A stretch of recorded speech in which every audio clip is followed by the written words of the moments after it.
base, So at this point, you can juggle the lineup, but when you have 6 guys, and Shay and I were talking about it at the break, Hap leads Major League Baseball, to your point, in runners left on base. Bregman's 3rd. Saya's like 7th.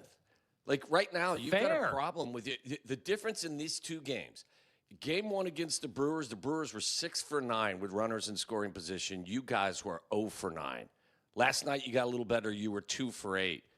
The Brewers, the only reason why that game was even close was because the Brewers couldn't get, had ducks on a pond. They couldn't get them in. Mm-hmm. So, like, you've got a very talented team.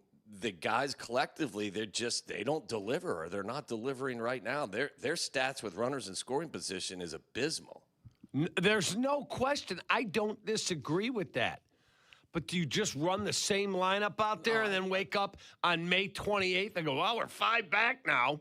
Well, I think the sample size with what Ian Happ is doing right now, you can move him down. I mean, in the lineup for sure. Like we talked about roster, how would you, based on now or the lineup, I would even argue that Bush has been their best hitter in the month of May. Maybe lead him off, because that's a position he was comfortable with. Nico had been struggling. So I'm not going to argue. I mean, the lineup, you can juggle that. But at the end of the day, you get a $250 million payroll that isn't performing at this moment. I mean, it's only May, but I know that irritates people, but the baseball season is very long. Why don't we talk about the White Sox, who, by the way, like you guys, my eyelids closed at the end of the 8th inning. That's what I did. Boring game. Yes, I had to stay up because this old man would not next to me.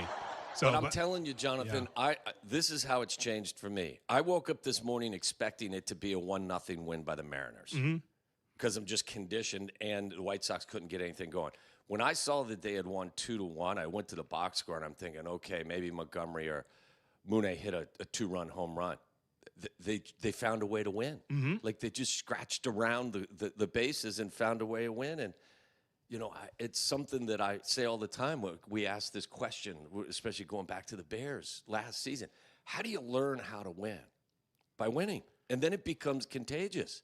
And how you win can also define who you are, and it tells your story. So they're a fun team right now. I'm just struggling, Tom, to be able to define the winning or how they're getting it done. Like I could just give you stats and just, drown you with stats as far as the power numbers for the White Sox and some of the clutch pitching that comes out of nowhere. But it's hard for me to define, especially in a long baseball season, on what this is outside of just good vibes and just playing light. I don't know how to describe it, though. I wish I could. In a football season, I think I could do it better. Yeah. But baseball, what they're doing right now, because there's so many unsung heroes, they are leaps ahead of what they're supposed to be as far as their ability based on the numbers we see on paper.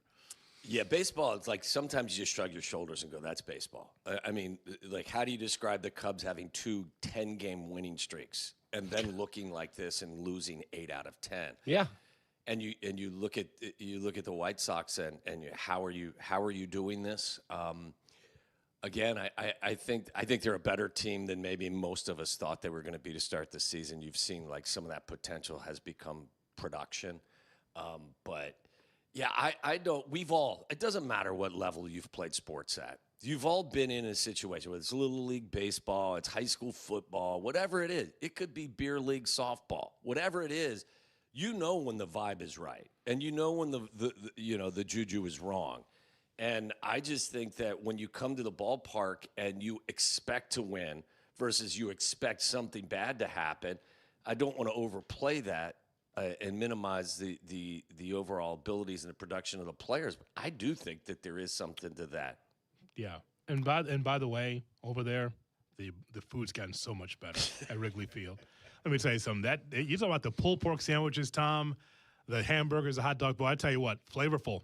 Good stuff. You know what I would do, Jonathan, before that DraftKings development next to the stadium shuts down? Put a big play on the Brewers to win the division. Yeah, I want to talk to you about that, the shuttering of the DraftKings. So, be the one, Jonathan, that makes the final bet in the building. I walked past that yesterday and it reminded me, I forgot to talk to Kap about that. Like, remember, that was supposed to be the apple of the Cubs' eye. Supposed to be another revenue stream there. What happened? So they got a bunch of money out of DraftKings. It still will be open as a bar and grill. Yeah. But no, you can't make a bet at the counter. But somebody over there, when they did it, I happened to be at an event they were at. What do you think of that DraftKings deal? People be coming in to gamble now all the time. I said, why? No, they won't. What do you mean? They were not a gambler. They were an executive there. And I said, I'll gamble on my phone. I'll go eat there. Food will be good, I'm sure. But I'll just take my phone out and bet. What do you mean? Don't you go to the counter? I said, do you bet? No. I said, bro, nobody's going to go to the windows and bet there. No. They're going to bet on their phone. He's like, I never even thought of it. I told Silvy when they announced it, Kap, I said, I'm sure it'll be great. It'll be, service will be fine, everything. But it's not going to draw the crowd that you think it's going to draw because of the ease with which you can gamble from your couch at home. It's not like going to Vegas. If you're there, you may step in, but you're not going there as a destination. Not just that, but I think that the taxes on gambling in the state of Illinois also made it a little bit less profitable. So they're not going to lose money. I mean, they just turn it into another vehicle to produce revenue. Yeah, it'll be a restaurant where they can, where get whatever Jonathan it is can they eat get. their food. Yes, Correct? And the DraftKings clearly was not built for 162.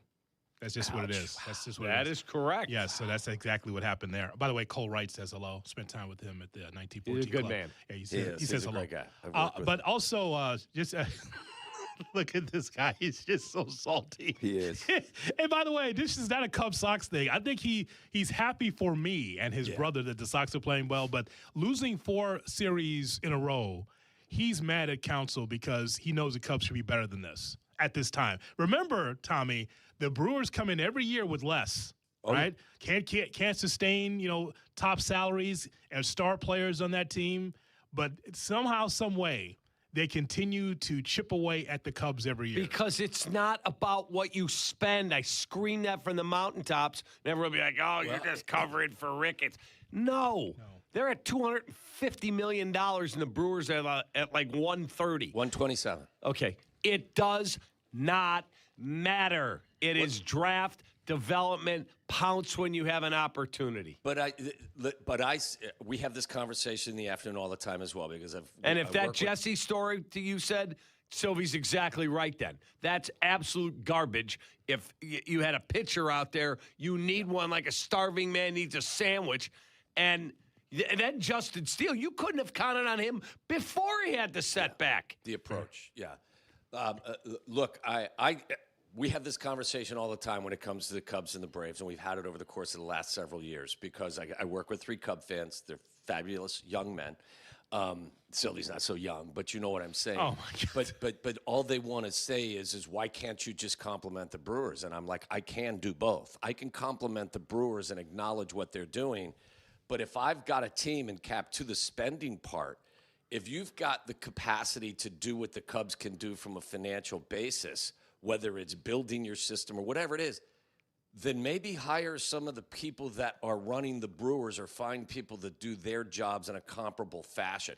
Don't just look at the Brewers and drop to a knee and worship them. You can compliment them, but you should also look at your own team. Ask what's wrong with your own team. Why aren't you? Do you know where the Miz went to school? I don't. His colleges, I can't even find him. Find one of those guys. So Agreed. instead of pointing to the Brewers. Well, they'll say we did find one. His name's Cade Horton. He blew out. Well, I don't know what to tell you either than look inside. We always ask the Bears, when you have a slew of injuries over the course of the season, you got to look at what you guys are doing. Why does this keep happening? Well, we have to remind everybody that the Sox will take on the Mariners at 2:30. It'll be Waddle Silvy doing the Kevin Hart roast coming up at 2 o'clock.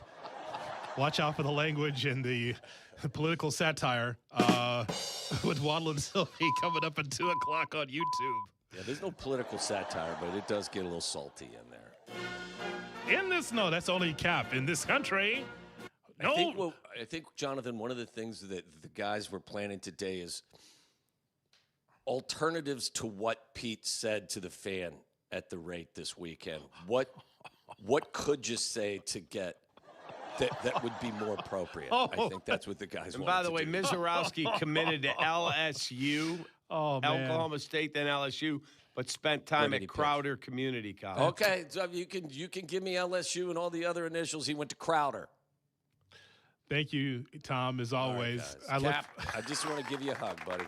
Thanks, Tommy. I love the alternative to what PCA could have said. That's going to be fun. Yeah. On the Yingling Hotline.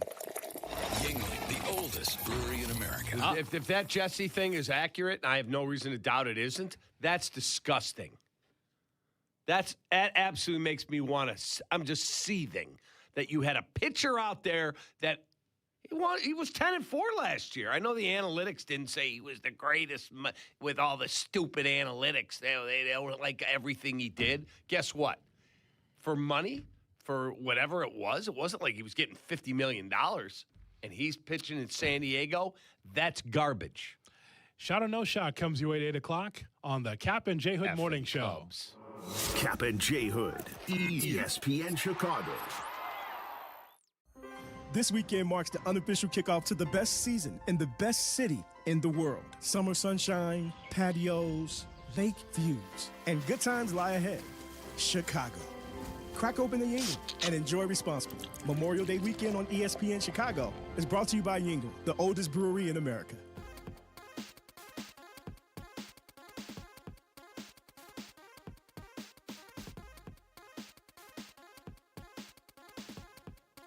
Well, you know, if you're seething about your Cubs, you could call Howard Aiken. You know, we see these injury ads everywhere, you know, Arizona, Florida, Texas. But what about Chicago? Chicago. You know what you see? You see Howard Aiken everywhere. It just makes sense, right? He's a third-generation attorney. His office is one block from the Daily Center, and he's been helping people in the city for decades. We're talking about auto accidents, truck accidents, ride share, workplace injuries, and even medical mistakes. If you've been injured, make the smart call to Aiken Law. 312-6-million. 312-6-million. If you got an angry co-host whose Cubs team sucks, make sure you go to Howard Aiken. He's our Chicago attorney. Jay Moore. Spring is here. So many great things you do with the kids as things warm up. What a wonderful family you've created. You want things to stay just as they are. It's time to talk about taking the next step for your future. A vasectomy. Take that step with Vasectomy Clinics of Chicago because experience really does matter, especially with this procedure. Vasectomy Clinics of Chicago makes it so easy with their 30-minute, no-needle, no-scalpel, in-office vasectomy. Log on to vasectomychicago.com, read their testimonials, and learn more about their procedure at Vasectomy Clinics of Chicago. 5 locations to serve you: downtown Chicago at Lake Point Tower, by Navy Pier, and with free valet parking. Also in Naperville, Tinley Park, Arlington Heights, and Barrington. Most insurance accepted. Visit vasectomychicago.com or call toll-free 877-877-4VAS. That's 877-877-4827. For over 50 years, M&M Home Remodeling has helped Chicago homeowners protect and improve their homes with expert craftsmanship, honest service, and industry-leading warranties, earning the BBB Torch Award for business ethics twice. From durable roofing to beautiful siding and energy-efficient windows, M&M delivers quality you can trust with clear communication, dependable results, and peace of mind every step of the way. When it comes to your home, trust the company Chicagoland has relied on for over 50 years. Call M&M Home Remodeling today. Hey guys, it's Silvy. Summer's almost here and there's no better time to upgrade your backyard with a hot tub from Bullfrog Spas. During their Memorial Day sale, you can save up to $4,000 off MSRP and get a free audio upgrade on select models. Bullfrog's patented Jet Pack Therapy System lets you personalize your massage like no other spa. Take advantage of their exclusive factory-certified scratch and dent inventory. Do not wait. Visit a Bullfrog Spas factory store near you before May 26th and let them know that Silvy sent ya. Rich Eisen here with some advice. If high-interest credit card debt is grinding you down, it might be time to call an audible with a SoFi personal loan. It consolidates your debt into one low monthly payment with no fees required. And with as soon as the same-day funding, you can make the right play fast. Call an audible on your debt today at SoFi.com/debtplay. Loans originated by SoFi Bank N.A., member FDIC. Terms and conditions apply. NMLS 696891. Fast funds terms apply at SoFi.com/debtplay. Your summer starts now with Memorial Day deals at the Home Depot. It's time to fire up summer cookouts with the Next Grill 4-burner gas grill on special buy for only $199. And entertain all season with the Hampton Bay West Grove 7-piece outdoor dining set for only $499. This Memorial Day, get low prices guaranteed at the Home Depot. While supplies last, pricing valid May 14th through May 27th. U.S. only, exclusions apply. See homedepot.com/price match for details. Your neighborhood bar could be your ticket to a global stage. Michelob Ultra's Soccer Shootout is giving fans a chance to win tickets to the FIFA World Cup 26 at the Irish Legend in Willow Springs. Thursday night, 7 to 9. Michelob Ultra, official beer sponsor of the FIFA World Cup 26. Let me tell you a little bit about True Green. True Green, getting and maintaining a lawn you love is no small task, but nobody makes it easier than the pros at True Green. Stop sweating the results you've always wanted and sign up to TrueGreen.com. True Green, the official lawn care treatment provider of the PGA Tour. Jay Moore. Woodford Reserve is more than just a spirit. It's a spectacle. With more than 200 flavor notes, Woodford Reserve wows your senses, delights your palate, surprises you with every new sense and sensation. It elevates an evening into an event, giving you a new experience with every sip. So yeah, Woodford Reserve is more than just a spirit, it's a spectacle for the senses. Kentucky Straight Whiskey, 45.2% ABV, the Woodford Reserve Distillery, for sales, Kentucky. Please drink responsibly. Woodford Reserve is a registered trademark, 2026, Brown-Forman Distillery, Incorporated. Hey, it's Kap. You hear it every baseball season. You're not winning anything in April or May, but you could definitely put yourself in a bad spot early. Same thing with your home. Ignore your heating or AC system now, and it's going to catch up to you at the worst possible time. That's why I trust Automatic. They take care of everything. Tune-ups, repairs, full system checks, so you're not dealing with a breakdown when the weather really hits. Stay ahead of it. Call Automatic or visit atomatic.com. When making a big decision, I believe in doing your homework and working with people you trust. That's exactly what you'll find at Advantage Buick GMC in Hodgkins. No pressure, just clear communication every step of the way. Visit Advantage Buick GMC in Hodgkins. We are professional grade. Need a haircut? With the Great Clips app, you can put your name on the list from anywhere and head to the salon when you're up next. Because getting a great haircut shouldn't mean putting your life on hold. Great Clips. It's gonna be great. Good Karma Brands is proud to be an equal opportunity employer, providing equal employment, development, and advancement opportunities to all teammates and applicants. To learn more about careers with us, please send an email to talentacquisition@goodkarmabrands.com. That's talentacquisition@goodkarmabrands.com. Broadcasting live from the Chicago Board of Trade. This is the home for every Bears game. ESPN Chicago. And this is Captain J Hood, WMVP, WTBC, HD2 Chicago, a Good Karma Brands radio station. Checkmate 1-6, suppression on target. That's why I say him and I shot. Shot or no shot with Kap J Hood on ESPN 1000 and the ESPN Chicago app. That's why I say him and I shot. Good morning and welcome into the Kap J Hood Morning Show on ESPN 1000 and streaming on the ESPN Chicago app with David Kaplan, Jonathan Hood with you. We're brought to you by the Advantage Dealer Group, the destination for your next Chevy, Acura, Toyota, and now Cadillac, Buick, GMC. Find your advantage at the Advantage Dealer Group as we broadcast live from the Jeff Dickerson Studio at the Chicago Board of Trade. I'd like to let you know, coming up at 8:35, your chance to have a pair of tickets to join us on our trip up I-94 to see the Northsiders in Milwaukee. You're going to be caller 10. On the regular line, 312-332-3776. We'll tell you when to call this hour, so that way you could be with us for our trip up I-94 for the Northsiders against Milwaukee, all brought to you by IKEA. That's going to be a lot of fun. We have this trip every year. We want you to be part of something special. Northsiders against Milwaukee. All right, with shot or no shot, here's Shea W. Norling. Good morning, boys. How we feeling on a Wednesday? We're good, man. We're good. I've moved past the yeah, I'm sure. Disappointment of my club falling out of first, and I am going on record guaranteeing they win tonight. Mm-hmm. Yep. Speaking of clubs, thanks to everyone over the 1914 know club what? for having me. You've already been there. Thank you, Jay Moore. I did some investigative reporting. You had great seats behind home plate. Happy for Michelle. I'm glad me. I'm the one that had to take her, so yes. Yeah. Yes. Yeah. I've invited him a million times. He won't go. But he gets the 1914 club seats, and he's right there.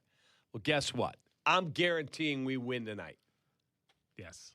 Thank you very much. And by the way, not only has Kap turned heel on his team, but also the Goose has turned heel on the Sox fan. Okay. He's got a Sox helmet on. Hey.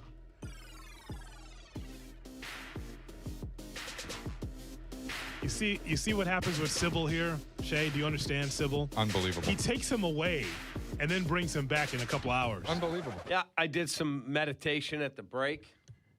Yeah, who'd you talk to? Because I know you had to pay for it, I'm sure. I meditated. Yeah. And we are locked in, ready to go, and we're going to win tonight. We got it. Eddie Cabrera tonight. This is a big, big test for the Kap stink. Oh, my God, yes. Uh-oh. He guaranteed it. I'm betting it. Yeah. Uh-oh. Big test. Yeah. Well, speaking of the Cubbies, it does feel like rewatching a bad movie every night on the north side. They raced out to a huge division lead again. The bats died again. They can't buy a clutch hit again. 6 players in their lineup are in the top 24 in Major League Baseball in left on base. That would be Ian Happ, Alex Bregman, Seiya Suzuki, Michael Busch, PCA, and Dansby Swanson. All 6 in the top 24 in Major League Baseball in left on base. That's 2/3 of your lineup. And once again, they have gagged up first place to the Brewers. So, shot or no shot, this season is going to be deja vu all over again for the Cubs. Boy, they want them without guarantee. Deja vu? That's the question. He's not listening. I'm not jumping off the bandwagon. I'm built for 162. I'm saying no shot. I know we've got a little difficulty right now. We've got some injuries in the pitching staff. They'll get it rectified. And if they don't, because that's a big if. I told you in March, no excuses this year. Bregman and Cabrera is one thing, but to me, you identify the Chicago Cubs on what they do at the deadline. That's only fair. It's been disappointing at the deadline. It had been. Last year, the year before, I thought it was disappointing. You're going to be defined on what you do in July into August. That will tell the story. You can love this Cubs team. You can hate this Cubs team. You can be in the middle. But if you don't add on properly to solidify yourself with a chance for the pennant, then it's all BS. And I don't know how often that you can take and listen to all that BS if they don't do what they're supposed to do. It can't be all on council. It's a team thing when you underachieve. It's a team thing. Everything from the front office to the last guy on the roster. It's a no shot. Like, this won't be deja vu. I think the Cubs will straighten things out. But this swoon here of winning 10 in a row here, 10 in a row there, and then out of first place before Memorial Day? 2-8. Let me ask this then. Horrendous. Because we're talking about Craig, I think we should be starting to talk about Jed a little bit at some point, because this just continues to happen with the same guys in charge. If they don't win the division this year, shot or no shot, the bell's going to toll for Craig and Jed. No shot. They just extended Jed for 5 years. See that? How many times do we have to talk about that not mattering if you're serious? A week ago, they were in first place by, 3.5, something like that. And in a week, now we're talking about the bell toll. Yeah, there's zero chance. You see what this is? See this Midwestern sports radio we're doing right now with this? Yeah. Here's the thing. And we talked about this off the air about Jason Kidd, right? Masai Ujiri said, enough. We're going to reimagine the Dallas Mavericks franchise. He could say, well, we got 4 more years left with Jason Kidd. We can't let go of him now because he's under contract. I'm not saying firing Counsell or Hoyer, and you're not saying that either. No. You're saying bell tolling, meaning like the pressure has to be on. Oh, that's different. I thought he meant firing. Well, no, I am. Like, if they don't win the division again, I'm asking, will the decision be made? And this isn't me saying today, fire somebody. I don't believe that. I don't feel that way. They have 110 games left to figure this out, get everything right. But if you get to the end of 110 games and once again you aren't hoisting an NL Central champs flag in center field, are we going to be at a decision point? No. Now with Tom, no. But the point is, though, is that the heat should be on. It's on now, but it should be hotter if you let the Brewers get past you again. If they're winning more games than you are. If they're beating you in the series again. Because now you have to take a look at your franchise and go, we have good players. How come we can't get them to be dominant? How come we can't get separation in the National League Central? You have to ask that question. I guess what's interesting to me, Cap, is it World Series or bust or not? Because if it is, it's unacceptable to come up short in this division again. Then if we get to the end of that and they don't win the division, again, I'm not saying today, I'm future casting. If you live in a world where they don't win the NL Central in a season where everybody accepted World Series or bust, and Jed said this is a team that's good enough to do it, if they don't even win the division, how is that not a decision point? Well, you do have to look at the injuries to the pitching staff. 3 of your 5 starters are not there. Okay, fair. So you've had ridiculous pitching injuries. Does that explain the bats disappearing? No, absolutely not. Absolutely not. The other thing we really haven't talked about is you've got to do a deep dive on why so many of your pitchers are getting hurt. I'm not talking about Matthew Boyd. That was a freak knee thing. I'm talking about arm injuries. Porter Hodge just had Tommy John. Justin Steele had it a year ago, and he's still banged up. Cade Horton just had Tommy John. How many other guys? Signing Hunter Harvey looks to be one of the worst decisions the Cubs have made in a long time. There's no bad one-year deals. Well, when you spend, what did he get, $7 million? He pitched in, 7 games last year? I don't care if he's got an electric arm that throws 98 miles an hour with filthy breaking stuff. He's now been transferred to the 60-day IL. Like, we should be shocked that Hunter Harvey is hurt? He pitched 7 games last year, injured. It also, I don't know if there's been any firm reporting on it, but it sounded like Jackson Wiggins missed a scheduled live BP last week, too. Yeah, I did not hear if he threw his BP or not. Cliff Floyd said hello, the 1914 Club. Good to see him. Shay?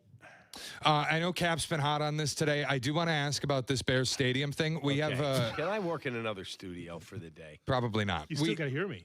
We have a couple mayors are fighting. The mayors of Arlington Heights and Hammond, Indiana, are debating whether or not it is actually a toxic sludge wasteland that the Bears are potentially building on in Hammond. Wasn't the word slag? Slag, I'd never heard that word before. It's like slag and hazardous waste, and there's something about human waste. Like it's crazy. But it was brought up by the Arlington Heights mayor, who said this. Jimmy Tenaglia. This would be red flag city for me.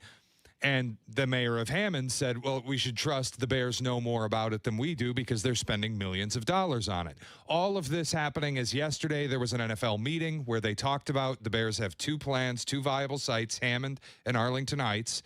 And the Arlington Heights one is coming under pressure because the spring legislature will close May 31st. If there isn't a deal done by then, likely won't be until 2027, which pressures them to get building in Hammond. But I'm just going to ask simply, shot or no shot, there will be a shovel in the ground in 2026. I'm going to say shot, and I think it's going to be in Arlington Heights. I cannot believe both sides are that stupid that they would allow the legislature to go on summer break, May 31, and go, yep, see you next fall, and not have this worked out.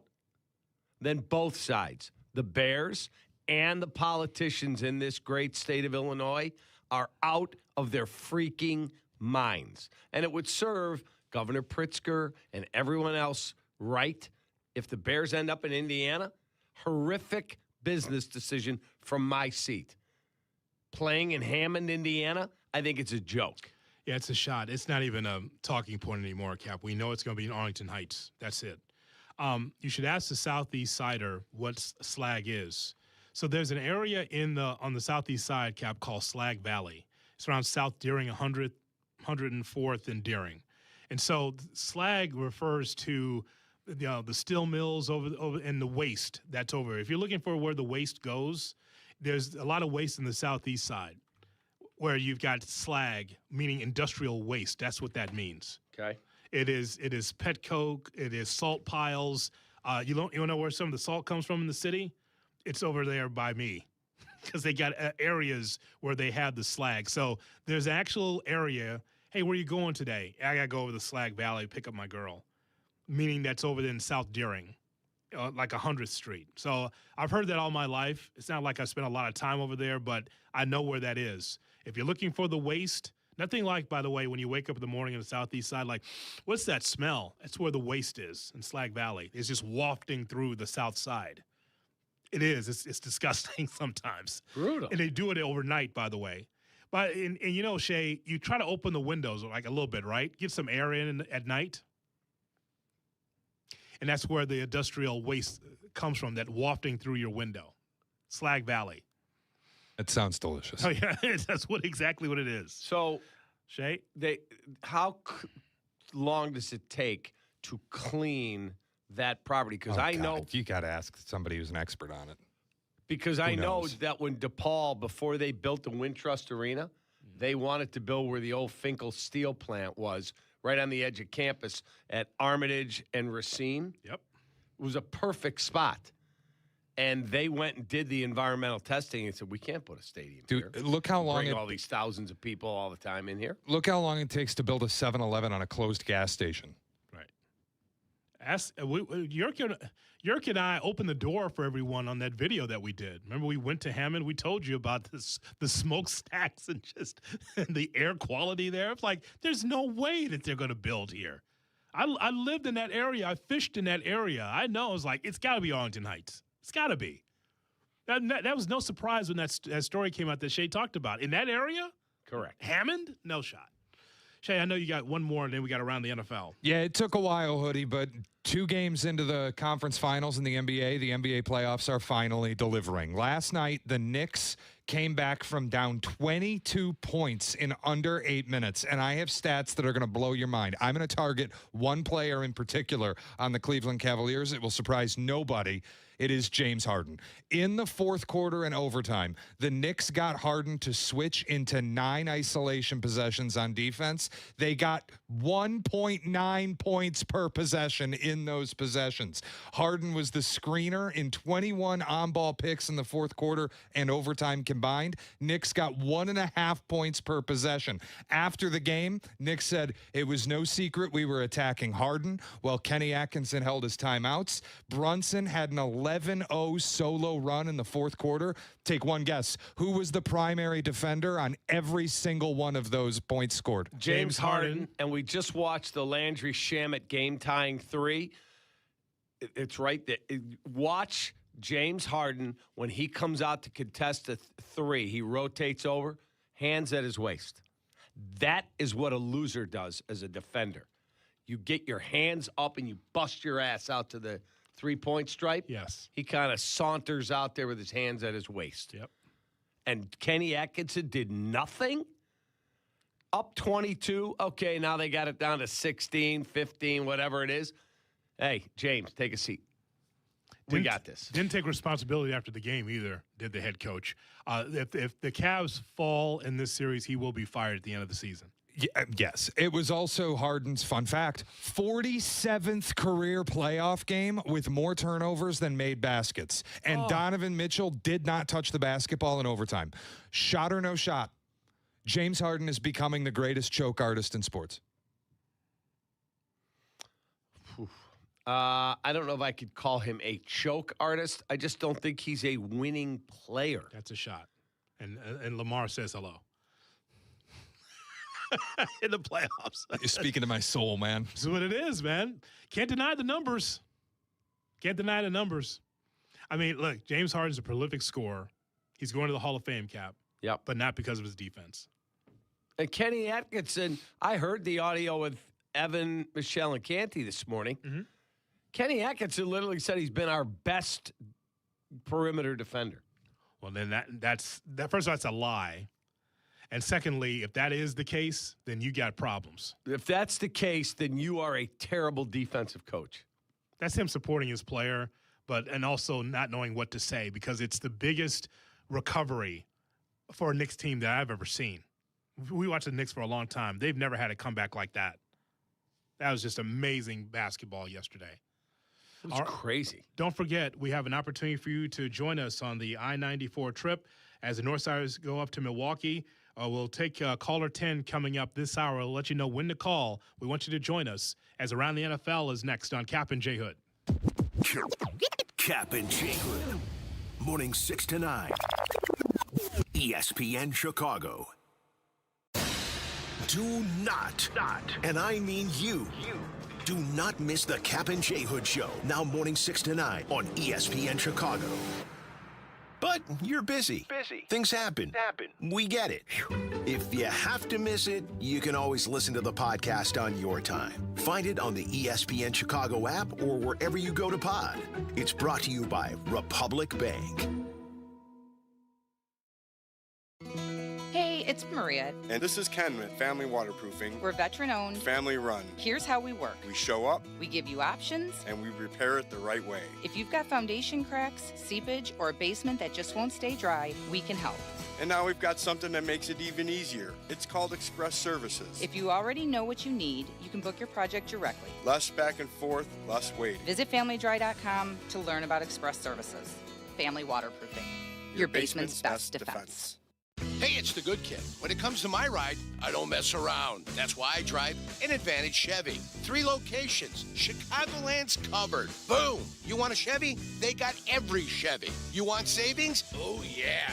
They've got that, too. And here's what matters most. Trust. When you walk into Advantage Chevrolet Bolingbrook, you're not getting the runaround. They respect your time. They respect your budget. They shoot you straight. Head to Advantage Chevrolet in Bolingbrook and see what I'm talking about. Advantage Chevrolet. Together, let's drive. It's the Kap and J Hood Show here with Howard Ankin. Howard, remember back in the day when upper deck tickets were cheap? You mean the cheap seats? Oh, sure. You're at the game, but you don't really experience the game. Yeah, no bueno. If you've been injured, get the help you need and experience injury law made personal yourself only at Ankin Law. Auto, truck, ride shares, work injuries, and medical mistakes. If you've been injured, call Howard. I'm here to help. Call 312-6-million. Howard Ankin is our go-to lawyer on the Kap and J Hood Show weekday mornings on ESPN Chicago. I'm having a pleasant talk with our friend, Mayor Skip Saviano from Elmwood Park. How can you possibly think you've got the best job? I talk sports for a living. All I'm saying, Carmen, is that I get to work with our close-knit community. Great stuff. We're always planning new ways to bond and grow. Well, I'm connecting with the best fans in sports every day. But you're stuck in a studio. I'm out talking with local businesses, eating at world-class restaurants. What do you got there? A PB&J? Uncle, you win. Bam. Yeah! Mayor Skip Saviano. Elmwood Park, once you're here, you get it. The NFL schedule dropped, and it's time to settle up. There's road trips to plan, hotels to book, tickets to split, tailgates to cover, scores to settle, all the things for the season. But now, when you send $10 or more to a friend with PayPal by May 28th, you could win 2 tickets to every home game of your favorite team. Yep, the whole season. Visit paypal.com/P2P sweeps. No purchase necessary. See website for details, including how to enter by mail. Brought to you by PayPal, official peer-to-peer payment sponsor of the NFL. At Wrangler, we know the essential question for any guy is, can I go like this? It could be date night, boys' night, work, or your nephew's school play. It could be anything. And the last thing you want to do is change. That's why Wrangler makes jeans, shirts, jackets, and tees that answer yes to life's essential question. You can go in Wrangler. Check out our latest styles today at Wrangler.com. Wrangler for the ride of life. Ring, ring. Hello. Who is it? Guests on ESPN Chicago join us on the Yingling Hotline. Chicago office is calling. I've been expecting your call. The Yingling Hotline, brought to you by Yingling, the oldest brewery in America. Good morning. Glad you're along for the Kap and J Hood experience on Chicago's home for sports, ESPN. Hello. Chicago. Good morning. Nick Foles sucks. He sucks. I'm just a fan. I'm not a football evaluator. I love the Green Bay Packers. The guy is drunk, but there he goes. This is not Detroit, man. This is the Super Bowl. I want winners. He starts to come and then he pulls out. This is a really thickly built guy. I mean, what's the answer you're looking for on these things here? Go around the NFL right here on the Kap and J Hood Morning Show on ESPN 1000 and streaming on the ESPN Chicago app. Reminding you that we're giving away a pair of tickets to join us for our trip to up 94 to see the Northsiders in Milwaukee. That'll be caller 10. We'll let you know when to call to be part of our special trip brought to you by IKEA. With more, here's Shay W. Norland. Shay? And around the NFL, brought to you by the Angelo System. Achieve sustainable weight loss and diabetes reversal with no drugs, no food restrictions. Visit theangelosystem.com. So yesterday, the NFL made an approval for the schedule going forward, that there will be a maximum 10 international games per season. Roger Goodell said the goal, 16 international games. Every team will play in an international game every single year. I worry a little bit that we are approaching the point where the NFL is becoming the snake that's eating its own tail, because we are hitting a bit of a ridiculous point where the greatest advantage this league ever had was the fact that they played their games on Sunday. Everybody was home, nobody had other stuff going on, and everybody could watch. And now we're playing games on a Wednesday night so that we can play in Australia, and you've got teams playing on 6 days of the week, every day except for Tuesday. At some point, are you going to kill what was the golden goose of Sundays by moving games all over the calendar and all over the world? How is this good for fans? How does this benefit the fans that you have? And what ultimately is so great out there that you're chasing to grow this? Okay, I agree with you 100% on this. He's right. No, he's all right. But the question is, when Goodell is done, and I think he could see his end as commissioner at some point down the line. He's paid handsomely, but at some point it will come to an end. So where can you find the demise of the NFL in all this? Like your favorite team, if your favorite team plays on Tuesday, if it plays on Thursday, if it plays on Sunday, you're going to watch. But what he's saying is right. But how does the train get off the track with the NFL? It doesn't. That's the thing. So the people that lose, the fan. Like, I wake up, you know my routine. I wake up on Sunday mornings. Brett and I cook up breakfast. We're down there watching the pregame, listening to Silvy at the table for a noon Bears-Vikings game, and then we're on the couch all afternoon. That's not going to be the case. We'll still watch, but hey, Brett, you want to watch the Cardinals and the Ravens play? No, not really. You want to watch the Browns take on the Bengals? Nah, not really. Where's the Bears? Oh, they're on Tuesday. Okay. I mean, guess what? What are we doing? You're going to be front and center to watch it, though. That's the thing. As long as there's gambling, and this is not a TV ratings thing at all. It's not a TV ratings thing because that's a thing of the past. Because it's on streaming services. No one's going to say, well, we're going to discontinue the NFL and cancel it because the ratings are low. It's not a TV show. It's a game. Correct. So you are 100% right, but I'm trying to figure out what does the end look like. Well, I don't think it'll happen overnight where suddenly the NFL will die. But 25 years from now, you might look back and go, boy, that was a terrible decision. We owned Sundays, and it's great. You have the Monday night game. Okay, I'm cool with that. You do one other thing. Okay. Now, 16 international games. But nothing replaces it. No, that's the thing. But see, as much as baseball has a renaissance, right, and people love soccer, right, internationally and in this country as well, right, nothing replaces it now. It's like, so they're the golden goose that continues to lay golden eggs. But Hoodie, it's the fans they have already that are the people who are sticking around and watching. I'm not worried about guys like us. We are going to keep watching the NFL. What about my 5-year-old grandson? That's what I'm talking about. Ben is 20. He's like, it wasn't that big a tradition on Sundays anymore. Right. Your Sunday afternoon is now ruined. You get 2 games in the 3:15 window. And like time that we would have spent sitting around watching football games, kids are going to go out and do other things. You are correct. Or people who don't have Peacock or Paramount or whatever streaming service exclusive picks up another game where we could just turn on Fox as a kid and watch whatever the 3:15 game was. Like, that's going to go away. And I worry that in chasing every last dollar right now, you hurt yourself in the future where you won't have as devoted of a fan base. Well, one thing for sure, if that's going to happen, it's going to be the generation after yours that will decide to do something else besides being wedded to the National Football League and watching it every whatever day it's on. Because that's what's going to – because as 100%. Far as his generation, my generation, your generation, we're locked in because of fantasy football. Yeah. Or because we love our teams, because it's a generational thing. But Ben's generation – right? Your grandson could break the chain.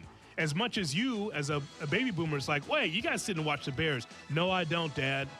No, I don't, Granddad. I'm not going to do that. I'm not going to watch it because I don't know when it's on. I'm busy Monday night.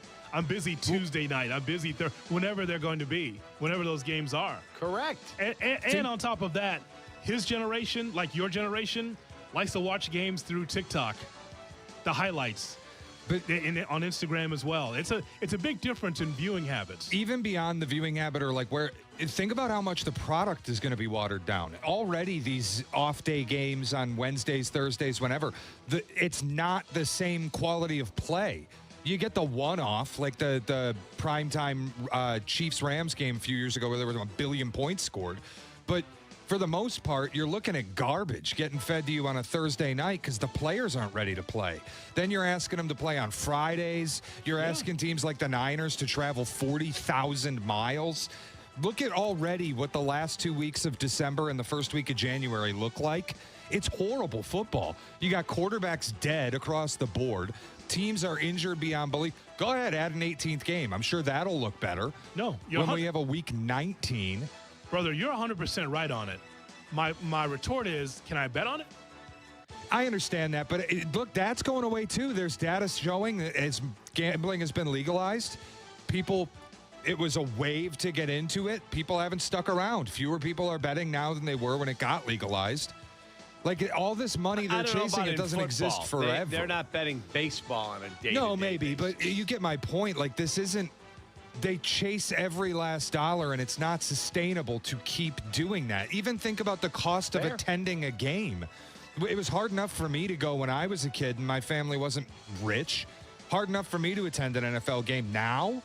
Dude, if you're not upper class, best of luck. You're not welcome in the building, and they're going to take games away from you so every team can play in Germany.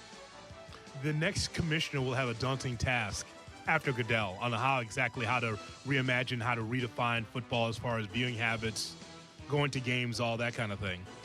It's going to be interesting. We're already in the streaming world. Then what's next, Shay? We go backwards?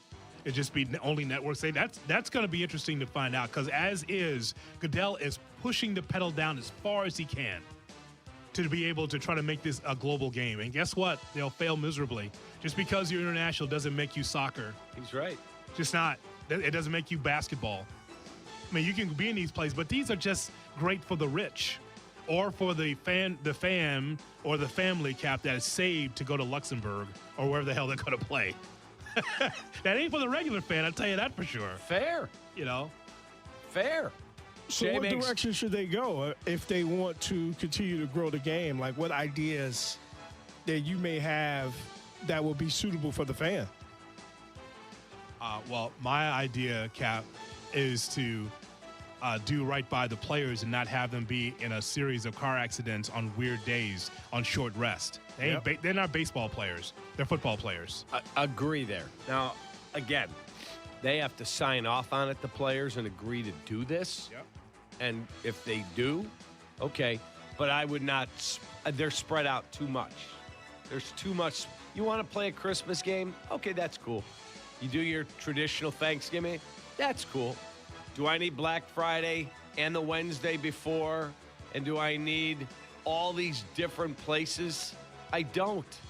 It was the most lucrative sport in the country by far when there were 16 games and they played on Thursday, Sunday, Monday. And they keep trying to fix what isn't broken and chase more dollars. And I just worry at some point you're only hurting yourself. The product is not getting better from all of this. Goodell's fine with it. Because when he's done, that's why I'm interested in seeing what the next commissioner will do. Will you just ride the crest of what they're doing now, or they make changes that's right for the players? That's the one thing about all of this, Shay, that you're talking about. The number one thing for me is the player and the player's safety. They're trying to run these guys like they're baseball players, and they're just not. Your body's not used to being in a series of car accidents. You might be built for football, but not like that. It's why you get all excited for Christmas football, and then you get fed Chris Olatakun against Easton Stick in what should have been tremendous, like Chiefs-Chargers. Right, exactly. But everybody's dead because they just play too many games, and they play too close together. Like, it was ridiculous a couple years ago when the Chiefs played 3 games in 13 days. The Bears did that with Nagy, remember? Yes. It's too much. would you guys be opposed to them adding another game, regular season game, and getting rid of a preseason game? I don't have a problem with it if the players are cool with doing it. The preseason, for me, I don't even need the games. Because you know it's coming. You could do away with the game. Well, cool. 2 buys then. Yes. I like that. You'd have to have a double bye. I like that. You get a bye like week 6 and a bye like week 12. And then the Super Bowl will be in March. Right. I mean, remember when the Bears won the Super Bowl? It was January 26, 1986. Now the Super Bowl is on Valentine's Day. I know, and it's going to be President's Day weekend before long because they'll get their 18th game. They keep asking you for more of your time in more of your places and more of your money. And I feel like if you look around the world, I can speak for myself. I'm not exactly flush with time or money. So how much more can you take from me as a league? And I'm just one fan. I can't be the only person feeling this. Are you not? I mean, because it's a hassle. Like sometimes I sit there and I want to watch a game and then it's on a streaming service. I'm like, geez. That you can't exit out of. Yeah. You can't flip the channel. You can't flip the dial. I'm like, right, you have to wait and log in, and it's like, man. Brother, let me just tell you, and here's the difference between me and maybe you, Cap. I don't have to watch every NFL game. I don't. Just because the NFL's on doesn't mean I automatically watch. If there's games, if it's the Bears or an interesting game, I'll turn it on. But just kind of like I do baseball, I can't watch every game. You tell me that I talked about this with Pat the designer yesterday. Imagine somebody saying that to you 4 years ago, 5 years ago, when games weren't when it was 10 years ago, when it was Sunday, Monday. Imagine someone going, I don't have to watch every NFL game. It would have never happened. True. People sat around and watched. Now, people are going to be like that, Hoodie. What you just said, that fans are going to start making that decisions. Okay, so I don't have to watch all this. Wednesday night, typically in my family, the night before Thanksgiving, we bring in a bunch of Malnati's, and my kids are all there. We play card games, and we watch a movie. I cannot, if the Bears are playing, obviously, I'll be working, and I'll watch, and I'd want to. But if you told me it is the Washington Commanders are taking on the Arizona Cardinals on the Wednesday night Black Wednesday game, I'm not probably going to watch. No. I'm going to tell my wife, hey, hon, I'm not going to hang with the family because I got to go watch Washington and Arizona. No. The Around the NFL segment every day brought to you by The Angelo System. Visit theangelosystem.com today. Caller 10 regular line 312-332-ESPN 332-3776. We're giving away a pair of tickets to join us on our trip up I-94 to see the Northsiders in Milwaukee. Let's go. Caller 10 regular line 312-332-ESPN is our telephone number. Brought to you by IKEA on the Kap and J Hood Morning Show. Come on. You're listening to Kap and J Hood on ESPN Chicago. On the show. Sometimes the conversation can get away from the team on ESPN Chicago's Kap and J Hood Show. Fortunately, there's always room for a sidebar. Just a quick sidebar, may I approach? Sidebars on the Kap and J Hood Show are presented by Ankin Law. Hey, it's Shane Orling. Let me tell you about the Angelo System. I was feeling like I couldn't get control over my weight, and Dr. Angelo helped me control my appetite without changing my lifestyle. I'd heard for years, playbook's the same. Eat less, move more. If that's not working, you're just not trying hard enough. And at the end of that, add a medication. It's why diets collapse, and I didn't want to take any drugs to help myself. So Dr. Angelo helped with no calorie counting, food restrictions, or drugs. The Angelo System is a scientific approach to appetite control, weight loss, and even diabetes reversal. It's a patented program that stabilizes blood sugar and helps people with their sugar and carb intake. I started the program in April. Already, I've lost 15 pounds and 7 inches around my waist. And the best part, 100% of the profits are donated to those in need. You can control your appetite, lose weight, reverse diabetes, reduce inflammation, and improve gut health, all while maintaining your same lifestyle, and it's more effective than weight loss drugs. Visit theangelosystem.com. That's theangelosystem, ANGELO.com today. Only at True North stores, new True Rewards members can stack savings at the pump. Sign up and earn 10 cents a gallon on your first fill up. Second fill, get 20 cents off a gallon. Then, earn a massive 30 cents off a gallon on your third fill up. Join now. Find the True Rewards app in your favorite app store. Download and click the star to sign up. Must be a new member of both True Rewards and Shell Fuel Rewards to qualify. Limit 20 gallons per fill. Additional terms apply. True North convenience stores. Fast, friendly, clean. Hey, Silvy, want to grab a drink tonight? With you? Depends. Is tequila involved? I'll have my E.H. Taylor. You've got Corazon Tequila. Now I'm listening. Peggy Canane's in Arlington Heights. Plenty of room. You, me, and about 100 of our friends. Wait, what? Okay. It's Whiskey University. Why didn't you just say that? Whiskey University, tonight at 7 at Peggy Canane's in Arlington Heights. Featuring E.H. Taylor, Traveler, Foolproof, and yes, some Corazon Tequila. Seats are limited. Don't be tardy. And please drink responsibly. Hey, it's the good kid. When it comes to my ride, I don't mess around. That's why I drive an Advantage Chevy. 3 locations. Chicagoland's covered. Boom. You want a Chevy? They got every Chevy. You want savings? Oh, yeah. They've got that too. And here's what matters most. Trust. When you walk into Advantage Chevrolet Bridgeview, you're not getting the runaround. They respect your time. They respect your budget. They shoot you straight. Head to Advantage Chevrolet in Bridgeview and see what I'm talking about. Advantage Chevrolet. Together, let's drive. Hey, it's Kap. Are you sneezing and have congestion and itchy eyes? That's not something you want to live with, especially with summer coming up. Sinus and Snoring MD will get you right. They offer needle-free allergy testing and treatment. No shots, no hassle, just simple allergy drops that actually treat the problem. If you're tired of feeling stuffed up all the time, do something about it and contact Sinus at Snoring MD by calling 847-545-0147 and visit sinus at snoringmd.com. Smalls here. Look, in sports, the best teams know when to make their move, and Sherwin-Williams is making theirs with their Memorial Day sale. We're talking 30% off paints and stains May 15th through the 28th. You know, I've been looking at these studio walls, and I'm thinking I wouldn't mind a little more red in here. Just get that Cardinal spirit going. Definitely like that. Order online and get everything delivered right to your door or swing by your neighborhood Sherwin-Williams store. Retail sales only. Some exclusions apply. See store for details. Delivery available on qualifying orders. My dad passed away unexpectedly. Of course, it was awful in every way, but we are very grateful that he had life insurance. So even after he was gone, he was still able to provide for us. And that's why I have life insurance for my family. Ethos.com. They make it fast and easy to get covered. It's 100% online. You get a quote in seconds, and you can apply in minutes.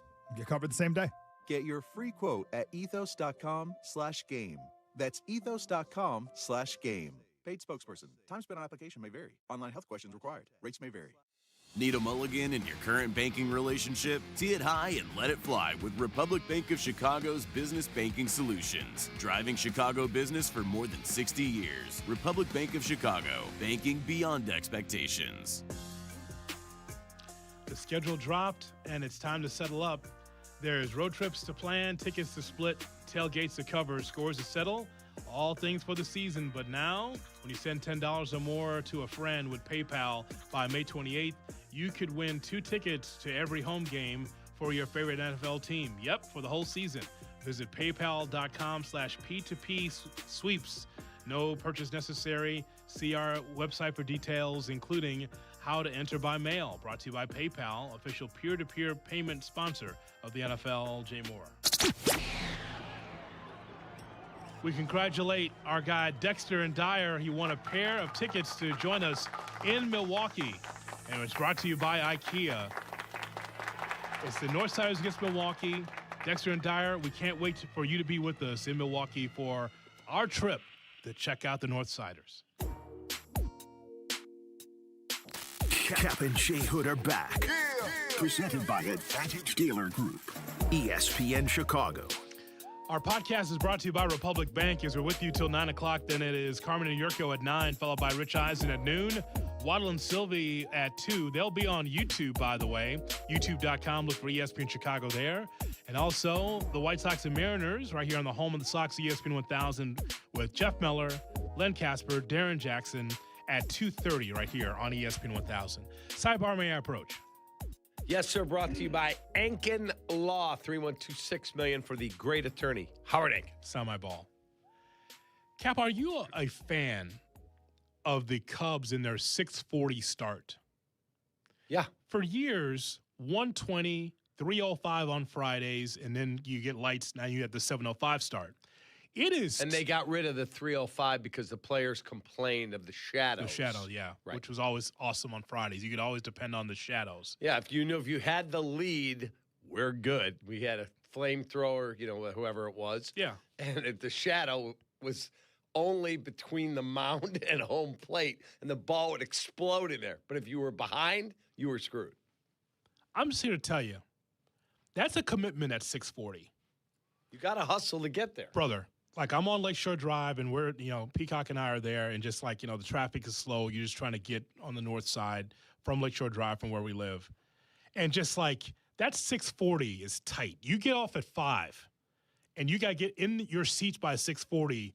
That's tough because it's not just. And you're going to the 1914. You want to eat. So just aside from that, if I'm just a regular fan, because I was not a regular fan yesterday, I was high on the hog, if you're pardon the expression. Yeah.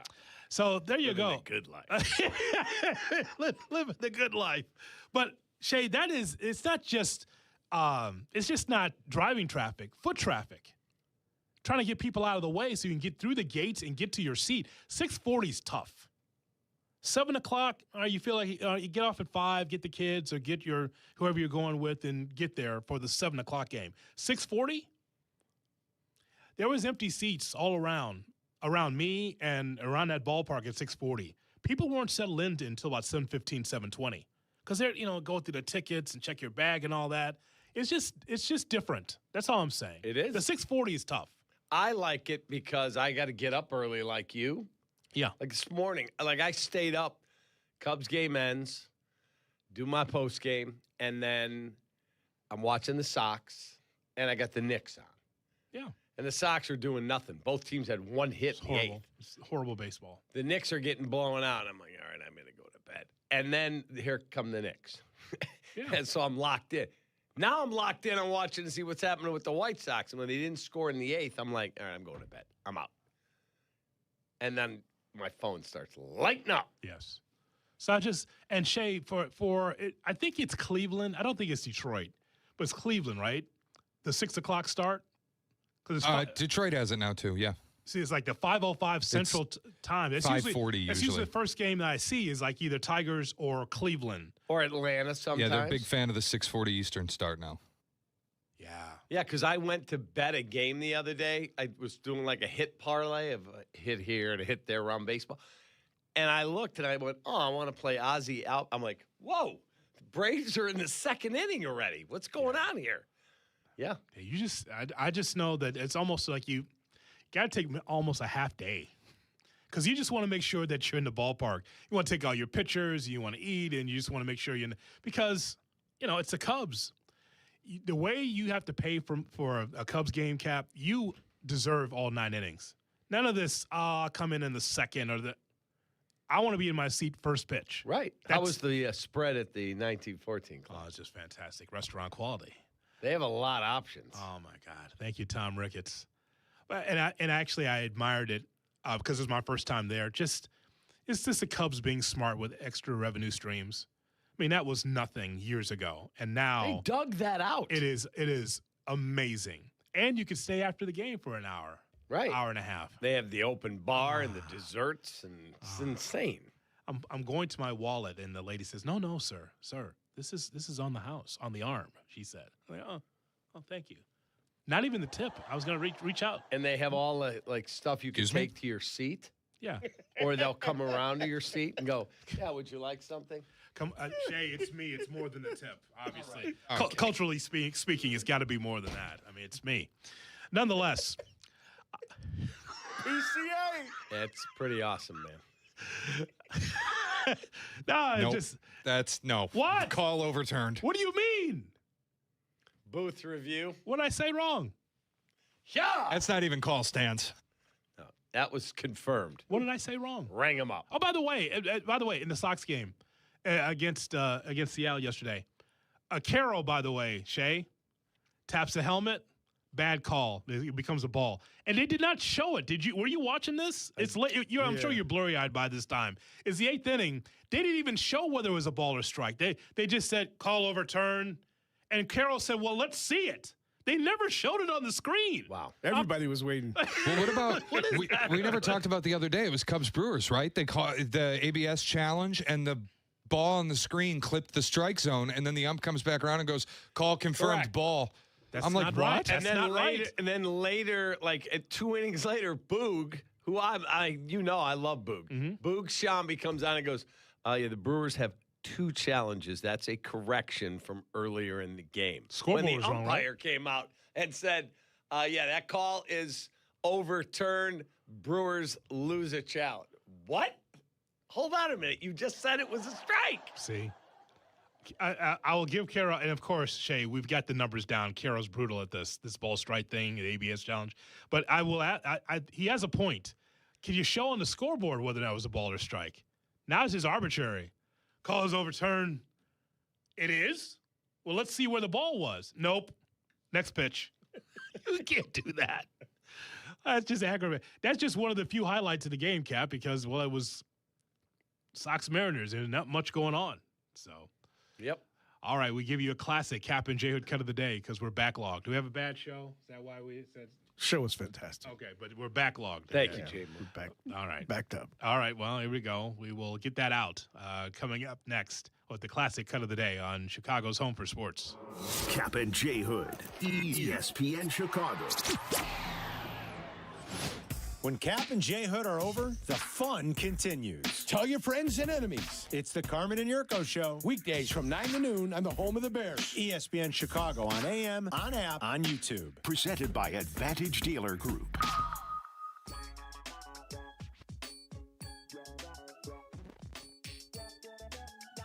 Let me tell you about my guy. He's Russ Armstrong. He is the Chicago window guy. It's springtime in Chicagoland. I did this yesterday. Opened the windows, let the fresh air in, and made sure everything's working the way it should. Our windows are awesome. And if your windows aren't, you know what a pain in the neck it can be. That's why we reached out to Russ Armstrong, the Chicago window guy, to get all new windows. Russ keeps it real. He offers the most energy-efficient windows and doors at the lowest price, guaranteed. So do what we did. We called Russ Armstrong, the Chicago window guy, at 847-881-3060, 847-881-3060, or visit ChicagoWindowGuys.com. This is your White Sox Minute. I'm Len Casper. The Sox pulled off a big 2-1 comeback win Tuesday night in Seattle. Down 1-0 in the ninth, Chase Mydroth and Andrew Benintendi engineered consecutive RBI singles to stun the Mariners. Anthony Kay and 3 relievers combined on a one-hitter. Grant Taylor struck out the side in the ninth to earn his first save of the season. The Sox are now 10-5 in one-run games and look to win the rubber match today at 3:10 Central. Reggaeton music fans, join us at the ballpark Friday, May 29th for Reggaeton Night as the Sox take on Detroit at 6:40 p.m. Get access to a pregame patio party with all you can eat and drink and a live DJ when you purchase a specially priced ticket. Limited availability. To purchase tickets and prepaid parking, visit whitesox.com/promos. Ready to finish what you started? At North Park University in Chicago, transferring is seamless. Bring your credits and complete your intended major, or choose from 6 accelerated, fully online programs designed with working professionals in mind. The warm Christian community welcomes those from all faith backgrounds, and students graduate ready to lead in schools, communities, and beyond. You'll be supported every step of the way to thrive in your chosen career. Apply today at northpark.edu. North Park University, where faith, purpose, and career come together. Psst. You. Yeah, you. Have you tried it? Well, have you tried it? Reintroducing unleaded 88 fuel, also called E15. And yeah, if your car is newer than 2001, the US EPA says you're good to go. It's cheaper than regular unleaded. The performance is the same, if not better. It keeps the air cleaner, and using it supports local farmers in Illinois. Visit UNL88.com to find a pump. Try it and get going. Download to see if you qualify. Not all customers will qualify. Transfer fees may apply. No Albert subscription required. Albert is not a bank. Albert Instant Loans are issued by FinWise Bank, member FDIC. Not an actual client. Terms apply. Kylie, what's wrong? I just got hit with a car repair bill. I'm behind on rent, and I feel like I can never save any money. Have you tried the Albert app? Albert is your financial assistant, helping you find ways to save and create custom budgets to actually grow your money. Plus, you can get up to $10,000 for big expenses or advance up to $1,000 fast when you need cash right away. Albert can get me up to $10,000? Exactly. Albert spots you in a pinch and helps you grow your money in the long run. I'm downloading Albert right now. Download the Albert app and use promo code BUDGET to borrow up to $10,000 for whatever you need. The Albert app helps you budget better and save more money so you reach your financial goals faster. Download the Albert app right now and use promo code BUDGET to borrow up to $10,000. Use code BUDGET to borrow up to $10,000. Michelob Ultra Soccer Shootout is giving fans a chance to win tickets to the FIFA World Cup 26 at participating bars across the country. Don't miss out. Join us Friday at Lantern in Lake Forest from 5 to 7. Michelob Ultra, official beer sponsor of the FIFA World Cup 26.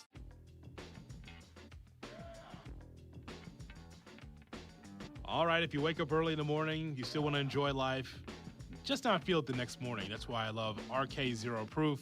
Zero alcohol, zero sugars, zero carbs, and zero calories. Find your favorite RK beverage at rkbeverages.com, ARKAY beverages.com, because RK is the way, Jay Moore.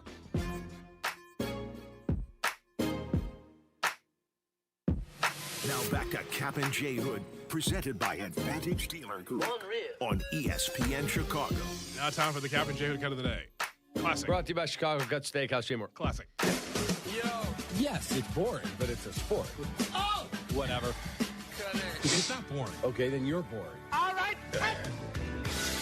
The Bears were consistently the most penalized and awarded the fewest first downs by penalty over the last 4 seasons. Way to go, Eberflus. He should play the Eberflus Open because Jay Moore did a great job. He did one also for Brother Brown, too. He never came on, but... Remember they canceled him? Like Kap and J Hood, Oh, no. We can't put him on there. He doesn't want to talk about it. Canceled him. He was supposed to come on, remember? Yeah. It was you Jay might Moore, have been off that day. He was supposed to come on, and the night before, Danny reaches out and says, they just canceled Thomas Brown for you guys. Jay Moore did a great Thomas Brown Open. He had Thomas Brown in the Hall of Fame. Right. That Open, oh, my God. You're going on with who? No. It never aired, unfortunately. But it was a hell of an Open. Yeah, you would have thought Thomas Brown was Tom Brady. He had Thomas Brown. Thomas Brown. Thomas Brown. Of the Chicago Bears. 2 things you control when you walk in the building.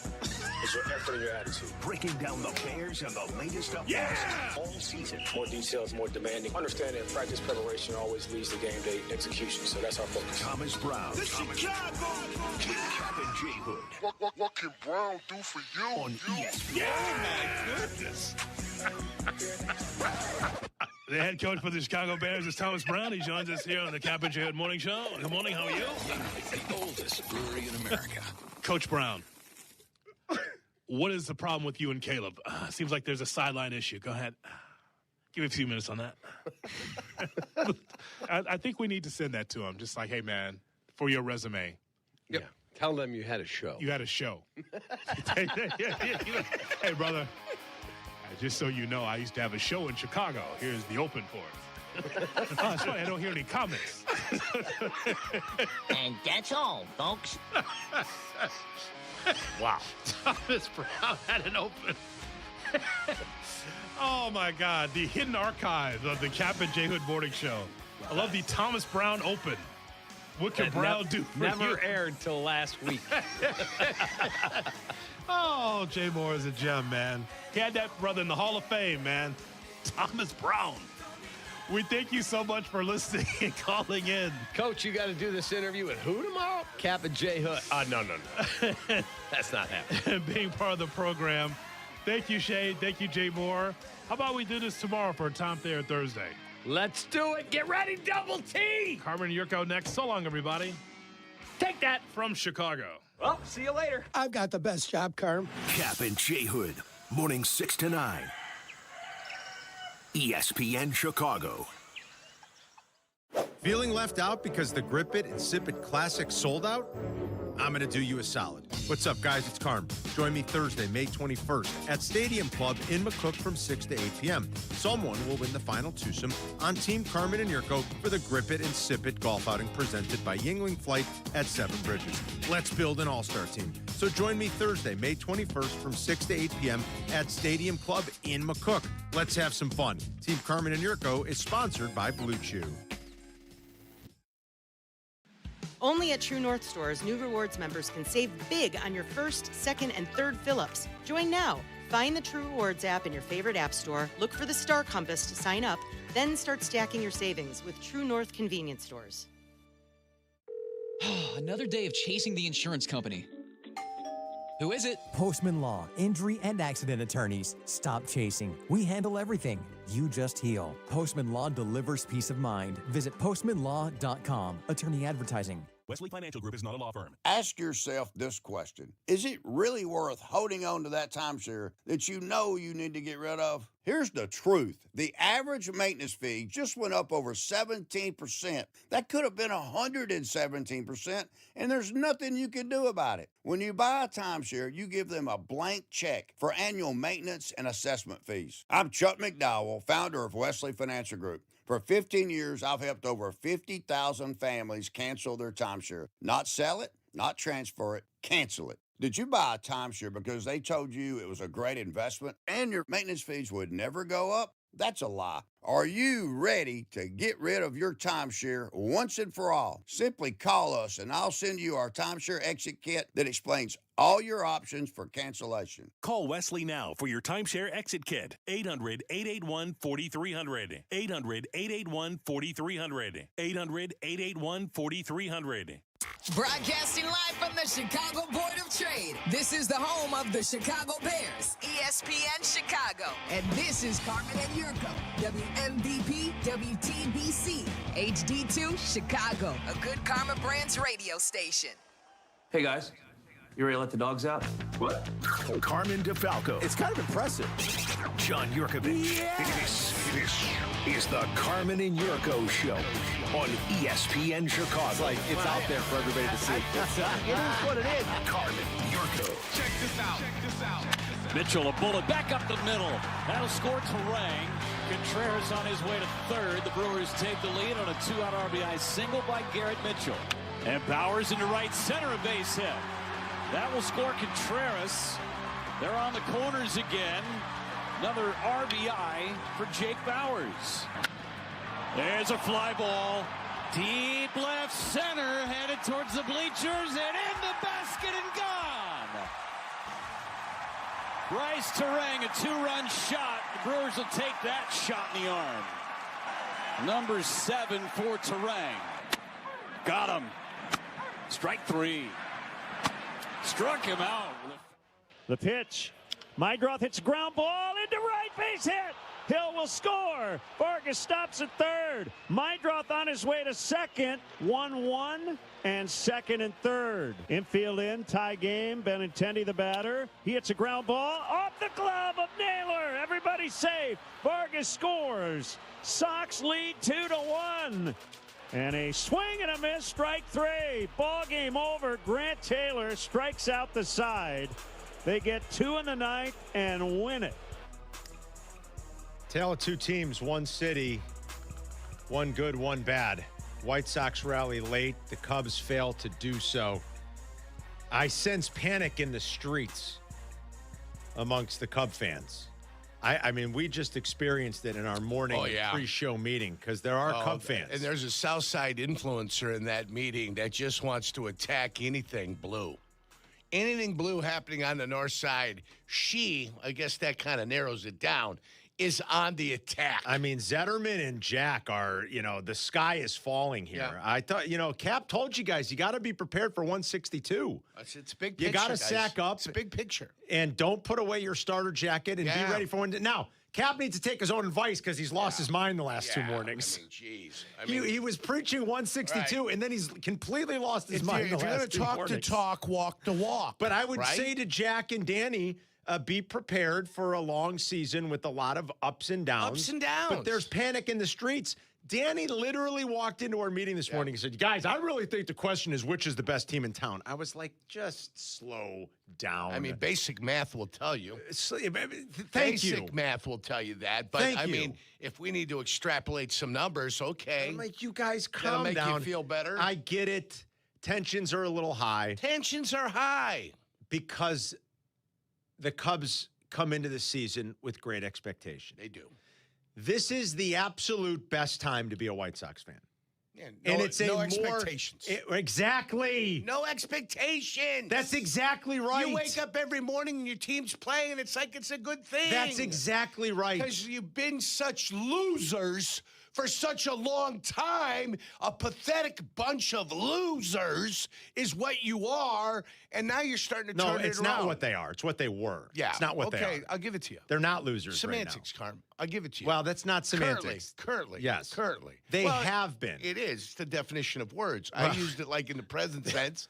You're saying it was the past tense. They So, have yes, been losers. They were, yes. They were losers. That's why this is so much fun. Yeah, that's why you're having a ball. There is no pressure. I just want people to remember that the White Sox were losers. A year from now, it could be much different. This is the absolute best time to be a White Sox fan. No expectations, low salary. Reinsdorf is just jumping. Somewhere in Arizona, Reinsdorf is jumping and doing cartwheels. And it's you know what? Do you see what this is? Do you see this, Jack? This is the smallest violin in the world. Wow, that's my heart bleeds for you. This is what it's like to be a Cup fan right now. The sphincter is like this. Oh, you could put a lump of coal in there and be a diamond in a week. That's right. That's how tight your sphincter is, kid. That's how your starfish is just suffocating itself. Suffocating itself. Look at Jack. Can't believe you just Your said balloon, starfish. your balloon knot. Oh man, that's that tight little clench right there. Look at it right there. You can see it, can't you? Right there in the camera. Oh boy, that is the tale of two teams in one city right now. I went to bed last night, and I was kind of like dozing off as the Sox were. It was one of those, like, it was kind of late. You're fighting it off. I was sort of fighting it. I'm like, not a great night for them offensively again. It was 1-0 in the eighth. And then Schriffin's voice put you to sleep. It put you to sleep, you know? And then, like, as the ninth was happening, I was kind of like in and out of consciousness. I'm like, wait, are they rallying? I'm like, do I got to get up? Are they rallying? Am I watching the Knicks game? What's going on? Well, I did watch that. Yeah, I was like, wait, what's happening here? They're actually going to win this game. Wait a minute. But going to bed, waking up, win or lose, you're like, okay, it's not going to break you as a Sox fan right now. Right. A year from now, again, like that could be much different. There could be great expectations going into next year. Who knows? Maybe they make the playoffs this year. And then going into next year, there are greater expectations. And all of a sudden, that sphincter tightening, that happens to us, Jack, on the South Side. That's not happening right now. It's the absolute best time. This is the best way to enjoy your baseball team because it's a long, grueling season, and you're just enjoying the ride. Whatever happens, like it's gravy. This couldn't be better. They're like all these young players that you're excited about, and actually like a direction and a GM that might be competent. And like young players that you're excited about, and even younger players in your farm system that you can't wait until they come up. And it's just great. And for the Cubs, you're living and dying on all these nights, and it's painstakingly difficult, especially when they lose. They have lost 4 consecutive series, and that's brutal for Cub fans to deal with right now. And it leads to high tension, and it short circuits brains. Yeah, thank you. Your cognitive thinking ability goes into the wastebasket. That's right. Because your emotions take over. Yeah. The inability to go ahead and think when the type of stress is coming at you because the Cubs keep losing. That's right. Jack's got theories about PCA. Yeah. We won't bring those to the air. Those are Jack's personal theories about PCA. Ask him when you see him out at the bar. And personal fantasies, I think. And personal fantasies. Jack's got theories about PCA. And Kap's losing his mind, and he's blaming Craig Counsell for keeping Shota in too long, and Kap wants to put a new lineup together. Council got no credit for the win streaks, and I give him no credit for the losing. It's on the players. It's the players. It's the players. It's the players. I see in my Twitter timeline. And guess what? He's 50-50 on decisions you're going to make. The Conforto stuff where every time he pinch hits, great things happen. Up until last night. Again, but is that Conforto? Yeah. Or is that... You're right. Come on. Last night it didn't work. The individuals that go up to the plate, the individuals in the field. Was it Council's fault Peter Cole Armstrong decided to drop a fly ball yesterday? No. Is that Craig Council's fault? No. Somebody call me when it's his fault. Come on. And I've got in my ex timeline in my feed about this Cubs team is terrible, and all you guys loving them, and you're all over them, two-fisting them, and two hands, I'm like, hey, listen, I'm not even a Cub fan. I don't know why you guys are coming. The old double fist. I'm like, I don't know why you guys are coming at me. It's a hotel in Milwaukee, if I'm not mistaken, Carl. That's right. And it begins with a P. I don't know why. Pfister. I don't know why you're coming after me. Oh, you guys in the media always on the Cubs, and they stink. And it's amazing, the reaction. Yeah. And how emotional everybody gets. They got to lash out, Carm, for some crazy reason. Settle down. It's a long year. We've got all of June, July, August, and September to play yet. I'm going to give you the big picture view. I'm going to give you the 30,000-foot view. You're always kind of a voice of reason. I am. Yeah. Not everybody would agree, but I think I am. Let me hear it. The Sox are fun, and Sox fans should enjoy it. Cub fans, you can think whatever you want about us. You don't think much about us. It doesn't matter. The Sox are a fun team. They showed you again last night, if you stayed up late enough for it. They are a fun team. They're a likable group.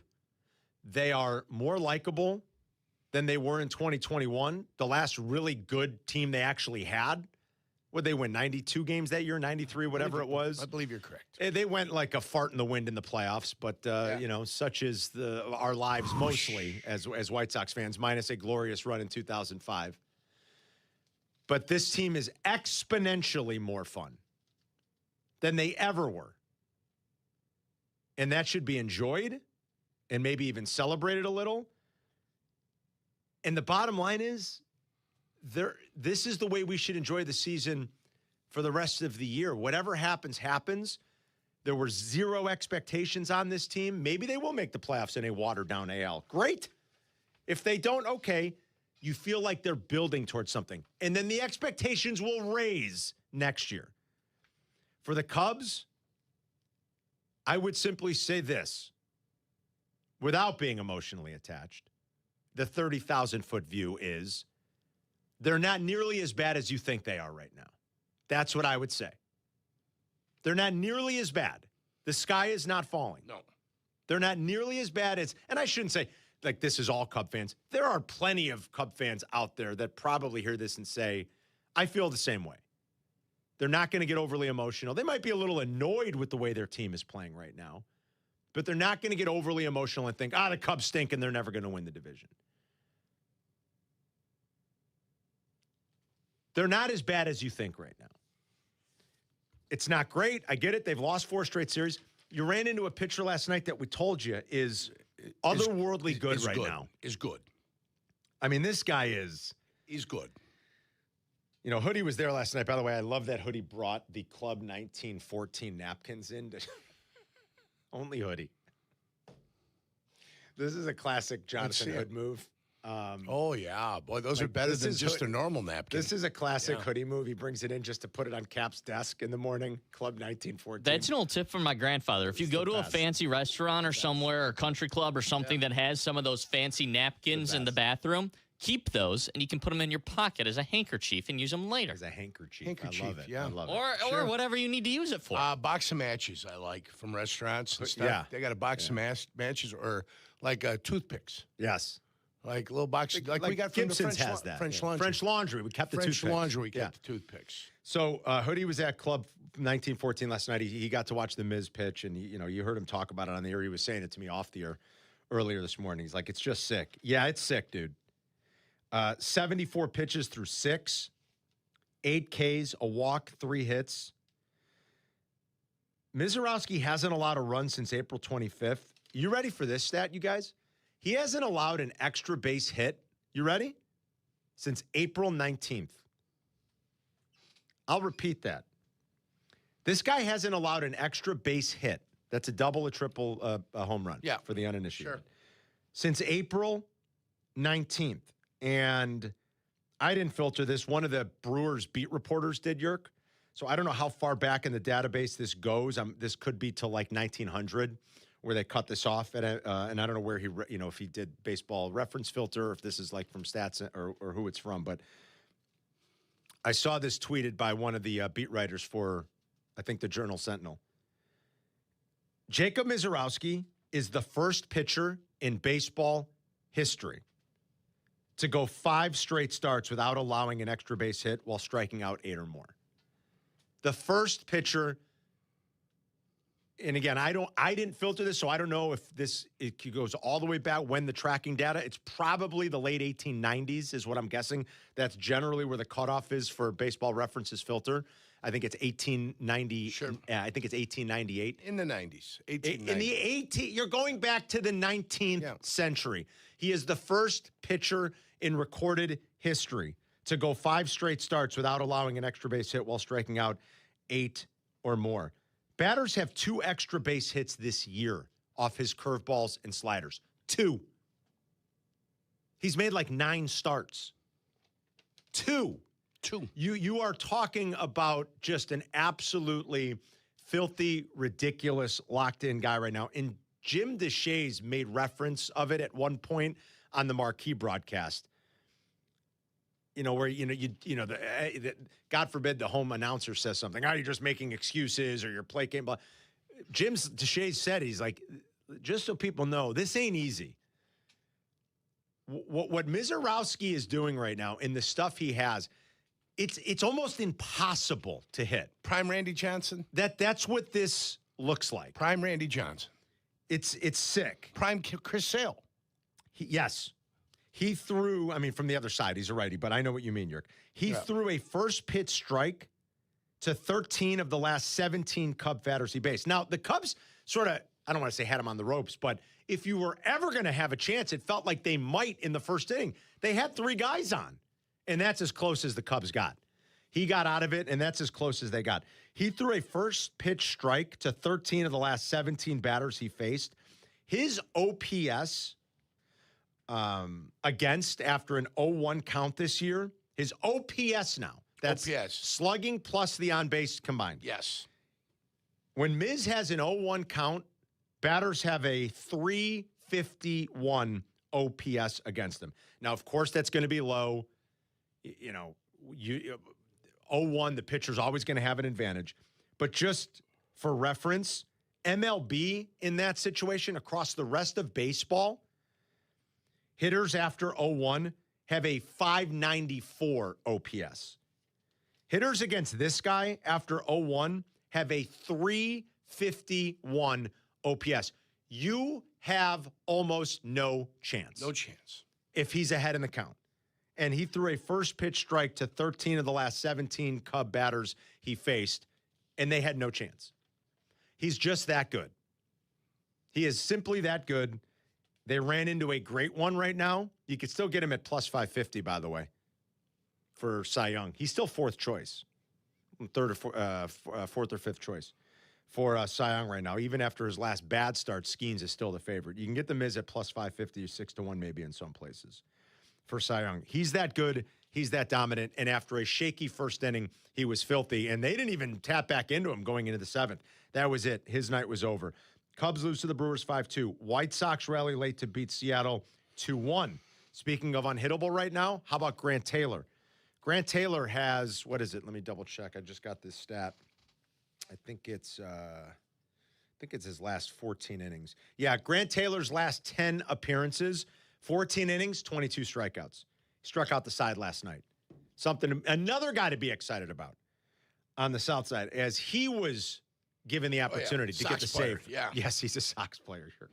Grant Taylor's their flamethrower. Righty, yeah. At the back end of the bullpen, they did not turn to Sir Anthony Dominguez. They turned to young Grant player Taylor. too, Carm. Jesse, 23. Yes. He's one of the young, exciting ones who came up last year. I'm excited. Jesse's going to join us at 11. If you want to talk baseball with us, Cub fans, how are you feeling? White Sox fans, how are you feeling? Is there any debating who the best team in town is right now? I really don't think so. I can talk crap to Cub fans and try to I don't think the White Sox right now are better than the Cubs. I love the Whites. I love the way they're playing. I love the team on the South Side. It's the first team I've loved in a long time down there. Like, really am so excited about them. I love the resilience of them. I love that everybody hates Chase Mydroth. I love that everybody hates Chase Mydroth. Yeah, opposing fans. Yes, the opposing fans hate him, and I love that. Yes. I absolutely love that we have a guy that everybody else hates. Mm-hmm. I love that. You love that. There's so much I love. What do you want to tell Grant Taylor today? What do I want to tell Grant Taylor today? How about a happy birthday?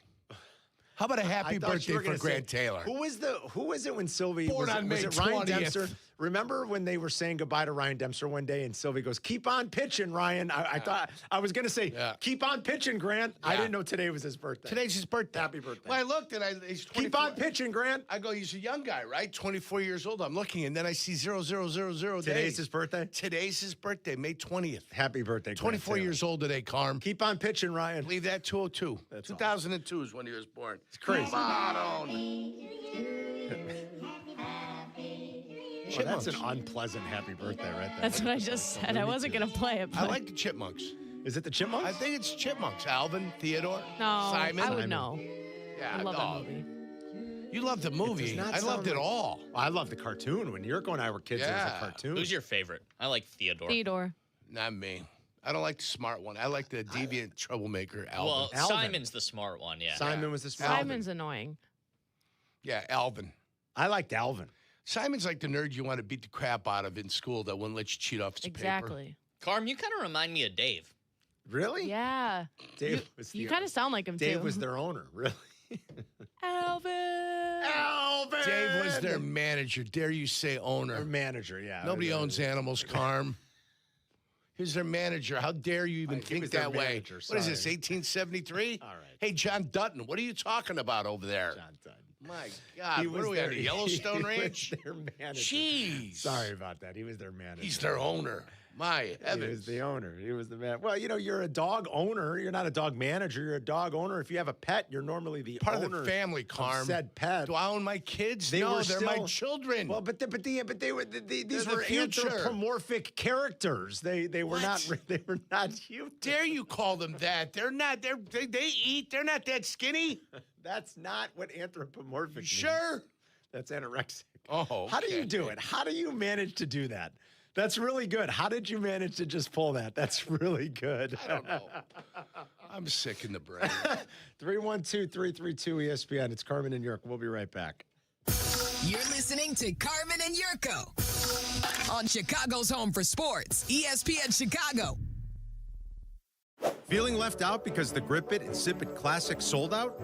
I'm going to do you a solid. What's up, guys? It's Carm. Join me Thursday, May 21st at Stadium Club in McCook from 6 to 8 p.m. Someone will win the final twosome on Team Carmen and Jurko for the Grip It and Sip It golf outing presented by Yingling Flight at Seven Bridges. Let's build an all-star team. So join me Thursday, May 21st from 6 to 8 p.m. at Stadium Club in McCook. Let's have some fun. Team Carmen and Jurko is sponsored by Blue Chew.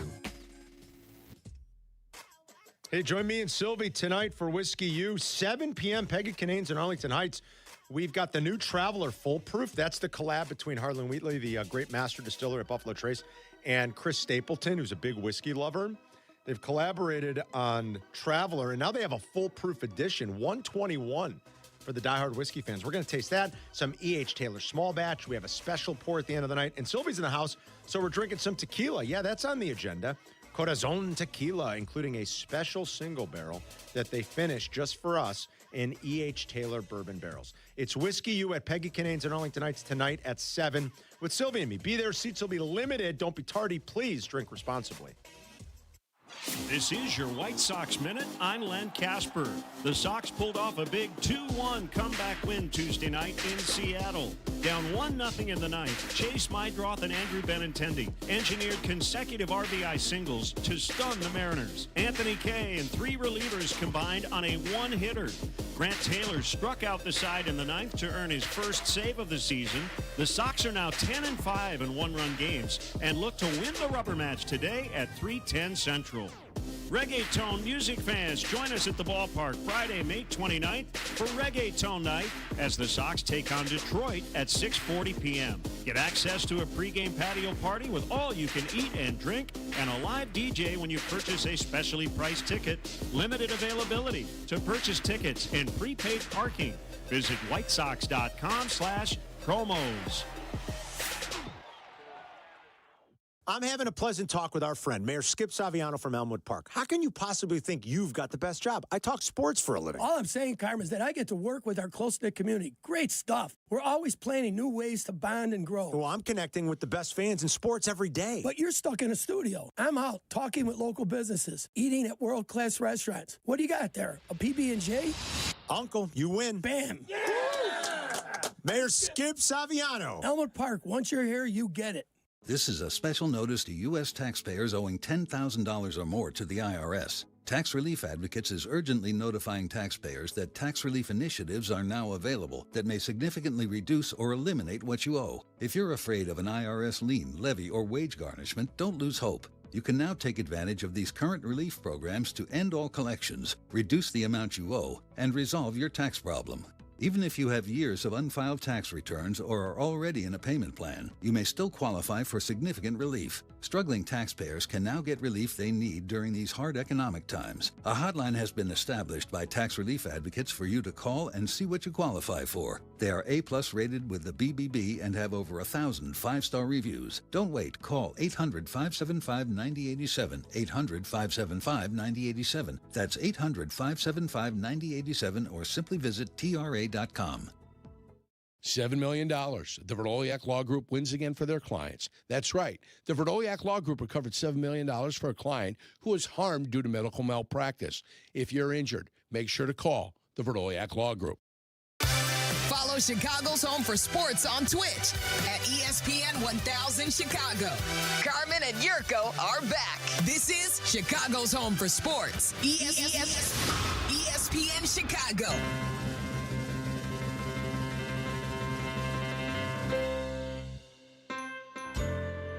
Swing and a miss, strike three. Here it comes.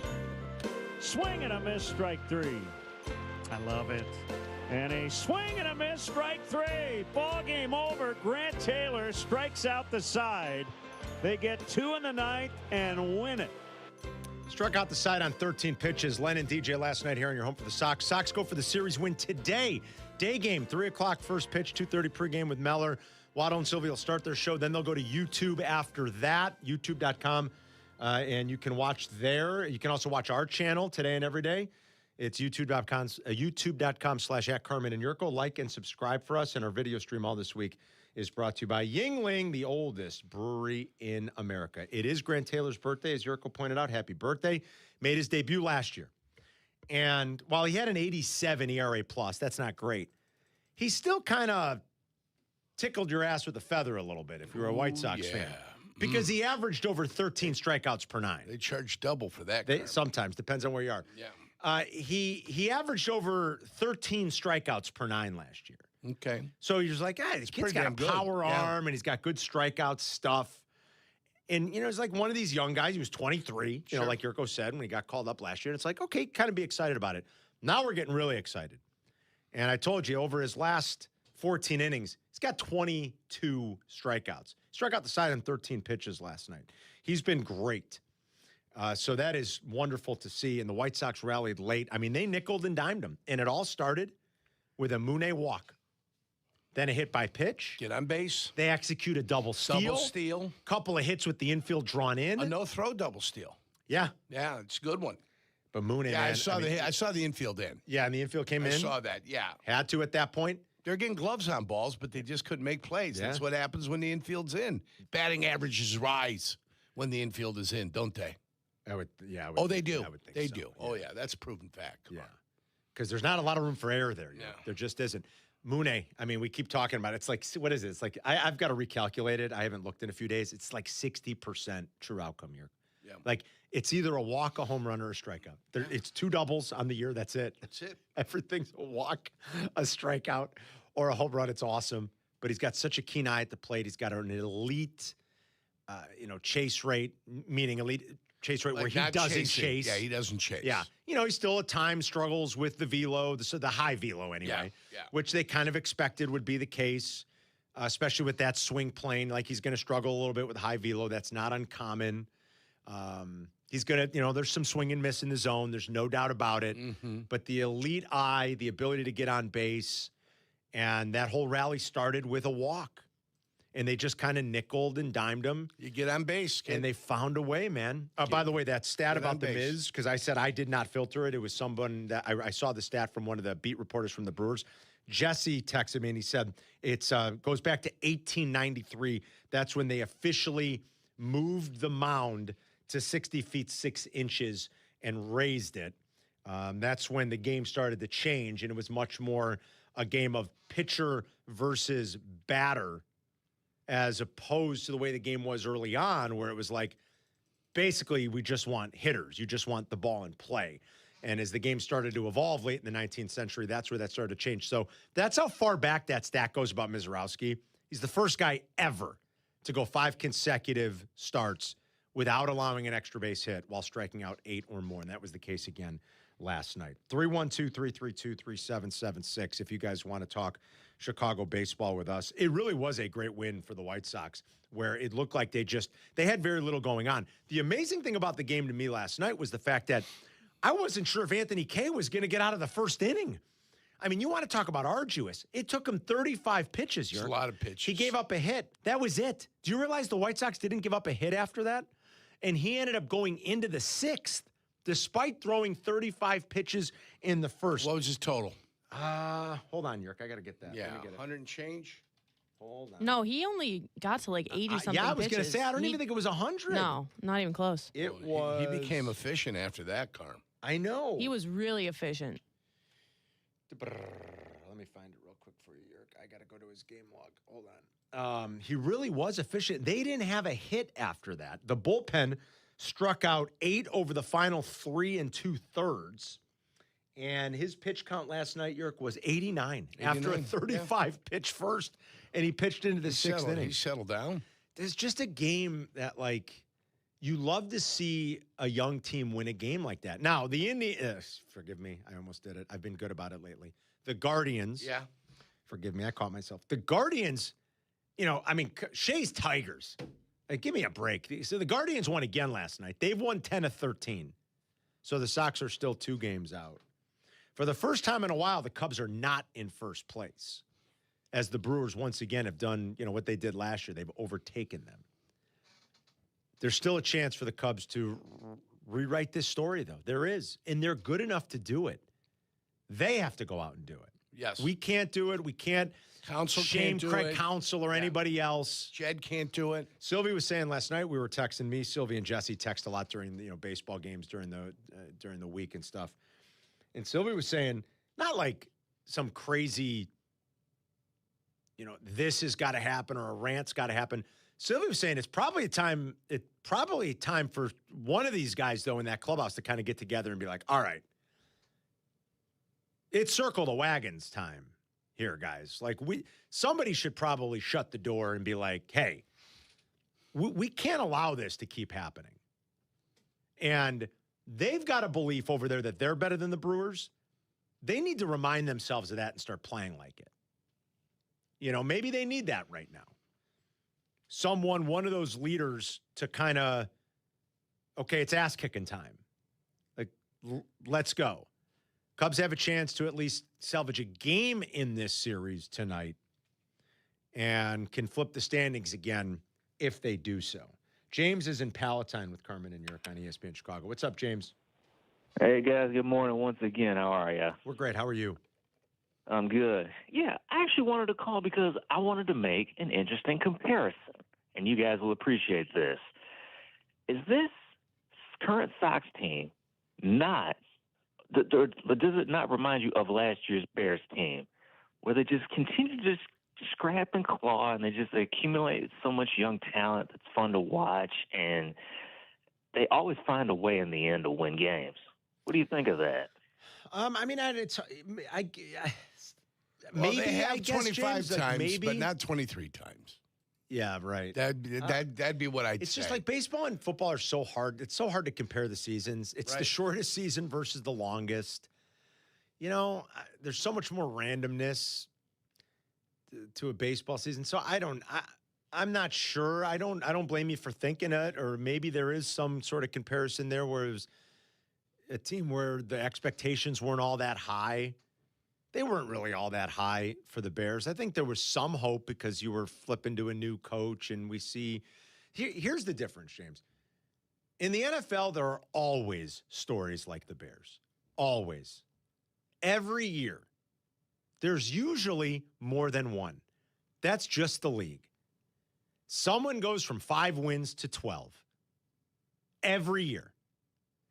So that's where I would like push back against it a little. Like, the White Sox were 250 to 1 to win the World Series. Do you know what they were to win the division? They were like 45 to 1. You guys, when I tell you, I can't put into context how absurd it is for a baseball team to be 45 to 1 to win a division. Yeah, in a 5-team division. Absurd. So it's really not like the Bears. You can't compare this. This doesn't happen. Where a team, even in a watered down league, comes from so far out in the solar system. And I mean so far out. Where all of a sudden it's like, oh, there's a story. Hey, let's track that asteroid. It's getting close. Like, that's how just improbable it would be if they made the playoffs. They were 45 to 1. That's impossible. 4 winning teams in the American League. I know. And the White Sox are the 4th best team in the American League right now. Yeah. So this is unlike anything. And in fact, I'll read you something from, when we come back, I'll read you something from ESPN.com. They were doing like a fact or fiction, real or not real kind of thing about certain teams in baseball. And the White Sox were one of the teams they focused on. I'll read you the summary from ESPN.com's baseball guys coming up. Jesse will join us at 11. Want to take your baseball calls. Cubs, Sox, how you're feeling about both situations, depending on which side of town your allegiance is. 312-332-3776. We'll be right back. You're listening to Carmen and Jurko on ESPN Chicago, Chicago's home for sports. The Grip It and Sip It Classic presented by Yingling Flight is back for the 6th year. Heading back to Seven Bridges Golf Club in Woodridge, Illinois. Wednesday, June 17th. Each show will once again be competing to see who reigns supreme. Who will take it this year? Sponsored by Yingling Flight, Seven Bridges Golf Club, Blue Chew, Great Clips, Republic Bank, and Advantage Dealer Group. Hey, it's the good kid. When it comes to my ride, I don't mess around. That's why I drive an Advantage Chevy. 3 locations. Chicagoland's covered. Boom. You want a Chevy? They got every Chevy. You want savings? Oh, yeah. They've got that, too. And here's what matters most. Trust. When you walk into Advantage Chevrolet Bolingbrook, you're not getting the runaround. They respect your time. They respect your budget. They shoot you straight. Head to Advantage Chevrolet in Bolingbrook and see what I'm talking about. Advantage Chevrolet. Together, let's drive. Hey, it's your friend Tom Waddle here. You know, life comes with a lot of things to remember, and Great Clips doesn't think your haircut should be one of them. And this is why they use Clip Notes. It saves your haircut details, so no matter which stylist you see or Great Clips salon you visit, it's easy to feel like the best version of you. So do yourself a favor. Say goodbye to guesswork and hello to a great haircut every time. Download the app today. Great Clips. It's gonna be great. Saving money on everything for your next project when you shop at Menards. Menards has a huge selection of bagged concrete and mortar mixes. Whether you're pouring a walkway, a concrete slab, or setting a post, we have the right product at the best price to complete your project. Shop our entire selection of concrete mixes and supplies in-store and on Menards.com. Plus, check out the weekly flyer for more great deals happening now. Save big money at Menards. Rich Eisen here. Running a small business means every hire matters. A bad hire costs time and money, but the right one helps your business grow. The challenge? Finding that person without sorting through resumes. That's where LinkedIn Hiring Pro comes in. It screens candidates so you can focus on conversations with qualified talent. With Hiring Pro, you can hire with confidence and build the team you need. Join the 2.7 million small businesses using LinkedIn to hire. Get started by posting your job for free at linkedin.com/Eisen. Terms and conditions apply. In a world in need of a hero, one man rises to the challenge in style. He is just driving the kids to soccer practice. Make every day feel epic in an all-new Hyundai Palisade Hybrid with up to an EPA-estimated 619 miles of range on select trims, advanced tech, and class-leading interior space. Because when you're hauling kids, gear, snacks, and backpacks, space matters. And so does comfort. Just make sure they keep their cleats off the seats. Visit HyundaiUSA.com or call 562-314-4603 for details. What's up, it's J Hood. You know what the best seafood place is in the Chicagoland area? It's Lawrence's Fish and Shrimp. They got 4 locations: Canal Street, Evergreen Park, Hillside, and Olympia Fields. Lawrence's Fish and Shrimp. Shrimply delicious since 1950. Woodford Reserve is more than a spirit, it's a spectacle. With more than 200 flavor notes, Woodford wows your senses, delights your palate, and surprises you with every new scent and sensation. It elevates an evening into an event, and it gives you a new experience with every sip. So, yeah, Woodford is more than a spirit. It's a spectacle for the senses. Kentucky Straight Whiskey, 45.2% ABV, the Woodford Reserve Distillery for sales, Kentucky. Please drink responsibly. Woodford is a registered trademark 2026, the Brown-Forman Distillery Incorporated. You're listening to Carmen and Jurko. Listen to us now, live on the ESPN Chicago app. Chicago's home for sports. ESPN Chicago.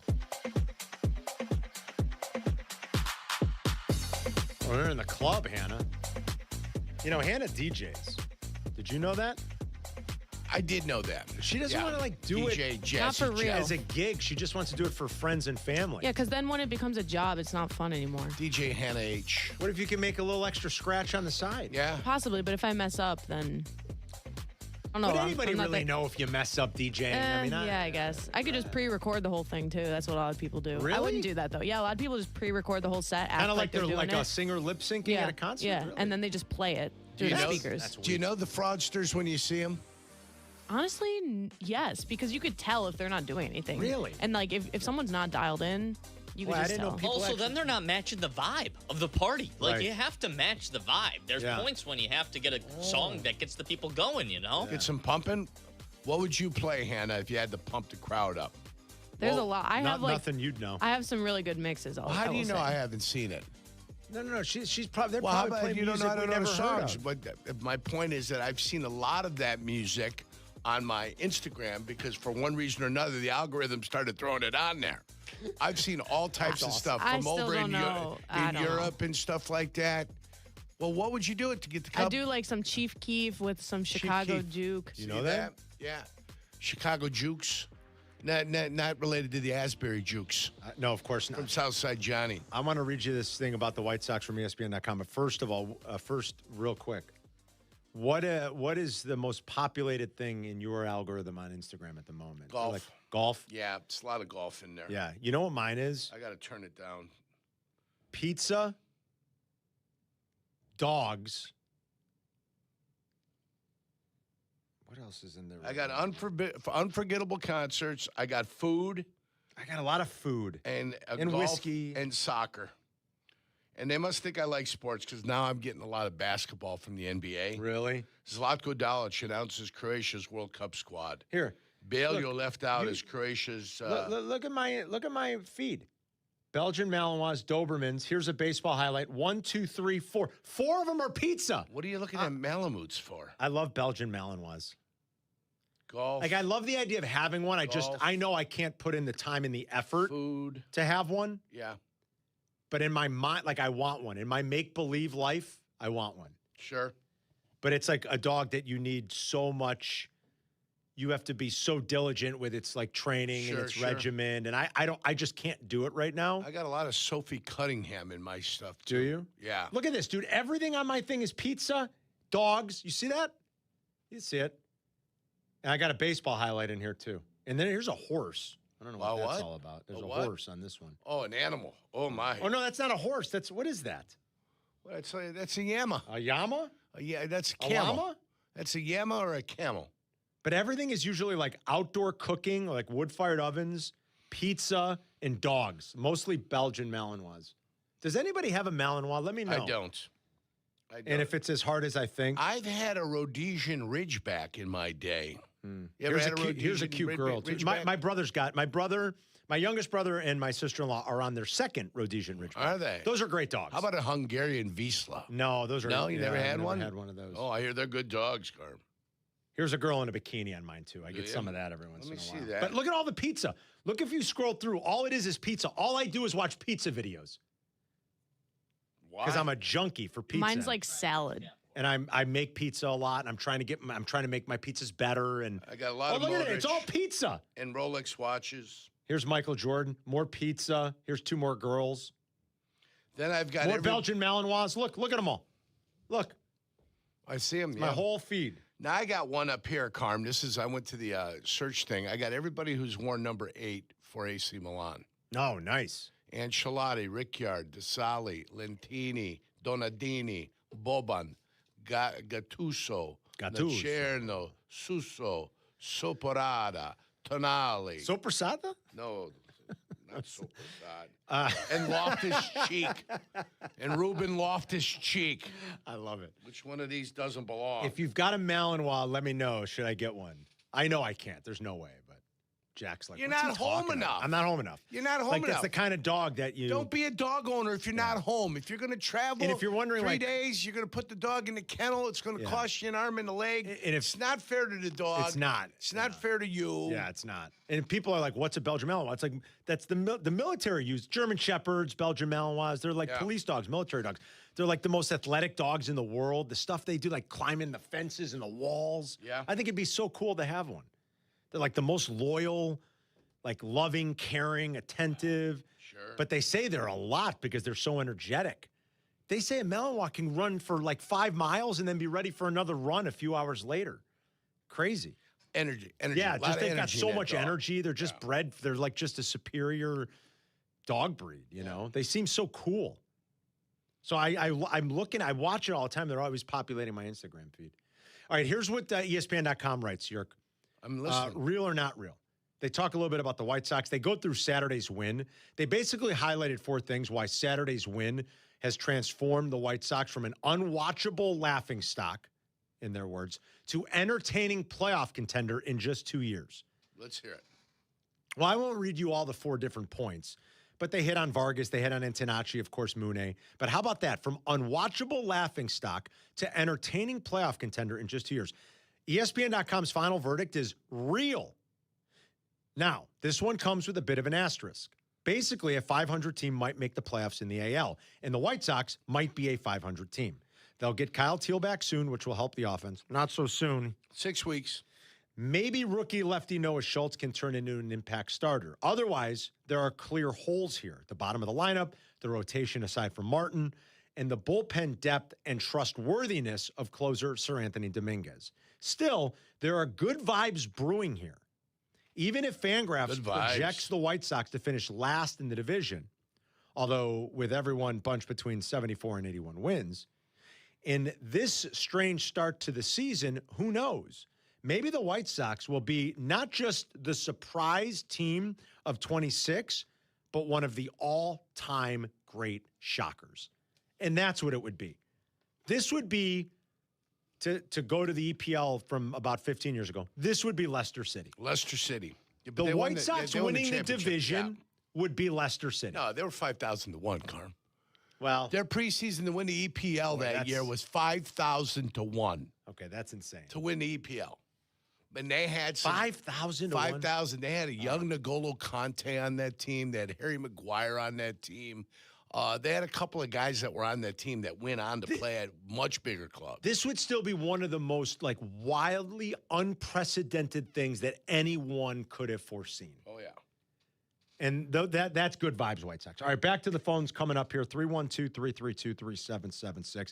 Last night was another great night for sports. I know the Cubs lost, and I'm sorry, Cub fans, but just like the NBA game, I mean, literally I was about to turn it off.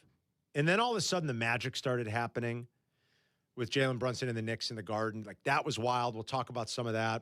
Got game 2 in OKC tonight. Talking Cubs, Sox. Jesse will join us at 11. It's Carmen and Jurko. We'll be right back. You're listening to Carmen and Jurko. on ESPN Chicago. Chicago's home for sports. Hey, this is Kap. Join me and Hoodie for the 2026 I-94 trip to Milwaukee to see the Northsiders. You can register to win now through May 24th at IKEA Schaumburg and IKEA Bolingbrook during the annual IKEA Sidewalk Sale. Score great savings for your home and have a chance to win a trip to see some rivalry baseball. You and a guest will win tickets and travel with us, the Kap J Hood Morning Show, to Milwaukee. Get to root for your favorite baseball team. For rules and details, go to ESPNChicagoContest.com. Hurry to IKEA Schaumburg and IKEA Bolingbrook and register to win the I-94 baseball trip to Milwaukee with me and Hoodie.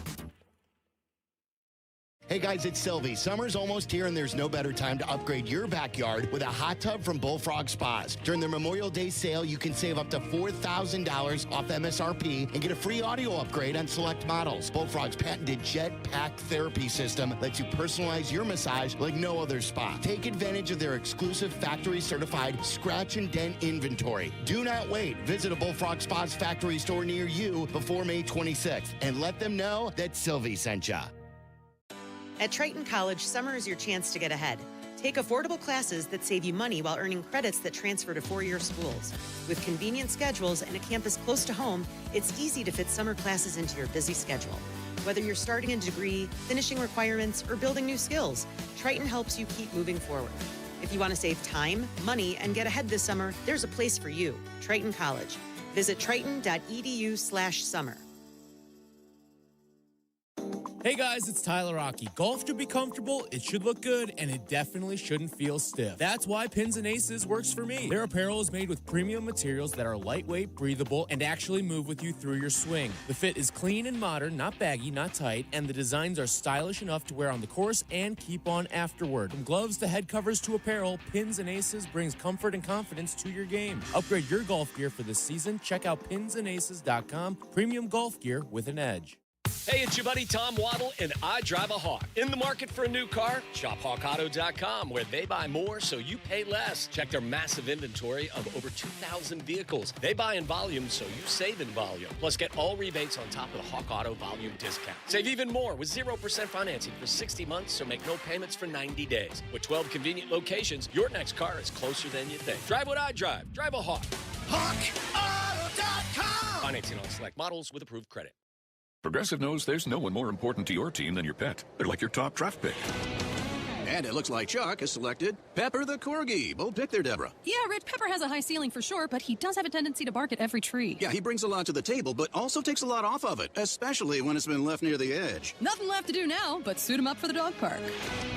Protect your top draft pick from injury and illness with Progressive Pet Insurance. Get a quote at Progressive.com. Progressive Casualty Insurance Company affiliates of third-party insurers. Not available in all states or situations. Covered subject to policy terms. The NFL schedule dropped, and it's time to settle up. There's road trips to plan, hotels to book, tickets to split, tailgates to cover, scores to settle, all the things for the season. But now, when you send $10 or more to a friend with PayPal by May 28th, you could win 2 tickets to every home game of your favorite team. Yep, the whole season. Visit paypal.com/P2P sweeps. No purchase necessary. See website for details, including how to enter by mail. Brought to you by PayPal, official peer-to-peer payment sponsor of the NFL. So the Grip It and Sip It Classic sold out in minutes again. It wasn't even minutes. It was like 90 seconds. But I got you covered. One last twosome available for Team Carmen and Jurko, brought to you by Blue Chew. And I'm going to give away that last twosome tomorrow night at Stadium Club in the Max in McCook on 47th Street. Great place. We're going to do a putting contest for the final spot. Someone's going to win the twosome to be on our team at the Grip It and Sip It golf outing at Seven Bridges next month, presented by Yingling Flight. So I'll see you tomorrow night, Thursday night, 6 to 8 at Stadium Club in McCook. You're listening to Carmen and Jurko. Follow the show on Twitter at Carmen DeFalco and at Jurko64. This is ESPN Chicago, Chicago's home for sports. Friendly reminder to hang with Sylvie and me tonight in Arlington Heights. Maybe we'll survey, the property for the new Bear Stadium. At least we think that's where it's going to be. Who knows? We're going to be in Arlington Heights, downtown Arlington Heights at Peggy Canane's. I've heard it's great. Me and Sylvie, the May Whiskey U with Sazerac and Buffalo Trace. We got some really cool things to drink, including some tequila because Sylvie's coming some Corazon tequila. They did a little single barrel selection for us that was aged in some used E.H. Taylor whiskey barrels. So that's going to be fun. We got a special pour at the end of the night.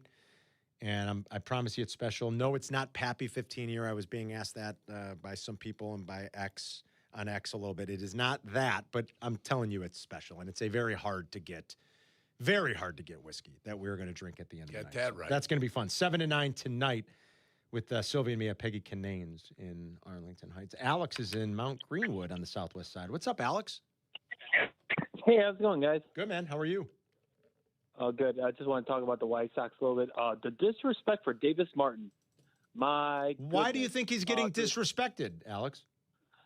There was a post on MLB on X or Twitter, or whatever people call it nowadays, and like they listed their MLB first team, MLB second team, and he was even on Noah McLean. Are you serious? Like even Shota, no disrespect to Shota, but I'm like. Nolan McLean's been pretty awesome. I mean, maybe not as much last night. Nolan McLean's been pretty great. I mean, I don't know if it's just me following the X, Twitter, whatever stats on baseball. I didn't know that. Yeah, I didn't see that. Where who? I didn't even really. Alex, thanks. I appreciate it. So I didn't know that. What level of disrespect? But what's he referencing, Jack? So MLB Twitter put out. They had MLB.com writers. They voted on their first team for the first quarter of the season and their second team for the first quarter of the season. You can see the first team. We have the graphic right now up on the stream. My eyes aren't very good. Let me see. And Davis Martin was not listed. This is by league or by big? This is by big picture, Major League Baseball. This is the first team for the first quarter of the season. So pitchers, you're looking at Paul Skeens, Shohei Ohtani, Christopher Sanchez, Mizorowski, Mason Miller are some of the guys who are on there. So it's the Davis top Martin guys. Davis Martin was left off completely off the list. So the White Sox replied to it and with a graphic of Davis Martin saying 1.61 ERA and said leaving the pitcher with the third best ERA, who is also tied for second in wins off this list, is actually crazy. Yeah, well, especially if he's not on the second team. Is that what Alex was saying? He wasn't even on the second team? Did they do two of these? Or no? I only saw the first team. Yeah, I think it's just first. Okay, all right. Well, who gets bumped off that list? Skeens is not getting bumped. Mason Miller's not getting bumped. Ohtani's not Shohei's not getting bumped. Sanchez is not getting bumped. Cade Smith of the Guardians. Okay, see that, maybe I could say. That was a relief pitcher, though. Yeah, and they had two relief pitchers, and he was one of them, so. In the starting pitcher is role, Cam Schlittler on there? He's on Cam there. Schlittler. Christopher Sanchez, Mizorowski, Shohei, Skeens. You know what I would say, I guess? Just you continue to use it as motivation. Davis Martin has been a great story. I hope he continues to be a great story. This isn't the first time, though. Every time the MLB posts something about top 10 pitchers. White Sox get left out top 10. It's not even top 10, though. Well, I got to imagine I don't know that you can't make a starting list of the top 10 starters. They just did. They did recently, and they left him off. And they left Davis Martin off. Boy, Skeens, Shohei, Sanchez, Schlittler, Sale, Mizorowski. I get it. All ahead of Davis Martin, fine. Can you really name 4 more? I just gave you 6 that I would not argue with. Who else would be on there? That's ahead of him. I can't give you 4 more. Thanks. This is a conversation that I'm not a part of.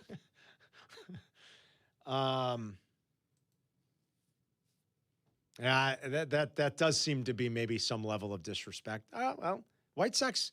What's new? We're used to it. What's new? They trolled us last year by saying the guy covering the draft for them who played for the Astros won the World Series in 2005. You can't get more disrespectful than that. Chris Burke. Chris Burke was a utility player on the 2005 Astros. They literally had on the Chiron box, giving his accolades, former big leaguer, won the World Series in 2005. They're just trolling us now. That happened. That was a real thing. So we're used to this level of disrespect. And Davis Martin should use it as fuel. 312-332-ESPN. We're back in 2 minutes. You're listening to Carmen and Jurko on ESPN Chicago, Chicago's home for sports. Hey, it's your friend Tom Waddle. You know, a great haircut is always a mood booster, but it's even better when it's convenient, too. And that's why you'll love online check-in at Great Clips. You just check in from your phone, and you'll get a ready next text when you're up next. Plus, with the convenient hours at Great Clips salons, you can get a haircut even when you're really, really busy. So if your hair and your mood could use a boost, download the app today. Great Clips. It's gonna be great. Hey, Silvy, want to grab a drink tonight? With you? Depends. Is tequila involved? I'll have my E.H. Taylor. You've got Corazon Tequila. Now I'm listening. Peggy Canane's in Arlington Heights. Plenty of room. You, me, and about 100 of our friends. Wait, what? Okay. It's Whiskey University. Well, why didn't you just say that? Whiskey University, tonight at 7 at Peggy Canane's in Arlington Heights. Featuring E.H. Taylor, Traveler, Foolproof, and yes, some Corazon Tequila. Seats are limited. Don't be tardy. And please drink responsibly. Save big on your landscape project at Menards. We're your destination for concrete landscaping blocks. Whether you're installing a patio or adding a new retaining wall, we have the largest in-stock selection, ready to take home today. Stop in and get our 16-inch brick face, cobblestone, or lakestone patio blocks on sale now through May 25th. Save big on landscape blocks when you shop at Menards, and check out our weekly flyer on menards.com for all the great deals happening now. Save big money at Menards. Why does buying a car have to feel like Game 7 pressure? It doesn't. What's up, it's Jay Hood. At Advantage Toyota in River Oaks, it's simple. Real numbers, no mystery math, and a team that respects your time. Imagine that. Respect. Go see the crew at Advantage Toyota River Oaks. Toyota, let's go places. Hey, you want to talk about your stuff? You know, the things you as a sports fan have collected over the years. Talk about it with a pro. Sports Collecting with Tom Morgan, Saturday mornings at 7 on ESPN Chicago. Presented by Huggins and Scott Auctions, ERC Delivery, and REA. Broadcasting live from the Chicago Board of Trade. This is the home for every Bears game. ESPN Chicago. And this is Carmen and Jurko. WMVP, WTBC, HD2, Chicago. A good Karma Brands radio station. The pitch. My drop hits ground ball into right base hit. Hill will score. Vargas stops at third. Mindrop on his way to second. 1-1 and second and third. Infield in, tie game. Benintendi the batter. He hits a ground ball off the glove of Naylor. Everybody safe. Vargas scores. Sox lead 2-1. And a swing and a miss, strike three. Ball game over. Grant Taylor strikes out the side. They get 2 in the ninth and win it. What a finish late in the night. The White Sox go for a series win today. 3 o'clock or so, first pitch, Chicago time out in Seattle. Waddle and Silvy will start their show. Then go to YouTube. You can watch all the shows across our YouTube channels, the station's YouTube channel. Make sure you like and subscribe to all of them. Our video stream all this week on YouTube and Twitch is brought to you by Yuengling. It's Memorial Day week here, and we're celebrating with America's oldest brewery. I love the America 250 Yuengling banner, too. You can see that. Yeah, it's very You're sharp. watching on YouTube it's right very now. sharp, Carmen. Yeah, it's Carmen and Jurko until noon. Then it's Rich Eisen. Again, Waddle and Silvy will start their show. They'll move to YouTube when the White Sox are on the air. And then both the Cubs and the Sox will be off tomorrow. White Sox will move down the coast to take on the Giants over the weekend. Cubs have one more chance to take one from the Brewers. They can flip the standings again if they win tonight. But they've lost the series after getting beat by the Miz and company last night. They fall to the Brewers 5-2. They kind of had the Miz, I don't want to say on the ropes, but they had some chances in the first. The first 3 guys got on. They did nothing with it. Yeah. I mean, that's a problem. When you get to a guy and you got a chance to kind of maybe knock him around a little bit and you don't, then he finds a way to settle down on it. After that, he was just almost, it was just the ridiculousness we've seen out of the Miz. Thanks to, who sent this? This is Jose on X sent me this. They do have a second team, you guys. And like the caller Alex in Mount Greenwood said, Davis Martin's not even on the second team. This is all MLB second team. So the second team pitchers are Cease, Sale, DeGrom, McClain, Shota, Louis Varland, and Duran. I mean, I guess it's hard to argue with some of those, but Davis Martin probably has got to be in there. If you're listing 14 this pitchers, is another White Sox guy that was forgotten across your first and second team. Yeah. I'm sorry, you got to find a spot for Davis Martin. Got to be on there over Shota. At this or point. maybe McLean at this point. McLean's been knocked around a little bit his last couple of starts. How about that little quirk I showed you about Ashby? Yeah, Aaron Ashby's 8-0. He's having a Cliff Polite season. He's a reliever. Yeah, he's a reliever. 8-0. It's crazy. He's got to be coming into games when they're tied. They're winning in the next inning, and he's out of the game, and he's the pitcher of record. Yeah. That's when wins and losses are overrated right there, Carm. Even over Dylan Cease, he has a 2.98 ERA. He's 3-2. Connor on X says, Carm, how are the Cubs going to be fine? Their pitching staff is ass. Their lineup is ass. Yes. And Council has no plans on doing anything different to get the most out of them. So that's the way Connor feels. And I think a lot of Cub fans right now share that sentiment, perhaps. Maybe they won't be fine. I said they were going to be fine last year. They weren't fine. They didn't win the division. The only saving... Don't listen to me. Don't trust me. The only saving grace would be that they have a lot of prospects still, so hopefully they could dip into that and maybe get some starting pitching help, and you're going to get guys healthy. Like, hopefully Steele comes back and is a 1. I just love it, Connor. Their pitching staff is ass. Their lineup is ass. Who's better right now, the White Sox or the Cubs? I still think the Cubs are better. Point. Look, I think the numbers tell you the Cubs are better. They have a significantly better run differential. That's true. They have more wins. But at this point. Yeah. Well, who's playing better right now on May 20th? I mean, come on, guys. Like, how granular are we going to get This here? is an exercise Who's playing of better futility. on May 20th? Yeah. Okay, the White Sox are playing better for the last 6 games. And what does it mean? Nothing. Nothing. That's what you got to remember. Nothing. White Sox playing better. Who cares? Cubs are playing better. Who cares? You've got to survive the season. You got to survive the season healthy. Both teams are italics playoff teams. Who's got a better chance of moving further into playoffs? Go ahead. I'll let you talk amongst yourselves. Which team's got a better chance of moving on into technically playoffs? in the AL, In the Sox. AL, in the AL, it might be the Sox. 500 team. I don't know. See, I would still put my money on the Cubs. If I were going to put, not with my heart and with my head, hey, listen, I have a hole in my brain. I don't know. Sox I would are still still probably playing a put it on the division winner, Cubs. right? They're still playing a division winner. Play a division winner. Yeah. The Cubs are better, but it's fun that we can even have this conversation. Oh my God, you're not kidding. I mean, the White Sox are more fun to watch than the Cubs right now. But again, not Jack, 2 weeks ago, but right Jack, now. But Jack, that's also because there were no expectations, and this is just fun. Whatever happens, happens. There's no pressure, Jack. There's not. I don't know if that's the reason why. There's no I don't pressure. But I'm telling you, Cub fans are living and dying with this because they're sick of getting beat by the Brewers, and there are high expectations. They've shown you they're good. You don't have 2 10-game winning streaks in a season without being good. And that's why it's more frustrating. There are no expectations for the Sox. See, I don't think it's a that's little it easier. only, though. And I agree with you. Yeah, there are expectations for the Cubs, and that's why it's so frustrating right now that they're not winning.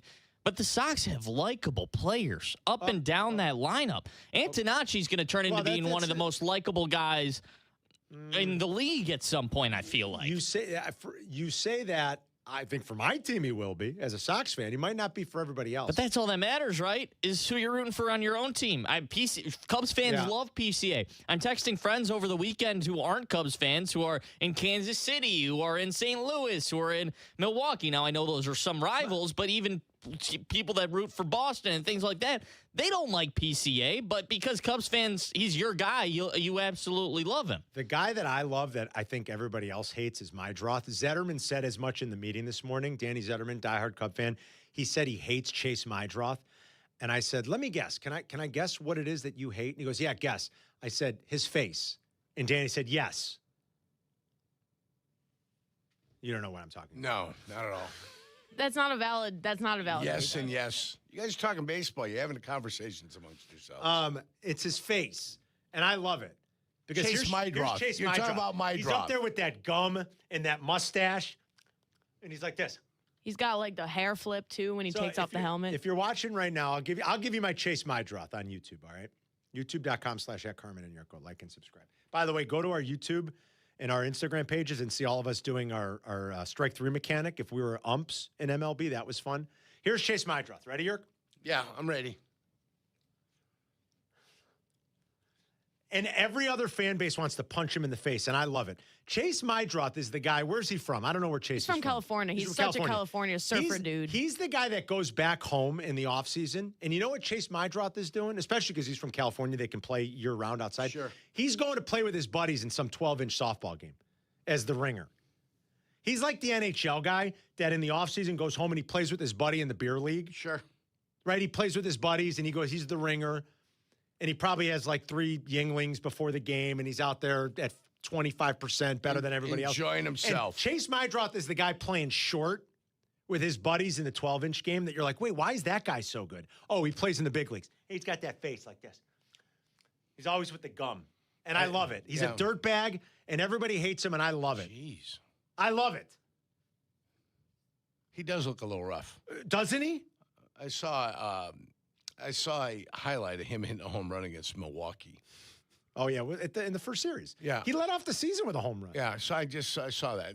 You're talking about a guy, and I couldn't pick him out of He's like police. this, I couldn't pick him out of a police lineup, kid. He's got the gum. You could put 15 pictures of White Sox players up here. No, that's not true. I might be able to identify a handful of them. I bet you that's not true. I bet you do better at that than you think right now. Okay. Because they've been more of a story. You're watching them a little bit more. For me, the Cubs are a little more recognizable only because I care a little bit more. Well, for sure. I get that. Just a little bit more.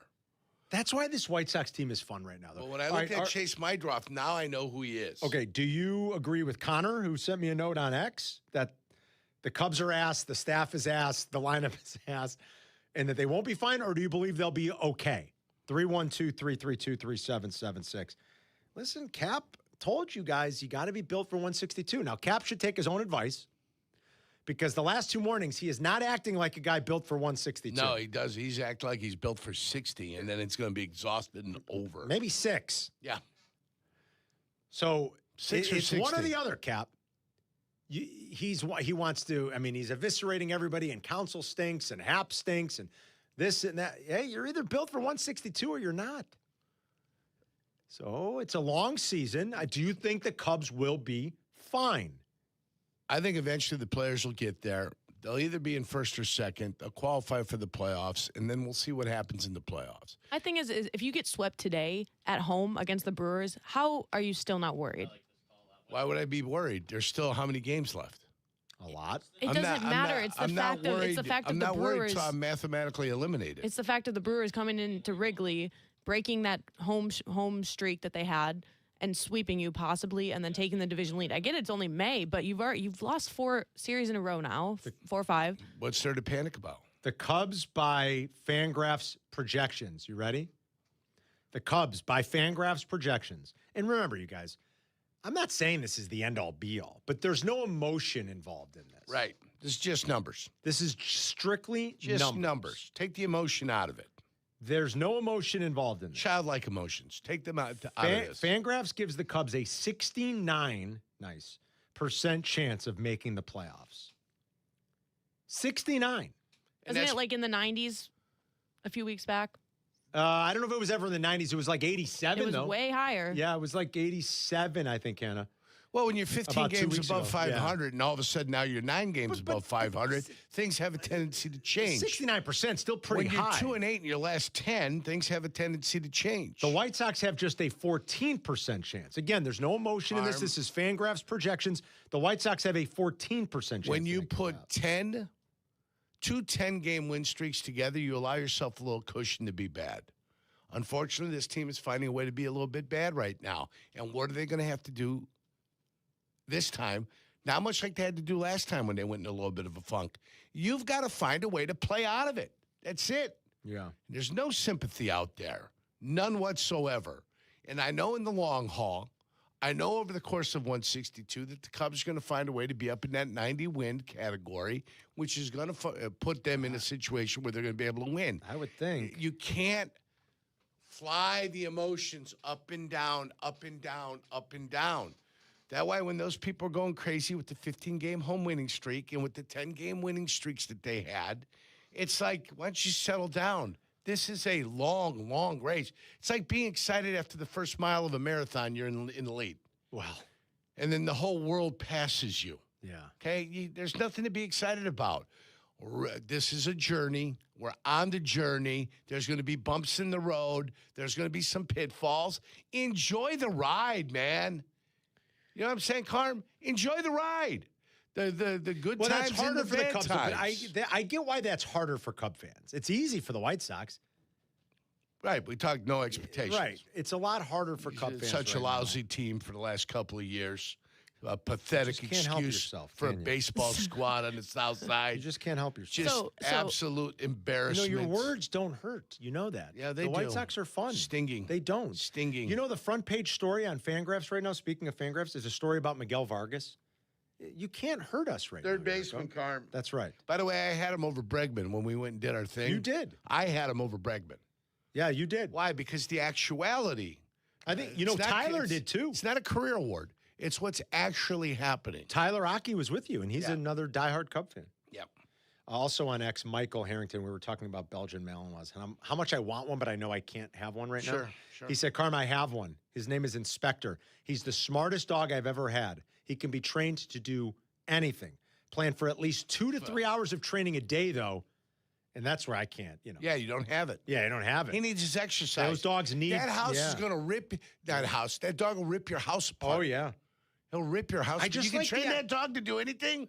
That's what he said. Does the dog like peanut butter? All right. I just asked a simple question.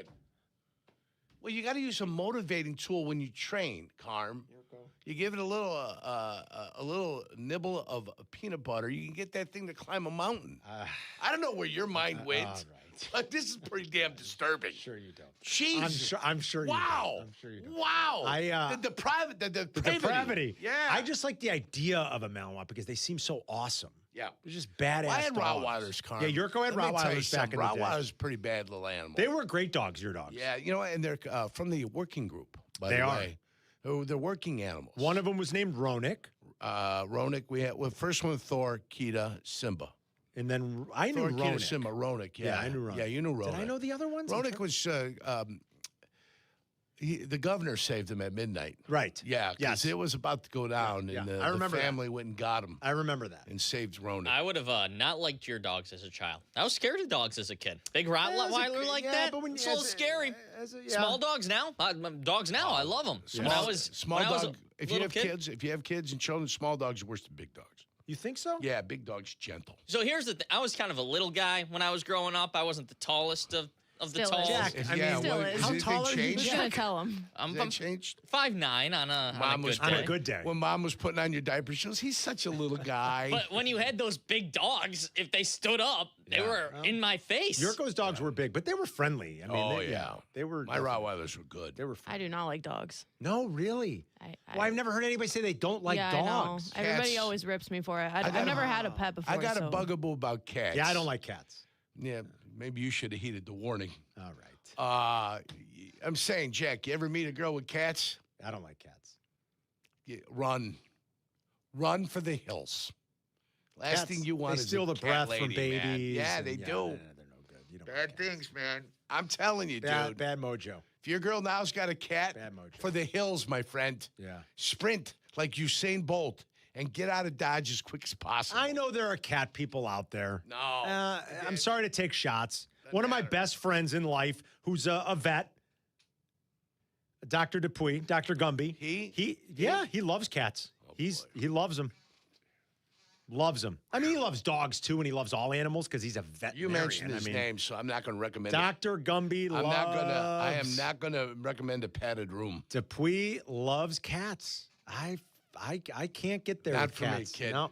And then what's the other thing that the big long squirrely things? You're thinking of a ferret. Mongooses. Yeah. What are they? A mongoose? A ferret. No, A not ferret? a mongoose. Stop it. What did A mongoose is a wild animal. What did he have in the dude? What did the dude have? Well, no, they stuck a ferret in the tub with him. Is that what you're thinking of? Yeah. That was a ferret. Who's the dude? From the Big Lebowski. Big Lebowski. You'll You see never it. saw the Big No, Lebowski? it's on the list. It's on the list. Is it? Yes. Is Big it? Lebowski. Oh, yeah. I don't think the Big Lebowski's on the list. It's man. not? Well, we that's- got to redo this list. No. Hey, that's not my fault that you guys missed some Big movies on the Lebowski. list. We got to redo the list. The No, Big there's no Lebowski redoing didn't the make the list. list. I thought we did a vote on the Big Lebowski. No. He might have been in the group of 4, but the Big Lebowski did not make it. What? Yeah, I don't know if the Big Lebowski was ever even brought up. Yeah. Oh, this is insanity. We need to redo this. You got a ferret. I'm starting to scratch my head a little bit, too. Remember in Kindergarten Cop, Arnold has a ferret. What are you doing with a weasel? I mean, what's going on there? I don't know. Mitch on line 1 is a good call. All right, put Mitch on. What, do you want to move away from the ferret conversation, No, Jack? Does this make you uncomfortable? No, it doesn't make me uncomfortable. It's just that Mitch made a point that I was also trying to make, so he agrees with me, so I want to put him on air. Did you used to have a little baby ferret? No, I Did didn't. you have a ferret? I did not Ferrets have a ferret. are weird and gross, and I got attacked by one. You got attacked by Yeah. one? Oh, boy. I was ferret Do you sitting. have a cat, Jack? I do not have a cat. I have a dog. All right, good. Mitch is in Northwest Indiana. What's up, Mitch? Jack's trying to save you guys from rambling about ferrets and wild animals. No, we don't. There's no such thing as rambling. We don't I don't ramble. ramble. I tell stories. That's right. We're racking tours, I Mitch. spin yarns, Mitch. The Sox are more fun, not because they are have no expectations, it's because they're actually loose. They have fun in the dugout. Yes. Mike Vassell with the wand. You know, they're interacting with the camera. The Cubs are boring. They look stiff. They're too serious, and they tell women to suck their cocks. So Whoa! You know what, Mitch? Whoa, get that. I got news for you. Wow, Mitch from the NWI, the 219. I got to get him because he's in my area. Okay, because Carm. I'm going to really... I got you. The future home of the Chicago Bears, Carm, the 219, Hammond, Indiana. Mitch, come on. That was a great call. It was a great call up until the end. Up until the end. Yeah. You crossed the line, Mitch. I could say something else about Mitch, but I guess I'll keep it to I'm myself. glad you... See, that's why I went and took the lead there, Carm. I didn't want your snap judgment because... I felt that way a little bit too, but we got to settle down here. I didn't like the way the call started, and I certainly didn't like the way it ended. But okay. I'll still say thank you for calling, Mitch. I renounce Mitch. I Yeah, endorse that's that you, call. Jack. Come on, Jack. That That's was you. on me. I said to go to him. I got to adjust the Eon helmet producer. I'm going to adjust the I don't helmet. know what It happened fell over there. a little bit. I don't know what's going on with that thing. Did we dump that, by the way? We did. Of course. By the way, E5. that's it. E5. Can I just say one more thing real quick? Yeah, go ahead. Our new studios are spectacular. Yes, they are. I mean, They're gorgeous. Like, they're spectacular. And whenever we find a little shortfall, Danny always tells us, they're new studios. They're new studios. This building is awesome. Yeah, it is. The Chicago Board of Trade, it's like, I was walking, when I left the building yesterday, I had to run an errand real quick, and as I was circling back to come to the parking garage, I was walking down, it was a block north of us, I was walking on Adams and LaSalle, and there were people in the middle of the street taking a picture, because it's such a historic building. It's a beautiful building. And if you saw the Batman or the Dark Knight. Knight, We're at the end of the that canyon. was the street. Yes, Yeah. we're at the end of the canyon. It's beautiful. It's beautiful. I love this building. It's historic. These studios. You love this building. These studios are amazing. They're amazing. That said, we've been in here since the Monday after the Super Bowl. Yeah. And we don't the have first dump thing on the checklist for all the hosts as they went around, okay, what are we missing? What do we need? There's no dump button in the studio. There's no dump buttons. Can we get a dump button put in the studio? Don't worry, I got you guys. Yeah, well, I know, but I mean, appreciate like, it, Hannah. I get that, but what if you two guys are busy one day? And that one, to me, it was unsuspected. Right, of course. That one came out of the gloaming. That's one of those things And like you guys are busy, and then him Yeah, and I, we're- Carmen and I, we're reaching for it instinctively. We're reaching for the button that's not there. It doesn't exist. me and Jack were literally talking and just heard that. Whoa. There's no dump button. Yeah. Can we please put the dump Now, button there's a in the difference studio? if you said you're the cock of the walk. Well, of course. Yeah. Or if you said, I'm going to the Hancock building. Or, man, that Herbie Hancock, was he something special? You know, there's ways that you can go ahead and have fun with that. Oh, it hurt my side. Yeah, but you just can't. You can't fire that out that way, Mitch. This makes it so much better Herbie that Jack Hancock. said, take this call. I'm going to bump into Mitch one night. All right. In the NWI. Oh, and you I'm going made to me buy him a laugh so hard. cocktail. And I'm going to say, boy, you put us in a precarious situation at that moment. You made me in laugh time. so hard. But yeah, at least the White Sox are playing free. They're playing free and loose. They are. Yeah. All right, we'll grab some more of your calls on the other side of a break. It's Carmen and Jurko. We'll be right back. You're listening to Carmen and Jurko on ESPN 1000. 1000, Chicago's home for sports. Advantage Acura of Naperville proudly presents the Peggy and Dion Show. Join host Peggy Kaczynski and Dion Miller every Saturday from 11 to 1 on ESPN Chicago. AM 1000, FM HD, the ESPN Chicago app, and live on YouTube. Woodford Reserve is more than a spirit, it's a spectacle. With more than 200 flavor notes, Woodford wows your senses, delights your palate, and surprises you with every new scent and sensation. It elevates an evening into an event, and it gives you a new experience with every sip. So, yeah, Woodford is more than a spirit, it's a spectacle. Kentucky Straight Whiskey, 45.2% ABV, the Woodford Reserve Distillery, Versailles, Kentucky. Please drink responsibly. Woodford is a registered trademark, 2026, the Brown-Forman Distillery Incorporated. Hey guys, it's Silvy. Summer heat is almost here. Don't wait for your AC to break down. Call Four Seasons now for a complete AC tune-up for just $89.95. They'll back it up with a 1-year no-breakdown guarantee. This price won't last. Schedule your $89.95 AC tune-up today. For all your cooling, plumbing, and electrical needs, you know who to call. For all the right reasons, call 866-4 Seasons. As an attorney and a mom, I know how busy life can get. After a car accident, the last thing you need is more stress. That's why at Postman Law, we're more than just lawyers. We're your personal to-do list. We'll handle the insurance calls, track down medical bills, even help you find the right doctor. And yes, we'll fight to get you the money you deserve. But most importantly, we take the hassle off your shoulders. Call 844-POSTMAN. When other firms promise, Postman delivers. Call 844-POSTMAN. Attorney Advertising. Hey, soccer fans, if you're headed to a match at Soldier Field, the CTA is your best way to get to the game. $5 covers your entire trip, and with tap to pay available on all CTA trains and buses, riding is a breeze. The CTA buses stop just steps outside the north side of the stadium, and the Roosevelt train station is a short walk away.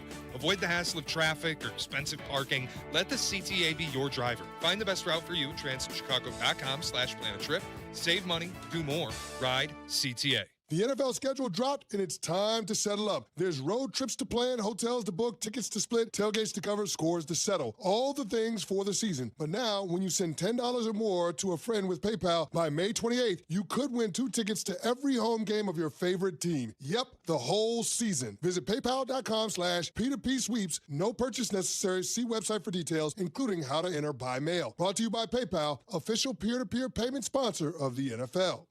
Harry Douglas here. Game day brings the excitement. Your stay should feel just as memorable.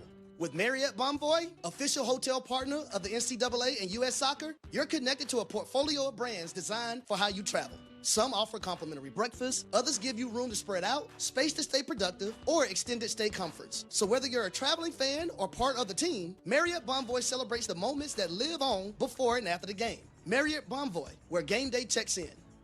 Prizes, flyaways, even cash money. You want it? We've got it. Find a list of all contests and official rules by visiting ESPNChicagoContests.com. That's ESPNChicagoContests.com. You're listening to Carmen and Jurko. If you missed something, get the podcast on the ESPN Chicago app. This is Chicago's home for sports, ESPN Chicago. Carmen and Jurko presented by the Advantage Dealer Group, the destination for your next Chevy, Acura, Toyota, and now Cadillac, Buick, GMC, Hodgkins. Beautiful store there. Jurko and I were there last Friday. Joliet Road and LaGrange Road in Hodgkins. Find your Advantage and the 60-minute guarantee at the Advantage Dealer Group. Shy Guy Eric on X says, Jack said the White Sox weren't good 2 weeks ago.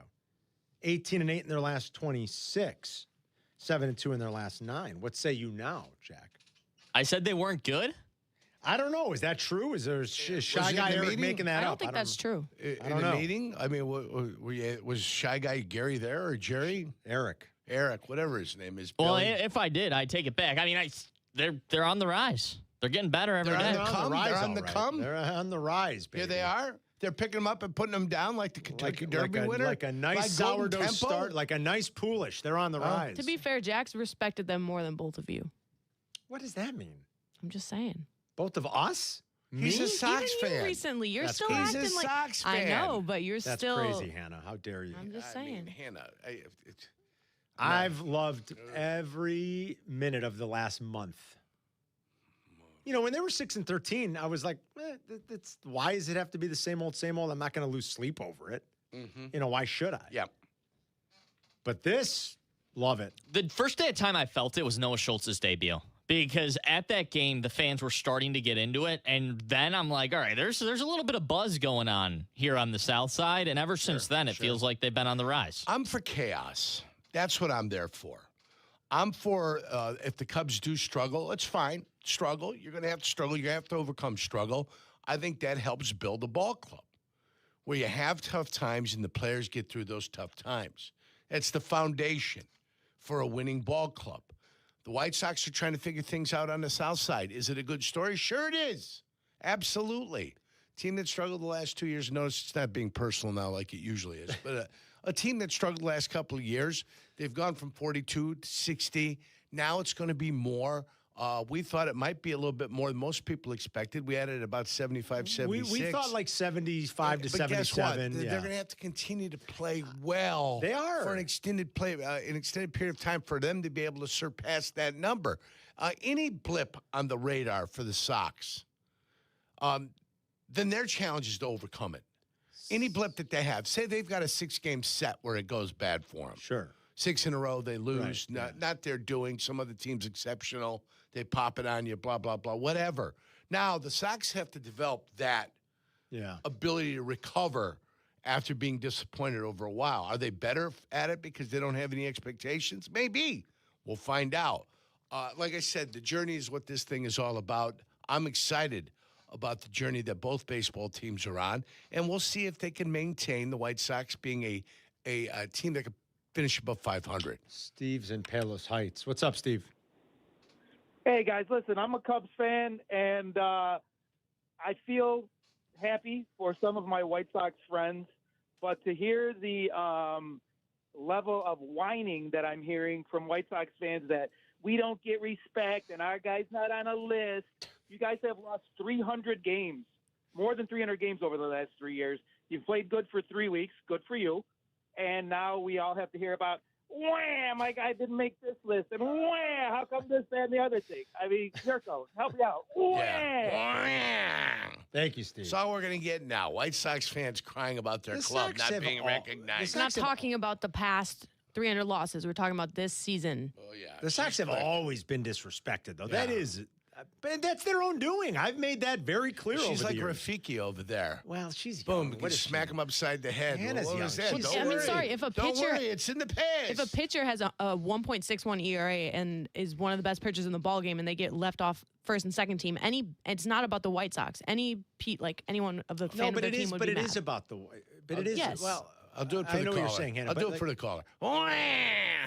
I've always been pretty clear.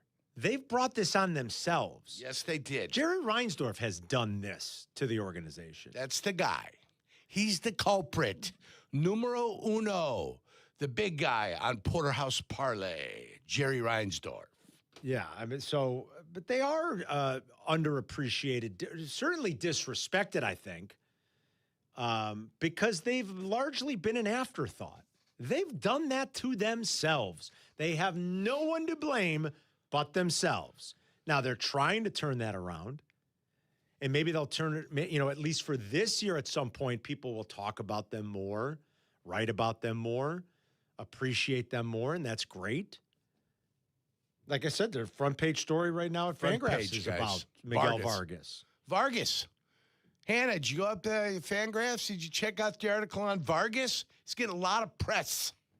I know that, and I'm happy about that. And I agree with Carmen. They have done this to themselves, but at the same time, with these obvious stats and these players, like... Yeah, and I also don't think it's really whining to say, Davis Martin should probably be on a list of the 14 best pitchers in baseball right now. I don't think that's asking too much. Yeah. I don't think it's really whining. I mean, when you got a 161 ERA, there are a lot of guys that are better than him. Of course, I recognize that. I listed a bunch of the guys. Leo's in Bolingbrook. What's up, Leo? What's up, guys? I'll keep it clean, I promise. Nice, respectable. Thank you. Huge Sox fan here. But I actually agree with Danny Zetterman on whoever thought Chase Mondorf was annoying. I can't stand him. I like when he produces.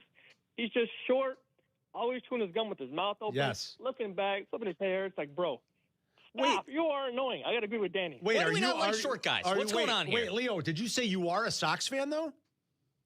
Yes, I am. And you're even annoyed by him. Wow, okay. All right, Leo, thanks, buddy. I like it. I like Mondorf. But he is the type of guy that I bet every other fan base hates. He's got jerk face. That's fine. Who cares if he chews gum? What's the way he chews? I know, but at the same time, like, who cares about this kind of stuff? And he's always squinting. I love it.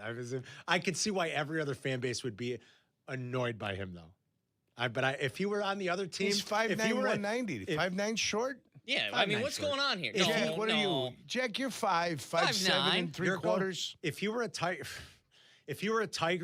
if you were a twin, I'd hate him. Yeah. I'd be like, look at this guy's face. Look at this jerk face chewing gum with the mustache. And then if he was a little bit better, it would be annoying. Do you know what his nickname is? I love it. Dirtbag. I don't know. No. I don't know. Mighty Mouse? Force Field. Force Field. That's calling him that. If I was going to make a nickname for Chase Mydroth, it would be Mighty Mouse, but it would be spelled with the Mide. It would be M-E-I-D-Y Mouse. Look Mighty at this Mouse. guy. That's pretty good, Jack. If people are going to call him short. No. Make the shirt. Make yourself some money. I saw a guy. Do that. Mighty Mouse. That's pretty that good. That way, take it, wear it, give a couple away to a couple of hot girls. And when they see that, boom. I'm telling you, do it. 5 shirts, you wear one, give 4 to some hot chicks, boom. Mighty Mouse, you've done it. I saw a guy in the Quad Cities. Make millions. Easy on make millions. I saw a guy in the Quad Cities over the weekend. You're right. There's only 85,000 White Sox fans. That's probably right. You can't make millions. I saw a guy in the Quad Cities over the weekend wearing a Moncada 10 jersey with duct tape over everything except the M at the beginning and Idroth written across the duct tape. It was great. I don't know why I didn't take a picture of it. I should have grabbed a picture. Saw it Saturday night in the Quad Cities when we were out watching Cubs Sox. A Moncada jersey that he duct taped over. I love it. After the M, and he wrote Idroth. You got the wrong guy. I love that. It's great. That is classic. Fantastic. Yes. The Brunch Rush is coming up next. You're listening to Carmen and Jurko on ESPN Chicago, Chicago's home for sports. This weekend marks the unofficial kickoff to the best season in the best city in the world. Summer sunshine, patios, lake views, and good times lie ahead. Chicago. Crack open a Yingle and enjoy responsibly. Memorial Day weekend on ESPN Chicago is brought to you by Yingle, the oldest brewery in America. What's up? It's J Hood. You know my family loves fish and shrimp, and we only go to one place, Lawrence's Fish and Shrimp. On Fridays, we order shrimp, maybe whitefish chips. Maybe if I'm in the mood, I get some frog legs, some wing zings. It's just the best. Dining or carry out, it is the very best. Lawrence Fish and Shrimp got 4 locations: Canal Street, Evergreen Park, Hillside, and Olympia Fields. The Canal Street location is open 24/7, is right by the White Sox Stadium. Lawrence Fish and Shrimp, shrimply delicious since 1950. You get one of those days in Chicago. Sun's out, not too hot. You're not staying inside, my friend. No shot. You're out early, and next thing you know, you've hit 2 patios and ran into 10 people. Somebody's got tickets. There's a show. Something's happening. That's why you go with Yingling Flight. 95 calories, 2.6 carbs. It's not dragging you down halfway through the day. And that's the difference. You can have a couple, keep it going, and still be good when the night starts. The city's too alive this time of year to call it early. Yingling Flight, the next generation of light beer. DG Yingling & Son, Pottsville, Pennsylvania. Hey, it's Carmen, and I've got the golf course for you, a championship-style course, quiet atmosphere, unrivaled course conditions. I'm talking about Stonewall Orchard Golf Club. Stonewall Orchard's been one of my favorite courses in Chicagoland for years. Check them out up north in Central Lake County. Their pristine country club course conditions are a huge draw. They have been the host site for the Illinois PGA, several U.S. Open qualifiers, and currently the Korn Ferry Tour qualifier. Treat yourself to one of the finest must-play courses in the Midwest. Go to stonewallorchard.com and book a tee time today. Hey campers, it's Jan from Toyota. This summer, we're headed to Camp Toyota, and the fun starts now. We're kicking things off by kicking up mud. Jump in, campers. We're going off-roading in a 4Runner. Next, we're heading to the hot springs in a RAV4. And finally, park your Tundras and Tacomas around the campfire because we're roasting marshmallows. Your summer starts here. Dealer inventory may vary. See your participating Toyota dealer for details. Event ends June 1st. Toyota, let's go places. The NFL schedule dropped, and it's time to settle up. There's road trips to plan, hotels to book, tickets to split, tailgates to cover, scores to settle, all the things for the season. But now, when you send $10 or more to a friend with PayPal by May 28th, you can win 2 tickets to every home game of your favorite team. Yep, the whole season. Visit paypal.com/P2P sweeps. No purchase necessary. See website for details, including how to enter by mail. Brought to you by PayPal, official peer-to-peer payment sponsor of the NFL. Evan Cohen here. In life, as in sports, the pros make it look easy. That's why pro golfers like Jason Day, Ben Griffin, and Patton Kazire trust the pros in lawn care. True Green. They have the experience and expertise to give you a lawn worthy of the PGA Tour. And since True Green does the work for you, you get more free time, or more tee times. So stop stressing over your lawn and start loving it. Sign up now at TrueGreen.com because nobody makes it easier to get a golf course quality lawn than True Green, the official lawn care treatment provider of the PGA Tour. It is time to raise.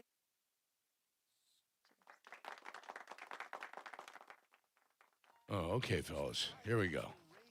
I'm playing Wordle, guys. With Xfinity, you've already enjoyed ESPN as part of your TV lineup. Now, get even more with the ESPN Unlimited plan, available at no extra cost. Unlock additional content in the ESPN app, including WWE Premium Live events.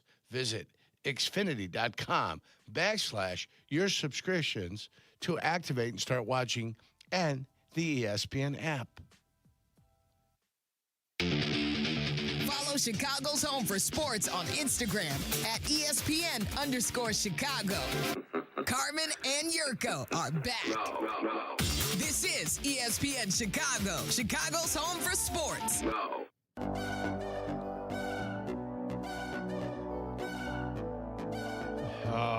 It's cooled off a little. It's still nice. I don't mind this weather. Some people want it a little warmer this time of year. I get it. Hopefully it'll be nice this weekend for Memorial Day weekend already. And Memorial Week on ESPN Chicago on our video stream is brought to you by Yingling, the oldest brewery in America. It's time for the Brunch Rush, brought to you by the Village of Elmwood Park. From first-class events to unforgettable food, Elmwood Park is where community and flavor come together.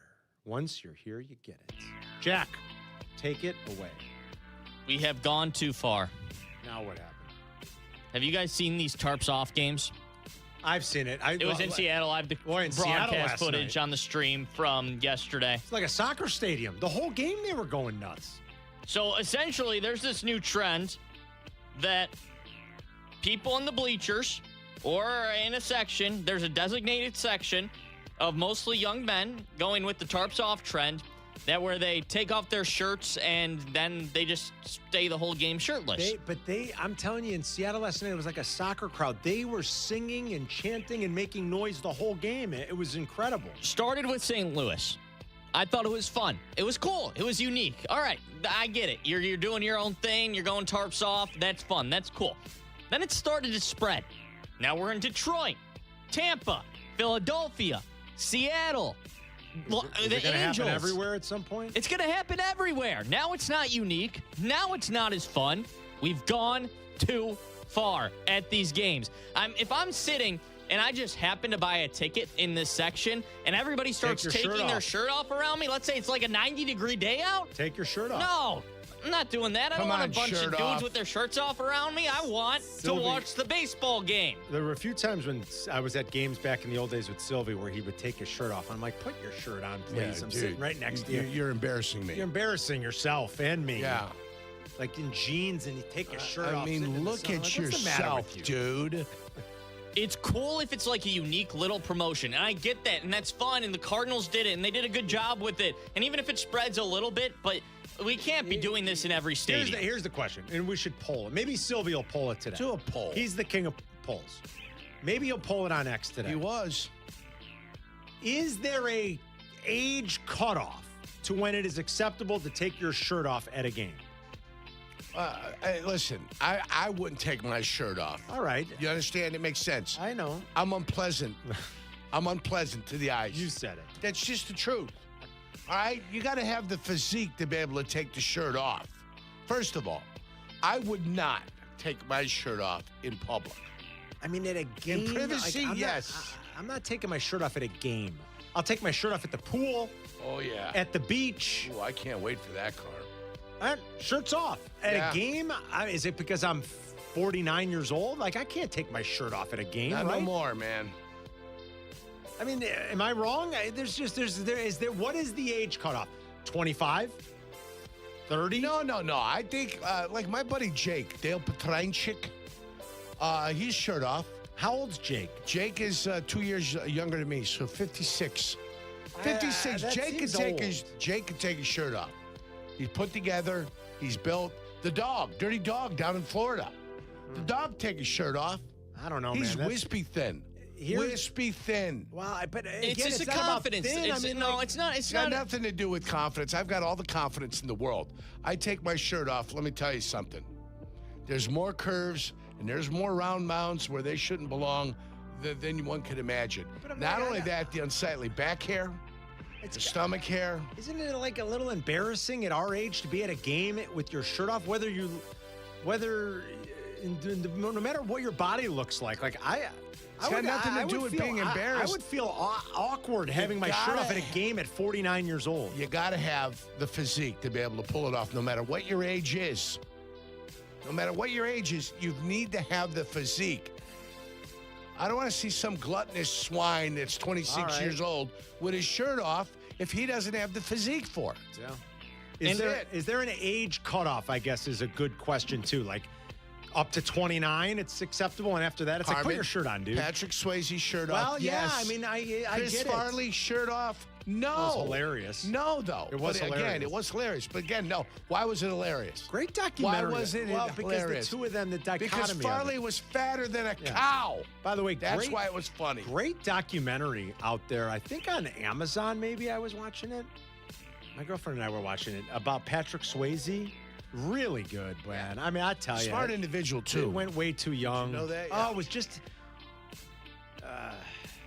really, really well done with all of the, big actors in his life that you'd expect, all the people that he made so many great movies with. They kind of went like movie by movie, too.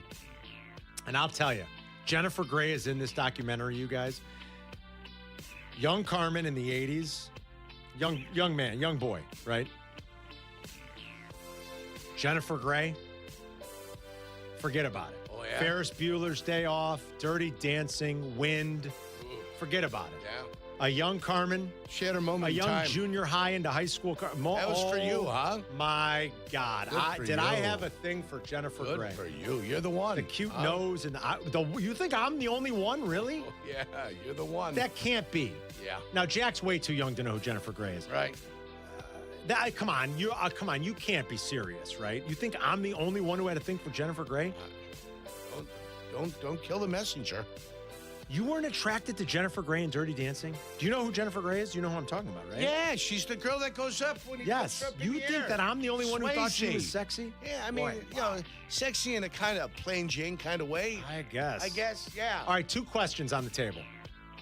Jennifer Grey. Plain Jane can be sexy, Carmen. Yay or nay? And is there an age where you stop taking your shirt off at a ball game or at the Bears game? I don't know, anywhere. I mean, we're getting close to this happening in the bleachers at Wrigley with the tarps off thing. I would think. I mean, especially as it goes through Major League Baseball. Like, I think it was cool when it was just a Cardinals thing, and I that's my only thing. I don't think it's an every baseball stadium thing. I think it should be good for those teams that are promoting it, maybe 1 or 2 of them, and then that's that.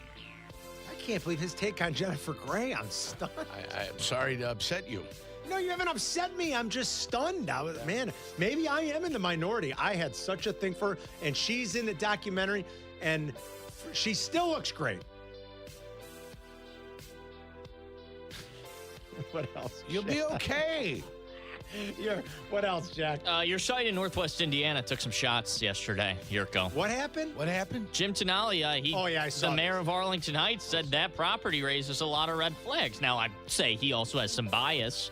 The Hammond property is the location he's talking got about. Kap eating out of the palm of his hand. No kidding. Are you kidding me? Jesus. Kap is buying it hook, line, and sinker. I know Lackey used to be a pitcher with the Cubs, but my heavens.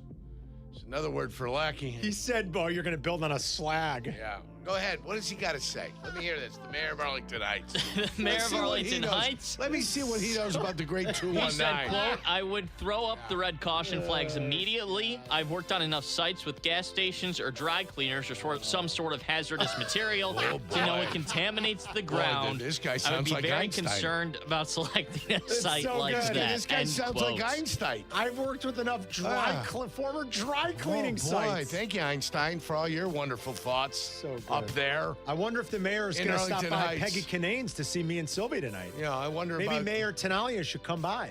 I wonder about the great American Indian and burial grounds myself. Yeah. I wonder a lot of things. on that beautiful Arlington Heights trail that one might have up there. Oh, yeah.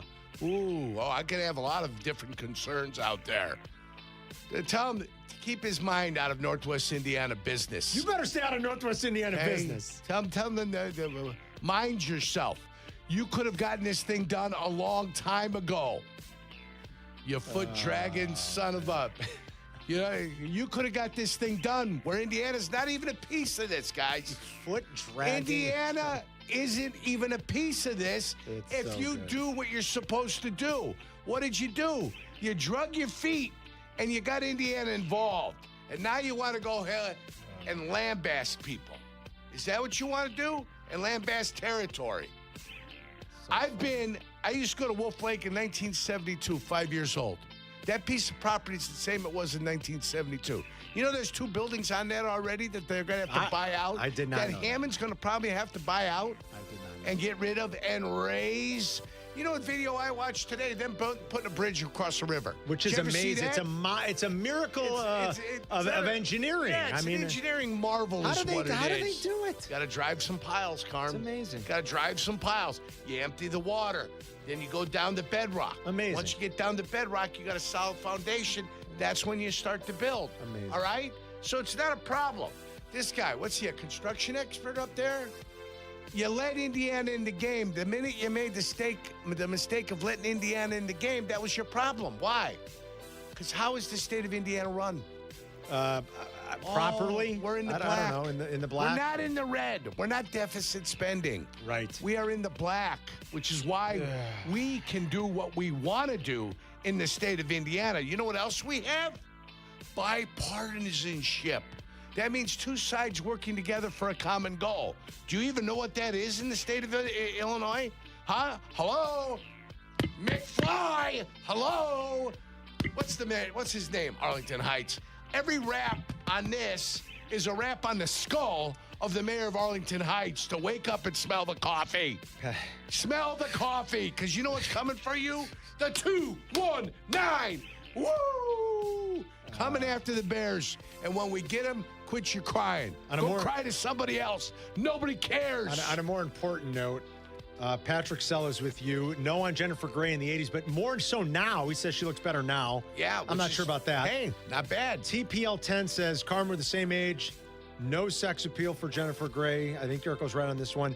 I mean, this guy says Selma Hayek better. I mean, come on. Selma Hayek's one of the all-time great beauties ever. I'm not saying she's Selma Hayek. Right, but she had a thing for her. But then Dan agrees with me. So Jennifer Grey, yes. You're not in the minority, Carm. For me, it was Belinda Carlisle. But sure, hey, for me, it was Belinda Carlisle. I'm with you on that. I'm not forcing Belinda Carlisle on anybody. No, but I'm with you on that. But heaven was a place on earth in my dorm room at Eastern Illinois when old she came on. Oh, yeah. I get it. Oh, and Susanna Hoffs. I was a big Susanna Hoffs. Boy, yes. I tell you, I'd walk like an Egyptian for her. Listen, I'm not telling you she was Christy Brinkley when we were kids. But I mean, Jennifer Grey, there was just something about her. Yeah, Uptown Girl, yeah. Dirty Dancing, maybe it was my age and I was impressionable. Okay. For me, like a similar age, Olivia Newton-John in Grease.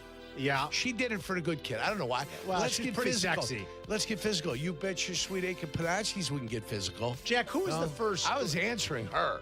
Jack, who was the first, kind of it girl for you, would you say? You were like, wow. What do you mean you don't know?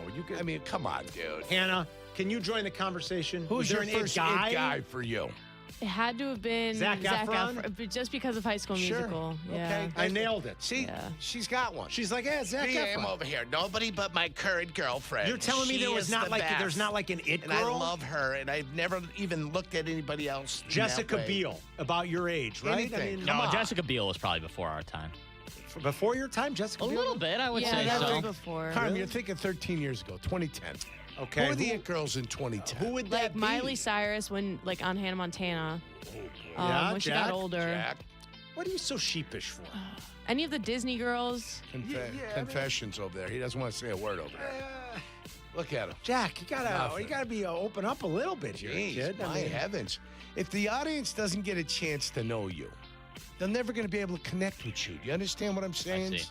This is how it works. You got to be able to open up to the audience. Like the good kid talking about getting in a deep lunge. This is so great. You know what I'm saying? Just quick correction. So, quick correction. Quick correction. There's a anything. point of emphasis here. There's no quick correction.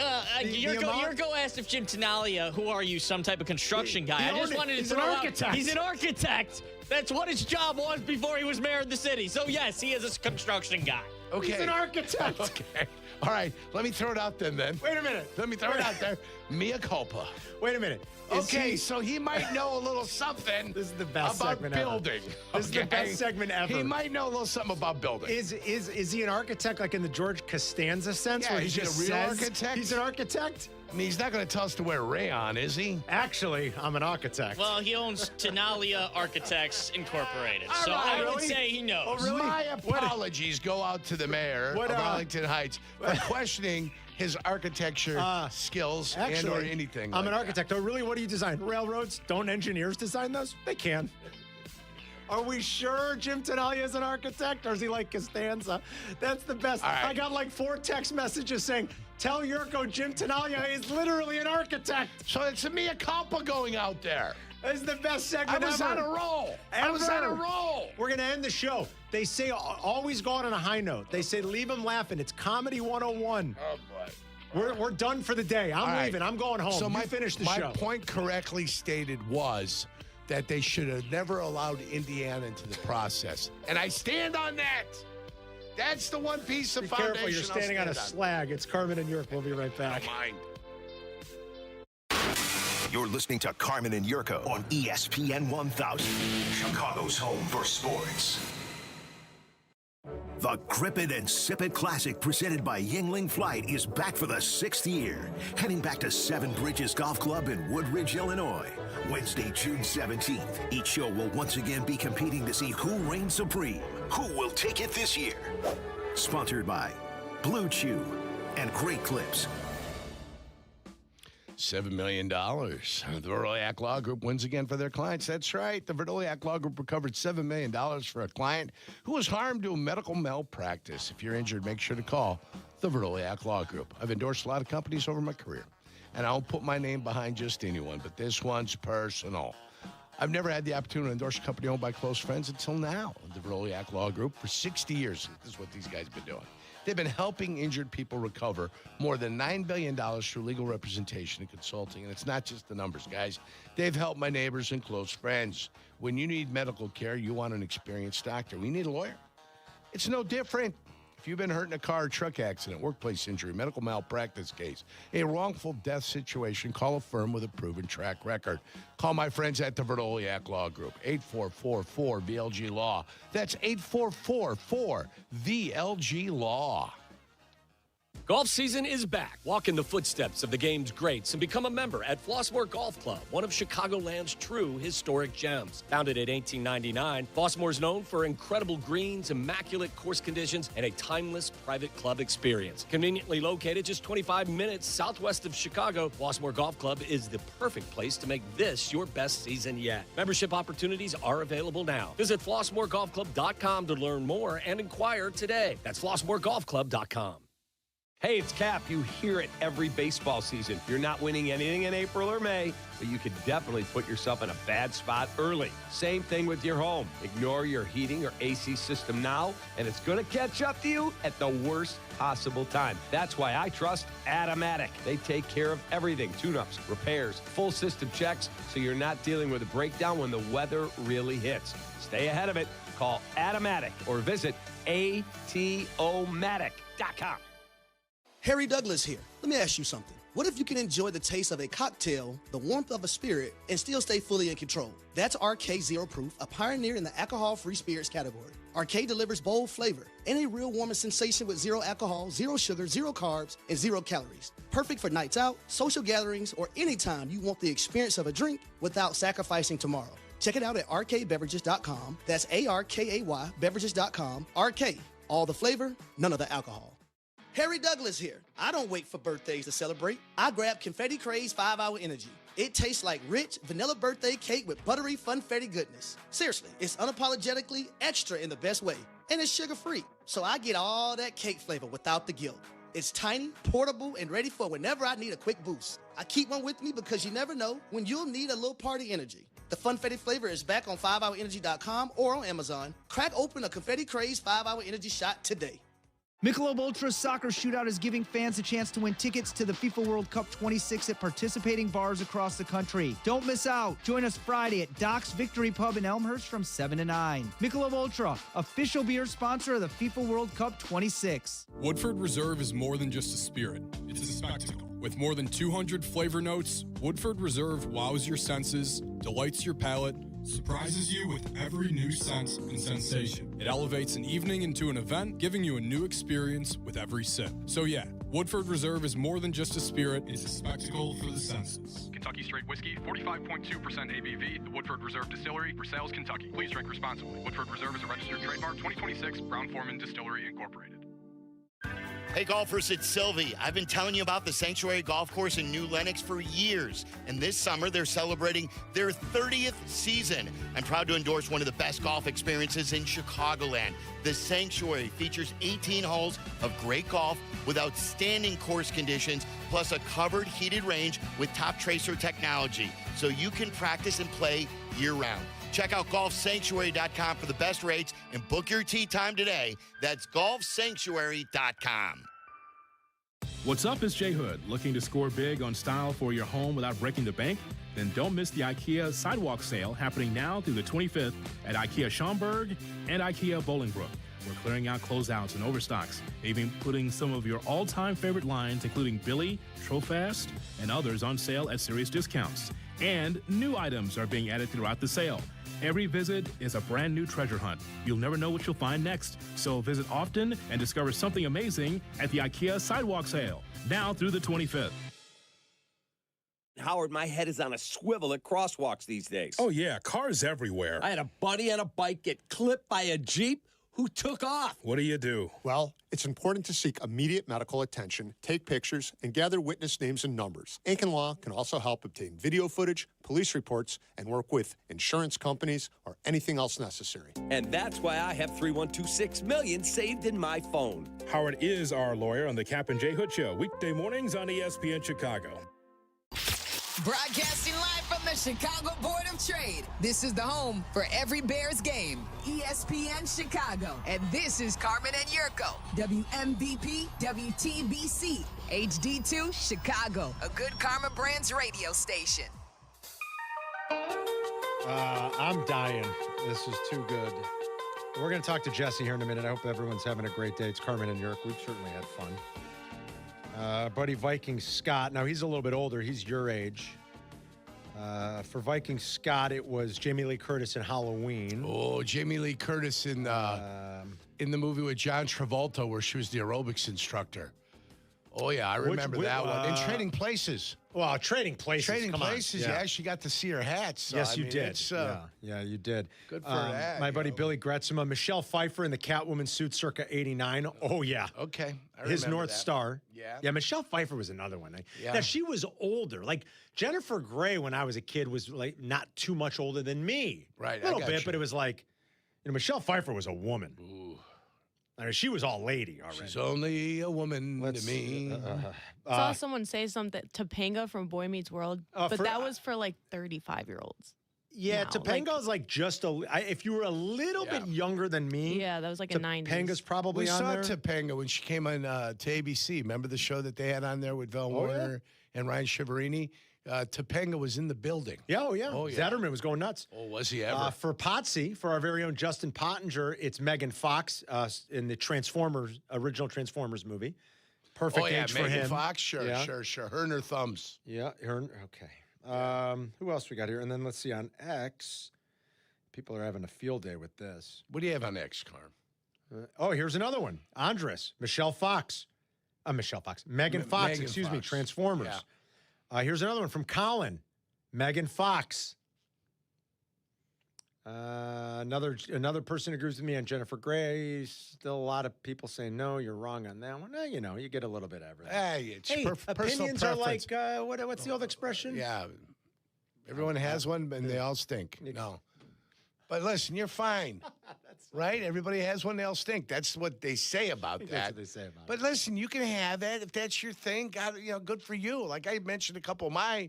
She was one of them. Not everybody would agree with what what was whose chili I was digging back in the day. You know who else when I was young, Yerk? Who? Alyssa Milano was a good one. I and then remember her, yeah. and then maybe. And then she opened her mouth. Okay. Yeah. And then maybe at the top, and I mean like top of the pyramid. Which is better, the top of the bottom? Top of the pyramid. That means there's less of you. There's less, I know. The bottom of the pyramid. But the strength is at the bottom, though. Well, that's where the foundation That's where the foundation is. But the hot chicks, I'm right gonna tell you who it was. Go ahead. Right in, and I mean like and then we'll move on. We're gonna get to Jesse. Christina Applegate, Married with Children. Yeah. That's Bam. Strong. Bam. That was strong. I dare you to argue with me on that one. I dare anybody. Could you put that show on today? No, probably not. Which made it beautiful. And Christina Applegate and Married with Children, forget about it. You close the book, that's he it. Pointed to Peggy when the hot girl walks in. He goes, that's my maid, Consuela. The best. Consuela. The best. Oh, Christina Applegate. Love her. Okay. Also pretty great is Veronica Corningstone. Let's get to Jesse Rogers. Come on, Jesse. Jesse Rogers. National MLB reporter for ESPN and ESPN Chicago. Jesse Rogers. Giving you updates on the White Sox, Cubs, and the latest Major League Baseball storylines. Jesse Rogers. From free agency to owners' meetings to spring training to opening day. Jesse Rogers covers it all season. Jesse Rogers. Jesse Rogers with Carmen and Jurko on ESPN Chicago. There's nobody better. He's the best in the business. He's on the Yingling guest hotline. Nobody cares that the Cubs lost again. Who was it for a young Jesse Rogers in the 70s? Come on. Who really got you going? The girl that played Monica on Friends, what's her name? Boy, that's not you weren't in your youth. No. Okay. That's Courtney Cox. Courtney Cox. Courtney Cox, thank you. When she was on Family Ties. When she was on Family Ties. Good Family Ties. Yes. Was she on Family Ties? Was she Michael J. Fox's girlfriend? She was his girlfriend, yes. Oh, his girlfriend. On Family Ties? When she was on Family Ties. It was You're like, talking Dancing in the Dark. Courtney Cox. When she was in the video. When she was in the video with the Bruce Springsteen then. Exactly. That's a good one, Jesse. Yes, thank you. Family Ties was a great show back in the day. Great show. And Justine Bateman. She was another one. Justine Bateman, the sister. Hey, yo, Mallory. All right, Jess. People do care about the Cubs. I'm just kidding. And they care about the White Sox. Let's start with the Cubs as they lose a fourth consecutive series. Where do we start with this, Jess? I mean, I know there's panic in the streets, and the expectations are very, very high for this team. The Brewers, it just kind of feels like they're doing it again. I don't know how the rest of the season is going to play out. I can't tell you it's going to look like last year. I still think the Cubs are good. I was wrong last year. Up until the Brewers. We're way away from that. We're a ways away from that, I guess. But, how do we start in the context of mid to late-ish May and what's going on with this team? How do they win 10 in a row at 2 points, but then in the rest of their games look very mediocre? Well, let's start with that. They just happen to be streaky this year. They weren't streaky last year. Ian Happ said last night after the game, look, if we were just winning 2 out of every 3 and have the record that we have, nobody would be questioning it so much. It's just that one week they looked like world beaters, and the next week they looked like they can't beat a little league team. And that's really hard to get your arms and your head around, right? Like, what exactly are they? The pitching injuries are big here. Matthew Boyd is going to be really an important return to this staff, but that's still about a month, maybe 3 weeks away. Shota got hit the other day. We know that is a possibility with him. He'd been pitching way over his skis to this point in the season. Ben Brown has been a revelation, but we know age is catching up with Jamison Taillon. Colin Ray can only do so much. If Cade Horton and Matthew Boyd being out and Justin Steele being unsure, that could derail the whole season. It could, in terms of winning the division. They're obviously still good, but can they be great despite these issues? That's why Boyd's return is going to be so important, and saving some bullets on his arm, it wasn't an arm injury, is going to be, maybe a blessing in disguise in a month. But until then, they need to survive. They've been surviving mostly this season with their offense, and now that has gone a little wonky here. mean, Alex Bregman is just right now a shell of himself. I know he's really upset himself. I know he's working hard at it. I know that for a fact, but working hard doesn't mean anything if the results don't come. He's not the only one. The weirdness of Ian Happ and Seiya Suzuki with runners in scoring position is now gotten to extreme levels. I tweeted out last night, but let's update it. Suzuki with the bases empty, hitting .304 with runners in scoring position, hitting .140. Wow. And that includes a gift base hit yesterday with the bases loaded.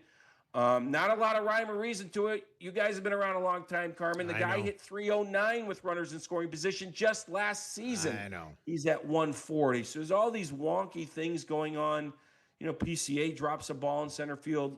Ben Brown pitched around it. So they're in the thick of it right now. They're in the thick of the storm, and they need to survive until they get back on a get in a positive light offensively or on the mound. Some part of their game is going to have to carry them again soon. Yeah, the runners in scoring position thing is crazy. We've talked about this for years, right? And especially as analytics have become a little bit more out front and people, not everybody loves it, but I think even casual fans to a certain degree kind of understand it, embrace it, and they learn things about like the data sets and how wild and random things can be when the data set is small. I mean, that you don't need sports for that. I mean, you learn that in statistics, for crying out loud, as you're going through school. But people understand that, and I think most people know that you can kind of frame that within these conversations about, runners in scoring position. But it is weird. Like the Cubs were 6th last year in baseball. They were 6th with runners in scoring position. This year, they haven't been good. They're 2 of 17 in this series against the Brewers. But again, you're talking about like this real finite sample. I don't know how you explain it either, Jess, and how one year you can be good, the next year you can be bad. I don't know that there is any explaining it, really. Yeah, so look, I talked to Seiya Suzuki after the game last night. Not always easy, with the translator to get to the heart of things, and I certainly didn't last night, but we rarely hear from Seiya, so I figured I'd play a few seconds from his translator. I asked him, can you figure out why you're hitting so well with the bases empty and terribly with runners on? Here's Seiya Suzuki. Yeah, I mean, if I knew that'd be easy, but I think that's something that I've been thinking about where, if it's how I'm attacking the pitcher or, how I'm thinking about the at-bat. I think that's something I've been reflecting on, every day. And, seeing that, they are bringing in tough pitchers, but I think that's something that, I'm continuing to try to figure out. It's on his mind, but no answers there, right? No. I mean, usually bases empty, you get challenged more. So that makes sense. Maybe he's getting better pitches to hit with the bases empty. That would make sense. With runners in scoring position, you get nibbled more, you get pitched more carefully. However, the great hitters do it, and he did it last year. So I pulled Counsell aside yesterday before the game and asked him about it, and he reminded me that he did it last year, and then just the hope is that it will come. Like, that's all you can do is the good follows the bad, and the bad follows the good, and it all evens out over 162. But they're in the thick of it right now. And they faced a guy last night who has just been otherworldly here. I mean, Mizorowski is in truly spectacular when he's in this type of form, Jess. And their best chance at getting him was the first inning, and they couldn't. And that felt like a little deflating, I think, when it was all said and done. And then he had it in cruise control in those last handful of innings. 13 of the final 17 batters he faced, he threw a first pitch strike. And when he's got you 0-1, close the book. A 351 OPS against him in 0-1 counts. You look across the majors, it's about 594. That's just how great he is when he's got you 0-1. I mean, he's toying with you when he's ahead 0-1. Yeah, Counsell said it before the game. With these kinds of pitchers, you're going to get chances. They're just going to be a lot fewer than normal. And he was right. First inning, you just said it. There's your chance. Walk. Hit by hit by pitch. How did the second guy? It was was it hit by pitch? I think it was. I can't remember now. I can't. Wasn't a hit because I know he didn't give a hit for 4 or 5 innings. I think he got hit by pitch, right? Anyway, 2 guys on, and then and nothing happens. You got to take advantage of those moments, and the Cubs have not been doing it as lately. Mizorowski, I don't know why he's not neck and neck with Skeens for Cy Young. If he gets injured, that'd be the thing because he throws 100. But if without an injury, this guy should be neck and neck for the Cy Young Award. The numbers are insane. I heard you mention it earlier, the 5 straight starts without giving up a base hit while striking out an extra base hit while striking out 8 or more. It's just incredible. That's incredible. It was Bush grounded into the fielder's choice, and there was the error. That's what happened on that one. Oh, the error. Yeah, that's right. It was an error. Because the error happened. Yeah, so a gift opening, a walk and then an error, and you can't take advantage of it. Yeah. Some bad at-bats. Dansby actually hit him. Dansby hits velocity a little bit. Yes, like, Dansby hit him. He had some decent at-bats, but, I mean, at 192, decent at-bats, and I'm talking about his batting average, aren't enough. And I gotta praise Jurko, because again, Jurko, I'm a genius. Yes, because as Kap and Silvy and everybody was praising Counsell for being the greatest manager on earth, I said to you guys, he has better players and a deeper team. And to think he was a genius 3 weeks ago and he's an idiot now exposes you as being a dummy. Thank you. Jurko said it right at the top of your show. Exposes you as being players are not performing like they were. Play that for Kap in the morning. I love it. And the manager's job is most important from 3 p.m. to 7 p.m., okay? Not what happens from 7 p.m. to 10 p.m. And the sooner everyone gets that through their thick skulls, the more you'll understand the game of baseball. Yeah, he does in spring training and before games and conversations is 10 times more important than what arm he asked for out of the bullpen. Well, yes, they make decisions that work and don't work in game. But this isn't on Craig Counsell. This is on the players that were performing and are not. Is he doing enough in those other areas? Is he doing enough in spring training? Is he doing enough from 3 p.m. to 7 p.m.? I guess that's the only question then maybe. I mean, they've gotten better each year under him so far. They've had 2 10-game win streaks. We'll see. I mean, isn't this more about the Brewers than it is about the Cubs? That's kind of what I said to Waddle and Silvy yesterday. Cubs won 92 last year. They probably will win around that this year. I mean, 92 is not 100, but it's still good. But this weird team to the north of us just does these things that, and it's just not the Cubs they're baffling. Everyone's baffled by them. So I think it's more about what the Brewers are doing and not so much what the Cubs are not. But they certainly are exposing the Cubs. That's for sure. And I'm not saying he deserves manager of the year, but I'm also not saying he's awful. And I didn't say this before either.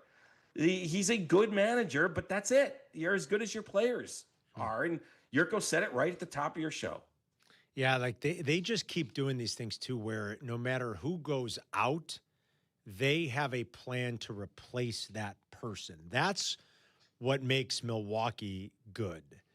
I don't want to say totally unique. There are teams in this league that are good at it, that operate really at a high level in the margins. They don't spend a lot. They're just really good with their analytics, their R&D, how they're developing players. Tampa, Cleveland historically has been very good at it. I'm not saying they're totally unique, but they check that box, Jess. And, every year for the last few, we've said, well, they lost this guy, and this guy. How are they going to be good? When they traded Durbin, I was like, wow, a young player like that. Durbin has stunk in Boston. And the players... Kyle Harrison's been good. Yeah, the players they've brought back have been used. This Drowan kid and the players they've brought back have been useful. That's where they're just, and I don't know. I'm not smart enough to tell you what it is. I don't work in a baseball front office. I watch a lot of baseball. I'm educated on it. I read a lot about it. I watch a lot of it. I can't tell you I know what they're doing that makes them special. I'm not that smart, but they're doing something, Jess. And the way they go about it is just so infuriating if you're a fan. I know the Brewers as well as any team in the league, the GM, you guys know the manager, but they like to play that underdog card. Who us? We lost we've lost players to injury and free agency. We're lucky to be here. They play that up, but they're doing something really well in the development phase of it. And they're not going to reveal what it is. Why would they? They don't want other teams to jump on it. But I also think it's identifying players as well. Now, not everybody. Andrew Vaughn was a flyer.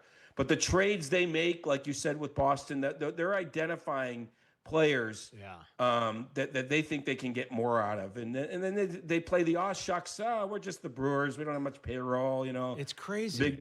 The big bad Cubs are coming for us. And then, boom, here we are in May, and they're in first place. One more thing on the Cubs, and I want to ask a few Sox questions. You mentioned Brown. He went 5.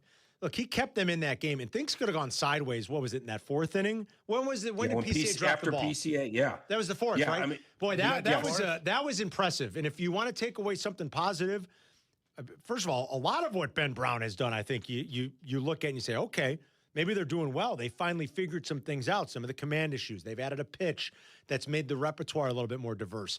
That was an impressive little escape act he pulled, too, in the fourth yesterday. It was incredible. He made Christian Yelich look like a AAA hitter there. When he gets that curve down in the ankles, I mean, there's a lot of swing and miss. And with a guy on third and less than 2 outs, man, he went to work. And I asked him about it after the game. He's like, you just gotta prevent that contact. And he did it several times. I mean, he saved PCA. He really did, because that inning could have blown up and PCA would have been front and center for that loss, because the comeback, at least they had a shot there late.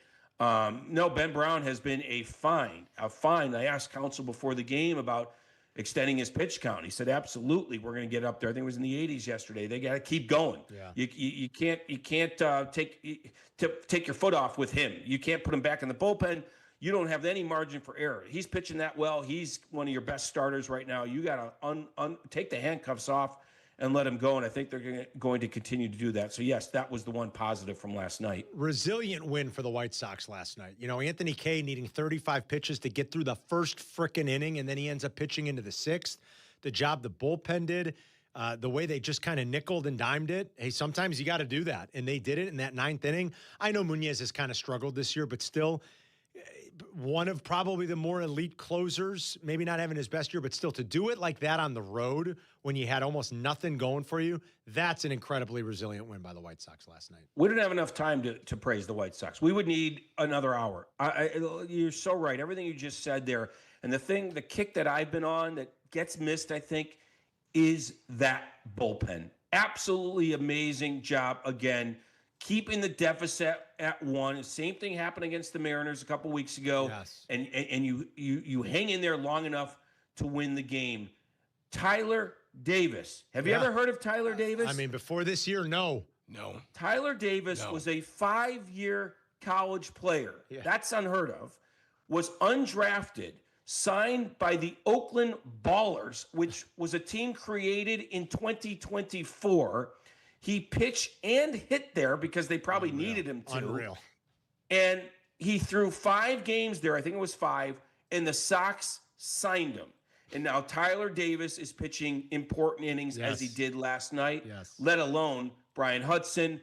And folks, if Grant Taylor isn't your closer after last night, I'd be shocked. Sir Anthony Dominguez has a role on this team. It's just probably not currently the closer.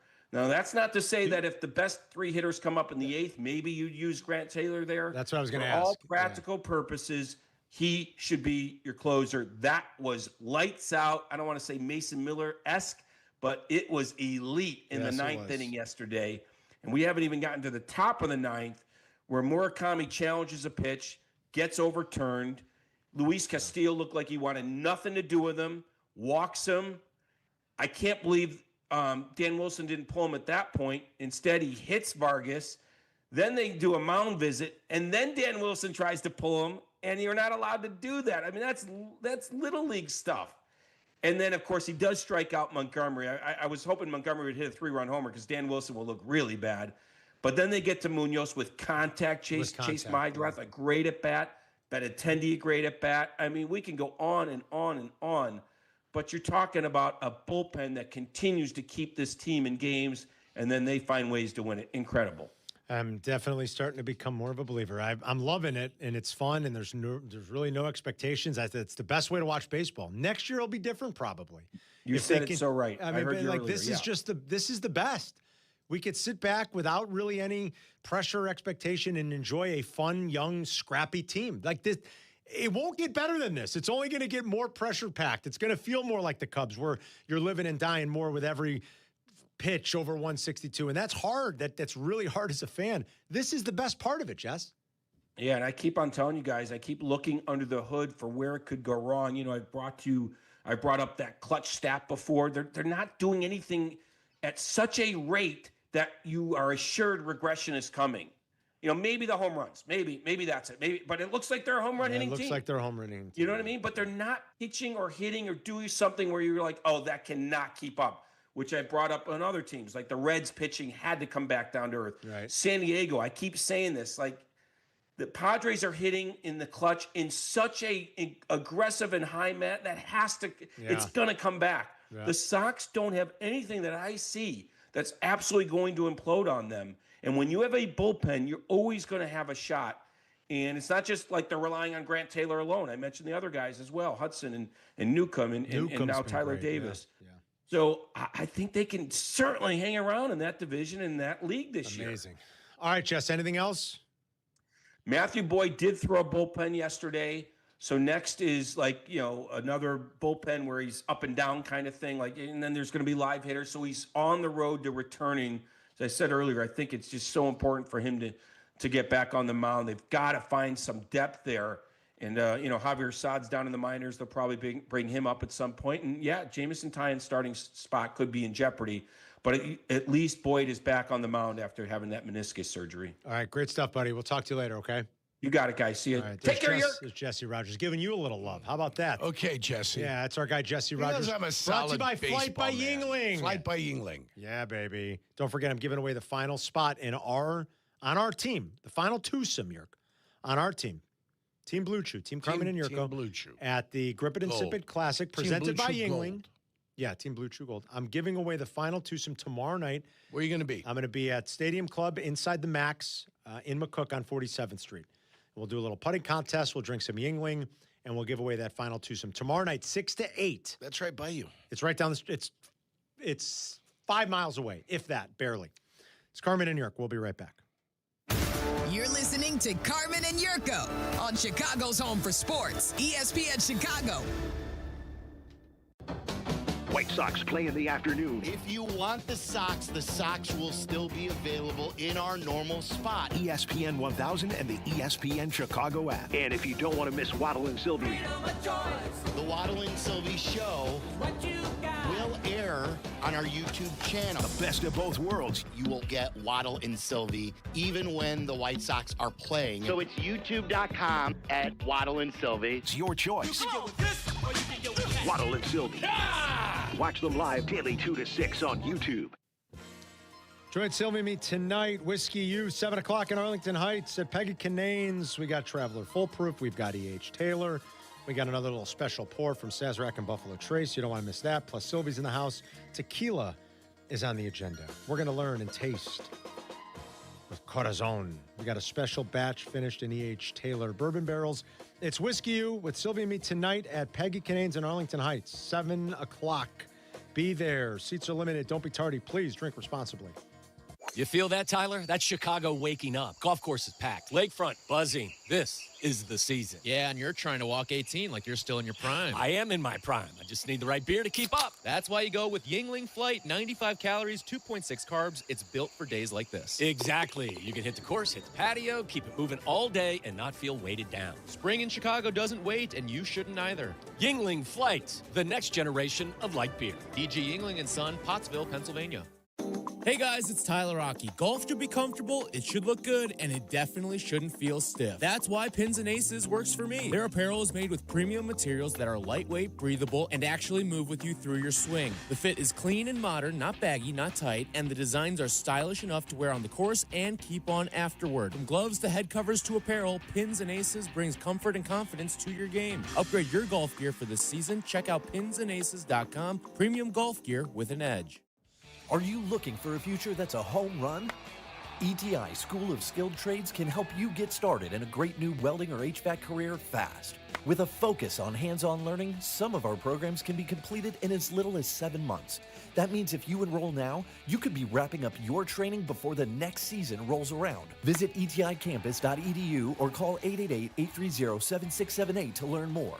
ETI, it's your future. Own it.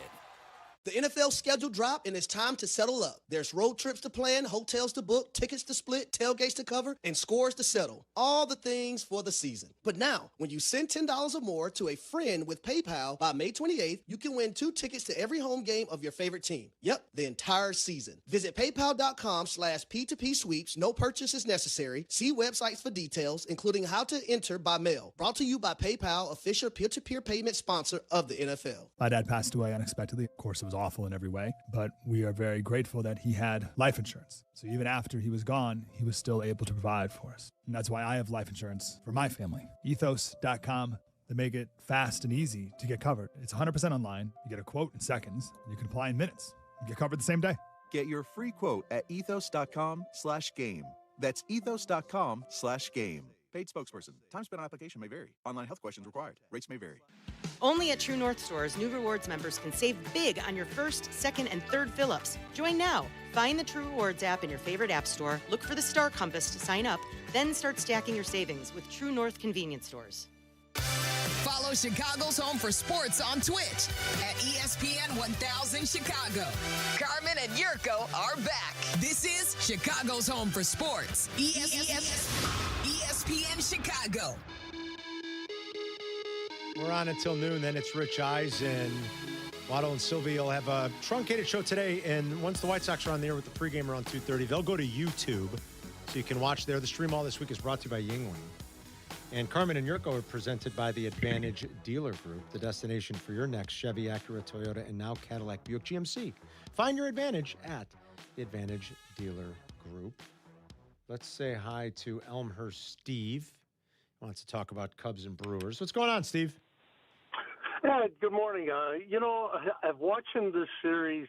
It makes it so clear to me what a good manager Pat Murphy is, and the way he's handled that team, I admire a great deal. You watch the Cubs, and they put a lot of guys on base, but then you got a lot of guys swinging for the fences, a lot of swing and miss. Whether you're talking about Jurko's switch hitting thunder stick, or Swanson or PCA, a lot of swing and miss. And you saw when the Brewers acquired Andrew Vaughn, the first thing Pat Murphy did was tell him, hey, you chase, you're down to AAA.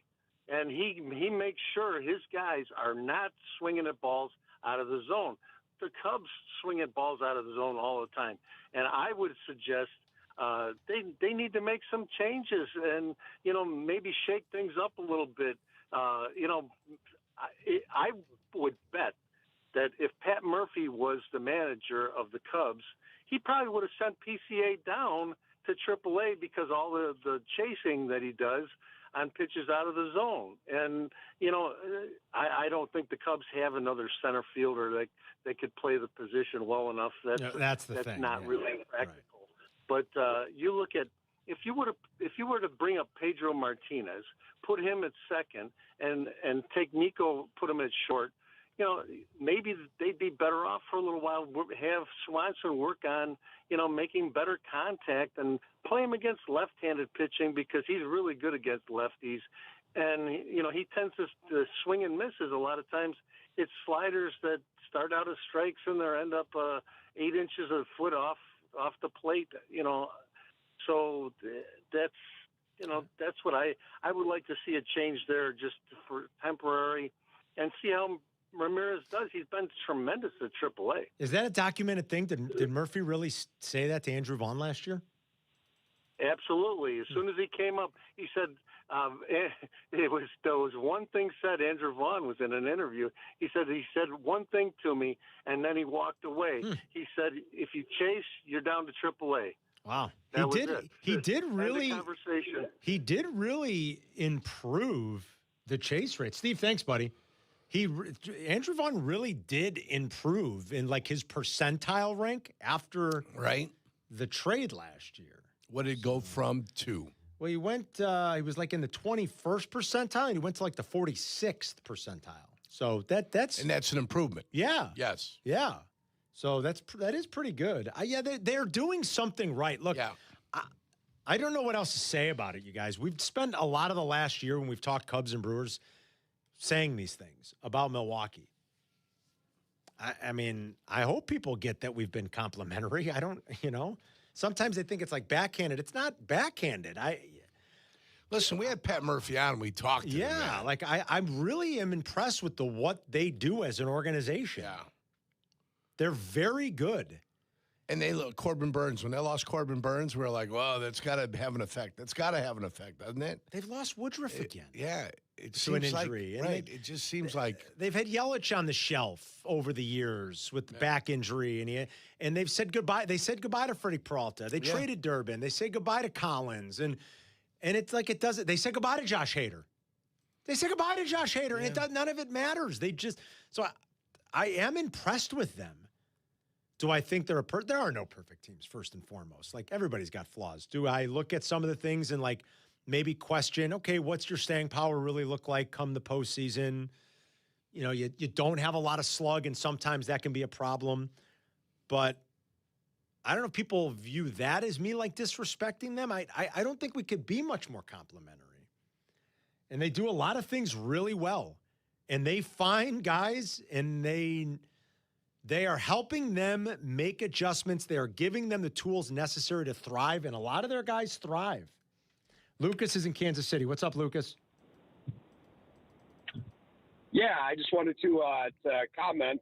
First off, Jennifer Aniston. I was born in 1988. Jennifer Aniston. That's obviously an easy one. Easy one. But yeah, the reason why I called is my dad and I went to the Chiefs-Bears game when they were here back in September a few years ago. And we were sitting up in the nosebleeds changing light bulbs. But we had a guy sitting right in front of me, and I'm 6'3", so I've got long legs. This guy sitting right in front of me, probably about 300 pounds, takes his shirt off, full hair, back. Awful. I mean, he's pretty much in my lap. Awful. So yeah. I mean, that hair could get in your beer, you know? Yeah.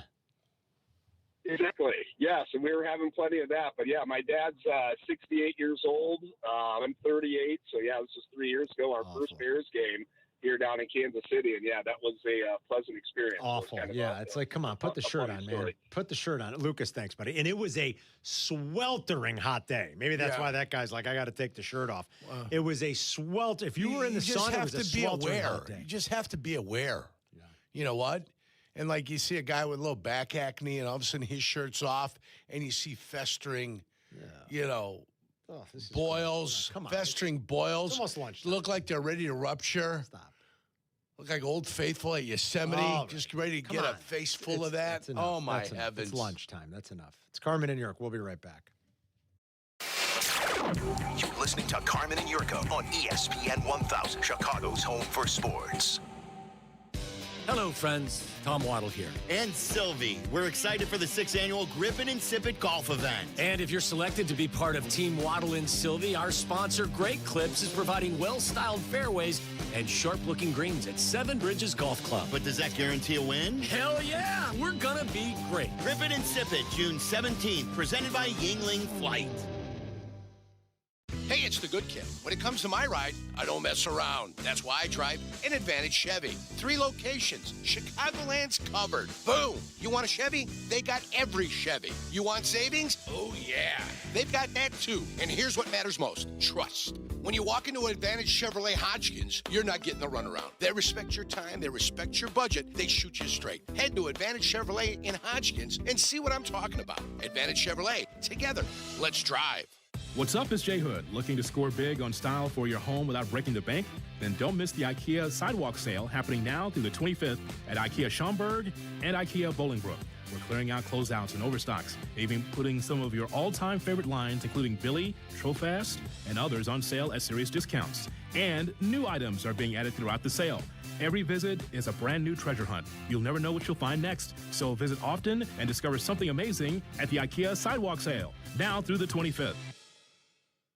Kap and J Hood here with Howard Ankian. Howard, it's really nice to work with a law firm who's there for you and has your back when you're injured. That's right, Hoodie. With Howard, it's personal. Thanks, guys. And well, after all, Ankin Law is injury law made personal. Auto, truck, rideshare, work injuries, and medical mistakes. If you've been injured, call Howard. I'm here to help. Call 312-6-million. Injury law made personal is Howard Ankin, our attorney on the Kap J Hood Show, weekday mornings on ESPN Chicago.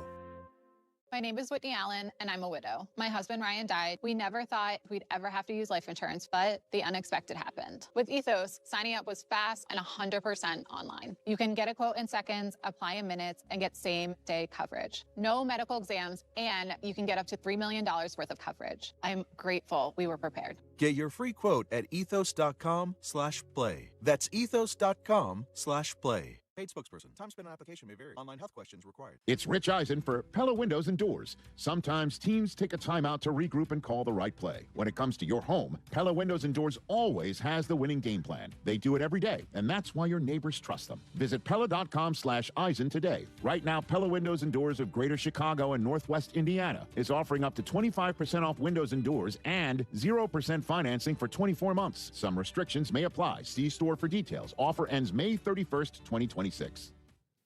Feeling left out because the Grip It and Sip It Classic sold out in under 2 minutes? Well, I've got you covered. Join me tomorrow night, May 21st, 6 to 8 at Stadium Club in the Max in McCook on 47th Street. Someone's going to win the final twosome on Team Carmen and Jurko for the Grip It and Sip It Classic presented by Yingling Flight. Team Carmen and Jurko is sponsored by Blue Chew. You're listening to Carmen and Jurko. Listen to us now, live on the ESPN Chicago app. Chicago's home for sports. ESPN Chicago. Cubs ran into a good one last night. Mizrowski, that first couple of guys actually reached. The Cubs couldn't do anything with it, and then he was in cruise control. 6 innings, 8 strikeouts, a walk, 3 hits. The Miz hasn't allowed a run, you guys, since April 25th. He hasn't allowed an extra base hit since April 19th. And he is the first pitcher in baseball history to go 5 straight starts without allowing an extra base hit while striking out 8 or more. Mm-hmm. That is staggering. I'm looking at the StatCast data from last night, Jurk. He had the 35 fastest pitches of the game. 35 of the 4-seam fastballs he threw were 99 miles an hour or faster. He threw 74 pitches yesterday? 74. Did you hear what he told his manager when he went out there for the 6th? He said, I can give you one more, but that's it. He was tired. And so he said he was fatigued. And so Murphy knew that was the last one. Yeah. Well, when you throw 35 pitches at 99 or faster, I mean, my Lord. I read that just now, you know. Is that right? Yeah, while you were talking to Jesse. Doing a little. Well, you were talking to Jesse. I went and read. You're so funny. You know that? That's the way it is, you know. I know. You get a chance to take a look. You sit back. You relax. Well, I was wondering what happened because, like, in his start before in San Diego, I was watching that. What was that, last Thursday? Yeah, it must have been because he pitched Tuesday. Mm-hmm. You know, he went back out for the 8th, and then he was, like, cramping a little, and they took him out. He was at 93 pitches, but he was going to go back out. He was on the mound for his warm-up tosses. He had 7 great innings, shutout innings against the Padres last week, and then they actually lost that game. The Brewer bullpen did not hold on to that, and they lost that game. But he is just, I mean, he's something. The stuff is really impressive. Yeah, really, really impressive. Goat is on the south side. What's up, Goat? Hey, what's the knowledge, Carm? How you feeling, brother? Good, man. How are you? What's going on, Rico? I wanted to talk about, first of all, that Crosstown Classic was one of the best I've seen in years. Yeah. And I wanted to talk about how both teams are going since that happened. The Cubs, like the caller said earlier, they tend to take a lot of pitches down the middle, and that's tough. And that comes with coaching. But they're swinging everything outside the zone. The Sox are playing baseball like I've never seen before from the Sox, outside of 05 and maybe 83. The pitching is timely, the hitting is timely, and they have one of the scariest lineups. I mean, that 1 through 6 is hard to get around. You know what I mean? Yeah. But I would like to give a lot of credit to the Sox's coach and the Sox's manager, my man's, Venable. Yes. Mad love to him. Mad love to the Cubs. Mad love to y'all. Mad love to ESPN 1000 Chicago. But, I just want to speak on that. But we got to turn it around. That pitching got to straighten up on the north side. We got to be more patient at the plate. Stop swinging at every first pitch. And Crucial sits pitch. Let them pitch you a ball. That's a fair lineup as well. Well, yeah, and like and Goat, thanks, man. We appreciate the call. By the way, Goat's got a great voice. It's a real good voice. Deep. Like Council talked about it after the game last night with a guy like Mizrowski. It's tough. I mean, you kind of want to be aggressive early because you don't want to be behind 0-1. I gave you those numbers. When he's ahead of you 0-1, the OPS against this year is 351. That's the OPS, you guys. And for everybody else, it's like 560. It's 594 for the rest of the league. I mean, like, that's how good he is. But, like, there's this fine line. You want to be aggressive, but then it's also this overpowering stuff. And it's just, he's a rare combination. I mean, I guess we're seeing it more and more with the way they pitch today, but he's something else. Speaking of the Sox, too, I was telling you, Michael Bauman wrote an article at Fangraphs, front page at Fangraphs, and he's doing a mea culpa. Like, he killed the Sox for the Vargas trade a couple of years ago. Yes. The return. He's like, this is a ridiculous return. He wrote about it then. I'll read you just a little bit of this article. He writes about, the season that Vargas is having, that the White Sox are having. And he writes this: I'll put my cards on the table. Through the end of last season, I thought this guy flat out stunk. And when a bad player puts up a white-hot performance in May, Occam's razor produces one explanation above all others. It's a fluke. Occam's razor, for those who don't know, is the simplest explanation is usually the right one. Or it could just be Occam's razor. What do you mean, Jurko? The guy, Occam. It could be his razor. Stop it. It's a fluke. It's bad at ball luck, it's weak competition, or something that'll regress perhaps quickly. Vargas has indeed had fluky batted ball luck, but in the other direction. His .234 BABIP is among the 20 lowest in the majors, almost 30 points below what it was last year. He's actually underperforming his ex-WOBA. That's his expected weighted on base. Okay. By 24 points. The red flags that I'd expect to be directing him back toward replacement level aren't there.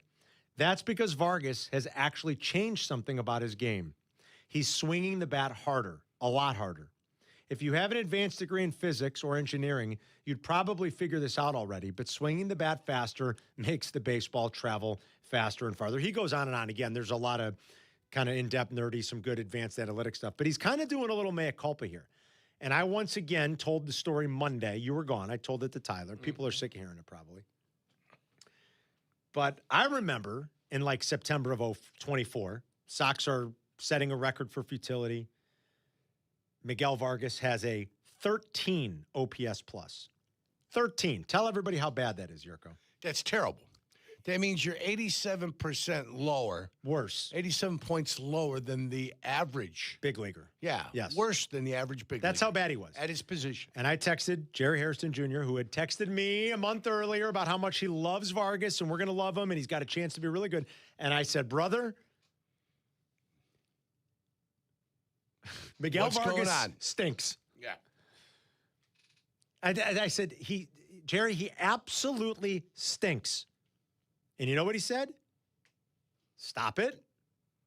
He got traded from the Dodgers to the White Sox. He's like, he's young. He's got power. And I'm telling you, he's got potential. Now, Jerry's forgotten more baseball than I'll ever know. He played 1,000 games in the big leagues. That's true. He works for the Dodgers. He's around them all spring training. He knows all their players, all their farm guys. I mean, and when the trade happened, he was saying, he's like, this guy's blocked. He's not going anywhere. The Sox could have really gotten a good player. Like, he can be good. I'm telling you, he could be good. And I was like, he stinks. He doesn't stink. No. At least it doesn't look like he stinks. He might actually be good. Not this year. Not this year. Not this year. He might actually be good. I've picked him over Bregman at third base when we did our all-city team last week. I know. Like last year, I got to the end of the season, York, and I said, Vargas doesn't stink. Like maybe he can be a utility guy on a decent team. Right. And he might be even more than that. I hope this continues. I hope this is who he really is because the best trade you make might be the one you didn't make. Well, they made because they were trying to get rid of Vargas last year, and they didn't. I don't know. Were they? They weren't getting enough. I thought that was the story that we had. I don't remember that, Yerk. I don't know. I don't remember that. Maybe I'm forgetting Vargas that. wanted out of town and was hoping he was going to get traded, and it didn't happen. And that could have been a little sense of frustration for him. This is how nice things are. Front page at Fangraphs this morning is a White Sox feature. I love it. It's Carmen and Yerk. We'll be right back. You're listening to Carmen and Jurko on Chicago's home for sports, ESPN Chicago. What's up? It's Jonathan Hood. And this is David Kaplan. And the champs are here. The champs are back. Indeed we are. We're thrilled about it, Hoodie. The 6th annual Grip It and Sip It Classic is here. And we're going to win it again. You can take that to the bank. As long as it's Republic Bank, cash it. And Republic Bank, our sponsor of Team Kap J Hood at Seven Bridges Golf Club. Join us Wednesday, June 17th as the champs defend our title. The 6th annual Grip It and Sip It Classic presented by Yingling Light. Not 4, not 5, but 6. The champs have spoken, baby. Take that. Carm, let's settle this. When buying a car, what are people really looking for? Confidence, good kid. You want to know you're in good hands. That's why we go to the Advantage Dealer Group. Chevy, Toyota, Acura, Cadillac, Buick, GMC. Take your pick. That's right. No matter the badge, the experience is always the same. Professional, honest, and respectful. Hold on, kid. My Advantage guys, the crew might bring a little extra juice. See, you like to talk. Cadillac, Buick, GMC guys, and Hodgkins have a quiet confidence. Quiet, not my style. Look, we can argue brands all day, or whether you're an architect or not an architect. You can't argue service, though. Find your advantage at Advantage Dealer Group. Hey, it's Shane Orling. I started the Angelo system in April to get control of my appetite without changing my lifestyle. When Dr. Angelo explained what was going on, it finally made sense. And now I'm down 13 pounds and 6 inches off my waist. I have more energy, and I feel back in control. There's no calorie counting, no food restrictions, and no drugs. It's a smarter way to lose weight. Visit theangelosystem.com today. That's the ANGELO system.com today. Woodford Reserve is more than just a spirit. It's a spectacle. With more than 200 flavor notes, Woodford Reserve wows your senses, delights your palate, surprises you with every new sense and sensation. It elevates an evening into an event, giving you a new experience with every sip. So yeah, Woodford Reserve is more than just a spirit, it's a spectacle for the senses. Kentucky Straight Whiskey, 45.2% ABV, the Woodford Reserve Distillery, Versailles, Kentucky. Please drink responsibly. Woodford Reserve is a registered trademark, 2026, Brown-Forman Distillery, Incorporated. Hey guys, it's Tyler Rocky. Golf should be comfortable, it should look good, and it definitely shouldn't feel stiff. That's why Pins and Aces works for me. Their apparel is made with premium materials that are lightweight, breathable, and actually move with you through your swing. The fit is clean and modern, not baggy, not tight, and the designs are stylish enough to wear on the course and keep on afterward. From gloves to head covers to apparel, Pins and Aces brings comfort and confidence to your game. Upgrade your golf gear for this season. Check out pinsandaces.com. Premium golf gear with an edge. The NFL schedule dropped, and it is time to settle up, people. There's road trips to plan, hotels to book, tickets to split, tailgates to cover, scores to settle. All the things for the season. But now, when you send $10 or more to a friend with PayPal by May 28th, you could win 2 tickets to every home game of your favorite team. Yep, the whole season. Visit paypal.com/P2P sweeps. No purchase necessary. See website for details, including how to enter by mail. Brought to you by PayPal, official peer-to-peer payment sponsor of the NFL. Evan Cohen here. Game day brings the excitement. Your stay should feel just as memorable. With Marriott Bonvoy, official hotel partner of the NCAA and U.S. Soccer, you're connected to a portfolio of brands designed for how you travel. Some offer complimentary breakfast, others give you room to spread out, space to stay productive, or extended stay comforts. So whether you're a traveling fan or part of the team, Marriott Bonvoy celebrates the moments that live on before and after the game. Marriott Bonvoy, where game day checks in. At Triton College, summer is your chance to get ahead. Take affordable classes close to home with convenient schedules that fit your life. Earn your credits that transfer and move one step closer to your goals. If you want to save time, money, and get ahead this summer, there's a place for you. Triton College. Visit triton.edu/summer. You're listening to Carmen and Jurko. Follow the show on Twitter at Carmen DeFalco and at Jurko64. This is ESPN Chicago, Chicago's home for sports. This crowd has not gotten into it. They've been waiting on it, but the Knicks have just not been able to string together baskets. Shamrock knocks down the 3. Knicks, meanwhile, trying to put together what would be a thrilling comeback. It only takes a couple of shots. Pull-up jumper. Got it! Jalen Brunson has come alive, and the Knicks are back within 10. They trail by as many as 22.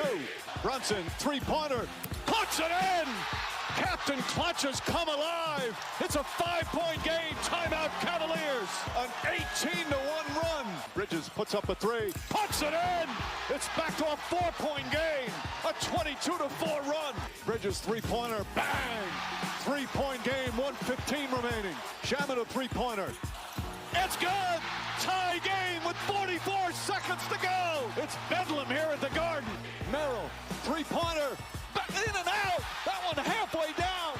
Bridges fires away. Won't go when we go to overtime. What a wild finish Knicks. The Knicks down 22. Come back and tie it. And Merrill's shot looked like it was going to go in. Brunson brilliant in that fourth quarter. Drives, gets past Harden, gets inside. The floater's up and good. Jalen Brunson once again, and it's a 4-point Knick lead. Anunoby drives, goes inside, stops, banks it home. It's a 6-point lead for the Knicks with just under 3 to play in OT. Brunson cross court. Shamet puts it up, puts it in. A 9-point lead. Timeout Cavs. Down 22 with 7.5 to go. Knicks take game 1 behind the brilliance of Jalen Brunson. A 33-point swing from like the 8-minute mark in the fourth quarter. A 33-point swing.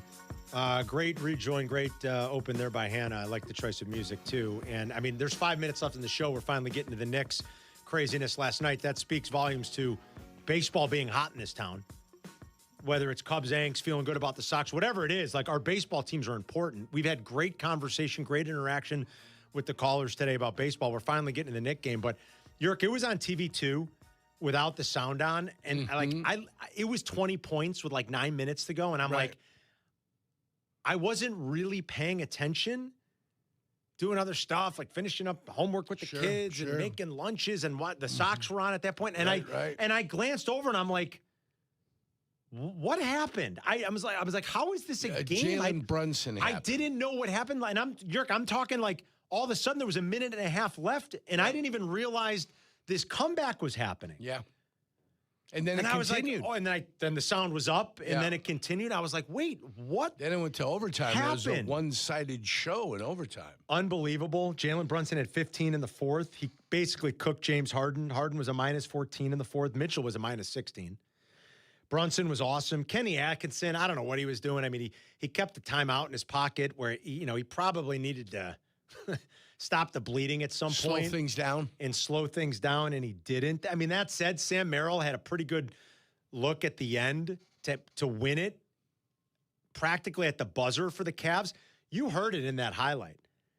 Mike Breen almost gave it a bang. That ball was down and out. It was like a putt, Yerk, that rolls around the edge, and you're like, oh, my God, how did that not go in? Horseshoes out? That Sam Merrill 3 out, like horseshoed out. Breen almost gave it a bang.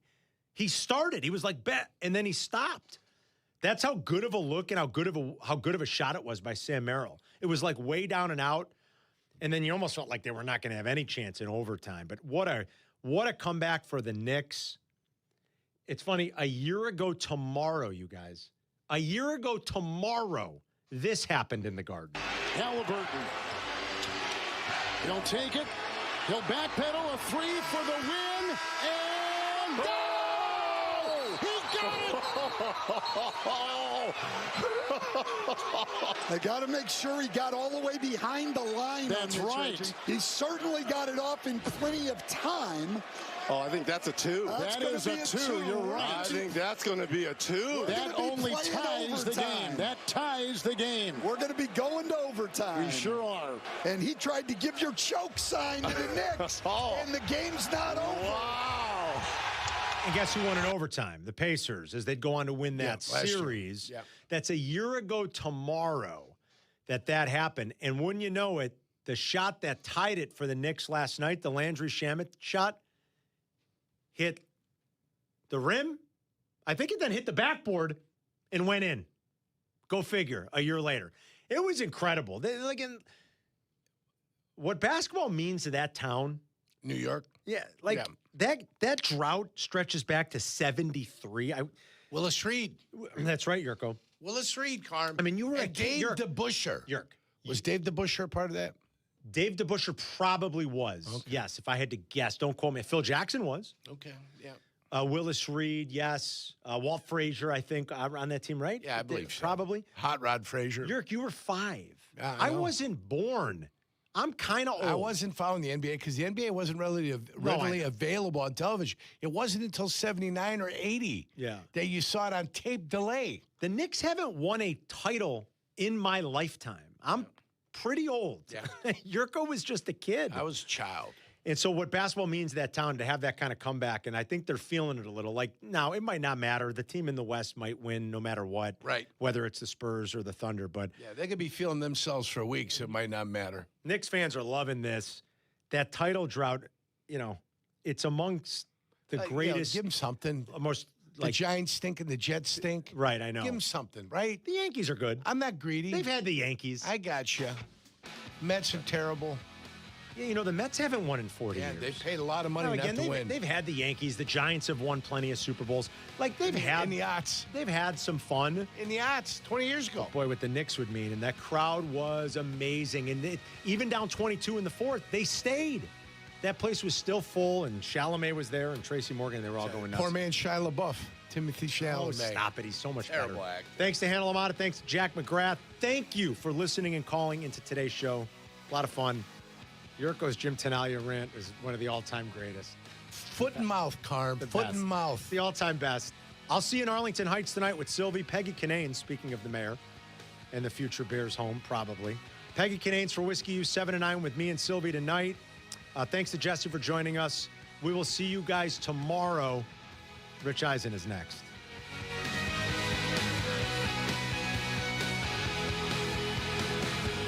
$7 million. The Verdoliak Law Group wins again for their clients. That's right.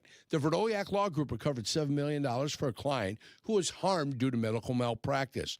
If you're injured, make sure to call the Verdoliak Law Group. I've endorsed a lot of companies over my career, and I don't put my name behind just anyone, but this one's personal. I've never had the opportunity to endorse a company owned by close friends until now.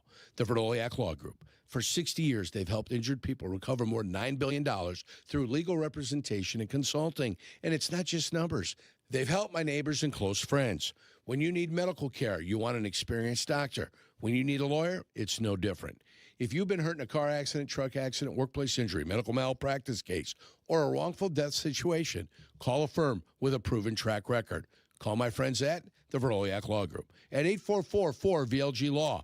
That's 844-4VLG-LAW. Surfside iced tea and lemonade plus vodka is your go-to drink for golf season. It's light, refreshing, made with real vodka and zero bubbles. That's right. No carbonation. Look out for the brand new half and half variety pack featuring flavors like raspberry iced tea and lemonade and blackberry iced tea and lemonade. No bubbles, no troubles. Cheers to hitting this fairway and cheers to Surfside. Must be 21. Please drink responsibly. At Bub City, Chicago, every Thursday night turns into a sing-along party from 9 to midnight. A live DJ spins your favorite hits while music videos light up the screens. And with fun props in hand, you and your crew are the stars. Grab your friends and sing it loud. Reserve a table now at bub-city.com. Bullfrog Spa's Memorial Day sale is on now. Check out their patented jetpack technology for your perfect hot tub. Save up to $4,000 plus get a free audio upgrade on select models until May 26th. Inventory is limited. Visit your nearest Bullfrog Spa's factory store today. Upgrade your backyard and let them know that Silvy sent ya. This is ESPN Chicago. WMVP, WTBC, HD2 Chicago. A good Karma Brands radio station. This is the Rich Eisen Show. Hey, everybody. Can't get enough of the Rich Eisen Show? You're in luck. You can find us everywhere. Watch us weekdays on Disney Plus from noon to 3 Eastern. Miss the show? We've got a podcast so you can listen anytime. But here's the best part. Our YouTube channel. Subscribe at youtube.com/Rich Eisen Show and you'll never miss a moment. Now, on with the show. This is the Rich Eisen Show. So please, welcome the greatest performer ever to have graced this earth. Rich Eisen. We are back, baby. We are back! Live from the Rich Eisen Show studio in Los Angeles. Earlier on the show, ESPN NBA insider Sham Charania. Coming up, ESPN NBA analyst Tim Legler. Your phone calls, latest news, and more. And now, it's Rich Eisen.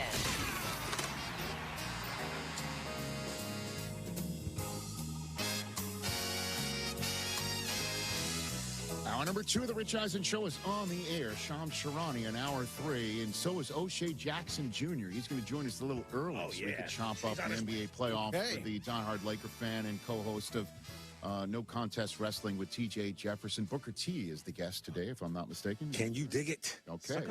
So it's TJ, O'Shea, and Booker T on NCW, which is part of the Rich Eisen Podcast Network. It means you can get on our YouTube channel, Rich Eisen, at Rich Eisen Show on YouTube, or wherever you get your podcasts. Can you dig it? I can, in fact, dig it. Sucker! Let's turn to our friend, fresh off of calling Game 1 with Mike Breen and Richard Jefferson on the ESPN family of networks in Madison Square Garden last night. Last time I spoke with this guy, it was when I was doing SportsCenter in Bristol for the first time in 23 years. So it was only fitting that Tim Legler was part of that broadcast, and he joins us now. How are you, Tim? Good to see you. Rich, great, man. I am great. I'm still trying to kind of process what we all watched last night, because I'm sitting there watching that game like everybody else. You know, you get into the early part of the fourth quarter, and it just did not look like there was any conceivable way the Knicks were going to be able to win that game based on the lack of rhythm of their offense to that point. So this thing flipped on its head in a very short period of time. So how are you processing it? Walk me through your processing of what did in fact happen for that 44-11 run, Tim. I think the main thing is this. Like, we've given the Knicks a lot of credit for the kind of changing their offense, and it really started middle of the Atlanta series. They're down 2-1. Mike Brown decides that they're going to have to figure out something to get their offense unlocked a little bit. They go to this Karl Anthony Towns sort of as a hybrid playmaker, more at the elbows, top of the key. Brunson off ball a little bit more as an initial screener, creating problems for the defense. And their offense was historically efficient for a 7-game stretch. It was incredible what they were doing. Everybody on the roster was humming at the same time. You get into this game last night, Cavs prepared for that off-ball stuff. They weren't giving up a lot of the cuts that the Knicks were used to getting. They were taking it away. Cavs were on point with their communications, their switches, all that was good. Knicks were missing open threes, contributed to it. That's probably where the rust part came in. And you add that all up, Cavs in complete control. So what do the Knicks do? 8-minute mark or so of the fourth quarter, that offense that we've been praising so much kind of went to the side. And you know what they went with? Let's go back to the early Brunson days as a Knick, where we just go high ball screen or ISO, let him get the matchup he wants, and let him go to work and see if we can at least get the start of a run, because the arena was pretty quiet. They were waiting for this run to come that never did. Brunson single-handedly created the energy in the building. Yep. He cut the deficit in half by himself in about a 3-minute period. And then the decisions became much more difficult for the Cavs of what they were going to do with him going forward. The doubles started coming. Some three-point shooting kicked in for the Knicks out of that. And here you go. At exactly the same time that was happening, the Cavs completely tightened up offensively, and they definitely were starting to become too aware of what was happening to them. They stopped playing aggressive offensive basketball. They were waiting for the clock to run out. In sports, if you play not to lose, bad things always happen to you. But in this case, Rich, both of those things had to happen at the same time, and they did in a 7.5-minute period of time for the Knicks to tie it. And then, of course, they dominate them in overtime. And it's amazing, Tim, because as you pointed out, the narrative, for the lack of a better phrase, for the Knicks' first 2 series wins, and how that's potentially more sustainable for a long-term run, is based on the point centering of Karl Anthony Towns in the middle of their offense, and how that led to some historic victories in terms of blowouts and things of that nature. And they went back to hero ball when they needed it, and Jalen Brunson put the cape on and bailed everyone out, is one way to put it. Or is this what we're going to see? Is this series in a nutshell, Tim? What do you think? No, Rich, I think that you're going to see more of the offense that they've been running here over the last few weeks. I think so. But then now they know they have this card in their pocket. If they want to go there, particularly if the Cavs are going to allow him to pick who he wants to play against. And obviously, lots going to be made of James Harden today. He was the guy on that island. I don't blame James Harden for what happened at all. He's a guard, in his upper 30s. He was never really known in this league as a committed defender. He can play defense in certain matchups. He's much better against bigger, stronger guys that try to bully him, because the guy's a brick wall. He can hold his ground. He can rake on you with his hands. But if you're asking him to play a guard that's shifty, that can change directions in the middle of the floor by himself, At no point in his career was that going to be a recipe for success. Certainly not at this stage of his career. I'm not blaming Harden. I'm blaming the Cavs for allowing that to happen to the extent that it did, for Brunson to be able to get that many one-on-ones. Now, look, you have to give Brunson credit for this, too, because the number of different types of shots he made during that stretch, a runner going down the left side of the lane off the wrong foot, a bank shot going down the right side of the lane that hit the top white stripe on the backboard, a floater to his left, a pull-up jumper to his right, a step-back three.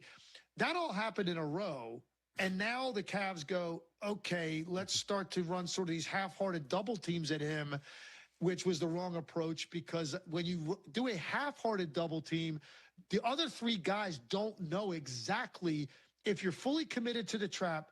That tells us, on the weak side, us three, the three of us, what are our rotations? We know who has first pass when that double team is clear. They were sort of half-hearting it, a guy coming like toward him, and now the other three guys were confused, so they weren't catching up to the first pass. And now Bridges hit a big one, Shamet hit a big one, Anunoby got a couple of drives. So at no point did they come up with anything constructive to slow this roll down. And I don't think that that's what the Knicks go to at the start of game 2, but they know they've got that now if they want to force the Cavs' hand to see what they're going to do differently, because clearly it has to be a lot different if Brunson goes into that mode again where he gets what he wants in the middle of the floor. All right, so I'll just put a fine point on it if you don't mind me putting you in this position. Tim Legler, did Mike Brown outcoach Kenny Atkinson last night? Did that happen? Well, I definitely think Kenny Atkinson had a rough night from a coaching standpoint. There's no question about it. Here's what Mike Brown, look, and I love both of these guys. Respect the hell out of both of them. Right. Here's where Mike Brown, had an advantage. He had a button, big red button that he could push. It was an obvious button. And it said number 11 on it? Button number 11? Is that what you're saying? Basically, it was as if you had a control board in front of you with a bunch of buttons, but all of the other ones had tape over them. So there's one button left to push, and it's, hey, I have one of the best offensive players in the league. Let's see if we dip our toe in the water here or what this will look like for them defensively. And he dipped his toe in the water, and it wasn't like, Eddie Murphy on SNL, too hot for the hot tub. Actually, the hot tub felt very nice. It was actually a perfect temperature for the hot tub. And so Jalen Brunson jumped into that hot tub, and he swam around, and he had a great time in that hot tub. And by the time they tried to turn up the heat or turn it down or shut the hot tub off, now it was a full-fledged pool party. Now we had a pool party going on all over the place. That's my analogy that I came up with for what we saw there for that 8. Well done, Tim. Just to remind you, I asked you about Mike Brown, not James Brown. But I still like the way that you went. Good call. Very good. Tim Legler here on the Rich Eisen Show. And then I also mentioned at the beginning, Tim, Knicks fans being excited, which is great. I'm one of them, okay? I just don't know if I'd be rushing out to 7th Avenue to start a "We Want Wemby" chant, which did in fact happen last night. What's your take from the Game 1 in the Western Conference Finals of what he did under the circumstances in which he did it on the road, having watched the trophy that he wanted being awarded to someone else? Tim. The thing that stood out to me from the very beginning, after seeing initial tape on Victor Wembanyama, as we were starting to hear about his name and knowing he was coming to the league, and your first impressions on just how strange that looked to see a guy that big play the way he played, you're kind of processing that. But then the thing that really cemented it for me, where this guy is headed, when he started to do interviews, and he was not in any way deflecting or shying away from the responsibility that he felt he had to live up to being what he wants to be, which is one of the greatest to ever do it, to lead team to championships, to win MVPs, to carry teammates to the extent that he can. He brought all of it and wanted all of it and talked about it overtly. And most guys that young coming into the league don't do that. Mm-hmm. And he did. And I knew that meant he was a little bit different. And you saw it, the desire in his eyes in this game and the intensity with which he played and just how much his team, the confidence level is built around that, the way that he is so certain. Because one thing, like, he might have off shooting nights. Very rarely does he not affect the game defensively, but he's going to have off shooting nights. He is. I mean, it's still can be guarded at times because he's so tall and thin and guys can get into him, and it can be hard some nights.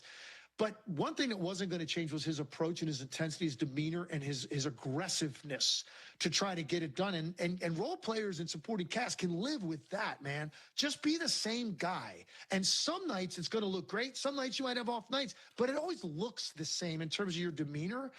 Now guys can get on board with that, and the confidence level soars for this team. And on the nights he does it on both ends, it looks like that, which is the best player in the world. Now, it doesn't look like that every night offensively, which is why he didn't just win the MVP. They're coming for him sooner than later. But when it all adds up on the same night, Rich, it's a level of impact that no one else in this league has right now. I'm with you, Tim. And I was talking at the top about how we heard as he's coming into the league about his ball handling and his three-point shooting for a man his size is uncanny, if not unprecedented. And his defensive play was something that everyone's wondering, can he win Defensive Player of the Year as a rookie? That was the conversation with him coming in, right? And the thing we didn't discuss or didn't maybe know was what burns inside, what you just said. For him to sit there and have takes the profession personally in a way, like not like game 35 for him is important as a game 5 in the playoffs. And the way that he plays and the way that he leads in that respect and the way that it burns him to watch SGA win it. And then he comes up with a 40-20 and cuts everyone's hearts out in Oklahoma City and shows it to him pumping. I said it reminds me of Jordan, Tim. And I understand when I invoke that of a player that young, that may be heresy, but you just said it. Like, you just described Jordan to me, Kobe. You just described Tiger Woods early in his, like, an uncanny burning desire for somebody that young. That's what it reminds me of. What do you think? Incredibly rare because number one, you're that young, you're emotionally not mature enough to even be able to deal with the scrutiny that comes with being that hyped, selected with that pick. You're not emotionally mature enough to handle it. You certainly aren't physically mature enough to handle it. To never at any point shy away or deflect or give you the answers of like, hey, I hope so. I'm just going to do the best I can to be the best I can be, and I hope it works out. He didn't do any of that stuff. He basically said, it's my responsibility. I've been given this. It's my responsibility. And I love it. I cherish it. I revel in that. And it's almost unfair to think that the Spurs ended up with another one of these guys after the run they had with the Duncan Parker Ginobili, like that long ass run they had with those guys. And now they seem like they're on the cusp. And by the way, their first round pick this year also has that. Dylan Harper is going to be a superstar in this league. He is going to be a first team all NBA player sooner than later. He's going to be a guy, I think, that's an MVP consideration down the road. Now, I don't know what his career arc looks like. You never know with these guys. Does he change teams, 5 years? I don't know where he's going to be, but I do know this. I haven't seen a guard, 19, that was a one-and-done guard come into this league with this level of power ever. And his ability to play through contact with his shoulders, his forearms, the way he can just take you anywhere in the court that he wants, and clearly also another guy that loves the moment, loves the light. They got two of those guys, and they also have the Rookie of the Year in Stephon Castle, who's also built like that. It's incredible, the good fortune that this organization has and what's about to hit this league for a long time to come. Now, does it happen this year? I don't know. Anybody that thinks Oklahoma City can't still win this series is nuts. They're going to have a great response in game 2. And by the way, they took double overtime to beat them in game 1. Right. And their best two players shot 37% on 48 shot attempts. So Shea will be better. Jalen Williams will be better. Chet, to me, top of the list, has got to inject himself. You cannot just accept this. And I think you're going to see Chet Holmgren. I think the way he does it is by looking for his perimeter shot more. Three-point shot will be there for him as much as he wants. Maybe he has to take 10 of those. Maybe he hits 4 in the first half. Inject yourself into this. So there's a lot more for Oklahoma City to bring. I expect that. And I don't know how this series is going to go, who's going to win it. And I don't know if it happens this year for the Spurs, but it's coming. It's coming, obviously. We've been put on notice. No. They got these picks right, and all of these guys want it badly. And I hear you about Chet Holmgren having to play better, and obviously he can. and the expectation is that he will, unless Victor Wembanyama makes it personal with him, which it appears he will, because he does. You know what I mean? And that's, again, I noticed that you didn't, directly address my Jordan analogy, which is fine if you don't agree with it, but I mean, you're around the guy, you very much so. It's rare to see it, right? He takes it personally. And part of me just wonders if Popovich is the one stoking it too. Because oh yeah, for sure. I would be shocked if that wasn't the case. Right? I would be shocked if that wasn't the case. Look, he's also got one of the really unique things about San Antonio as a small market team is, and we've talked about it on the air, and a lot of people may know this, some may not. A lot of their former stars stay in San Antonio. Mm-hmm. And it's unusual for a small market city for that to happen. These guys usually hit one of the two coasts, and that's where they go for their waning years, and they make a couple appearances a year at the arena. Take a look at these games, man. You see Duncan's there sitting next to David Robinson. I mean, these guys are like hashing it out. Sean Elliott's in the building every night because he works for an organization, but he'd stay there anyway. Ginobili's there all the time. So my point is, you don't think that those guys also have been like in the ear of Victor Wembanyama from the beginning? Like when you feel like you've come into an organization that's going to protect you, it's a security blanket, the way they run things. And so you don't feel like you're ever overwhelmed. This isn't about you. That's what they do to protect you. Even though you act like you want it, you say you want it, and he clearly indicates that he does. There's also a built-in security blanket by having that level around you to tell you how to go about it, how to navigate it, and to challenge you in ways that maybe a lot of places you don't get challenged because those guys aren't around. And certainly if they are, didn't have that level of success. That matters to a guy like Victor Wembanyama who soaks it all in. He's hearing it from everywhere, but it starts with what he's telling himself between the ears. This guy is wired in a way that leads to all-time greatness if he can stay healthy. Yeah, I'm with you. And he wants all of it. I think he does. And you've seen his performances since Popovich met him coming off the plane after getting ejected from the game, right? I mean, like this moment here, I would love to have been a fly in the tarmac there, man. Just like, what was he saying to him? And then Wemby has just crushed everybody since this moment. Yeah. And you know what I would guess, and I'm maybe dead wrong, and I've known Pop a long time too. I love the guy, but it would almost feel like there would be obviously a lot of this. You're too important to get caught up and be over emotional and cost your team where you get ejected from a game. You're too important. You got to control yourself. And at the same time, give him a little bit of sprinkle of, same time, Victor, I didn't mind you clocking somebody with an elbow. Like, that's not the worst thing in the world to know that there's that component to you as well. So he probably got a little bit of both, very paternal in his approach. In some ways, obviously, scolding him a little bit and making him aware of the responsibility that you carry when you are that guy, that you need to be on the floor at the end of games to decide matters. And you can't, because of an emotional reaction, take yourself off the floor because your teammates are the guys you're most accountable to. That's kind of what I feel like that speech probably sounded like. Yeah, and I appreciate that insight because I'm going to keep hunting and pecking for that answer until I get it or until the Spurs are eliminated, if at all. You know what I mean? Because it's just a fascinating storyline of these playoffs, including, obviously, Oklahoma City going for a back-to-back championship run, and then you've got a Knicks fan base that's saying we want Wemby after one game in the Eastern Conference Finals that looked like it wasn't going to go their way until a historic run. And then you got the Cavs. Harden's on that griddle today. Atkinson's on that griddle today. Donovan Mitchell's on that griddle. And now we've got game 2 with you and the crew at the mic. I can't wait for it, Tim. It's fun. It's fun stuff. Appreciate it, Rich. Thanks for having me on, man. Yeah, I was blessed to be sitting in that spot last night.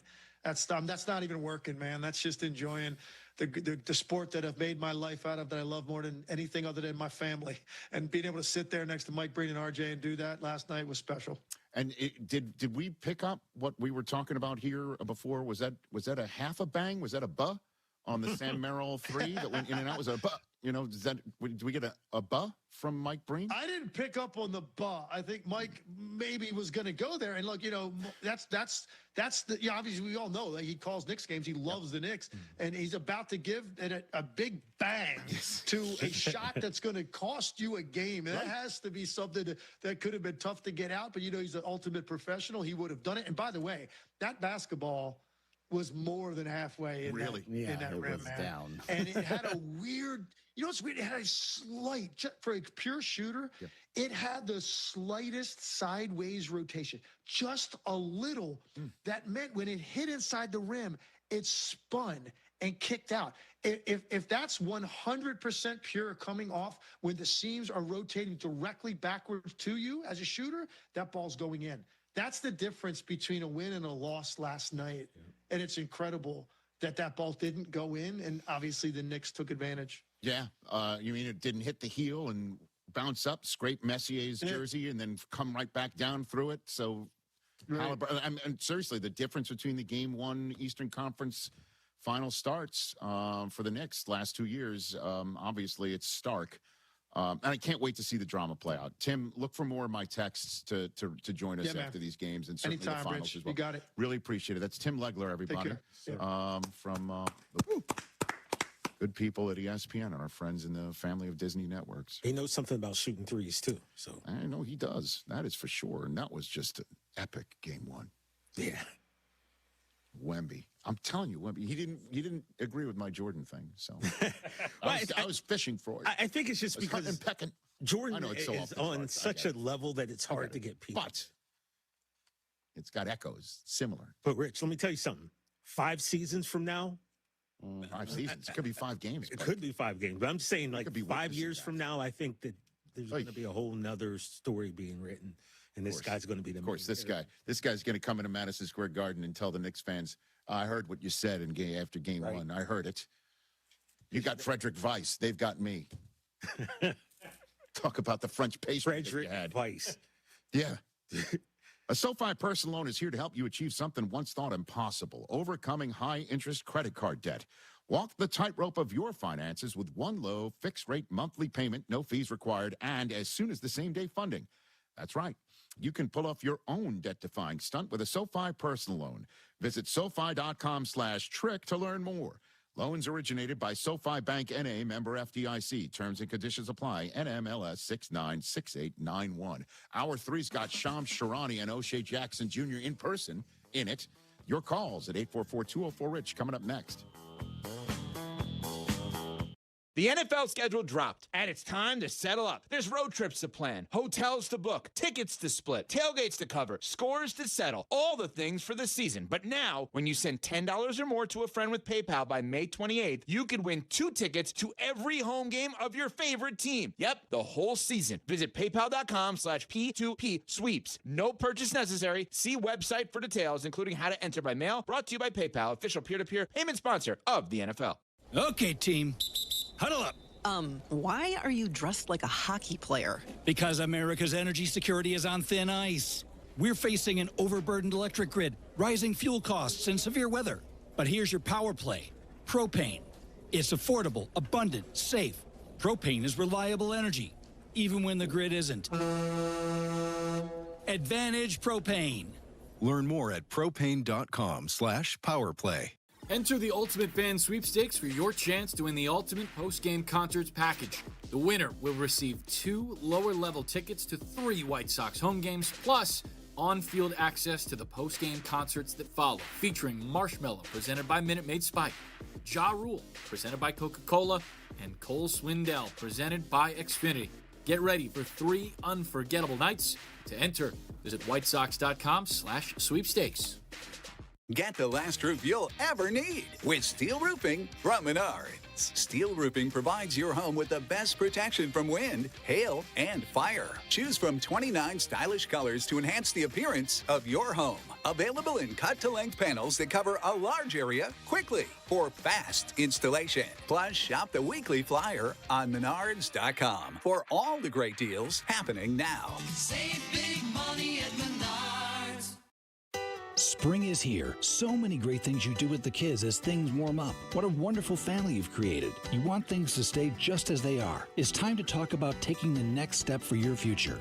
A vasectomy. Take that step with Vasectomy Clinics of Chicago, because experience really does matter, especially with this procedure. Vasectomy Clinics of Chicago makes it so easy with their 30-minute, no needle, no scalpel, in-office vasectomy. Log on to vasectomychicago.com, read their testimonials, and learn more about their procedure at Vasectomy Clinics of Chicago. 5 locations to serve you: downtown Chicago at Lake Point Tower, by Navy Pier, and with free valet parking. Also in Naperville, Tinley Park, Arlington Heights, and Barrington.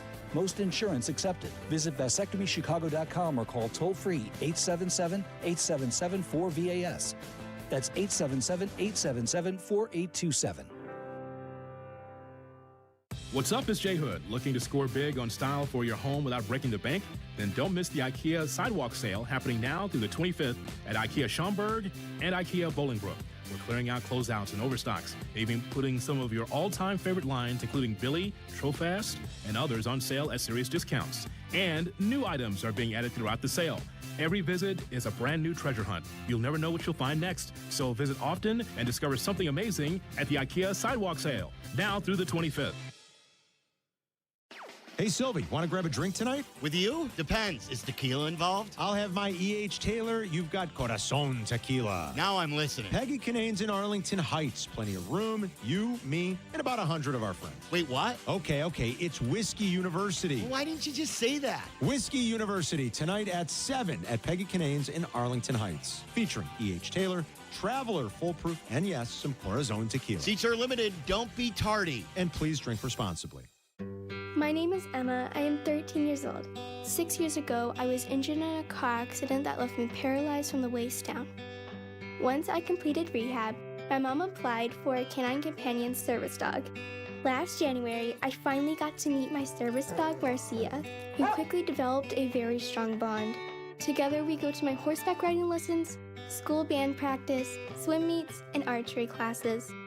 Together, we pick vegetables, and we like to cut flowers. I love Marcia. She makes me feel like together we can do anything.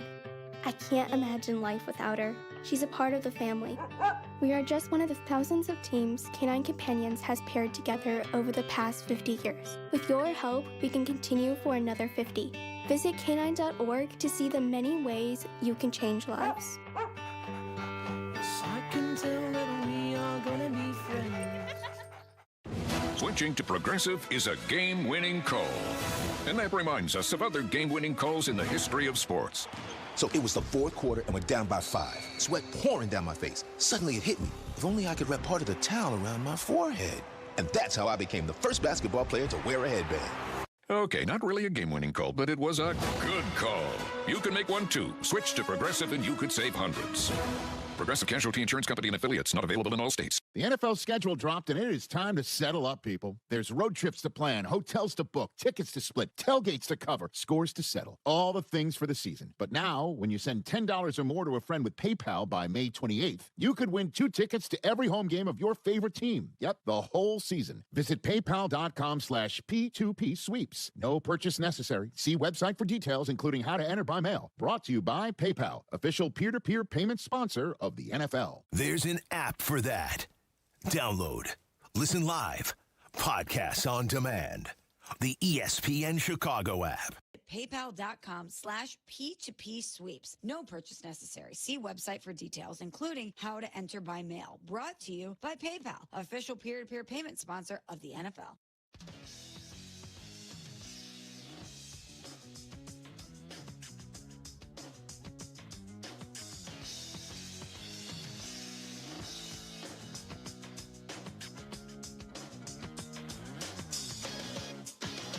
Rich Eisen Show. Our radio audience has returned. We're back, one big happy streaming and listening family, everybody, right here on the Rich Eisen Show. Tim Legler. It was a good chat with him right there. Legs. Didn't expect an Eddie Murphy Saturday Night. No, I didn't expect James that. Brown. About Mike Brown. He went James Brown. Yeah. The hot tub. Too hot in the hot tub. Good God. Look at you. I used to have the best Eddie Murphy VHS tape back in the day, and I played that thing to the tape pop. My God, we're just going down memory lane here. A VHS. That's a window. Beta. How old he is. Yeah, everyone had a VHS in this room, Chris. Not true. You never had. There's 20 kids over here who have no idea what VHS is. I'm counting the people on the camera right now, so don't act like you're so young that you don't remember a VCR. They're off camera, but show of hands, anybody that currently has a VHS machine. Yeah, they make really? retro ones. A VHS machine with a tape. Yeah. Oh my goodness They gracious! have retro VHS. I mean, I didn't expect that one. I just was on. That was an O. Henry-like twist right there. I was just on eBay the other day looking to buy one. Okay, for what? Just to have it. For what? Yeah, I have one too. I want to have a ping pong table that you have not unboxed from winning it on The Price is Right 5 years ago. Okay, but I can't play ping pong by myself. I could watch the best Eddie Murphy Raw on a VHS tape by myself. Or you could. I have a Blu-ray VHS recorder, so I can. That's how I record. You got a Blu-ray recorder? Yes, to my VHS. Mike, what were the big ones called? The the 3/4 inch one, or like Betamax? No, they looked like CDs. Now I remember. Oh, Laserdisc. Laserdisc. Yes, I still have those too. You had to. You had to be rich to have go a to Mike's Laserdisc. house and watch Gremlins on Laserdisc. Everybody.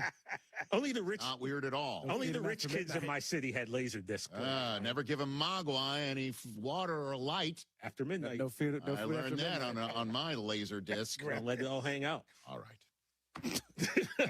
Thomas in San Diego, California. Thomas. San Diego. Thomas. The Wells. Be careful. Oh, okay. What's up, Thomas? Oh.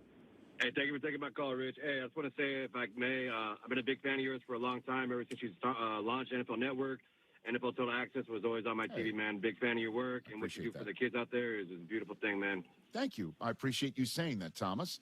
Are you driving around beautiful San Diego, California, wanting to play the win-loss game for the Chargers? Is that a true story? Yes, sir. My San Diego Chargers, Los Angeles. Let's do it. Okay. San Diego Chargers. Thomas, show us your lightning bolts. React to me. Our neighbors across the way here in El Segundo, California now will be starting the season at home against the Arizona Cardinals. What happens?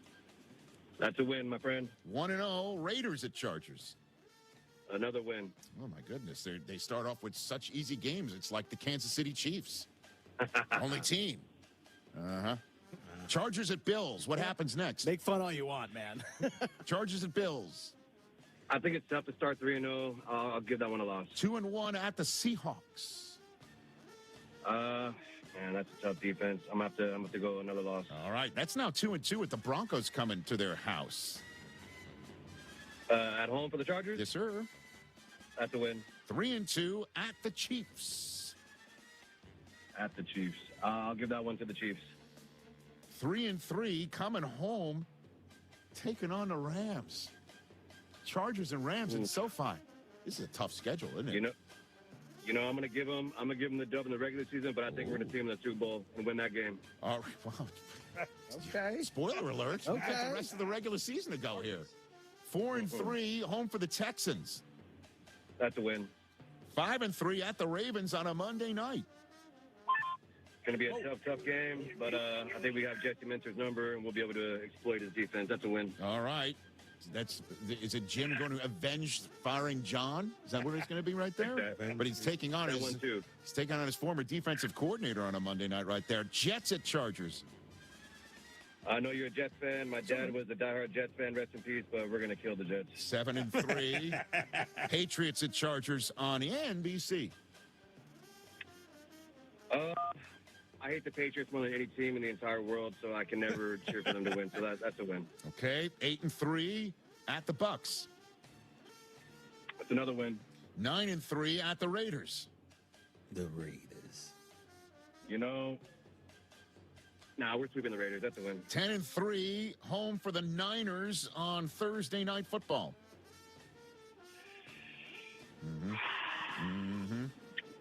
I think that's a trap game. I'll give them a loss for that one. 10-4 at the Dolphins.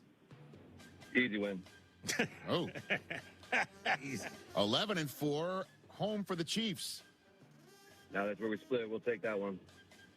12-4 at the Broncos. Big sign. I hate to say it, but I expect to split with the Broncos too. Big sign and L. Big sign and L for 12-5. That wins the West. Thank you, Thomas. I don't know about that, pal. No. Thomas in San Diego. Thanks for the call. Wait, you don't think 12-5 wins the West? Maybe not in the West. But there's no maybe. Yes or no? I don't. I think 13 wins might win it. 13. That's how damn good this division is. Well, if they're all going to be good, they're not all going to win 13 games. I just think it's going to, I don't know. 12-5 might not win it. Certainly if the tie breaks don't go their way.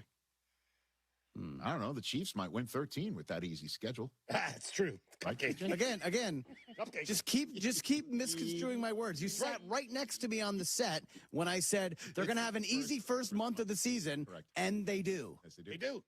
Thank you. It's because why? Because Roger Goodell's a big Taylor Swift fan? Well, Like, tell me more. Mahomes coming back from injury, they need to ensure that they're good. Yep. And they've done that. Kids take I don't notes think over Mike North would appreciate that. Al in Dallas. What's up, Al? You there, Al? How are you? The moment that we experienced last night was the sickest thing I've seen since Reggie Miller. There was no way they could even possibly could have won that game. Talking about No the way. Knicks? Talking about the Knicks? Yes. Okay, your I'm Knickerbockers not talking now? about the Mets. Yeah, talking about the Knicks. It's unbelievable. It's unbelievable that happened. And I didn't turn it off, Rich. I just sat there and, I even telling some of the boys, like with 8 minutes, with a minute and a half to go, they're down by 8. I'm like, they're still going to lose this game. And I'm shocked that last second hoop didn't go in. I've experienced more disappointment than you have, Richard, because you're a Yankee fan. And my whole sports life has been a lot of disappointments, but I cannot believe that they won that game. I can't. Who is the athlete, the New York athlete that's giving you most joy? Is it Eli Manning, Al? Is it? Who is it? Eli Manning, Mark Messier. Messier? Oh, Yeah. Messi I only was did it younger. once. Eli did it twice.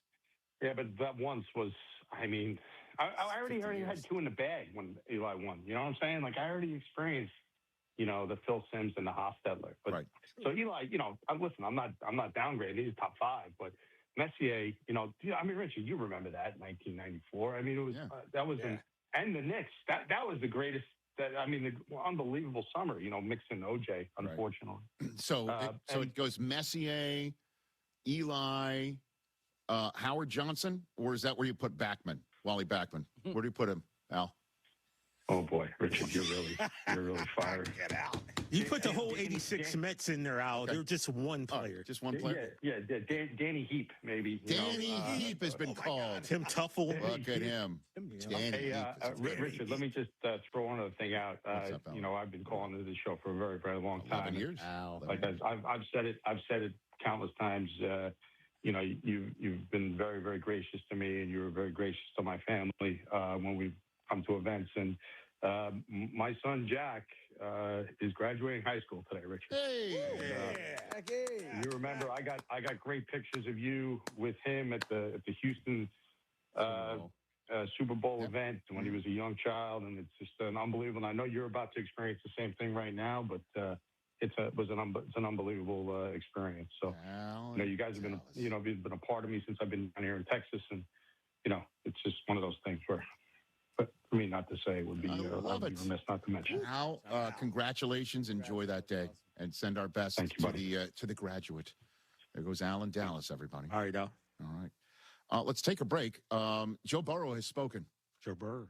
He's spoken for the first time, I think, since the season ended. Mm-hmm. Let's see, what does he think about the roster build in Cincinnati? That's next. Oh, and our golf outing. We got to talk about our golf weekends coming up next. That'll be fun.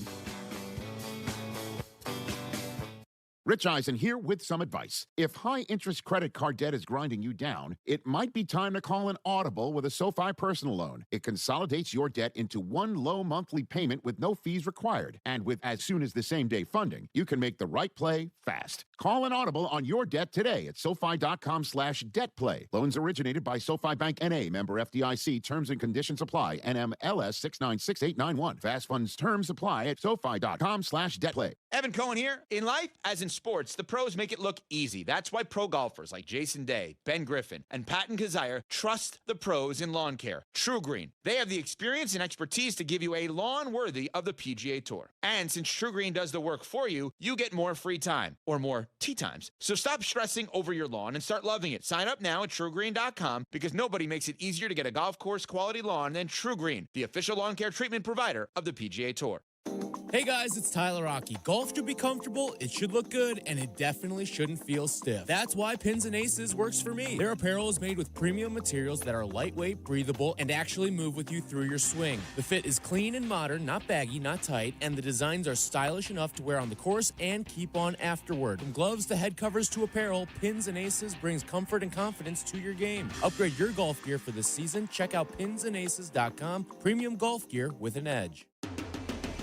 Hey, it's your friend Tom Waddle here. You know, life comes with a lot of things to remember, and Great Clips doesn't think your haircut should be one of them.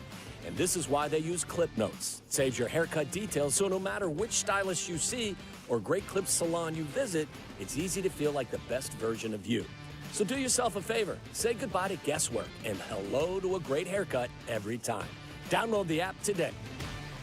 Great Clips. It's gonna be great. We at the Verdoliak Law Group recognize the value of advancements in technology. Computers, cell phones, and the internet have all made obvious impacts on society. And now, artificial intelligence, or AI, is poised to make its impact. Many law firms are replacing paralegals, law clerks, and even attorneys with AI. But will AI work longer and harder to ensure you get every penny you deserve? At the Verdoliak Law Group, AI will be used as a tool to make us even more efficient, but it won't replace our human touch. All of our clients and cases are unique, and an algorithm or cookie-cutter approach cannot capture the human element of your injuries. There is no substitution for human experience when dealing with people. That's why, for over 60 years, our clients continue to refer their family, friends, and coworkers to us. Of course, the Verdoliak Law Group will embrace technology, but we will always keep that human touch, which has aided us in successfully helping over 40,000 clients. If you're injured, call the Verdoliak Law Group, Chicago's legal landmark since 1963. Call 844-4VLG-LAW, 844-4VLG-LAW. Save big money on your next outdoor project at Menards. Shop the largest in-stock selection of AC2 pressure-treated lumber and thick decking, all easy to load in our drive-through lumber yard. Plus, get free estimates using our deck design program. Save big on AC2 pressure-treated lumber and thick decking at Menards. Also, check out our weekly flyer on menards.com for all the great deals happening now. Save big money at Menards.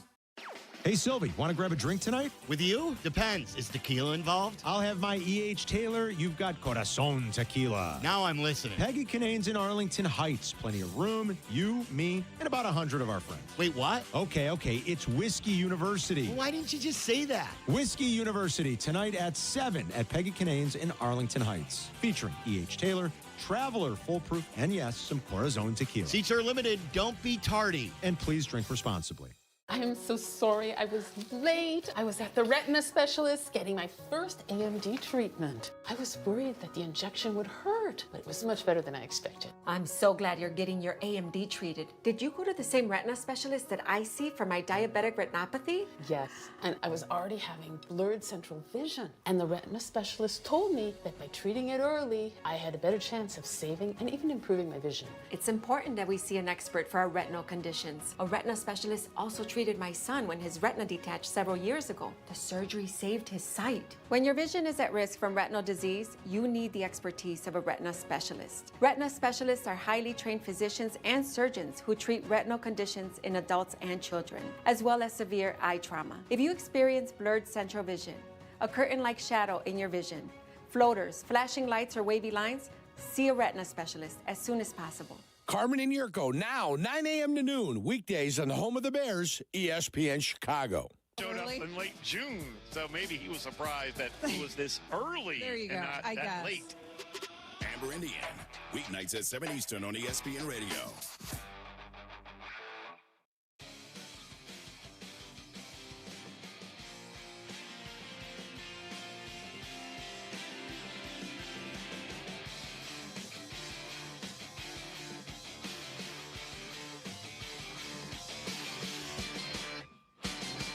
Back here on the Rich Eisen Show, running a small business means every hire matters. A bad hire costs time and money, but the right one, that helps your business grow. The challenge is finding that person without sorting through resumes. That's where LinkedIn Hiring Pro comes in. It screens candidates so you can focus on conversations with qualified talent. With Hiring Pro, you can hire with confidence and build the team you need. Join the 2.7 million small businesses using LinkedIn to hire. Get started by posting your job for free at linkedin.com/Eisen. Terms and conditions apply. Ask any Bengals fan what makes them nervous, other than their owner being in charge. The answer is, how happy is Joe Burrow being with us? Honestly. At some point, is he going to wake up one day, look in the mirror and go, I don't want to be here anymore? Pull something out of the Carson Palmer playbook. I hate this team. Well, it's the Jet fan. I know. You might say that. Yeah, I don't know. They're still paying him. Joe Burrow, kid from Athens, Ohio, who for some reason, I say this to him all the time, why do you like Ohio State so much still? You had to go to LSU. He really likes Ohio State. And Ohio State fans are like, he's one of ours. I'm like, okay. Yeah. Yeah. The coach he won it with sounds like the water boy. I'm more a Dodger fan. All right. At any rate, I don't mean to go down that road. Well, you got a bunch of people here who hate Ohio State. That's true. Yeah, We do have 2 dozen Michigan Wolverines. My bad, the Ohio State. No disrespect. No, don't. I can't disrespect all you want. I don't care. Disrespect away. At any rate, Joe Burrow meeting with the media today. Okay. Asked about did he need a reset? Hit the reset button after last year's injury-marred, disappointing campaign. I'm not sure I would say I needed to reset. I didn't play a ton of games. So when the season ended, I was still ready to go. So kind of jumped right back into training, traveled a little bit, but I was ready to go. Mm-hmm. Okay. He's not going to give you anything, is he? No. What about the Bengals reset? What about them? What about what they've done? What about Sexy Dexy coming right there in the middle of that defensive line, even though Trey Hendrickson is now a Raven? A lot of these moves made for making sure Joe's 30 points a game stands up, or that he stands up upright. I just think we know where we needed to be better, and we went out and aggressively made it happen. We filled some holes that we had from years past. Got better at a lot of positions. Signed the best free agent safety. Got the best D tackle in the league, in my opinion. So we have everything we need in that locker room. We just got to go and make it happen. Did you have a mandate to the front office about what you wanted to happen this offseason?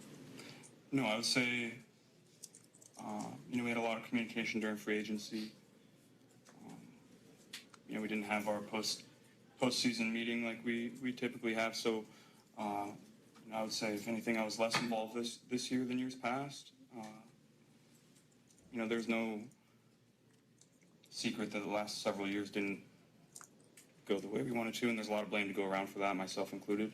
Do you think what you see right now from this organization and in that locker room is a Super Bowl roster? I think this is the most talented roster that we've had since I've been here. Okay. That is okay. Absolutely not him staring into the abyss and wondering about the future. And there was a lot of that last year. There was a lot of, for somebody who picks and chooses his words as carefully as he clearly does, he did leave some gray area. One might call it scarlet and gray area. Look at you. Right? And that right there, like the moves that we made, we got the best in safety. We got the best in D tackle. We got the roster as talented as we've ever had. Okay, Zach Taylor, make it work. Okay, Joe, stay healthy. Well, I mean, it's just unfortunate. Yeah, it is a bummer, but then I got it. All of a sudden you get labeled, kind of an injury guy, and suddenly this Hall of Fame top 5 player in the league, it's not so much anymore. Oh my God, are you going into the quarterback under pressure? Is that where we're going here? No. Because that guy doesn't look like he feels an ounce of pressure. That guy's been to a Super Bowl. Yeah. That guy. He was close to winning it. That guy, I think. Unlike some other players in this league who get a little bit more pub than he does. Let me ask you this question. Because this is like a theme. Like if this was a Sesame Street, it's brought to you by the number and the letter. Okay? 9. No, I don't actually mean for you to start naming numbers. He wears oh, okay, got it. Yeah, got it's it. QB9. A theme is the athlete that has that burning desire that is uncanny and is different than others. He's one of them in the NFL, wouldn't you say? He's one of them. He doesn't show it except for whatever the heck was happening last year. And then every information man and woman, they come on the show and they're like, he's just so frustrated about his health. And we're like, is that where the frustration lies? Yeah, maybe. I get that, though. Frustration's not lying from the coaching, not lying from the front office. That was the conversation. You know? It is 3 fully healthy seasons, right? It's unbelievable. They go to the Super Bowl, 4,600 yards, 34 touchdowns, 4,500 yards, 35 touchdowns, 4,900 yards, 43 touchdowns. Man, I wish we had a Bengals win-loss phone call to just jump into right now, because I'm taking a look at the roster, right? Chase Brown is really friggin' good. He is. As you see the schedule, home for Tampa, at Houston, at Pittsburgh, home for Jacksonville. Much tougher than Kansas City's first 4. Joe Burrow at quarterback, Chase Brown at running back, Jamar Chase and T. Higgins. I mean, come on now, right? Gesicki at tight end, the offensive line. Let's protect. That's a good. Let's protect. Boye Mafe. He's on this team with Dexter Lawrence, Jonathan Allen up front. Let's see if Shamar Stewart's going to do anything. That back end, you're talking about the safeties, right? And then manning the corner. The irony. It's 2 Michigan men, Dax Hill and DJ Turner. Let's go. They're healthy. That's as good a roster as anybody in the AFC North, wouldn't you say? I kind of like them to win the division. Look at you now. Ooh. I think they're better than the Ravens. I don't. I don't sleep on them, pal. Who is their number 1 receiver? Who's say Flowers? Who's been their number 1 receiver? Oh, no, I'd say Flowers. Like every year. I get it. No, I know what you're saying. They're not as good as Jamar Chase and T. Higgins. I don't think anybody is, with all due respect to That's what fine. CD and George Pickens. Is that what we're talking about? Well, I mean, is that in the neighborhood? We're on a different A.J. level. Brown, if he stays in Philadelphia with Devontae Smith, right?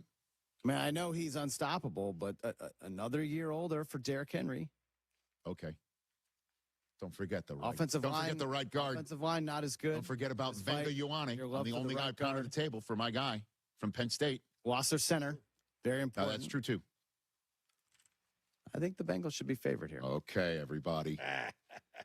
And Joe, right? He's not talking about existential. He wouldn't talking just about, say it either. If if the roster wasn't as talented, I think he would delicately He'll talk say about- as much. Right. Because he can. Right. That sounded like a guy who's ready to go. Who's believing. Yes. Yeah. I like it. How come, just couldn't put just, you don't have to play the soundbite, just pop it up on the screen. How come the NFL players don't grab the mic? Correct. Yeah, Just pop it up on the screen, just the Burrow. You could just don't even have to hit play on Got it. it. He's sitting at the podium. Very relaxed. Yeah. They sit back and the microphone's on a stand. Yeah. The NBA players, they grab it. I like Wembanyama grabbed it. The microphone. it's like- the microphone I like it. looked like a toothpick. One of those mini. Yeah, well, You know how when you're being interviewed on for Instagram, those little mics. That's what Wembanyama holds it. USB mics. NFL players don't grab the mic. Why Rich, do I NBA tried that players when I was grab the here. mic? Are there no mic stands in the NBA? Is that what No. it is? They like But that's that. always been an NBA thing. It I always like has it. been. Maybe they're more, I like it. I'd like to hold the mic a little bit. You prefer not to have it on a stand? Yeah. Well, now that after I said it, I had to think about it. How odd would it be if that's how I start my Shams interview in hour 3? That's coming. Why don't they hold it?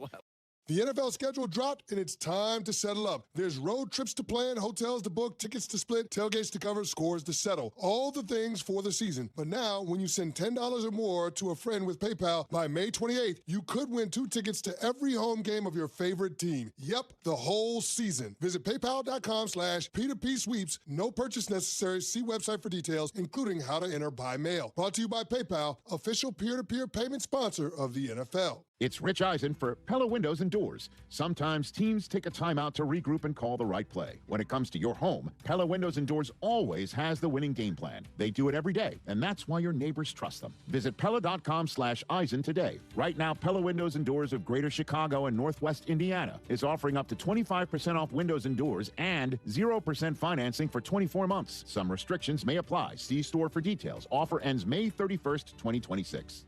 Hey, it's Shane Orling. I remember stepping on the scale thinking, this can't be right. So I started the Angelo system in April, and now I'm down 13 pounds and 6 inches off my waist.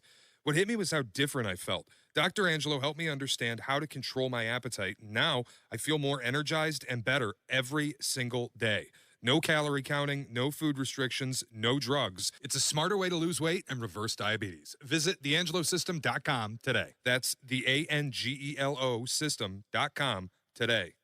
If you're thinking about new windows, let me save you some trouble. Call Russ Armstrong, the Chicago window guy. You've seen those buy one, get one free offers. Total gimmick. Russ doesn't play those games. He gave me a great price, no sales pitch, no subcontractors, just a solid product installed right, and Russ himself came to my house. Seriously, the guy guarantees his work for life. Give him a call at 847-881-3060 or check the reviews at ChicagoWindowGuys.com. You'll thank me later. ChicagoWindowGuys.com.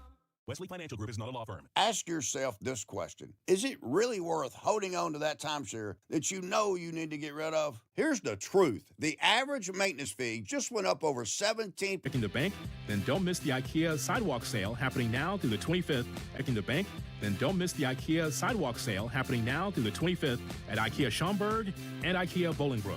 We're clearing out closeouts and overstocks, even putting some of your all-time favorite lines, including Billy, Trofast, and others on sale at serious discounts. And new items are being added throughout the sale.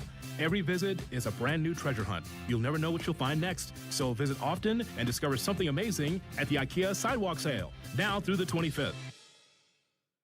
Woodford Reserve is more than just a spirit. It's a spectacle. With more than 200 flavor notes, Woodford Reserve wows your senses, delights your palate, surprises you with every new sense and sensation. It elevates an evening into an event, giving you a new experience with every sip. So yeah, Woodford Reserve is more than just a spirit, it's a spectacle for the senses. Kentucky Straight Whiskey, 45.2% ABV, the Woodford Reserve Distillery, for sales, Kentucky. Please drink responsibly. Woodford Reserve is a registered trademark, 2026, Brown-Forman Distillery, Incorporated. When I was diagnosed with Hodgkin lymphoma, I had so many questions. I didn't even know that it was cancer. Now I do.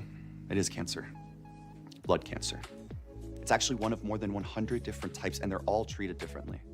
Now, unlike some other forms of cancer, usually there's no tumor. You can't screen for it to prevent it, and the symptoms can look like other things, so it could be hard to diagnose. I had a fever for weeks. I was so tired all the time, I didn't feel like eating or doing anything else for that matter. And I know that this can feel scary. But if you know what to look out for, you'll know what to tell your doctor. And you'll feel more empowered to take the next steps. Like getting in touch with the people who know the ins and outs and can help with everything blood cancer related. Blood Cancer United. They work one-on-one with each person who reaches out to answer questions and offer resources. Blood Cancer United was there for me, and they can be there for you. Go to bloodcancerunited.org to learn more. This is ESPN Chicago, WNVP, WTBC, HD2 Chicago, a Good Karma Brands radio station. 3 Eastern on ESPN Radio and the ESPN app.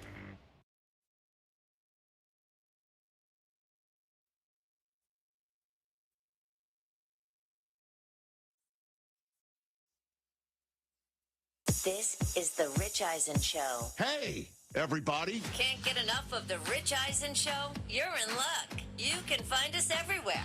Watch us weekdays on Disney Plus from noon to 3 Eastern. Miss the show? We've got a podcast so you can listen. This is ESPN Chicago, WNVP, WTBC, HD2 Chicago, a Good Karma Brands radio station. Now, on with the show. This is the Rich Eisen Show. So please, welcome the greatest performer ever to have graced this earth. Rich Eisen. We are back, baby. We are back! Live from the Rich Eisen Show studio in Los Angeles. Earlier on the show, ESPN NBA insider Sham Charania, ESPN NBA analyst Tim Legler. Coming up, your phone calls, latest news, and more. And now, it's Rich Eisen.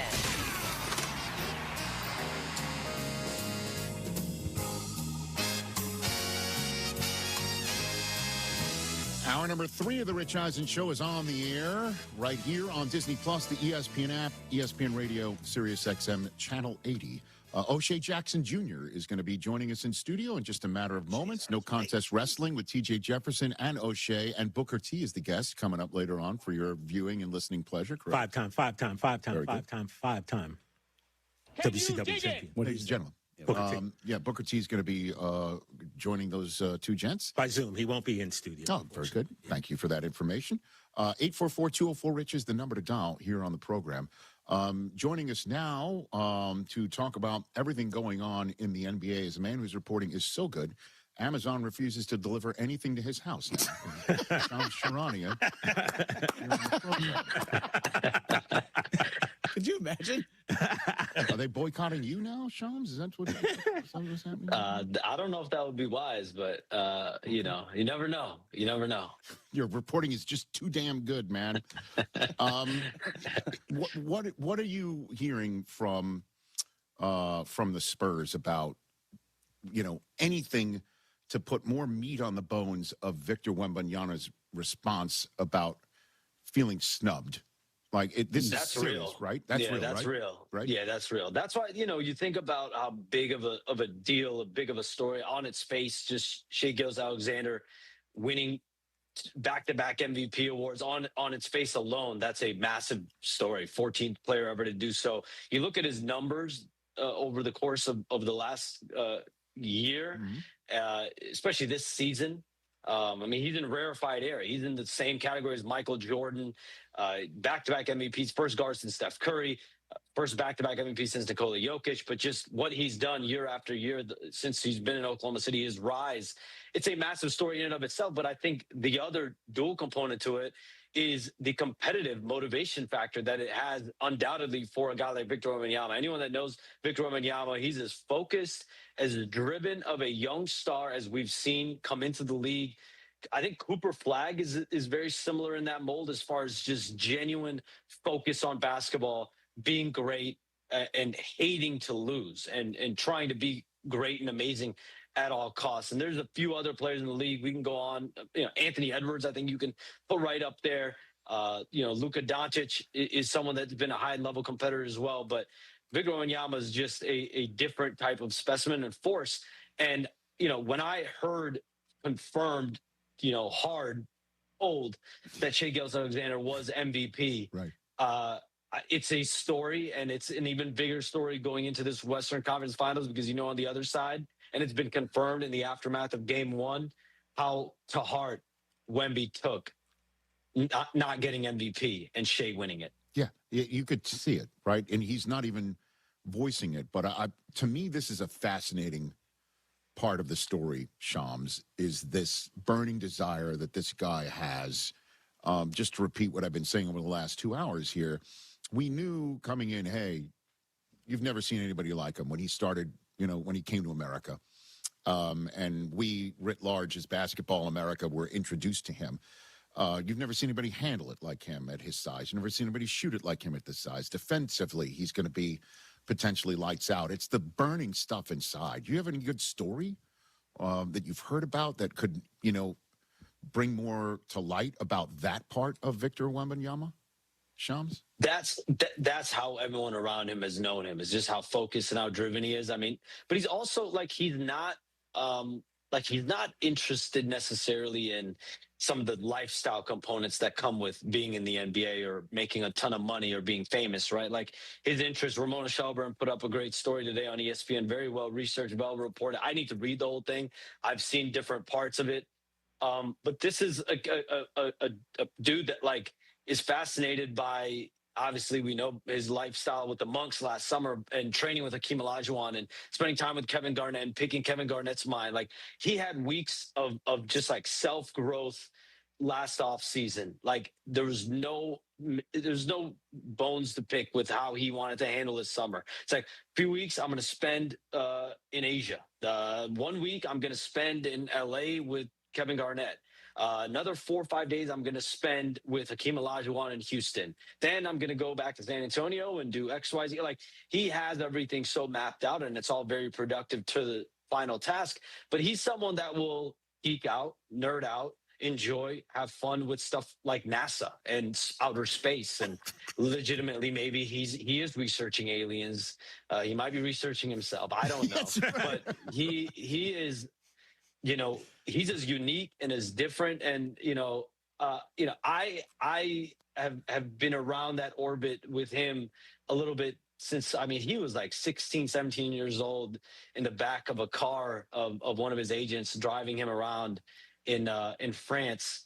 And I remember his agent at one point was like, hey, I have this kid, Victor, sitting in the back. He's going to be the best player in the world one day. And at the time he was like 16 years old, so this is someone who people that have known him, have scouted him, have felt like he's going to be that next thing. The only thing a player of that size, that height is just the health, right? And obviously it was unfortunate he had the blood clot last year, but he's been, for the most part, he missed a few weeks with a calf strain in December, but for the most part, he hit the 65-game quota. First unanimous Defensive Player of the Year award winner. And that organization in San Antonio, I don't know if there's a better organization for him to just pop into his, as the number one overall pick. They're going to be as guarded and as sharp and as focused on his development and his health as any organization in the league. Well, in that respect, before we move on, Shams Charania here on the Rich Eisen Show. Any insight on what the Pop Wembanyama summit on the tarmac after his ejection in the previous series was about? Do you have any insight, any reporting on what was said here at all, Sean? Rich, that to me looks like a very classic Pop Wemby moment. We have to remember, Greg Popovich is still very much a part of Spurs operations. He is when I broke last summer that he was no longer the head coach, it was like, yeah, he's no longer the head coach, but he's the president of basketball operations of this team. Like, he is the decision maker. Brian Wright, their general manager, he does everything on a day-to-day level. He's been the one making the draft picks. He's the one that's been making the trades and the acquisitions. But, R.C. Buford, the CEO, Greg Popovich, as head coach for all those years. Now he's the president. Those guys are the hierarchy of this organization. Those guys are the godfathers of this organization. And honestly, the way I look at the Spurs right now is like, you have the Pop RC relationship. To me, what the Spurs are trying to emulate now is the same thing with the next people up. And that's Brian Wright as general manager and Mitch Johnson as the head coach, where this is not just for a 2, 3, 4 year shelf life. Like, they want to have the same grandfathered dual partnership for years and years to come. And that obviously starts from Pop and then R.C. Buford and then trickles down. Yeah, I'm not going to rest until I find out the exact conversation that they had. I'm so fascinated by it, man. If you don't mind me tasking you to do something. You know what? Next time I'm on with you, Rich, I'm on that. I'd love to know, because again, the performances that Victor Wembanyama's had since that conversation have resulted in this exact conversation that you and I are having. Well, I'll say him even, having to elbow Naz Reid, I think a lot of it was like he really feels like, and I think there's a gripe around the Spurs is like, people really are physical with him, or increasingly physical with him, and him being able to, on that play, he probably got fouled a couple times, and then he just obviously swung his elbow and then got ejected. And so, a lot of, I think Mitch Johnson even said, like, standing up for himself. Yeah, I mean, you could see him being fouled in that photograph we just showed, as he's the one throwing the elbow. Shams Charania here on the Rich Eisen Show. So, by the way, I'm writing it down right now. Thank you. Find out Pop Wemby combo. There you go. Shams Charania making notes from our conversation. Yeah. I greatly appreciate that. So, is it true Oklahoma City's trying to trade up? I mean, because I understand we're in the crucible of the playoffs right now, but draft's right around the corner. In the same way that you're saying the Spurs seem to be set forever, with their command and control structure. You could say the same thing about Oklahoma City, which is another fascinating part about this series that's playing out right now. But what do you got on that front, Shams? Yeah, I mean, the Thunder yearly have multiple first-round picks, multiple second-round picks in every draft. I mean, knowing how the Thunder have operated, talking to other teams about how they operate, they keep all options open. Something like trading up or trading, like these things don't necessarily really happen until we're on draft night. You have to see who's available on the board. I mean, the Thunder have routinely, every year, every couple of years, they'll make a move where they move up because they like someone, at let's say, they have the number 12th pick, I think, in this year's draft. Like if they like someone at 10 or 9 or 8 and they can move up, like they'll look at doing that, or even 11, even moving up one spot. So I think the Thunder, Sam Presti, his front office, they've kept their optionality as we get closer to draft night. Okay. And there's no question who's number 1 overall and that he wants to play for the Wizards. Any questions there, Shams, on that front? I think there's a lot of questions about the top of this draft. And from Washington, Utah, Memphis, Chicago, I think there's a feel of who, is generally in that mix. AJ DeBonta, Darren Peterson, Caleb Wilson, Cam Boozer. But I think the order is still very much up in the air. I think that Washington at number 1, knowing that front office, they're going to consider 3, 4, 5 players for that spot. I think Utah at number 2 is going to consider 4 or 5 people for that number 2 spot. So this is a draft where I think we could see, I don't know if surprise is the right word, but if Darren Peterson goes number 1, like, is that going to surprise people? I don't think so either. I don't think so either. And that would be obviously for a few weeks down the road. And then comes free agency. If you had a list, let's just say LeBron has a list of where he'd like to play next year, and Giannis has a list of where he'd like to play next year, and we put one on top of the other, would they overlap, do you think, completely? Shams, what do you think? I don't necessarily think that the Giannis and LeBron situations are intertwined. Okay. Giannis' situation has been playing out for, now we're at 12 months by the time, assuming he is traded. And right now, Rich, this is where everything is at. The Milwaukee Bucks are officially open for business. They are engaging with teams. They're talking to teams. They're getting teams' best offers between now and the NBA draft, and they will make a decision. The biggest point that you need to know in all this, Rich, is Giannis, for a period of months, has made it clear to the Bucks, to the parties that need to know, that he is ready. He believes the time has come for both sides to part ways, to move on from each other. And what I've learned since Jimmy Haslam came out and said, listen, it's going to be either he's going to commit to an extension in June or we're going to trade him in June, is that nothing has changed about his stance. And so that would lead you to believe that the Bucks will then obviously seriously consider these offers that they are officially open for business for. And, you're going to see teams like Miami, Minnesota, Boston. The Lakers will be, the Lakers expressed interest in Giannis at the deadline. Right now, what they'll be able to offer is 3 first-round picks in cap space. And essentially absorb Giannis's contract. Now, if you're the Bucks, are you just going to trade Giannis to the Lakers for cap space for 3 first-round picks?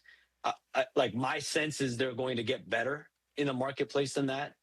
I think there's a bigger appetite than that. And so time will tell. We'll know in the next 6 weeks. But LeBron's future is a little bit different because LeBron is 41 years old, just finished his 23rd season. He's going to take the next few weeks to figure out exactly how he wants potentially his final year to play out. All the indications I've gotten over the course of the year is that he's going to play one more season. The where, the how much of it all, like that's all obviously going to be a factor. Is it going to be LA? That's got to be probably his preference if he wants to be home and as far as where his home base is now. And the Lakers have made it clear that they want him back. And so we'll see how that mutual potential interest culminates over the next month or so. But the one thing I do know is that multiple contenders are already kind of circling here. Like, if LeBron is really going to hit the open market and decide and have a true free agency, he's not going to have a shortage of teams that feel like, listen, we'll go get LeBron, we'll plug him in as their starting power forward or small forward, and let's go try to win a ring. And when you say the Lakers are interested in Giannis and have indicated their interest in Giannis prior, and it would require just draft choices in their mind and cap space, does that mean LeBron is on the team too? Because that would overlap. The Giannis and LeBron situations would overlap then. Maybe not the list of where they want to go, but right? Theoretically. But again, I do think when you look at the best of the options that Milwaukee could get, I think there's other avenues potentially there. But certainly, I mean, if in the world that he would end up there, their worlds would be intertwined in a way. Okay. And last one for you. Why did Jason Kidd get fired or not renewed? Or mutual parting. Sorry. I saw the mutual part. Jason Kidd was let go as the head coach. He was fired as head coach. He's on the hook for 4 years, $45 million. The Mavs will pay him out on that. Wow. Unless he gets a coaching job somewhere else. And that there will be some kind of an offset. But this is Masai Ujiri, the new team president and alternate governor, coming in and implementing a totally fresh start. And all the residue of the Luka Doncic trade over the last 7 months. Nico Harrison fired. Anthony Davis traded for salaries and a few draft picks.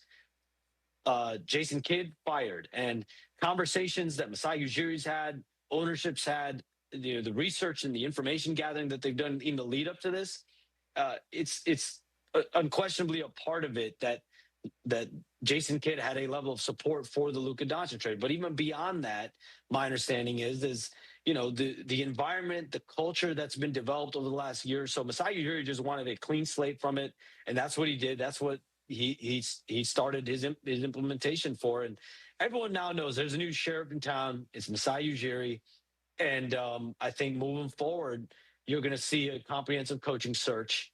And Masai Ujiri will find who he feels will be his best long-term coach and partner for him. Shams, I really appreciate it, man. It's been too long. So just to recap, you have some homework from me, right? Find out what Pop was saying to Victor Wembanyama on the tarmac. Yep. All right. And I in response, if you do that, you come on here and you tell us what he said, you can have my Prime Video password. And fair trade. For what? For like a week, something like that. You get whatever you want. Couple weeks, man. Couple weeks. I'm there for you. Sean, did you write this down? I actually did go to brunch that day. That's the crazy part. It's like you can't break news and go to brunch. Like I'm a man of many talents. I can go to brunch. And they're dogging you for even going to brunch. Is fantastic. Brunch and breaking. You're great. You can't break news on an empty stomach. Come on. You're brunching and news breaking. Let's see Schefter one try thing that. People know about me is I love lunch. So, by going to brunch, I kind of cheated on lunch. Okay. But, Okay, understood. Yeah. Shams, you writing this down, though? You remember? No, he's got it. He's got it. It's Steel trap. It's very easy. Up there. Very easy. Steel trap. The man can brunch and break. You think he can't listen and remember? Thanks, Shams. Appreciate it. Shams. We'll have you back on soonest. Thank you. It's nice I'm there. offer. I mean, I'm there for him. 1 week, though? He's there for me. How you only give it up for a week? Although, if he does get that information and he goes on another show to break it, then the Prime, then I'm like Amazon. Yeah. And then I got to turn my back. Turn your back. Like he's supposed to. He works for ESPN, covering the NBA. Yes. He finds out this information. He's supposed to sit on it because Amazon is going to break it. Yeah. Okay. That's not how this works. It's not how this works. And I love the Amazon people. Of course. Am I reading this right? Am I reading it right? Exactly. Yeah. You know what I mean? And I get, there are some times where I'll just throw caution to the wind and get it sooner to me for an extra $1. Gotta have I'm ordering it. Gotta have it a day early. Hey, that's big baller style right there. Yeah, I appreciate you noticing that. I mean, you got your name on mugs. Well, ladies and gentlemen, coming up next, O'Shea Jackson Jr. Hey, we actually got him out of his He's house. over here. He's here. Oh, he's right there. Ladies and gentlemen, when did that happen? He walked in behind you. Come on over, sit down while I tell you about the Hyundai Palisade, the all-new Hyundai Palisade Hybrid. You can make every day feel epic in that all-new Hyundai Palisade Hybrid with up to an EPA-estimated 619 miles of range on select trims, advanced tech, and class-leading interior space. Because when you're hauling kids, gear, snacks, and backpacks, space matters, and so does comfort. Just make sure they keep their cleats off the seats. The all-new Hyundai Palisade Hybrid.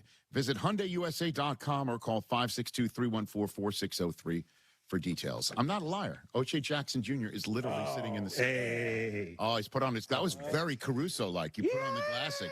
Yeah. Very CSI Miami. Right? Except I'm going to win. Okay. We take a break. We're back with O'Shea Jackson Jr. the rest of the way here on this fun Wednesday. Okay, team. Huddle up. Why are you dressed like a hockey player? Because America's energy security is on thin ice. We're facing an overburdened electric grid, rising fuel costs, and severe weather. But here's your power play. Propane. It's affordable, abundant, safe. Propane is reliable energy, even when the grid isn't. Advantage Propane. Learn more at propane.com/powerplay. My name is Whitney Allen, and I'm a widow. My husband, Ryan, died. We never thought we'd ever have to use life insurance, but the unexpected happened. With Ethos, signing up was fast and 100% online. You can get a quote in seconds, apply in minutes, and get same-day coverage. No medical exams, and you can get up to $3 million worth of coverage. I'm grateful we were prepared. Get your free quote at ethos.com/play. That's ethos.com/play. Paid spokesperson. Time spent on application may vary. Online health questions required. What's up? It's J Hood. Back in the day, my friends and I would go out. Some nights we'd hit the clubs, other nights we'd hit the bars, but every night ended at Lawrence's Fish and Shrimp. Some of my best memories are sitting there with a tray of shrimp and fries, laughing with my guys and recapping the night. Their food hits the same today. Crispy shrimp, catfish, wings, fries, all made fresh and packed with flavor. So whether it's late night, game day, or just any time you're hungry, check out Lawrence's Fish and Shrimp. Shrimply delicious since 1950. Oh, God. Create the yard of your dreams with help from Menards. Give your lawn a professional-grade look with Pennington Contractors Mix. It contains a mix of grass seed that covers up to 8,000 square feet, providing your lawn with quick, lush, professional-grade results. Save big money on Pennington Contractors Mix now at Menards. Plus, check out our weekly flyer on menards.com for more great deals happening this week. Save big money at Menards. Ready to ramp up the excitement, golf fans? BetMGM is making your next golf tournament winner bets even better with Second Chance. What Second Chance? Ever bet on your favorite golfer to win a tournament only to see them miss the green? Well, with BetMGM's Second Chance promotion, you'll get your stake back in cash if your tournament winner bet finishes in second instead. That's right. Simply bet on any player to win a scheduled golf tournament during a promotional week. If you're right, you win. But if your pick finishes in second instead of first, you get your stake back in cash. Watch your favorite players go for the win all season long and bet knowing you'll get your stake back if they finish second. BetMGM and GameSense remind you to play responsibly. Gambling problem? Call 1-800-GAMBLER or by texting ILGAMB to 53342. See BetMGM.com for terms. 21 plus only, Illinois only, subject to eligibility requirements. Rewards paid back in unrestricted withdrawable funds in partnership with Paradise Hotel Casino. Business checking accounts for big business, small business, and most importantly, your business. Republic Bank of Chicago is the bank for business, and we've got what you need to succeed. Business Zelle? Check. Online and mobile banking? Check. More than 60 years serving Chicago? Check. Visit ourbankchicago.com or one of our 20 locations to open your account today. Business checking that takes banking beyond expectations. Republic Bank of Chicago. Member FDIC. Hey, Silvy, want to grab a drink tonight? With you? Depends. Is tequila involved? I'll have my E.H. Taylor. You've got Corazon Tequila. Now I'm listening. Peggy Canane's in Arlington Heights. Plenty of room. You, me, and about 100 of our friends. Wait, what? Okay. It's Whiskey University. Well, why didn't you just say that? Whiskey University, tonight at 7 at Peggy Canane's in Arlington Heights. Featuring E.H. Taylor, Traveler Full Proof, and yes, some Corazon Tequila. Seats are limited. Don't be tardy. And please drink responsibly. People don't realize that glaucoma is one of the leading causes of blindness. Because there are often no early symptoms, nearly half of those with glaucoma may not even know they have it until vision loss has occurred. I was diagnosed with normal tension glaucoma in July of 2020. And what we found out at that point was I had already lost 40% of my sight. You think it only affects people that are, 75 or older, retired, grandparents, and that's not the reality of it. I didn't think at all glaucoma was going to affect me because I didn't know of anyone that had glaucoma, no one in my family. When you have glaucoma, you can't get back that sight that you lost. And so early detection and treatment is vitally, vitally important. Don't miss life's most beautiful moments. Schedule an eye exam today. National Glaucoma Research, a Bright Focus Foundation program, offers free resources and tips for healthy vision. Learn how to protect your sight at stopglaucoma.org.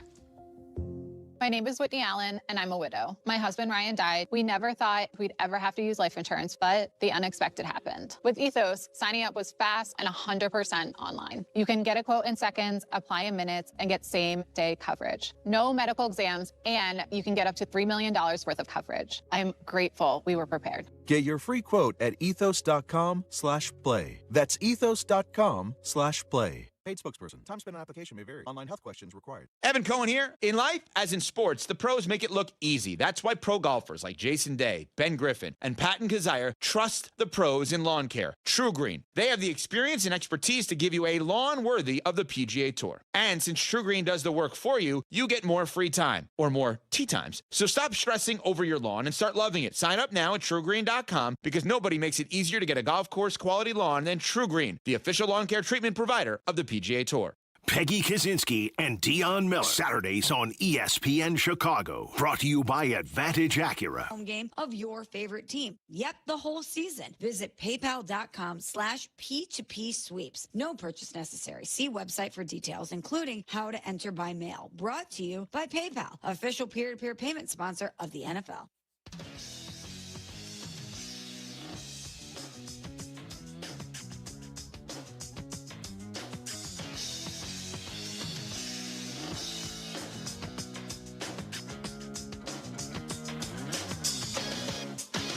For everyone on the program, everybody. Yeah. O'Shea Jackson Jr. is here. No contest wrestling later on with our friend O'Shea Jackson Jr. and TJ Jefferson. Booker T is the guest, correct? Yep, 5-time. It's actually 6, which is weird. He took a championship. So what's with the Bing Bong? What's happening? Bing Bong. What you sent that out on a voice text to the group last night after the Knicks completed their comeback victory. Yes, I think 2 or 3, it might have even been longer than that.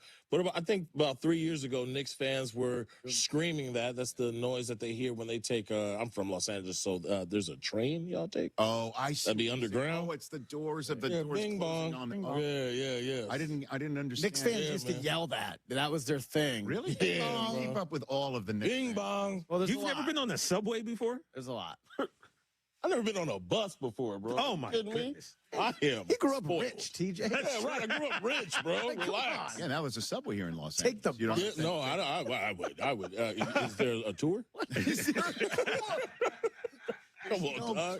Rich, Yeah, Rich, man. you missed it last week on the podcast. There was it 2 weeks ago. Yes. There was some problem with his flight. Oh, yeah, they tried to kill me. And he goes, they tried to kill me. I'm like, oh, what happened? Was there a problem with the plane or something? He goes, no. They put me back in 36F. And I was like, Eco? Or was it? Economy. Yeah, ooh. Who put you in economy? Because at 1 in the morning, I get a text from Delta, still on you about it, from Delta, that there was an update in the aircraft, and therefore my seat, where I was comfortable, had now been shifted to 32F. Oh, that's a long way. I imagine the seat, the row number that you were in was something lower than a 5. Bro, that was crazy, bro. They closed the curtain on me. I felt like it was bad, bro. And every hacking old man was back there. Come on, the vents don't work. Y'all are treating them people bad. They don't give you drinks. It's crazy back there, bro. People was gambling. Wow. And then I had to let everybody know when they were coming for him that please, he did not speak for me. Yeah. I didn't want any of the smoke. Hold on, bro. The lady next to me after the flight told me, you did a good job. I know, you were pretty cramped back there. I said, I know, wasn't I? You saw that? Nice. You were a star of the people. Yeah. I was there. You're a star. I've been out there in the trenches, in the economy. And what was it? What's down walking here? Where's that from? Oh yeah, I'm walking in. I'm really getting on my New York vibes, bro. That's your New York. You've never been on a subway. Bing bong, bro. Bing bong. And then I'm walking here. Yeah. And I also see bing bong. Okay. And I'm starting to say water. Instead of water. No, coffee. Water. What is happening? I don't know. Hot dog. No, let me help. All this nonsense. I'm walking here. You know what movie that's from? You don't know what movie that's from. An older film. It's an older film. I've actually seen Was that. it not Dustin Hoffman? I've seen that movie. It was Dustin Hoffman. It is Dustin Hoffman. Slashed the tag. He thought it was Greg Focker's Midnight Cowboy. Apparently, it was shot in New York, and it was a real moment where he's walking across the street. There was a real car that damn near really hit him. Yeah. And he ad-libs hitting that he hit. He says, "I'm walking here." Yeah, man. Wait a second. And that's your New York. That Ninja Turtles, pizza, and Timberlands. Yeah, baby. We here. Go Knicks, go. Go. So you're a Knicks fan now, huh? We're on Listen, the same they got team? 2 Lakers on there. Why are you with me now? You're like the other Del Tufo goes from the Yankees reverse. to Dodgers. Yeah. You're going from Lakers to Knicks. Why are you a Knicks fan? I'm a Knicks By fan. the way, this is important because I'm now the arbiter of whether you're allowed to be one. Okay, first of all, I don't like you like being told what to. First of all, there's two Lakers that were like the Kobe kids on the team right now in Josh Hart and Jordan Clarkson. I love those boys to death. Okay. Mike Brown used to coach the Lakers as well. Okay. Not to mention they had Phil Jackson and Mark Jackson, so they should have O'Shea Jackson. And who is the Knicks, bro? Who am I going to go for? The Spurs or the Thunder? Not? The Spurs or they're in the West. The Cavs? He won't go for someone in the West. Knicks, Spurs and Thunder are out because they were standing in the Lakers' way. In fact, one of them bounced the Lakers. The Spurs I actually respect. Lakers for them. I am in their series, but once it gets to the big boy, I want the Knicks to win the championship because not only is it something that I would like to see in my lifetime, guys, but it would be incredible what those fans would do. They would be the most annoying thing I've ever seen in my life. And I want to see it. I'm happy for them. No, root for the Meteor, man. No, you know what? That is that Celtic propaganda, and I will not stand for it. I'm going for the Knicks. Sorry, Trae Young. The thing is, a guy who's so about L.A. and the West Coast, to think that you would go for an East Coast, especially New York over L.A., that's wild. It's not over L.A. L.A.'s not there. You wouldn't know because you didn't make the playoffs. You should realize this man, the way that he talks, is a Boston fan. Yeah, gross. If the Knicks win it all, terrible. I can't think of anything worse. It might be except that LA winning. He might hold our Sam Adams lager. Yeah, bro. He's all about clam chowder and tea and whatever nonsense Boston be talking the about. Dropkick Murphys playing 50 million times are out. Shipping and up. New York is in, and they're not playing Timberland, whatever the hell we're talking about. Rich, you never owned a pair of Timbs? Bing bong. Bing bong. What do you think? Bro. Rich, you've never worn Timbs before? Yo, we got to get you in some Timbs. Yeah, let's buy him a pair. I got a pair. I don't even care to know. Got to get you some Timbs, bro. Sure, no, I've worn those boots. No, you. Come on, man. Wow. Come on, man. Chopped cheese and some Timbs on Rich. Come on, Rich. That'd be crazy. Internet would go bananas. Rich, you ever have a triple fat goose? Of what? That sounded intimate. That's a jacket. Okay. Oh, okay. No. That was like 3 shots. Thanks for asking. 40 appreciate it. Here's something interesting. Shohei Ohtani is starting tonight. Ooh. Brockman loves that. Are you aware that somebody in the studio thinks Shohei Ohtani should not be starting a baseball game, let alone pitching in a baseball game ever again? Are you aware of that? Is it Chris? This was Overreaction Monday on a Tuesday, 8 days ago. Enough with the pitching sideshow. Ohtani needs to go back to hitting only, or the Dodgers not going to make the NLCS. So you think he's not hitting well because he's pitching? 1,000%. I don't know how you could dispute that. Guy doesn't pitch for 2 years. We see 50-50 and the greatest offensive player we've ever seen. Now we're back to pitching? What is he hitting, 240? It's just baseball, man. It happens. It just happens. I don't know. I went to a couple games over the weekend. Didn't hit the broadside of a barn. I hear you. I get it. Something's off. I know. You got Braves mania over there. Enough with the pitching. No one cares. We're there to see. Untrue. No one cares. It is true. We're there to see you hit. Untrue. We're there to see you hit. We're not there to see you do something cool every 5th day. We're there to see you do something awesome every day. Let's hit. I don't know how you could dispute anything I said in that clip. Except the next game, he didn't Well, the next game he threw 7 shutout innings. Yeah, so. Great. How do you do at the plate? Oh, let's check it out. I think Smitch even created a graphic. How do you do at the plate? Well, okay. Yeah. Oh, he's hit 522. Great. And he's pitched one game. This just proves my point. This is not the own on me that you think it is. I think we all think that it is. No, I said stop pitching so you can hit, okay? He's pitched one time, and in the other games when he hit, he's hitting. I am right. You guys are insane. Chris, you're adding to the hostile work environment, and you're messing with my chakra. I don't appreciate it. I don't know what any of that means. Shohei Ohtani can do whatever he wants. But he started hitting that night, and then he pitched the next day, and he's threw shutout innings. And then since then, in between starts, anyone can win the lottery. So tonight is him. It's him against the Padres. Tonight is it. He's doing both, right?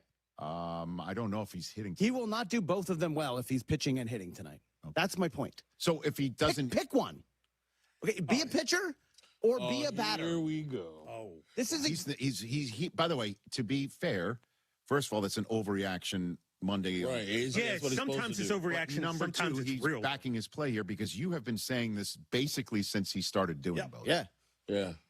And then his arm blows out, and he's like, "See, I told you." Yeah, when did and that then he's happen? hitting like crazy. First of all, but the Dodgers cannot afford to take somebody whose ERA is less than 1 out of their rotation. They have 7 good starters. And he might let him pitch in the playoffs. So trying to make us use our stuff. What does it care if he does this in May? Big deal. Without him pitching. Just wanted to bring that up. They won back. Thank you, Mike. Yeah. Great point by Mike. They have won back-to-back World Series with him not pitching. I hate to say it. That's why I became a fan. That's why he became a fan. There you go. You became a fan because we're awesome. I have. Let's do this. I'm just sorry that our guests here have to witness That's this. not true at all. Oh, their guests are witnessing greatness. Hey, go blue. Anyone who says they're always right and never wrong, guest, I don't know. I'm basically the Ohtani of this show. Let's do this. I don't think anyone in this room believes that, but you. We've got a win-loss game that I think will enjoy you sitting here, and it's being played by the People's Mailman from Texas. Is just called in. Let's put line 6. People's Mailman? The People's Mailman is what he told Adam, our call screener. Put me down as the People's Mailman. Are you there, People's Mailman? Yeah, I'm here, Rich. Good to hear you back. Right, back at you. The People's Mailman. You would like to play the win-loss game for? The Dallas Cowboys. Here we go. I don't know why we keep letting these people pick the Cowboys. Why? Because I should be. You won't do it. Not now. I'll do it. I'll do it. Give me the music, when sir. I want to do it. The People's Mailman from Texas. Are you in the middle of your mail route at present? Almost done for the day. Okay. Somebody's waiting on a check right now. Man. It's like Shams can brunch and report. He can deliver and deliver. Rain, sleet, or snow, baby. All right, here we go. People's Mailman, while he's working, is playing the win-loss game. What happens on the opening Sunday night against the Giants? Oh, that's a win. All right, Washington Commanders at the Cowboys, week 2. Win. Yep. 2-0, Ravens at the Cowboys, but it's in Brazil. It's in Rio. Me encanta Brazil. Win. 3-0, Cowboys at Texans. Oh, that's a definite win. Oh, 4-0, Buccaneers at the Cowboys on a Thursday night. What's next? 4-0. Win. 5-0, People's Mailman, Cowboys at the Packers. That's win.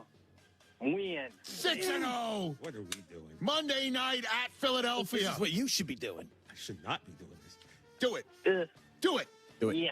7-0. Come on. Yes. Come on. Cardinals at the Cowboys. Do it. Oh, that's a win. 8-0 at the Colts. Oh. Yep. Win. Take that, Daniel Jones. 9-0. Somehow this is going to come back. Niners at the Cowboys. Come on. Lost. Oh! I needed you to beat them. He gets it. 9-1. Titans at the Cowboys. Win. We're back. We're back. 10-1. Thanksgiving, Eagles are in the house. We're having an eagle for Thanksgiving. 11-1. Take that, turducken, and an eagle. That sounds disgusting. I'll raise you. Terrible. Cowboys at the Seahawks on a Monday night. Lost. Oh. 11-2. Okay. At the Rams. Whose house? Well, Del Tufo. Yeah, me and TJ will be there. Oh. Loss. Oh, come on now. Come on now. Jaguars at the Cowboys. Come on, you got that. Win. You got that. Giants at the Cowboys. Win. That's a 14-3 People's Mailman. Ladies and gentlemen. Washington. You see it? Thank you, sir. There goes the People's Mailman in Texas. Okay.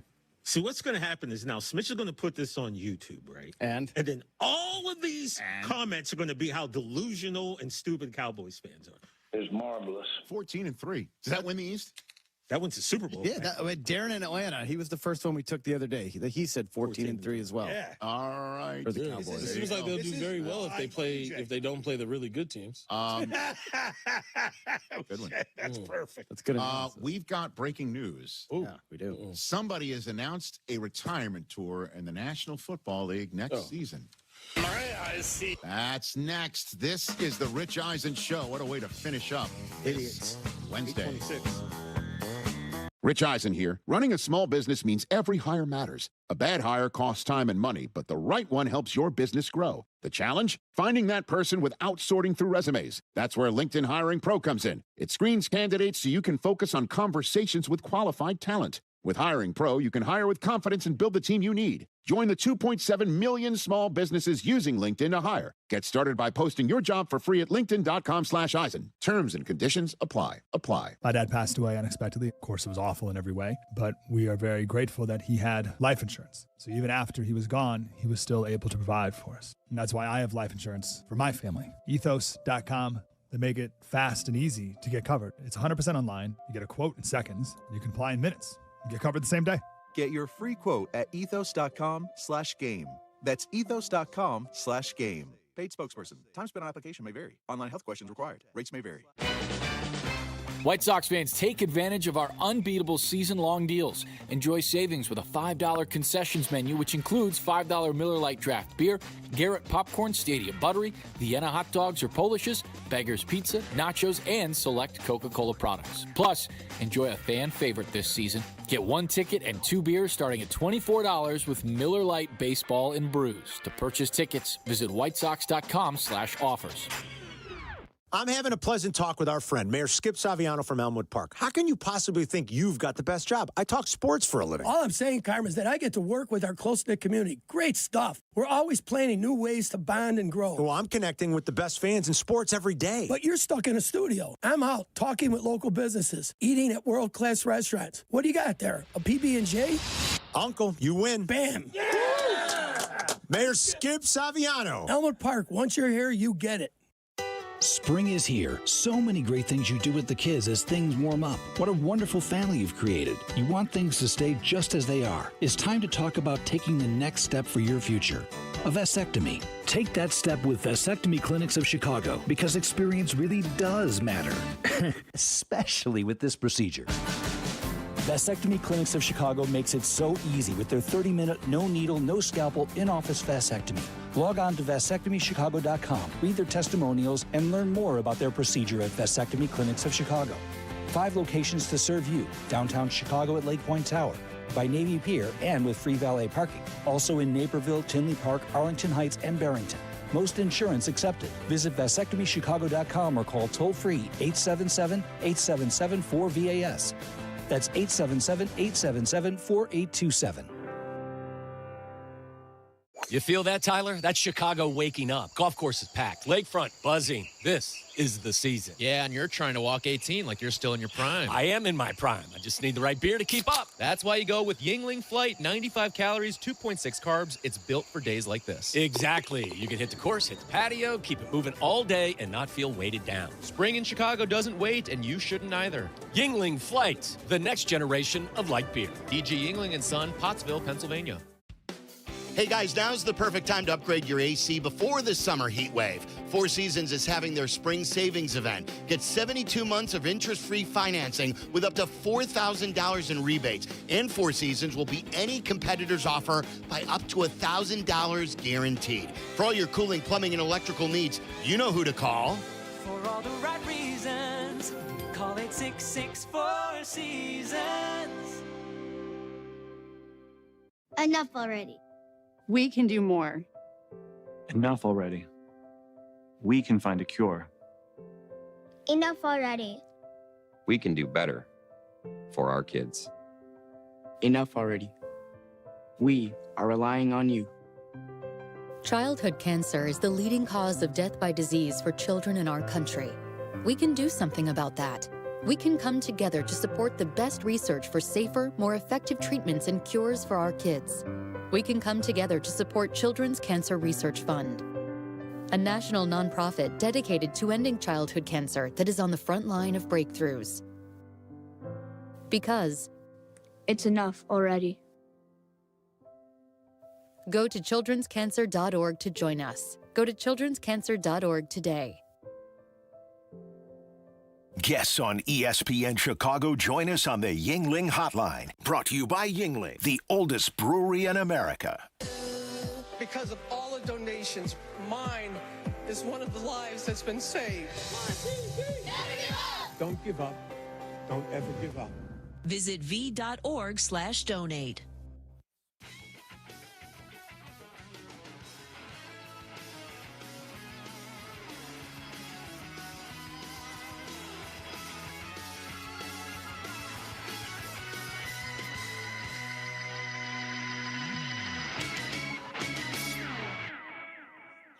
When it comes to your home, Pella Windows and Doors are the experts at taking care of you and your home.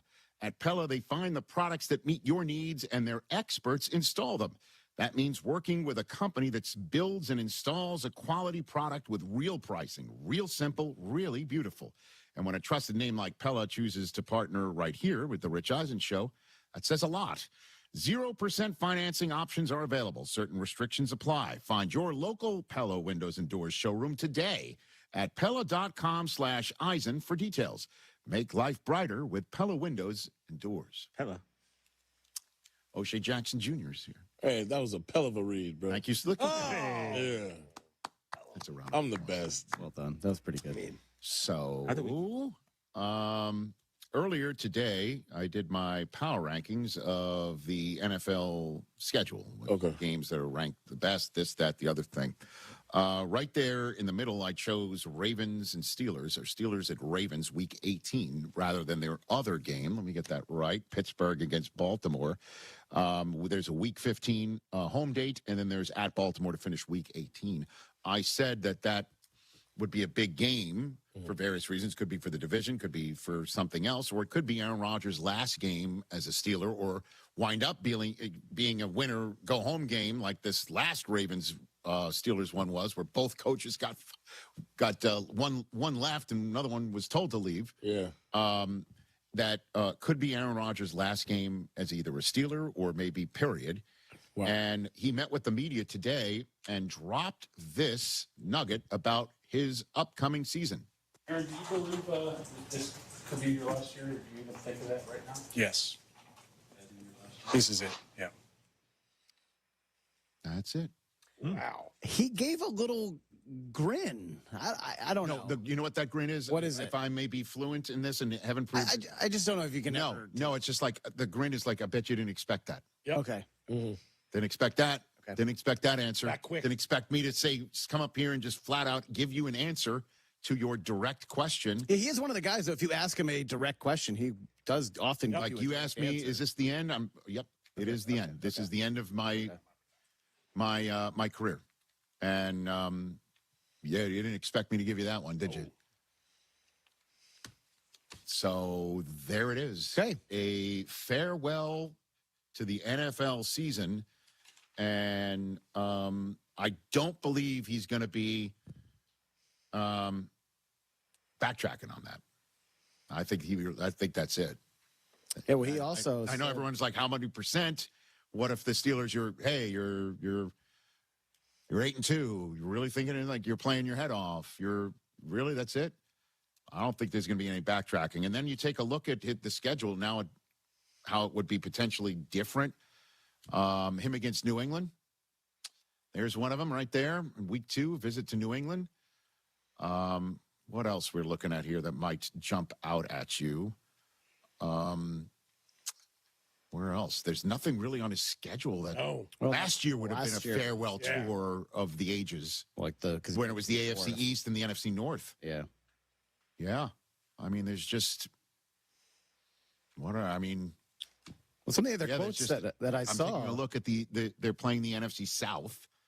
And the only game that's outside of the NFC South that's an NFC team, which is, that, if you will, 17th game that used to be called on the schedule. It's the one at Philadelphia. That's fun. But there's really, I'm just looking at other games that might be something where, I remember when I was here, I remember when I was there, memory lane type stuff. There's nothing like that on the calendar for him. But going to Paris, Paris for in his final season. Seemed like he was still on the fence about playing this year. One of the quotes I saw is he had a conversation with his wife and post-draft and decided to come back. So he was, still thinking about it up until late April. Right. Makes sense. Wish I could have seen him against the Bears one more time. No doubt. That was such a bummer. That was the one game he couldn't answer the bell. He hurt his hand, right, last year? Wrist, yeah. Yeah, I'm like looking at that schedule. There's nothing that really jumps out at it. But that, again, I didn't even know this would be, obviously, him coming out and saying this to reporters as well. You'd think, he might have shown up on Pat's show and said something, but he's saying, like, he was asked a direct question. He goes, yep. That's it. You didn't hesitate either. And so at the Ravens. Yeah, he didn't hesitate. He just kind of said it. What if that is that week 18 last game of the year where winner moves on, the loser goes home? Could that be it? And then obviously there'd be potential playoff games for him. Because I do believe the Steelers have improved from last year's roster. I really think they have. I liked their draft. I understand everybody's like pointing out they didn't get Mekhi Lemon. I liked their draft. I like that kid, Jeremy Bernard. Mm-hmm. A lot of people do. I think he's going to be really Jennings Dunker. And don't you think he and Rodgers are going to get along like thick as thieves? That's two guys. He's a Steeler. Maybe. Through and through. Dunker. But I think Dunker, I don't know how he and Rodgers are going to get along, but the city of Pittsburgh's going to love the dude, man, for sure. I kind of like it. Steelers win total 7.5. That's, why? Why would anybody think that? They've never lost. They've never won less than 8 games. I'm just telling you what the number is. Yeah, everybody beat up. I don't understand. Oh yeah, so Mike McCarthy comes in, brings a different offensive mindset to this team, and this is the first time that they're going to not have an above 500 record. They have an old defense. Okay, I got you. Okay. But how about that piece of news right there? Aaron Rodgers flat out saying this is going to be my last year. And, good luck to everybody. What's he going to be like with truly no F's left to give? Right. You go pick him in fantasy? Good question. I don't know. Situation. I don't think so. Like, are you asking for you? If I'm put in that situation, well, you'll take a flyer in a late round or something like that. Yeah, for sure. By the way, the last time the Steelers only won 7 games was 1998. Wow. Wow. I know, right? But him in the division is going to be great. Man, I just wish he was playing a couple of teams from his history. I'm just saying, though, if we think the Bengals are going to win more games, those wins have to come somewhere. Maybe not against them. I don't know. Guys, the Browns did it. Okay. But Browns are better. Okay, but yeah, he'll be in Paris. He's going to be. Let's see. The Steelers are on Thursday Night Football against Cleveland at Cleveland. Are we going to do this weird thing where like teams give him gifts and stuff before games? And what would they give him? Like here's a yurt for you. I don't know. I doubt it. He ain't Kareem Abdul-Jabbar. I don't recall. Did people give Peyton Manning gifts? It really, but he didn't really announce a retirement tour. Not like that. Yeah. I don't know. Saying this is like send him some tough acting to acting. Boom, boom. Bing bong. Bing bong. That'll wrap it up. O'Shea Jackson and TJ Jefferson with Booker T on No Contest Wrestling. We're back to wrap it on Disney Plus in a All right, Rich. There you go. Welcome back, too. Waddle and Silvy on it, too. We'll be on from 2 to 2:30 before White Sox pregame on the air. And then it gets hairy. And then we are exclusively on our YouTube channels. That's youtube.com/@ESPN1000 Chicago, or our Twitch page as well. Same handle at ESPN1000 Chicago. And you can link it up with your Bluetooth. If you're in your car, you don't just have to watch it. Listen like the radio show, but just know it will be uncensored. Yeah, well, I was going to say something, but I forgot that we're not uncensored. Yeah, don't go there yet. We will ask for alternatives to things that PCA should have told the fan that would have been a little more PC, but still it would have been a burn. I want to hear your, uncensored feelings about your baseball team. Right? We'll do that coming up next.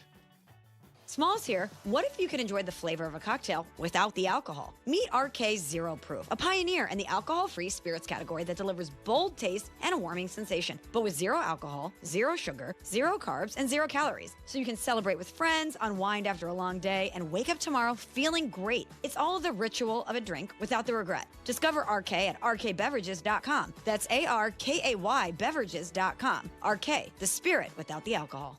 The NFL schedule dropped, and it's time to settle up. There's road trips to plan, hotels to book, tickets to split, tailgates to cover, and scores to settle. All the things for the season. But now, when you send $10 or more to a friend with PayPal by May 28th, you can win 2 tickets to every home game of your favorite team. Yep, the entire season. Visit paypal.com/P2P sweeps. No purchases necessary. See websites for details, including how to enter by mail. Brought to you by PayPal, official peer-to-peer payment sponsor of the NFL.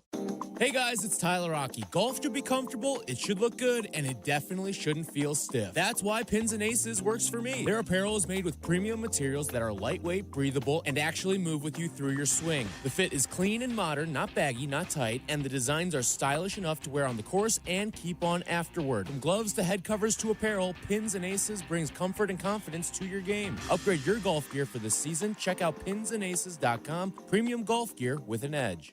For over 50 years, M&M Home Remodeling has delivered expert craftsmanship, honest service, and the industry's best warranties across Chicagoland, earning the Better Business Bureau Torch Award for business ethics twice. Now, the trusted name in home remodeling also powers M&M Commercial Roofing. From leak repairs to full roof replacements, your business gets the same quality, transparency, and long-term protection you expect from M&M. Protect your property. Call M&M Home Remodeling and M&M Commercial Roofing. Your peace of mind is guaranteed. When you're injured due to the negligence of another, the goal is to get top dollar in the shortest amount of time. It sounds simple, but few law firms can pull this off. And that's because a law firm has to be known for taking cases to trial and winning over a long period of time. Unless the insurance company believes that the law firm will risk their own money to take the case to trial, they have no reason to offer what's fair. Recently, the Verdoliak Law Group took 6 jury trials to verdict in 10 days. And how did we do? Well, on the last 3, we recovered 7 times the settlement offer, 20 times the settlement offer, and a verdict of $4.1 million. And here's the best part. The Verdoliak Law Group's history of fighting and winning at trial means more of our cases settle early and for every penny you deserve. In fact, over 60% of our personal injury cases have settled without ever filing a lawsuit. If you need a law firm that consistently fights at trial to ensure you get top dollar pre-suit offers, call the Verdoliak Law Group, 844-4VLG-LAW. Hey, Silvy, want to grab a drink tonight? With you? Depends. Is tequila involved? I'll have my E.H. Taylor. You've got Corazon Tequila. Now I'm listening. Peggy Canane's in Arlington Heights. Plenty of room. You, me, and about 100 of our friends. Wait, what? Okay. It's Whiskey University. Well, why didn't you just say that? Whiskey University, tonight at 7 at Peggy Canane's in Arlington Heights. Featuring E.H. Taylor, Traveler Full Proof, and yes, some Corazon Tequila. Seats are limited. Don't be tardy. And please drink responsibly. Good Karma Brands is proud to be an equal opportunity employer, providing equal employment, development, and advancement opportunities to all teammates and applicants. To learn more about careers with us, please send an email to talentacquisition@goodkarmabrands.com. That's talentacquisition@goodkarmabrands.com. Walner Law helped me get the compensation that I deserve. Waddle Law helped me get back on my feet. Thanks to Waldner Law, I'm at a better place today. Waldner Law cares for you. We're compassionate. We're empathetic to your situation. And I promise you, I will get you more money than any other law firm in the city of Chicago. That is my promise to you. Hire us, win with us, be successful with us. Call us at Waldner Law, 312-8-million. Broadcasting live from the Chicago Board of Trade. This is the home of the Chicago Bears, ESPN Chicago. And this is Waddle Silvy, WMVP, WTBC, HD2 Chicago, a good Karma Brands radio station. Hello, everybody. How's it going? Sweet. Lemon, it's Wednesday. Waddle. Matt never played like Waddle did, I'll tell you that. Oh, no. I got it. Silvy. How about this? We've got Carmen in the house. 34 years since the Bears last won the Super Bowl. That's sweetness. Oh, it is? That's Walter Payton's number? Walter Payton's number. Thanks. Bring gas. This is I want to talk about the Bears, baby. Waddle and Silvy. Love these guys. Well, yeah, I want to talk about the Cubs, baby. Mongo, we will get to the Bears later, but there's baseball to talk about. There's White Sox baseball coming up in a half hour from right now on ESPN 1000 as they look to win their second straight against Seattle after, your typical 2026 White Sox victory. I stayed with that game until the ninth inning, and I couldn't stay up any longer. And I went to bed thinking the White Sox probably weren't going to get it done because they really weren't creating anything, and they were being kind of, dominated at the plate. When I woke up and saw they won 2-1, I was like, well, Murakami had to have hit a two-run home run. And then to realize that they just scratched and clawed and scrapped it out. They're scrappy. They are scrappy. And like right now with both of our baseball teams, I felt this way 3 weeks ago where with the Cubs, I felt the way they were going, it was just a matter of time for them to figure out how to win the game that they were playing. Don't count them out. They'll find a way on their 20 out of 23 win streak, win stretch. And it's the exact opposite now. I'm going to watch the Cubs screw tonight up. And I'm not saying tonight. I'm saying like in the moment while I'm watching a game, like, yep, you know what? They're already down on Mizrowski. There's no way they're coming back today. I think you sent them a message, didn't you? Or you sent us a message about them. Or was that the other nights when you told the Cubs to do? I think you sent the old PCA thing? Yeah. When I turned them off. Yeah, that was when I turned them off. I told the Cubs to what? SM. D. Yeah. And the White Sox are the exact opposite now. And that's how baseball goes. And in 2 weeks, it could change again. But you are watching the White Sox and you're thinking, okay, how are they going to pull this one out tonight? And then how are the Cubs not going to win today? Let me count the ways. So it's a tale of two baseball teams right now with the way they're going. It's been a tale of these couple of stretches for the Cubs. If you want to weigh in while we're on the air, 312-332-3776. But we will be on the air as well through 6 o'clock. For all those who want to listen to the White Sox, you'll get Meller in his pregame show. He's prepping in the room next door, starting at 2:30 here on ESPN 1000, 100.3 HD2. He's got a glow to him. He does, yeah, looking good. And 100.3 HD2 and also the ESPN Chicago app.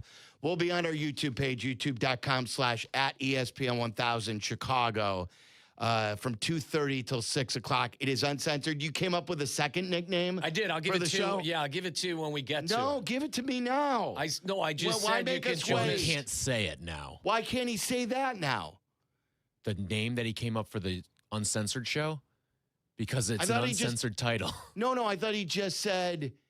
I don't think it. I told those guys. I thought it's just an F in front of YouTube. You told me that it would be okay. Oh, I thought you said the full word. Oh, no, because it's a play on the words YouTube. No. So it's FU-tube. Yeah, FU-tube. Yeah, that's the F YouTube. You're just show. ending the F in front of YouTube. It's our YouTube show, so we call it the FAFO show, or as Waddle shortened it up to, the F YouTube show. Yeah. I think you got to put the emphasis on the you're putting it too much on the tube still, because then it just sounds like you're saying The F YouTube show. Yeah, the F Okay, YouTube. did I get that right? It's going to take a while, man. You got. Sounds like you don't like YouTube. You're good at manufacturing these. That's these right. things. You got to workshop it a little bit. And then when we do get to the YouTube show, we are going to ask for calls. We can't do this part now. About alternatives for PCA next time he gets into a confrontation, or what he should have said. What did he say? He didn't really apologize. He sort of said he regretted the words that he used. So word choice was not the good. word choice. Which word choice should he have used in a situation like that? Hoodie was very receptive to today's topic. He found that very humorous when you were on Kap and Hoodie. I told him that that was your suggestion for the FU Tube show, was that we were going to find alternate ways, to describe what PCA should have said or could have said. Yeah. I found the swing last night, Waddle. I promised you it was a swing game. Yeah. I thought the Cubs were going to bail me out. I thought they had a chance with Conforto with the bases loaded after scoring a couple in the 8th inning, that maybe they would find a way to relax us and have one of those dramatic wins. It was not the case. It was really the only inning they made any noise. I mean, they made noise as far as runners on base, but as usual. The 0 was on the scoreboard through 7 innings. It's been a problem for them. They were 0 for 9 with runners in scoring position in Game 1 against the Brewers. I believe they were 2 for 8 last night, so they're collectively 2 of 17 with runners in scoring position. The Miz was just incredible. I mean, you got Miz'd last night. That kid is something else. I don't think he's given up an earned run in the month of May in 4 starts. I mean, I know some of the other facts attached to how he's throwing the ball. They're just unbelievable, but you caught a buzzsaw last night with him. I thought, they helped keep you around in that game, though, because they were awful with runners in scoring position. They were horrible. I think they were 4 of 16 with runners in scoring position last night, so there was a chance, but then your bespeckled relief pitcher gave Was up it Thornton? Who was it? Who came in Thornton, then? Yeah, gave up a home run an opposite field home run to Terang, so... And then it got a little fun then, and then it got not so fun in another. Meller told me a couple of weeks ago, he texted me, he said that Miz is exactly what I had nightmares about with Syndergaard. Do you remember years ago when the Cubs were eliminated in 2015, and I thought Noah Syndergaard would be good for 15 years, and I would see him in my nightmares, and Noah Syndergaard, Thor was coming. Those nightmares now are real when it comes to Jacob Mizorowski. And it was funny, too, because we were in the Milwaukee area for a youth baseball tournament last year when he first got called up. And our Uber driver was listening to the Brewers game, and he was telling us about Mizorowski. He's like, they just brought up this kid. He's like, didn't he have a scoreless streak or a strikeout streak when he first came up? And he was telling our entire family about this Mizorowski. Oh, and now everyone knows Jacob Mizorowski. He had some troubles last year, didn't he, with control? A lot of walks. I think he walked the first batter, right? And then that was it. I think he only had 1 walk last night, didn't he? I believe you're right, yeah. And if you go back and look at his last 3 or 4 starts, I think he's kind of gotten rid of the walks. So it's a young pitcher that's developing, and you caught a buzzsaw last night. Why does everybody in baseball go, if someone's mad at their team, why do the contrarians or the people, the baseball nerds say it's only May? It's only May. We don't do it I think we used to do it maybe a little bit in the NFL. Well, it's not a big deal if you start 0-2, but I think we've seen with the Bengals recently, you can set yourself up for failure early in the year, too. Yes, there's more room to overcome, but it's not like the games are worth anything more down the stretch. They always show that like 15% of teams to start 0-4 historically have made the playoffs or something like that. Yeah, a lot of people, when I found the swing yesterday, and I even said in the video that I'm not panicking, I'm not giving up. He's swinging in the dark. I understand that they've won 20 out of 23, but how could you love what you're seeing from your baseball team right now? How could you love that? And sure, you could be lazy and you could just say, well, it's only May, but this has been, as I told you yesterday, the sample size for the Cubs against the Brewers since 2019. This isn't about just 2026. This isn't about just 2 games against the Brewers so far this year. This is about, since 2019, the Milwaukee Brewers have been the big brother in this rivalry. So shouldn't you look at the large sample size and say, hey, you know what? They're getting into dangerous territory again with the similarities of the way they've taken a lead early in the year only to give it right back. And the Brewers are really close in their rearview mirror. They pass them up, and the Cubs are never there to overtake them. So, like, even though I said that, I still have people on my feed saying, Silvy, relax, it's only May. Well, that is true. It is only May. But it is only May. But like I said, it's only been 2019, 2020, 2021, 2022, 2023, 2024, 2025 against the Brewers. Yeah, specifically with the Brewers, I can't argue your points. With regard to where it is in the season, they've played 49 games. If you expect your team to get back on track and you're looking at it from a larger, a wider lens, I can understand that. But I also can understand it's time to turn things around against your rival that has won your division over the course of the last several years. And what bothers me is the Cubs oftentimes play like they're the team who are the favorites. They're the team who's already great. And I know it's not football. I know you can't hit guys. Baseball's much, much different. Sometimes when you get too excited, it does you worse than when you're just, staying within yourself. But over the last 10 games, on the heels of winning 10 in a row, the Cubs have lost 8 out of 10. Mm-hmm. In the stretch of losing 8 out of 10, they have allowed 54 runs while they have only scored 31. They've been outscored 54-31. That's not good. They're playing sloppy baseball. Mm-hmm. They're very relaxed. They're very nonchalant. And it's sort of the attitude that they have taken the last couple of years. And like Ian Happ said this. I want to play you what Ian Happ had to say. This is him talking about the Cubs' recent stretch and losing again to the Brewers. Yeah. No, I think every year has periods like that. I do think that, if we had the same record we had today, but we just won every single series, it would feel a little bit different, a little bit more consistent. And, there's pros and cons to, winning 10 straight twice and, having the record we have. But I think when you reflect on the whole thing, we're, whatever it is, 12 games over 500 or something like that, and sitting in a good spot. If you would have told us this was going to be a record at this point in the season, I think everybody would have signed up for it. So move on from here and attack them. 9 games over 500. What do you say, 12? 12. 9. So he's not even right about the record. And I things? like Happ. I like Happ a lot, but it's the attitude that Dansby took 2 years ago with it's only June thing. Like, how about just saying, we're not happy with the way we're playing lately. We understand we won 20 out of 23.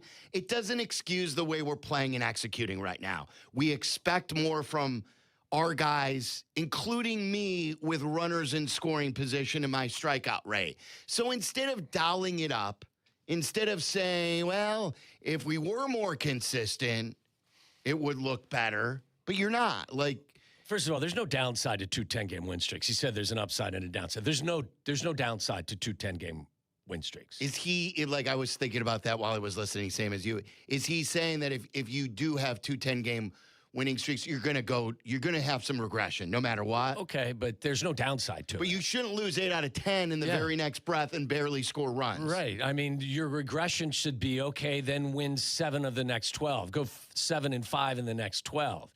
But there's no downside to 2 10-game win streaks. Well, it was kind of annoying because he said, like, if this is our record, but, maybe we were winning a bunch of series instead of going on these, like, hot and cold streaks, like, people would feel different. It's like, yes, but that's what happened last year. Remember, they, like, didn't lose a series forever last year. And then what happened? You ran into the Brewers again. Like, this is this is as much about as running into the Brewers and not being able to beat them as it is this, like, this weird kind of stretch they've fallen into. Maybe today's a good day for a closed-door meeting behind the... I said that. Like, players only? Yeah. Like, I know it's... Have a little talk. Just a little talk. I know it's meatheadish. Or like, I still believe there's a place for humans in this sport. Tyler, you and I have argued about this before. I believe sometimes the Cubs are run too much by analytics. And I believe they have a place, but I also believe that, yeah, you can mix things up. You were looking for a little bit of a lineup change too, but these are human beings we're still dealing with. And I think sometimes by closing the door, it could help. What could it hurt the way you're playing right now? Guys, let's get our act together. Let's catch fly balls when they're hit to us. You know, let's have a better approach at the plate with runners in scoring position here. Let's not cower to the Brewers for the third straight year when they come charging. It was 11 days ago that the Cubs were up by 5.5 games on the Brewers. They have blown 6 games. They've allowed a 6-game swing in the Central in a matter of 11 days. I don't care if you've won 30 in a row. That's not good enough. Yeah, and then the conversation about what Craig Counsell can do. I think I would never say it's a bad decision to shake up that lineup because right now it's not working, especially with guys in scoring position. So if you shake up the lineup, I don't think that there's any problem with that. But at the end of the day, when your group is collectively not delivering the way this lineup is, that's the reason why you're getting beat. I don't even think it's a major shakeup that needs to happen. Like, I think there needs to be, it's like one change. And it's, think about when you were in school and there were 2 kids misbehaving and the teacher would say, you guys need to get separated from each other. Like, you on one side of the room, you on the other. You're over here. And Hap need to be separated right now. That's what, that's simply what needs to happen in this lineup. And to be honest, I'd be fine even if it was like Ian Happ moved to leadoff and Seiya stayed where he's at, because at least they're separate from each other, and at least the strikeouts can happen with a little more distance between each other. At least one of these damn students can learn. Exactly. Like Ben Brust is loving this right now, isn't he? I mean, he's loving the angst. They'll get there. Yeah, I'm sure. Before, any Brewer fans or Wisconsinites listening to this. And getting all a lot of them were in the stadium last night, according to Tyler. And I don't know if it's going to be my Cubs who get them because Cardinals fans. This is the history, but I'm just going to say, before you guys get all chesty up north, you guys have done nothing. Are they flying the L flag for you guys? 21-3, 21-3, 21-3, 21-3. I got everyone's flying the L flags for the Cubs these days. I got my Sox fan friends texting me. What's I got up, Brewer Trevor? fans. When we get uncensored, I'll give you some of my experience from yesterday, because I swear there were 2 fans behind me that were wrestling over one brain cell. Like the way that they were going back and forth with each other. Can you oh my clean God. it up for us here? It was just it was one of my biggest pet peeves of yesterday. And it's not I'll actually pay Brewer fans a compliment. You showed up. You proved that you existed. You're not an alien life form. You actually showed up. So they did. That was the most amount of Brewer fans I've seen at a Cubs game. Most amount of Brewer fans I've seen every came game. out. Yeah. Support their team. But took 4 division titles, but this is a huge pet peeve of mine. For 4 innings, there was this one Brewers fan and this one Cub fan just arguing Bears-Packers.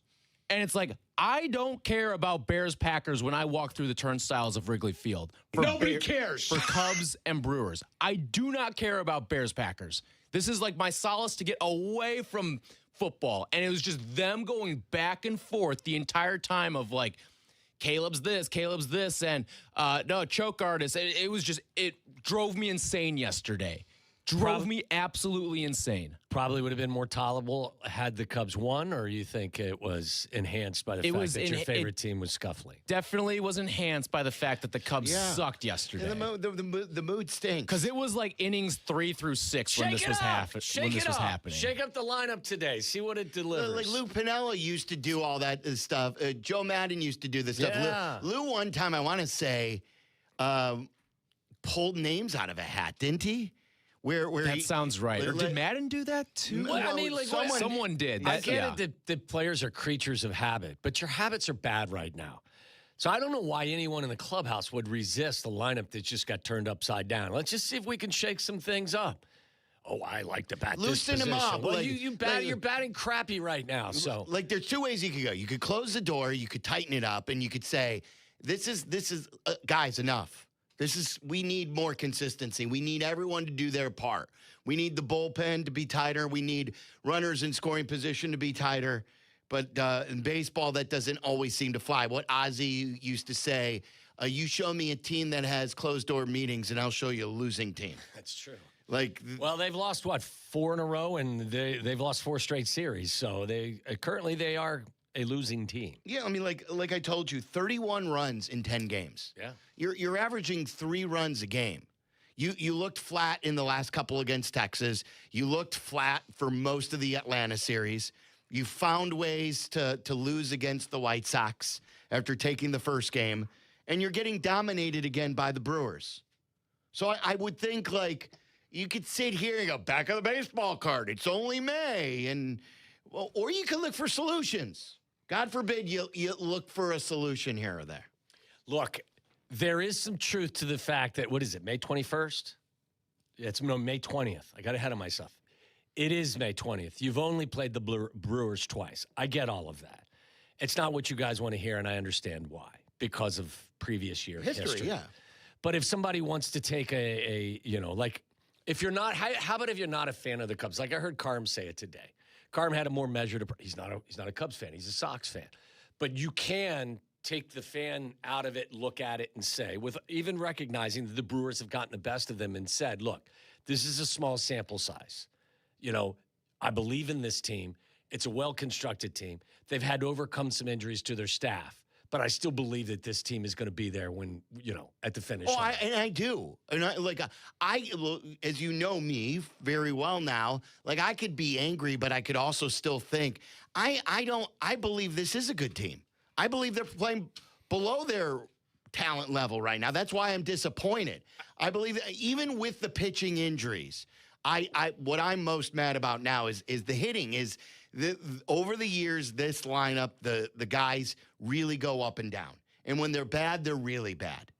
And I think part of the runners in scoring position argument is, well, they've had more chances than most teams with runners in scoring position. So therefore, they're going to also have more failure. Last year, they were good with runners in scoring positions with the same guys. But it's still, how could you be a fan and watch 162 and care about baseball? That's the fun of being a fan. Well, listen, the ups and downs of it. As PCA said, it was a poor choice of words. Maybe you could say the same thing about guys telling you to relax because it's only May.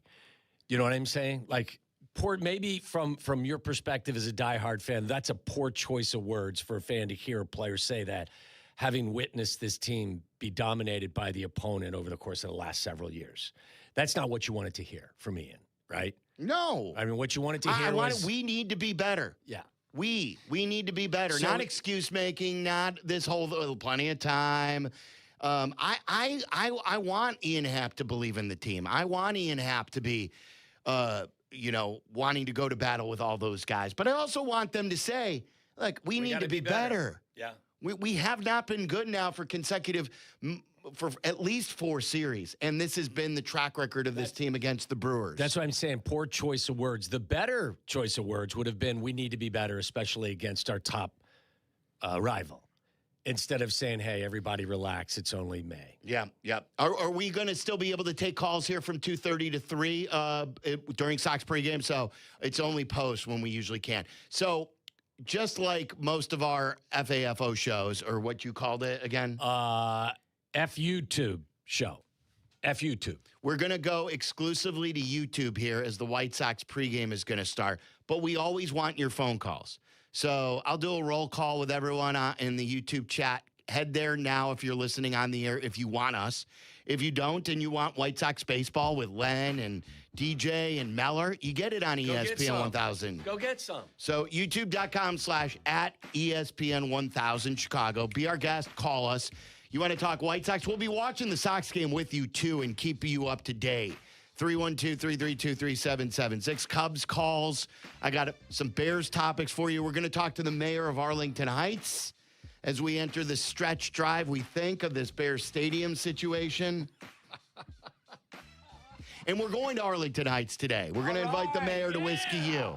So Whiskey U tonight, Carmen and me. May have to have several tequilas to watch your favorite baseball team. 7 to 9 at Peggy Canane's, and yes, I will have plenty of tequila. Carm with the bourbon. All right, 332-3776. We head to YouTube, youtube.com/@ESPN1000 Chicago. Coming up next. Waddle, he's gone. Really excited. That was a big thrill. Hi, it's Andre Dawson, including myself, Ed Belfour. There's a very low percentage of this that is smiles and glory holes. Who's getting wild tonight? That's what I'm talking about, baby. No high from you? What? No high from you? I'll give him more buys than highs. Waddle, waddle, waddle. Then he waddled away, waddle, waddle, till the very next day. Bum, bum, bum, bum, bum, bum. And thank you to all, and to all a good night. I just want to say thank you all, and as always, everybody else. I love y'all. What's up, guys? It's Silvy, Hot Tub Guy. Thanks to my friends over at Bullfrog Spas. It used to be just a dream, but now it's reality as we have custom built our very own hot tub from Bullfrog Spas. We went to the store in Vernon Hills, their factory outlet. We enjoyed the wet test. This is when you get in the different hot tubs that they have and you get to experiment and see which one will fit your and your family needs most. You could customize the jetpack system for the best therapy, whether you're a golfer and you want to feel better after 36 holes over a weekend, you want to start your day on a high note, you want to spruce up your backyard or your deck, and you just want to restore and relax. Bullfrog Spas is the place to go. Right now, the Memorial Day sale, May 26th through May 26th, so get the deals while they're hot. You'll get $4,000 off MSRP plus. How about this? A free audio upgrade on select models. You can listen to music while you're in your Bullfrog Spa hot tub. Head there today. 5 Chicagoland locations. I go to Vernon Hills, Gurnee, Naperville, Geneva, and other locations. Check them out today. Let them know that Silvy sent you, and head to Bullfrog Spas. Woodford Reserve is more than just a spirit. It's a spectacle. With more than 200 flavor notes, Woodford Reserve wows your senses, delights your palate, surprises you with every new sense and sensation. It elevates an evening into an event, giving you a new experience with every sip. So yeah, Woodford Reserve is more than just a spirit, it's a spectacle for the senses. Kentucky Straight Whiskey, 45.2% ABV, the Woodford Reserve Distillery, Versailles, Kentucky. Please drink responsibly. Woodford Reserve is a registered trademark, 2026, Brown-Forman Distillery, Incorporated. Hey, it's your buddy Tom Waddle, and I drive a Hawk. In the market for a new car? Shop HawkAuto.com, where they buy more so you pay less. Check their massive inventory of over 2,000 vehicles. They buy in volume so you save in volume. Plus, get all rebates on top of the Hawk Auto volume discount. Save even more with 0% financing for 60 months, so make no payments for 90 days. With 12 convenient locations, your next car is closer than you think. Drive what I drive. Drive a Hawk. HawkAuto.com. Financing on select models with approved credit. All right, a quick heads up for everyone. If your mattress isn't cutting it, Steinhoffel's Memorial Day mattress sale is happening right now. That's right. Get in now to Steinhoffel's. This is where you save big on top brands. You get 60 months, 0% financing to make it even easier. You can take up to $1,000 off Tempur-Pedic and Beauty Rest Split King adjustable base sets. It's a comfort upgrade big time. And Helix Sleep, award-winning and now exclusive to Steinhoffel's. You can finally try it for yourself in store. Steinhoffel's has 7 Chicagoland locations, including the newest in Maryville, Indiana. Don't wait. Shop the Memorial Day mattress sale at Steinhoffel's, Chicagoland's mattress leader. In a world parched for excitement, one drink will emerge. Twisted Tea, the refreshing thrill ride of flavor. Recreating its classic role as the hard iced tea that goes down smooth. Twisted Tea doesn't just taste like real iced tea, it's made with real brewed tea and a 5% kick of alcohol. Taste the adventure with Twisted Tea Hard Iced Tea. Keep it twisted. Twisted Tea Brewing Company, Cincinnati, Ohio. Please drink responsibly. Harry Douglas here. Game day brings the excitement. Your stay should feel just as memorable. With Marriott Bonvoy, official hotel partner of the NCAA and U.S. Soccer, you're connected to a portfolio of brands designed for how you travel. Some offer complimentary breakfast, others give you room to spread out, space to stay productive, or extended stay comforts. So whether you're a traveling fan or part of the team, Marriott Bonvoy celebrates the moments that live on before and after the game. Marriott Bonvoy, where game day checks in. What's up, it's J Hood. You know what the best seafood place is in the Chicagoland area? It's Lawrence's Fish and Shrimp. They got 4 locations: Canal Street, Evergreen Park, Hillside, and Olympia Fields. Lawrence's Fish and Shrimp. Shrimply delicious since 1950.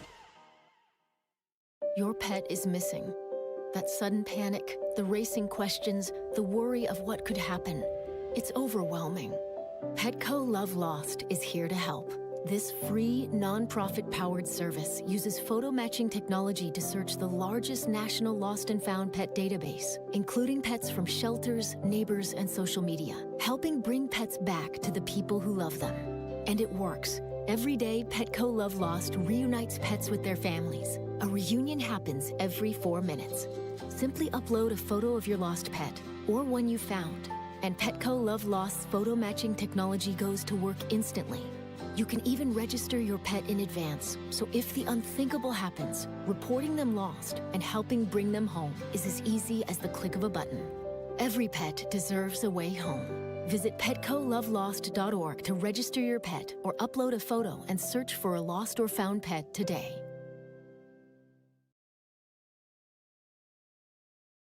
Hello, everybody. How's it going? Sweet.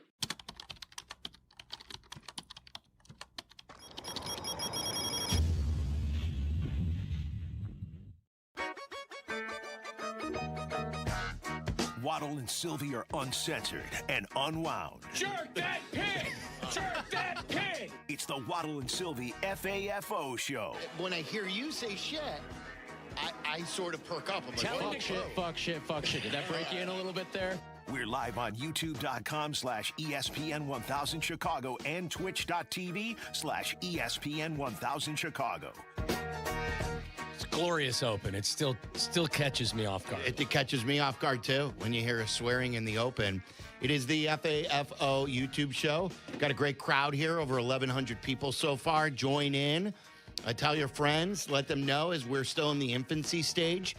If you want White Sox baseball, it's still out there. It's on ESPN 1100.3 HD2. Meller has started his pregame show. We will put the White Sox game on CHSN in the studio, and we'll follow along, too. So, Meller wearing tighter shirts right now? Is he just working out, or is he just puffing out his chest because his White Sox team is playing so well? All of the above. Okay. I think Meller has always been a tight shirt guy. He has. I think he's been a fitness guy. He has. And I also think he's puffing out his chest, as he should be. 3 for 3. Okay. Like the other thing goes, too. Like, we were just having the discussion about the Cubs, and it's only May. Like, I don't think you should. I don't think you should tread lightly if you're a Sox fan. That's just me. It's early. We still. I just don't know if this team. Like, this is the time to have all the fun in the world with it. Like, who cares if it's quote only May 20th? And you're not willing to say, well, yeah, the White Sox will be in this playoff race or will make the playoffs or have a chance to win the division, or here are my plans for what I would like to see them do at the trade deadline. This is the time to dream big. This is, I didn't rip him. I love Randy in Seattle. But I said to Randy in Seattle, like, he told Sox fans on Monday to slow your roll. Why should Sox fans slow their roll? They shouldn't. I wasn't slowing my roll as the Cubs were winning 20 out of 23. Look, it's easy for me as a non-diehard Sox fan to say, look, it's still, I don't know where they're going, but they're fun. If you're a diehard fan, I encourage you to think that every one of these games is life and death. That's the fun and the magic of the baseball season. Same way you guys as Cub fans, if you want to, if you want to express yourself with angst and frustration that the Brewers continue to have your number, I say have at it. Go do you. But if you're not a fan of the team, I think you can understand why somebody would look at the situation, back off, and go, boy, there's a lot of baseball to be played. So, I mean, it's just a matter of being a fan. Like, I hate my baseball team and have for years. Yeah. I love to look forward to the night's game and to really, like, just be into it and be happy if they win. And, like, people say, it's really not rocket science. It's not. You're happy when you win. And you're pissed. And you're pissed when you lose. Even if there's 162 or 500 games or it's 17. Well, they all count, first of all. Yeah. And I know there's more urgency in a 17-game schedule, of course. But I'm just saying it's the nature of a fan. And then when you add up a week's worth of baseball or 10 days worth of baseball, you hate the way you're playing. Just like if you're at a basketball game and your team is on the opposite end of a 20-2 run. You think Knicks fans last night were happy? No. Well, they are now, but they weren't. That's my point. Yes, things can change, or they could have lost that game by 20. And so anything can still happen. But I don't think any Knicks fan who knew in the third quarter when they were sitting there and they were the deficit was building, anyone was happy being down 20 last night. But sure enough, the Knicks came back. They did. That was wild. That was a wild game. Can you imagine having a ticket on the Cavs to win or to cover? And then not only with a 22-point lead with 7 minutes and 50 seconds left, not only not winning that game, you were probably getting points, right? 6.5? Yeah. Not only did you not win the game that you had a 22-point lead in halfway through the fourth quarter, you didn't even cover. Felt like somebody kicked me right in the nuts. You didn't even cover. I think it got to a You point. got dick kicked. Because of overtime, right? Yeah. I think it got to a 0.1% win probability Yeah, for New York it was at one point. 99.9. Yeah. It was with 7 minutes and 49 seconds left. I read the article today that said they had a 99.9% win percentage at that point in the game. By the way, did you see our guy, Eddie from Barstool, hit a 25-1 Knicks live bet last night? 20. How much Barstool did he bet? Eddie, 25-1. I think he posted the ticket. I want to say it was over $100. 25-1 on what? On the Knicks live. Oh, when wow, they were, he when got they it were that down, smart. when they Yeah. were down like 22, Mhm. There was like a 4-point play, and he's like, that was the moment I knew. he knew. He knew. I hopped on for gambling. But we're not going to spend a lot of time on the NBA, but I want to invite your calls on baseball or whatever's on your mind. It's what we love on YouTube. You could be uncensored as well. If you want to give PCA a little bit of a tip as to what he should say next time or what he should have said. So he said, am I allowed to? I could say this now, can't I? Or is it bad for me to even say it? Say it. He said, suck my dick, you dumb bitch, right? Is that how he said I it? don't know if I dumb said was fuck part of dumb, it. but yeah. What did he I say? think he just said, suck my dick, bitch. Suck my dick, bitch. SMDB. Why does it make me feel weird to just I can't get myself to say it, and it felt weird to hear you guys say it. I don't know why. There's certain things. You're usually the one blurting that out. That's So, like- is there a better uncensored phrase you could have Well, turned? fuck off is good. Fuck off is Yeah, good. just a good old fuck you could have. Yeah, that's what I gone a mean. long Like that way. just feels Really better. goes And a I long just It's way. not clever though either. Not that that's clever. It doesn't Why do have you- to be why do you clever. have to be clever? It's just you're delivering your messages. It's fuck off, loser. That's better than what he said. What if in he my said, book. I'm made of rubber, you're made of glue, bounce off me, stick to you? That would I think everyone in the stands would have laughed. That would have been funny. By the way, shout out to Eric Russell. He said, "Let's go, Sylvie." And I'll shout out different people on the chat here if you guys have something. Someone said, and by the way, Travis Wacker, one of our great friends, is on. He's in the chat typing in all Stirring it caps up? Brewers. No, he's out here trolling as the Wisconsinite, as the Brewers fan. Well, it does make your Love you, ass hurt a Travis. little bit more that the last two series have been against the White Sox and the Brewers, right? Like, would it feel the same way if, let's say, you guys you got beat by a different team? I understand the implications because they're your division rival. So there's a little added, juice to it. It's not, these don't count any more than one game. It's, so when somebody says, hey, you still got 111 of these left, your ass is a little more sore because of the opponents you faced the last 2 days. It's not Bears-Packers as far as the history of the domination under Aaron Rodgers. But we're trending that way, Waddle. Yeah, That's no. what I'm most pissed about. It's not 2 games. It's not like if they had won the division last year, or if they have been the team who's won 4 divisions to the Brewers won since 2019, I would be a little more, okay, every team. This is the trend each and every year. Build a 5-game lead, let them back in, and then they lap you. They beat you in the division by 10 games 2 years ago. They beat you in the division by a handful of games or whatever it was 5. last year. So, this is this is the way things go. Well, listen, you cut that deficit by half from 2023 or 2024 to 2025. You made progress.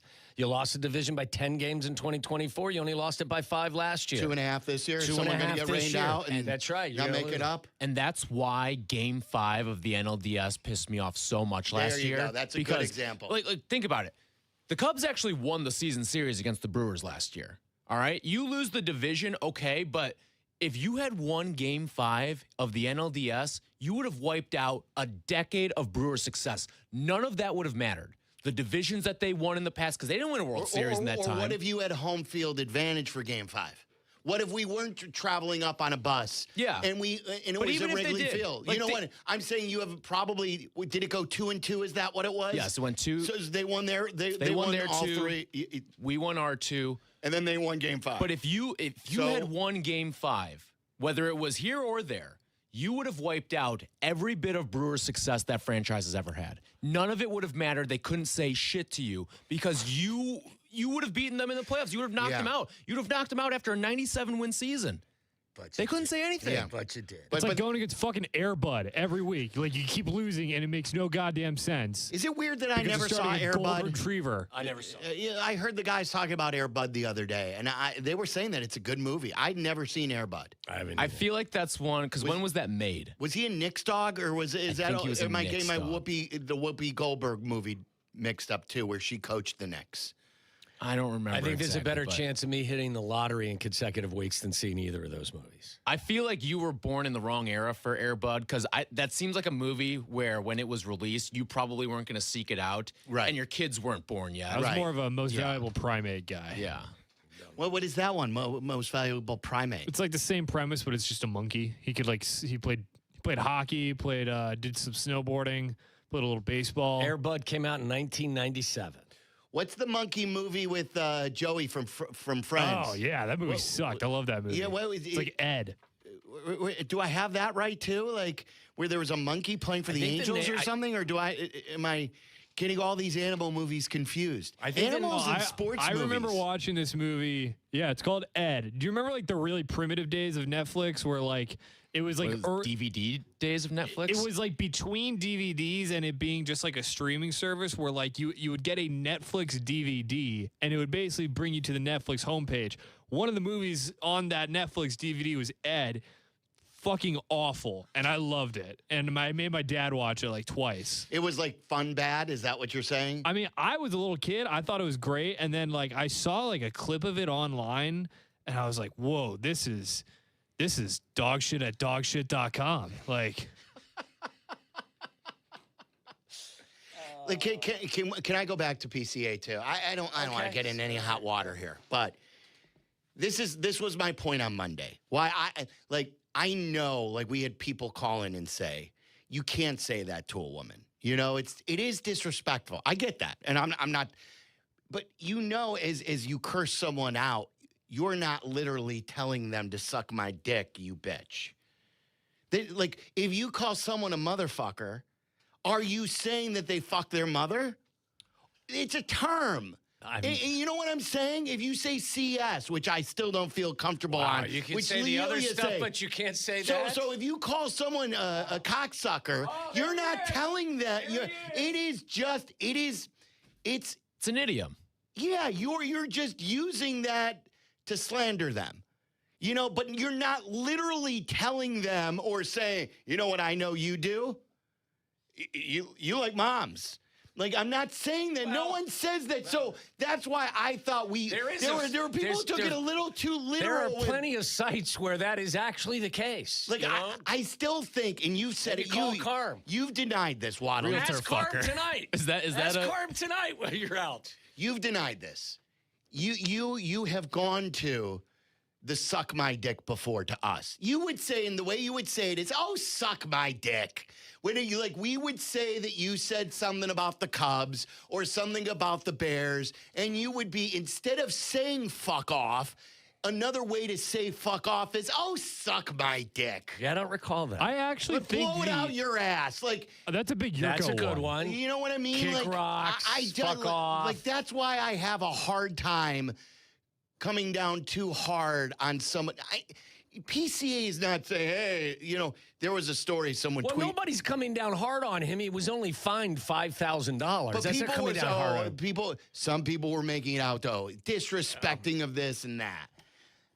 I think he nailed it with he did the bow and arrow, and when he released it, he said, fuck you, and that's a perfect one. That's a good one. I think that's a really good one. Like, boom, fuck you. Like, I would say this.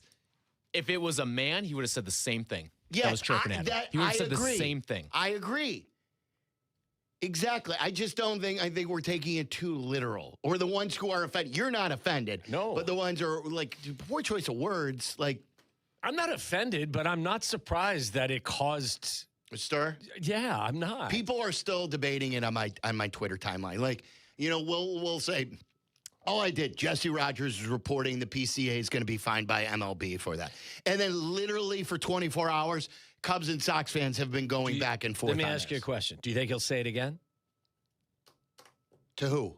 To a fan. Like, I'm sure there will be another engagement. Probably not. So he'll choose a different phrase. He may not even, like, I would suspect he'll get away from talking back to the fan unless it's just like clever trash talk. Yeah. Which I don't blame him for it.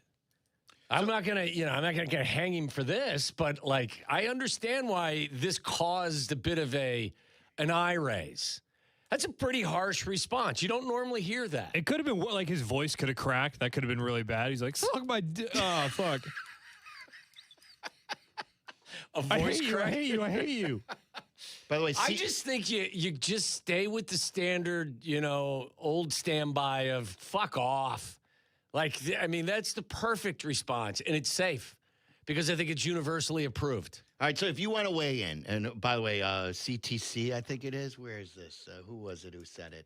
Someone said, I love moms. Oh, it's CKC. I told you. CKC, like you say, nobody does. _11. I love moms. I think there's an industry that would absolutely disagree with you. I know that. But I think when you use the term motherfucker these days, you're not literally saying that person does that. I know, but like, listen, this is like, it feels like you're making an argument in front of a judge in court. I don't even think it needs to be done. Hey, listen, sir, Your Honor, I don't think that my client necessarily meant... Examine Article 2 here in the document. Motherfucker, if you follow it closely and word by word, there's no evidence that that's what he meant. Okay, sir, you're off. You're scot-free. Okay, I understand. Now everyone's coming out. Not a Waddle, but Silvy says, in all caps, same. I love moms. Maverick says, moms are great. Yeah. When you said that, I knew that there was going to be an onslaught of people going, wait a second. This don't is count me in that crew. Well, look, we could never have done this in years past. So if we're going to do it, we're going to do it. And now we broke down Lee Ilya a month ago, and now we're going to go into this. So we did something like this about a month ago where we were going sick burns.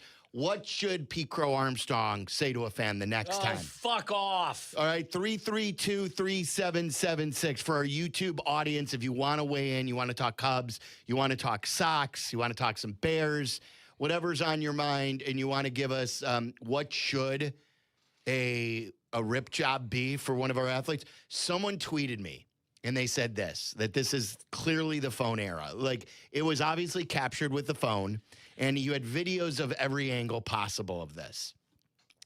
Someone said that they swear this is true, that they were in the bleachers in the mid 80s and Darryl Strawberry did the same thing.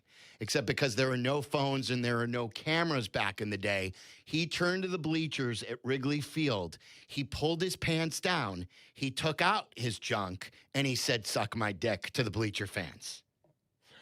That would not surprise me. I read a story where he actually had sex with a fan in between innings.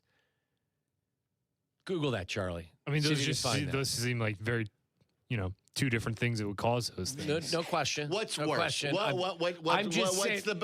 point is, what do you that admire most? Nothing would surprise me with regard to that Mets team. If you've not, if you're not old enough to know those mid '80s Mets teams, they won a World Series. They were the big Cubs rival. And instead of bags of seeds, they had bags of booger sugar, right? Allegedly. They're notorious. There's documentaries of them talking about like The all the Perlman coke. book is great on it. The Bad Guys Won, where it's like he talks about like this. Who did? Perlman wrote it. It's just yeah. called The Bad Guys Won, and it goes into this like insane. They had like the most insane plane stories where like they'd get fined every single time they chartered a plane.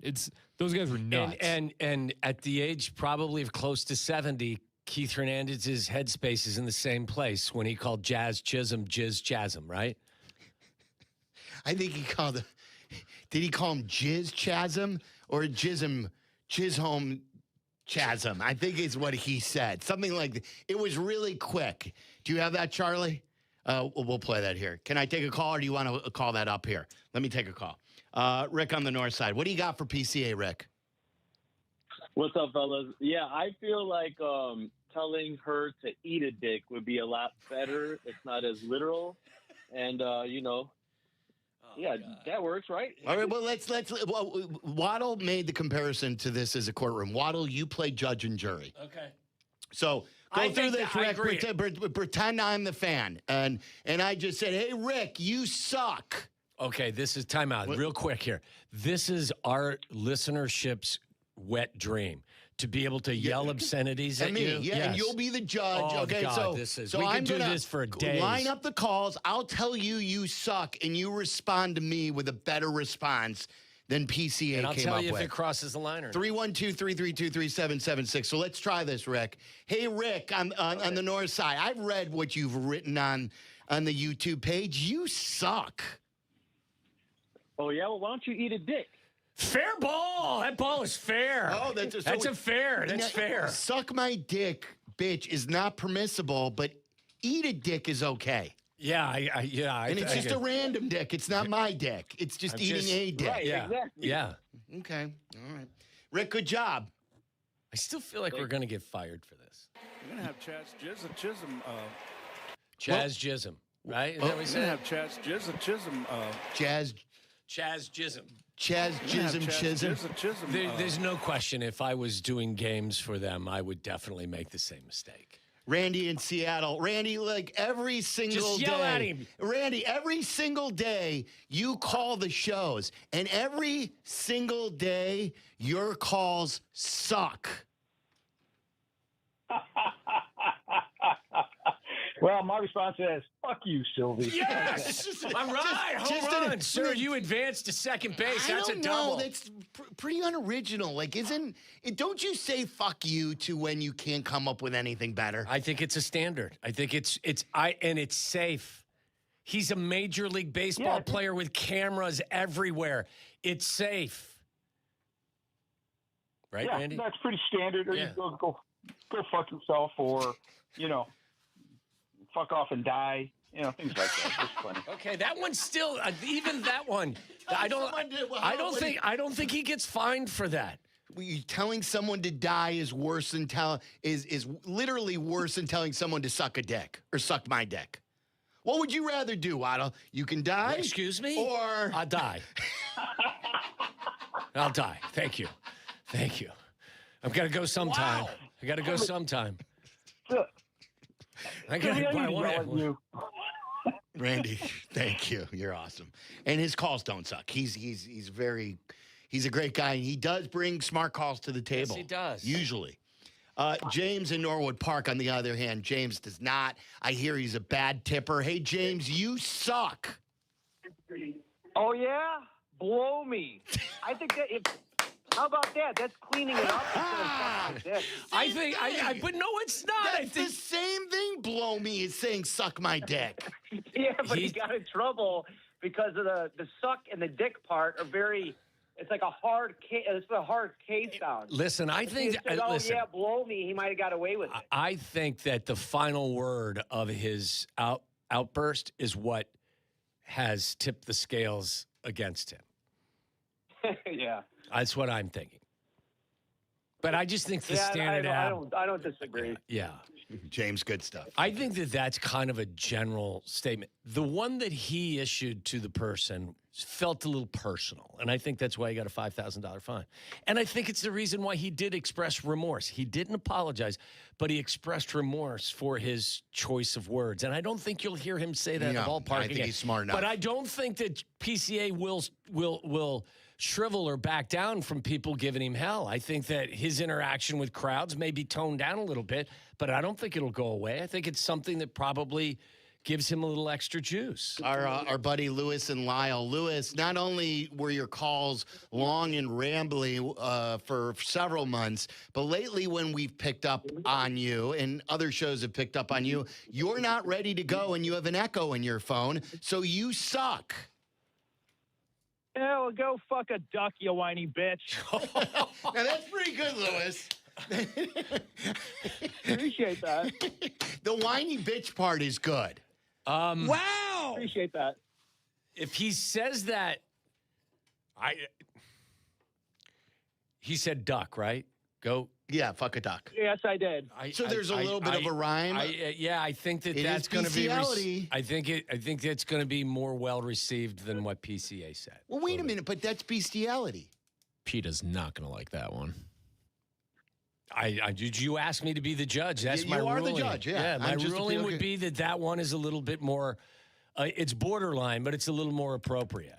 Abed Hammond, where there is slag all over his phone. Is that the term for? Yeah, oh, slag. that's not slag. Sludge. It's slag. Nine. We got to play that to you. And you want to be my home of the Bears, Abe? You suck. Yeah, well, your wife told me the same thing. Bear down, baby. Bear down, baby.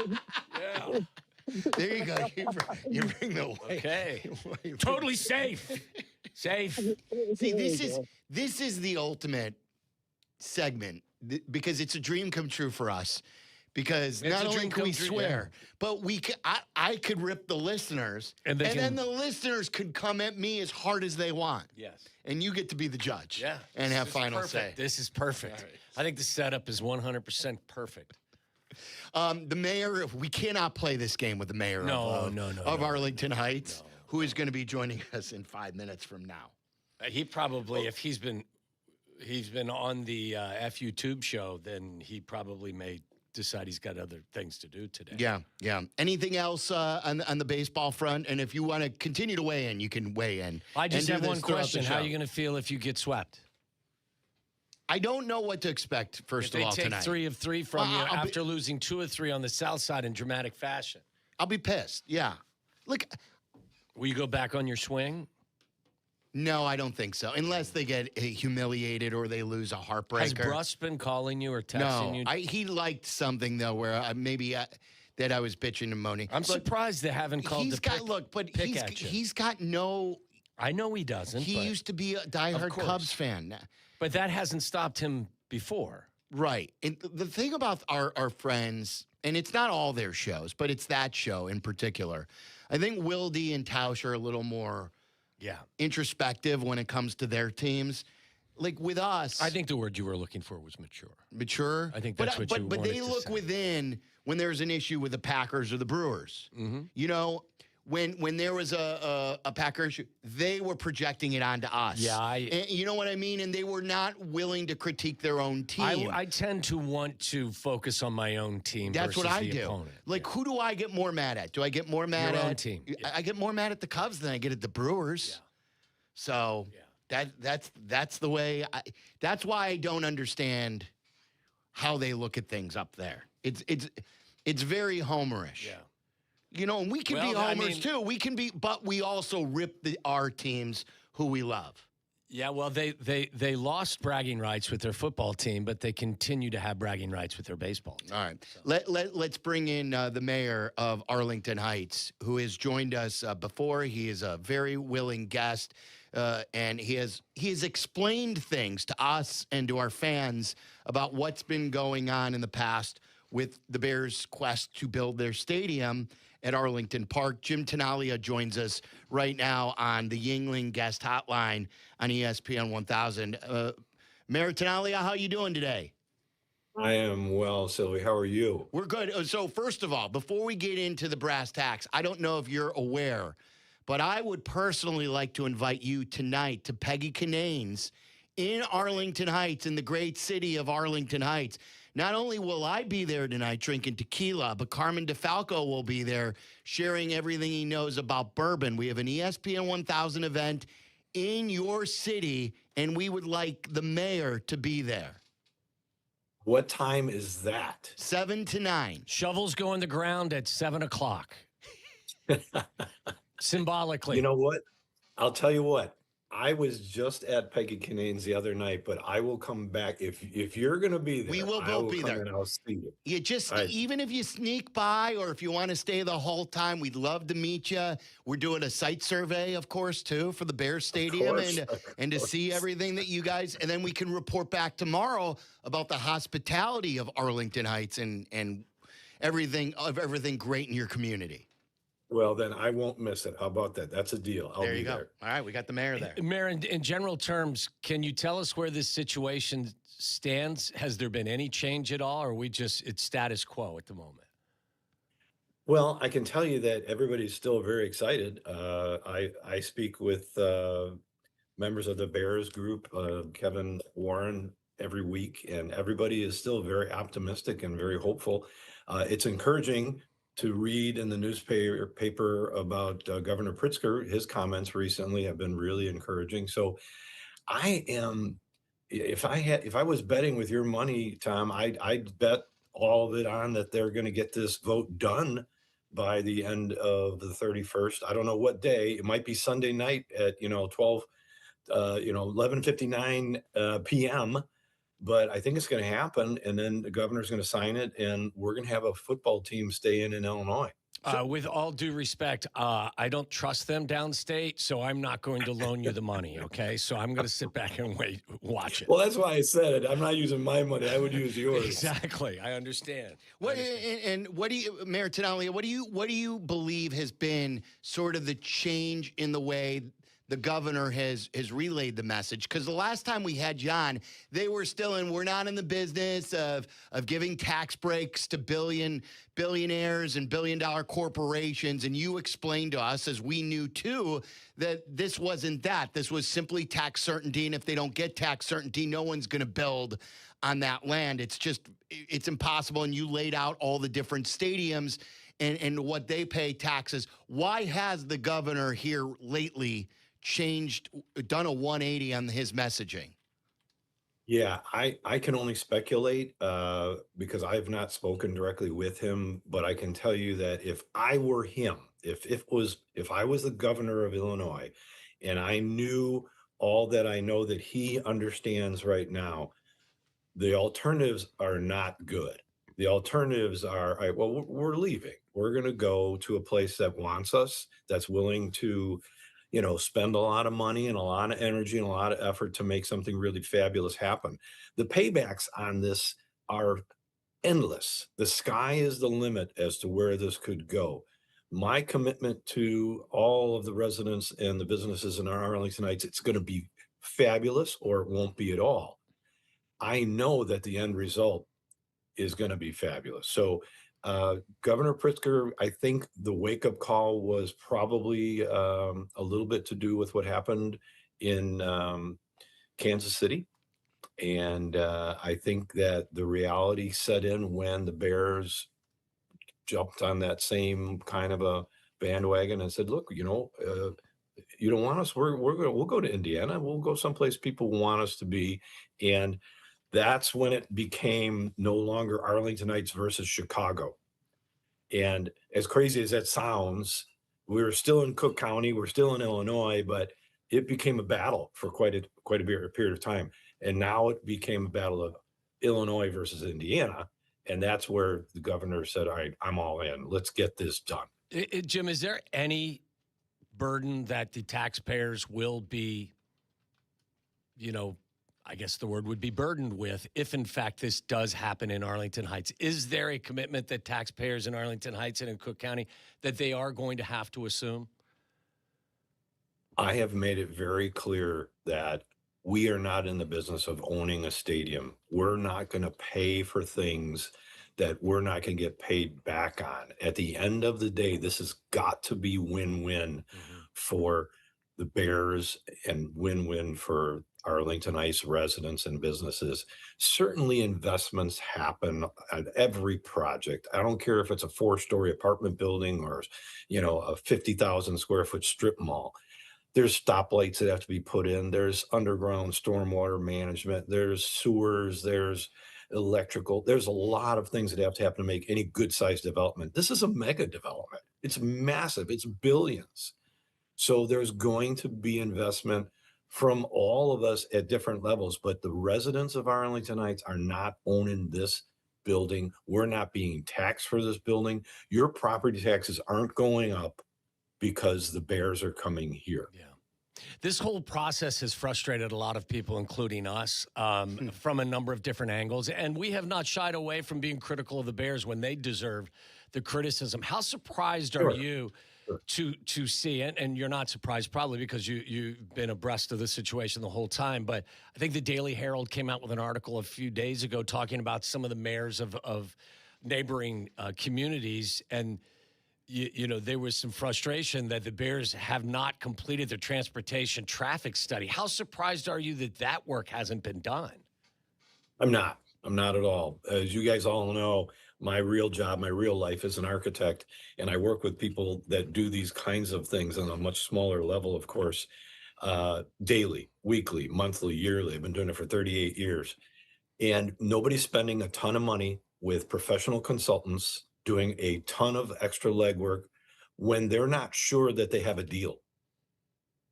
Once the deal is consummated and we know that we can actually go forward, then you let the horses out of the barn and you start doing all of the necessary work. It's millions of dollars of engineering and fact-finding and making sure that everything works. That happens after you get your entitlement, the entitlement to go forward. So we're going to see a lot of pencils get picked up and pushing paper around once Springfield says, okay, we're on board. How long would that process take in your estimation, being an architect, this entire, traffic and transportation study? Like you said, when they get the approval, how long will it take for that study to be completed? Well, they've already done a first generation of it. We've seen certain bits and pieces of things, and while we like some, we're questioning other. And so our consultants will review their consultants' work almost immediately. All that stuff gets put back in the hopper here and triggered on right away. But those are, again, just the beginning pieces. Our community, we have village board meetings every Monday night, and our community is anxious and interested, and they all want to have themselves heard about, what they might be concerned with on this. So we're going to spend months working on this thing.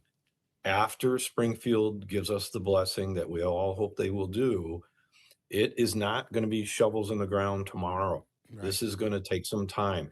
And Kevin Warren and George McCaskey are aware of that. Everybody understands that.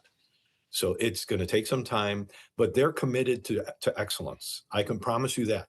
There is no question in my mind that the team at Hallis Hall, the brass at Hallis Hall, is committed to excellence on this project. So Mayor Tenali, take us through then. If it does get approved, like Waddle was just saying, by the end of the legislature period, does negotiations between the Bears and the community start then to negotiate the tax certainty, or have they been ongoing, and do you guys have a blueprint already set so you can accelerate? No, that blueprint has been prepared already in something called a memorandum of understanding. So we have it's not so much Arlington Heights alone, it's the school districts, it's the park districts, it's a lot of moving pieces. Everybody has a stake in this. They will all get together at a table immediately, I am sure, and settle the score on all of these things. And then the process for community approval will happen immediately and alongside of that. I was going to say then, you don't expect any hiccups in that process, do you? Because those No. are still negotiations. The groundwork was laid on that 2 years ago. And everybody from the school district, park district, and everybody else, our village, the Bears, we all signed this agreement saying we hope to be in this place together.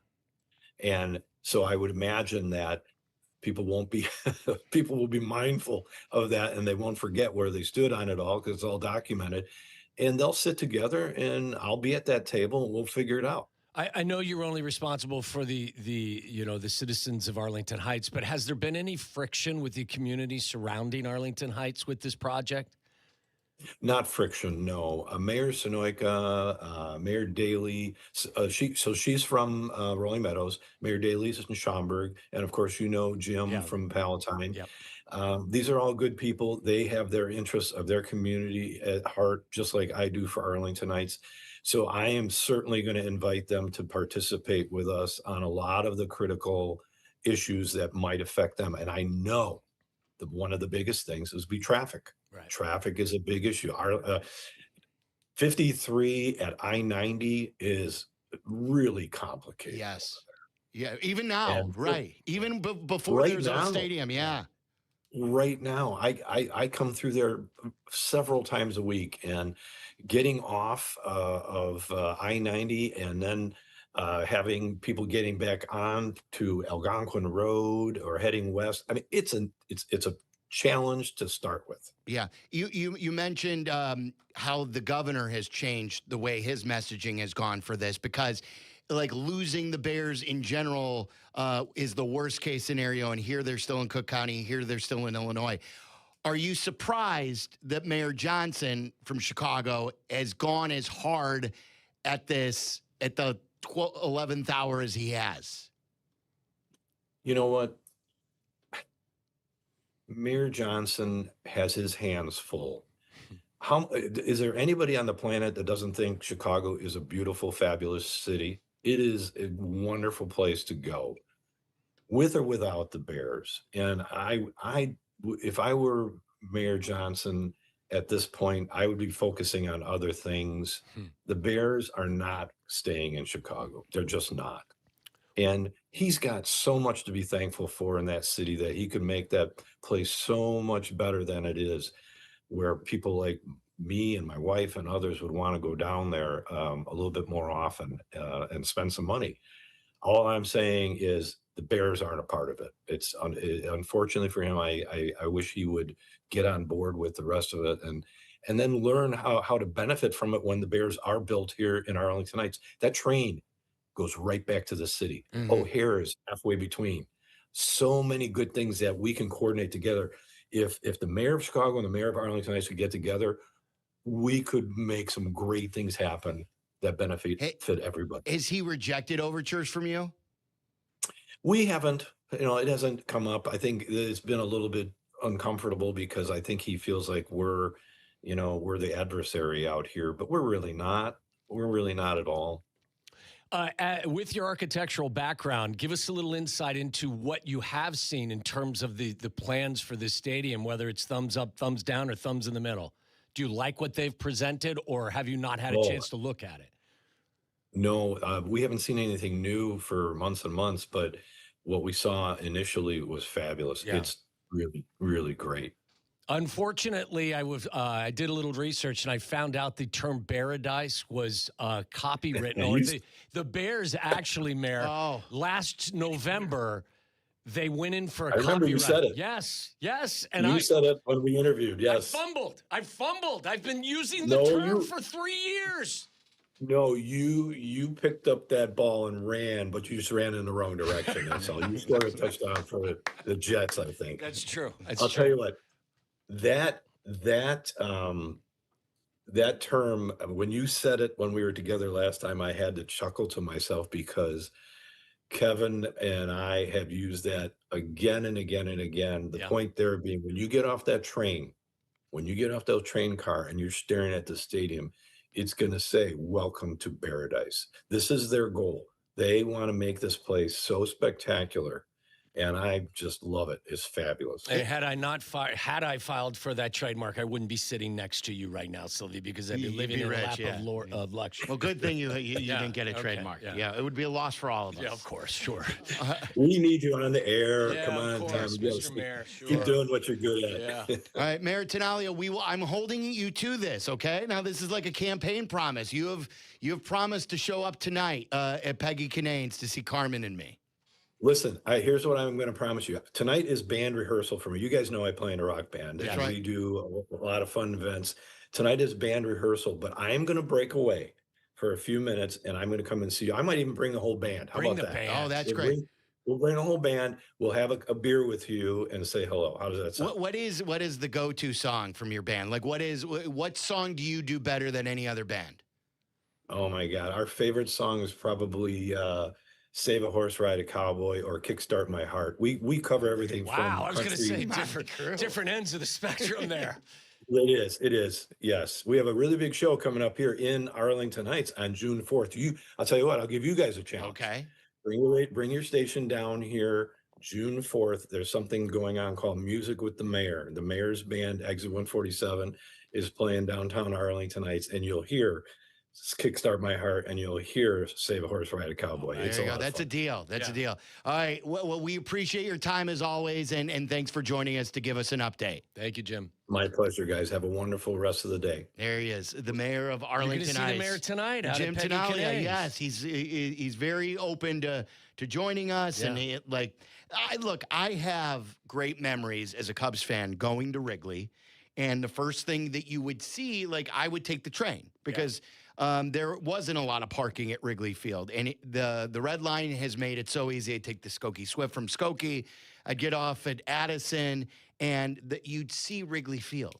Yeah. And your heart would just, it would start really, you'd be excited. So can you imagine with a refurbished Metro stop where they already have it at the doorstep of the stadium, those Metro doors open. You've already tailgated on the train a little bit. You've had a beer, and then you'll walk out and boom. Paradise. There's paradise. I drive Welcome by to the area paradise. all the time. I used to, when I first got in town in '89, my wife and I would go to Arlington Park 3 or 4 times a summer.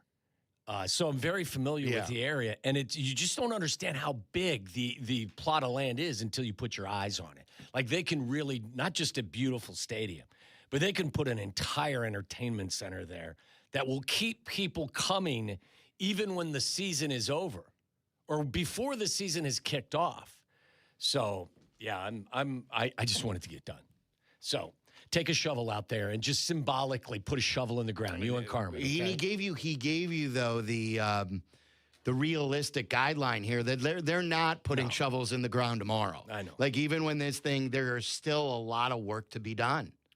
Yeah, I hope the political part needs to be, needs to be complete. I think we'll then be more we won't be in being tired of this mode. We'll just be waiting for updates. Then we'll be like, okay, this is taken care of. Just like we know we have our coach. Yeah. Just like we know we have our quarterback. And then we'll know that we have a site for a new stadium coming soon, whenever that year is. Amen. So, all right, you want to do Waddle's World coming up next? Yeah. Let's get into Waddle's World. There's some good sound, too. Today's a good anniversary day. How about this? Let's break. When we come back, I want to play. There are 2 big Chicago sports anniversaries today. I want to see if you can guess which ones they are. I don't know if you heard us talking about it. I have not, no. So we'll go back in the Wayback Machine, and we'll play you the 2 anniversaries. We'll get into Waddle's World, and then at 4 o'clock, Kap's going to come on to talk some Cubs with us. We're going to keep you updated on the Sox. The Sox are underway right now. Why don't you have the TV on? Because my focus was on the mayor. I know, not but on the Sox. You've been fiddling with that remote for about a half hour right now. You worry about you, and you worry about nothing more than this, okay? All right. I got this. All right, so stay where you are. It's Waddle and me back on the FAFO Waddle and Silvy show. This is Waddle and Silvy on ESPN Chicago, Chicago's home for sports. My name is Erica. My son, Kason, is a patient at Shriners Children. My oldest called me and said, Kason got burnt. I said, how bad is it? He wouldn't answer me. Before we could see Kaysen, the trauma doctor came in and said he needs to go to Shriners. To survive a burn injury and to return to life unafraid and full of joy and be who you're supposed to be is what we strive to deliver to our patients. His injury was a big injury, and I think a testament to the care that we provide. He's fully functional. He's riding his dirt bike, doing all of the things that you would want him to do. I can't think of another system that has the impact on pediatric patients that Shriners Children's does. I wouldn't do anything else. We're just so thankful that Kaysen is still here because things can change in the blink of an eye. Go online right now to loveshriners.org. Cancer affects all of us. Today alone, 5,370 people in the United States will be diagnosed with cancer. That's why Stand Up to Cancer funds and develops the newest and most promising cancer treatments to help patients today. Stand Up to Cancer wants to provide you with every opportunity to join in this mission.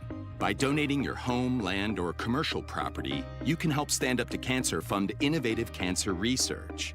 Donating eases the stress associated with selling a home and can also help lead to the next breakthrough in cancer prevention, diagnosis, and treatment. Stand Up to Cancer makes the process easy, and it may be tax deductible.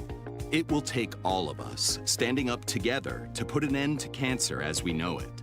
Help us save lives right now. Your home or property could hold the key to the next breakthrough in cancer research. Visit standuptocancer.org/giveproperty to learn more. Hi, I'm Tim Meadows. You've heard the phrase out with the old and in with the new, right? Well, buckle up because Stand Up to Cancer's vehicle donation program makes it easy to turn your old vehicle into new life-saving cancer research. More than 2 million Americans hear the words, "You have cancer," each year. That's why Stand Up to Cancer is dedicated to funding cancer research focused on finding cures. Donating is easy, pickup is free, and your gift may qualify for a tax deduction. Visit standuptocancer.org/cars to learn more. Hey, this is George Lopez, and I want to take a moment to talk about cancer because it is no joke. Hey, every 16 seconds, an American receives a cancer diagnosis, and every minute of every day, another person loses their life to cancer because far too often, cancer goes undetected until it's too late. That's why Stand Up to Cancer has set a bold goal to make early stage detection an essential part of standard of care for all cancers. So often, if cancer is detected early, the chance of long-term survival is 90%. So if we all support cancer research, more than 2 million lives could be saved in the next decade.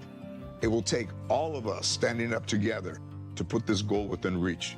Our success is measured in the months, years, and lifetimes given back to the people with cancer and their families. So join the mission and help save lives today at standuptocancer.org.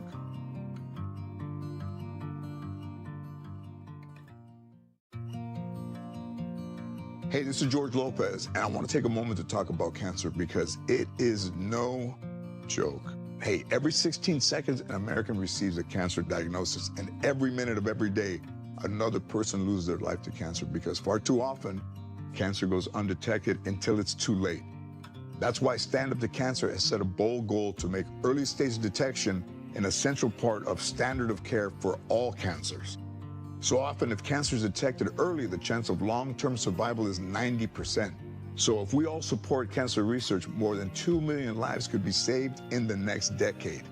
It will take all of us standing up together to put this goal within reach. Our success is measured in the months, years, and lifetimes given back to the people with cancer and their families. So join the mission and help save lives today at standuptocancer.org.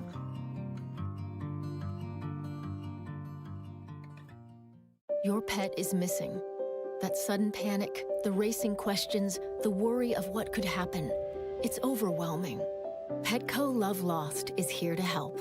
This free, non-profit-powered service uses photo matching technology to search the largest national lost and found pet database, including pets from shelters, neighbors, and social media, helping bring pets back to the people who love them. And it works. Every day, Petco Love Lost reunites pets with their families. A reunion happens every 4 minutes. Simply upload a photo of your lost pet or one you found, And Petco Love Lost's photo matching technology goes to work instantly. You can even register your pet in advance, so if the unthinkable happens, reporting them lost and helping bring them home is as easy as the click of a button. Every pet deserves a way home. Visit PetcoLoveLost.org to register your pet or upload a photo and search for a lost or found pet today. Hi, human. I'm a micro monster swimming around in your plastic water bottle. But I can't wait to swim in your bloodstream soon. Microplastics are micro monsters. Drink me. Wait, what are you doing? But you can fight back by using glass or metal reusable water bottles. No! Don't let microplastic micro monsters invade your body. Find more ways to fight back at stopmicromonsters.org. Is Waddle's World. And in Chicago, Tom Waddle. He can't run, he's not fast, but he gets open. Bears legend. Amazing. 9 career TDs in the NFL. He caught everything that was thrown and took every hit that they could give him. Tom Waddle. Let's get weird. Let's get weird. Welcome to Waddle's World. Come inside. Let's get weird. Let's get weird. Weird. Get weird. Weird. Get weird. Let's get weird. Yeah, let's get weird. But before we get weird, what did you want? What do you want? Well, I wanted to pay off the anniversary stuff that I had. A couple of I want to read you a couple of tweets though. There's some good one here. So my buddy Dwayne said, "Wait until Awful Announcing gets a hold of this audio. Internet bloggers don't care that you're not on the radio. This segment is going to get us all canceled." Me included, about us doing the You Suck segment and things that PCA should say. He said, end this segment before someone says something that gets you and Danny fired. Waddle won't be fired. He'll be just fine. You, out. Well, I was just playing the part of the judge. I was just judging. I was not actually uttering any of the horrible, nonsensical stuff that you were. You just do that daily. Exactly. Here's a good one. It says, if you aren't watching the Waddle and Silvy on YouTube right now, you are absolutely missing out world-class streaming experience. Okay, listen, to the folks to the first person, what we were doing was actually having a sports conversation about what would have been a more appropriate response from PCA. Right, we're helping people. That would have ruffled fewer feathers. We're being responsible swearers. That's what we're doing. We're looking for responsibility. Pat said, he tweets, he says, all your guys' ability to flip the switch to uncensored mode when going to only YouTube stream, yet still have the restraint when on the air has to be applauded. Because we're fucking machines. It would be fined daily on the air. I have been more concerned lately because we do go loose, very loose here. Well, especially with some of the stuff you were saying over there. I don't know who, you just became an entirely different person. I don't know who you are anymore. I was thinking like man, we should have a Cutler record one where it's like, this is fucking Waddle's World. That's right. Every new segment, every segment we do should be uncensored. It's the exact same one, but it's just got an F-bomb in there. This is exactly what, in sort of the way, when Waddle would pitch the blue zone. Yes. The red zone where you analyze the highlights. He's always wanted an uncensored. Aaron Rodgers had another fucking outstanding day. Threw for 410 fucking yards. 9 fucking years in the NFL. Look at this. Look at this asshole in Pittsburgh. He's 43. He's throwing for 340 yards. They're just words, Charlie. They're just words. That's it. You know? They're just words. All right, what else did you have? So you know the anniversaries, don't you? There are two of my favorite anniversaries are today. One is from the early 2000s. The other one is from 1994. Okay, one is 32 years old, 32. And the other one's 25 years old. Anyone in YouTube know? 2 Chicago sports anniversaries. Let's see. Last. Okay, no. I'm not going to rehold on. Bulls. One's the Bulls. One is Bulls. Someone just said, fuck Rodgers. I wasn't going to interrupt you in that regard. So anyone have some guesses? So yes, one's Bulls related. Do you know, because it's like Bulls playoff time, usually between May and mid-June. Yeah. We have a bunch of Bulls I always tell you this is the best of this that I've ever seen. Did they get past the Knicks? No, they did not get past the Knicks in this series. Okay. But you have both teams correct now. I say that this highlight is Was the this best. the dunk? Yes. Scotty's dunk Yes. over This is Patrick Ewing and showed him his nuggets. We do have video of both of these, you want to actually. play it on your end? Oh, good. So for our YouTube, everyone's YouTube now. This to me, it's old Chicago Stadium. I believe it was the last year of old Chicago Stadium. And Michael's retired. And it was a really fun team. That Michael-less team that first year was really fun. And they should have beat the Knicks that series, but you had the Hugh Hollins phantom foul thing. It was also the series with the 1.8 seconds. I was there. In New York. Yes. You were at the New York with? Yes. Bill Romanowski. That's right. I'm quizzing you on your own story. Did you guys know that? I was at that game. Have I told you that Not story the about dunk game. 15 Hugh times? Hollins, Hugh yeah. Hollins. I told you, we were behind like a stanchion, one of the big posts that was way up high. And we were way up high. But yeah, I was at the Hugh Hollins game. This to me is the best dunk in Bulls history. It's not close. And there are really great Michael Jordan dunks. Really great in games and everything else. This to me is the greatest dunk in Chicago Bulls history. Davis tries to take it off the dribble inside Oakley, rejected by Horace Grant, who leads the team in blocks in the playoffs. Great passing. Then he dunked his nuts. Holy cow. Now right there, a lot was said. And Scottie Pippen just went over to tell Spike Lee a few things also. Because as Pippen dunked, this was an elevation. Listen how loud it is. Jacked up. Once he elevated, it looked like he shifted. That Hubie? Yes. Wow. Went down strong. Now as he lands right on top of Ewing. Now watch this now. Now he says something. Quit looking at my nuts. He teabagged him. Yeah. They're calling a technical foul. They huddled together before they made this call. Look at Luke Longley. Right over to the side because I guess he's been hearing something during the course of this game from the people on that sideline who are Knicks fans. Can I be the old guy here and just say that's when basketball was basketball? Yeah.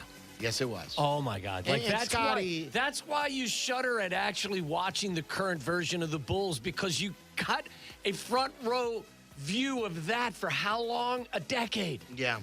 And this is like the essence of Scottie Pippen, too, where in the same series, you had the best dunk in Bulls history and maybe the worst decision in Bulls history by sitting down 1.8 seconds. Yeah. But, like, when you see those things, Scottie was so fucking good. Yeah. He was so good. He was so underrated. You so I'm badly Team want to Michael. like him. Yeah, and I know, like, a lot of what Scottie would have been without Michael. Scottie really developed himself into an all-around awesome player. Awesome. Defensive player, a point forward, offensive player, dunker, leader. He was smart on the court. Those games with the Knicks, too, were unbelievable. John Starks. Like, I went down the rabbit hole yesterday at one point looking at some of the replays from some of the hard fouls that existed between those two teams. And, I mean, basically, felonies were committed. Yeah.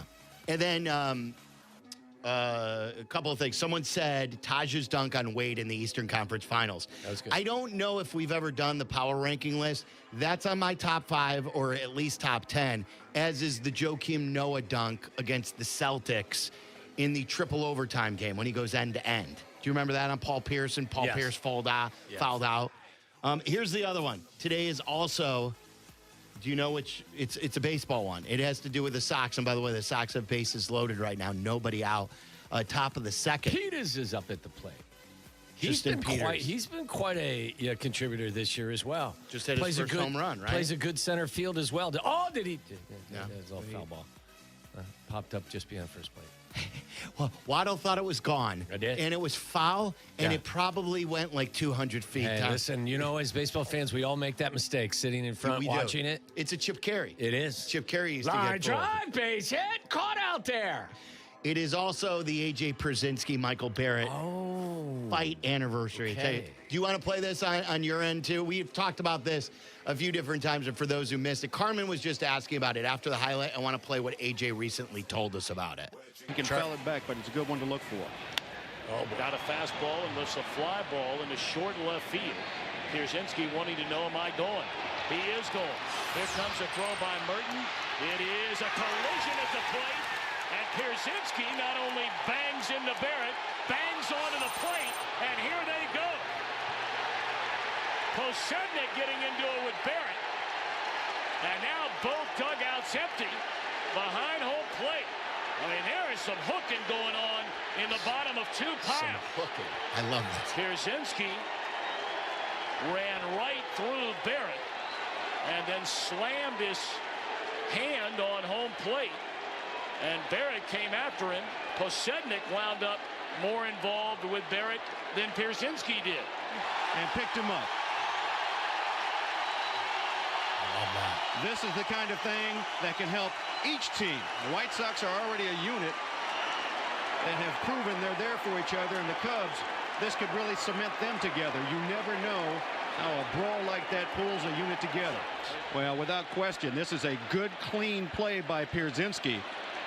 He has to go through the catcher. He's blocking the plate. He takes Barrett out and scores the run.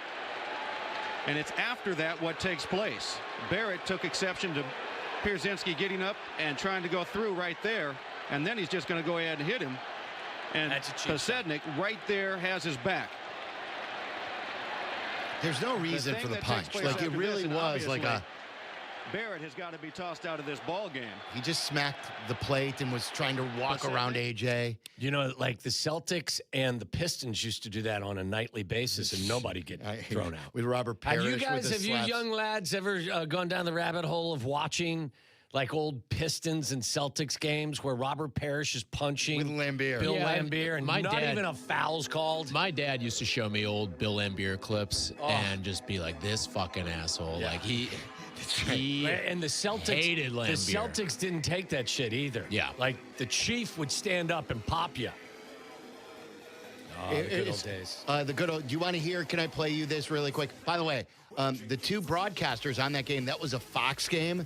And Tom Brenneman. By the way, just to let you know that the Mariners got out of that inning. With bases loaded, nobody out? Yes, they got out of the inning. No runs. What happened? You're so far ahead of us. Yeah, we just saw the double play. Yeah, they got a double play. I don't know what happened. Did it go home? Was it like a... No. It was a strikeout. And then Kelnick struck out, and then Romo double play. Oh, that sucks. They'll find a way to win. Don't worry. Peters. Yeah, they will. Struck out. The broadcast was a nationally televised Fox game with Tom Brenneman and Darren Jackson, DJ, our own DJ, doing the game nationally. It was like, Charlie was. Is that DJ? Yes, it was a national game, and what they would do a lot, and they, I think to a point, they still do it sometimes. Sunday Night Baseball, they do it these days. Where they bring in the local, it's Benetti, local guy, travels, and then it's a local guy. Yeah. That, you know what? That's. I think it's cool that they do that. That's hard on Benetti, working with someone every week that's different that he's not used to working with. I will say I give this, him a lot of credit for that. I will say this, because I was like, I hate this. Like, why would you do that? You just got Sunday Night Baseball. You're trying to build it up to be this big product. And then I was talking to one of my friends who like works in baseball broadcasting. He goes, well, think about it. Like, baseball is a local game. Yes. And so it helps to have two guys that are local and have their fingerprint all over the team as opposed to, oh, you're parachuting in for a Sunday night. And I was like, you know what? fan- That's a good point. Every fan knows more than Yes. the announcer about their team, and that shouldn't be the case. This was AJ. He was on with us about a month ago, a month or two. We asked him about this thing for one of the great clips. We were dissecting Tales from the stylist chair. Tales from the stylist chair. And this was AJ on that whole fight on this anniversary. Take a listen. I mean, that was the last time I was punched by anybody. I can say that. Yeah. I mean, it was also the last time I can remember someone cheap-shotting me and not really doing anything. That was kind of weird. Yeah. But other than that, I mean, it was fun. It was all part of it. And then the next question is, have I talked to Michael Barrett? Yes. One time, and it was very awkward. It was. I think conversations probably before that moment were probably awkward with Michael Barrett, weren't they? Well, no, before that, though, we were friends. So that's what made the whole thing crazy. Like, we knew each other. We had done a bunch of stuff away from the field together. That's what made it so crazy from that end. It wasn't we went into that with all this animosity and hated each other and all that. It was just a spur of the moment thing that happened, and it happened, and I still laugh. And by the way, everyone comes up to me and says, "Hey, will you sign this picture of you and Barrett?" I'm like, "Yeah, why wouldn't I?" Yeah. Or, the two pictures I get are me striking out and getting punched. So, I mean, hey, I've got to be famous for something. That is amazing. So when did Barrett come up to you, or did you want to get over it with Barrett? And what made it awkward? Well, we hadn't seen other than on the field. We had seen each other on the field. There was no conversation, obviously, on the field. Playing, and you normally go up and you say hi to the catcher. Hey, how's it going? Because you have a ton of respect usually for the other catcher. You know what they go through, so it's always a hey, how's it going? Hope your family's well. Hope you're doing well. You're having a good year. Whatever crap you want to throw out there, right? Well, after we had both retired, they have this thing called the Hall of Fame game in Cooperstown, New York, where each team gets one player to go represent them. And I get invited for the White Sox. I forget. I think he was there, Expos or Nationals or whatever his team was. It wasn't the Cubs. I know that. And we're at the Otis Saga there in Cooperstown, and we're at lunch the first day, and it's my family's there. He's with his family. My wife and my kids, we sit down at this table, and it's just the four of us, and there's 4 or 5 chairs next to us, and of course he sits down at our table. And I'm like, you got to be kind of kidding me in my head, He's trying to talk to me, and I'm kind of not really giving him the time of day. It's hey, yeah, good to see you. Why would you sit here? Kind of answers, right?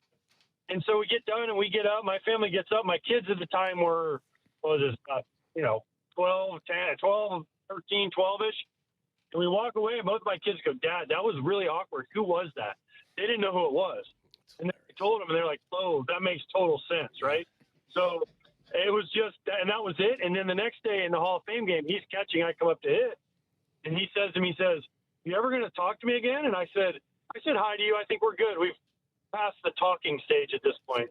He's like, "Okay, fair." That was it. It's so AJ. Michael Barrett, no self-awareness. None. So, all right. I think you got something on your nose right there that's going to just other side. There you go. Good. You got oats all over your face. You got oats on your face. We're going to put my creatine in these oats. Oh, do you? Yeah, that's how I consume the creatine. I left my creatine in the car. Anybody interested in Jason Kidd? Anybody? Not for the Bulls. I'm sure someone will be. No, not for your the Bulls. son's basketball team. Of course, for the sure. Bulls. For my son's basketball team, Jason Kidd. Are you kidding me? He had $40 million left on his deal. $40 million.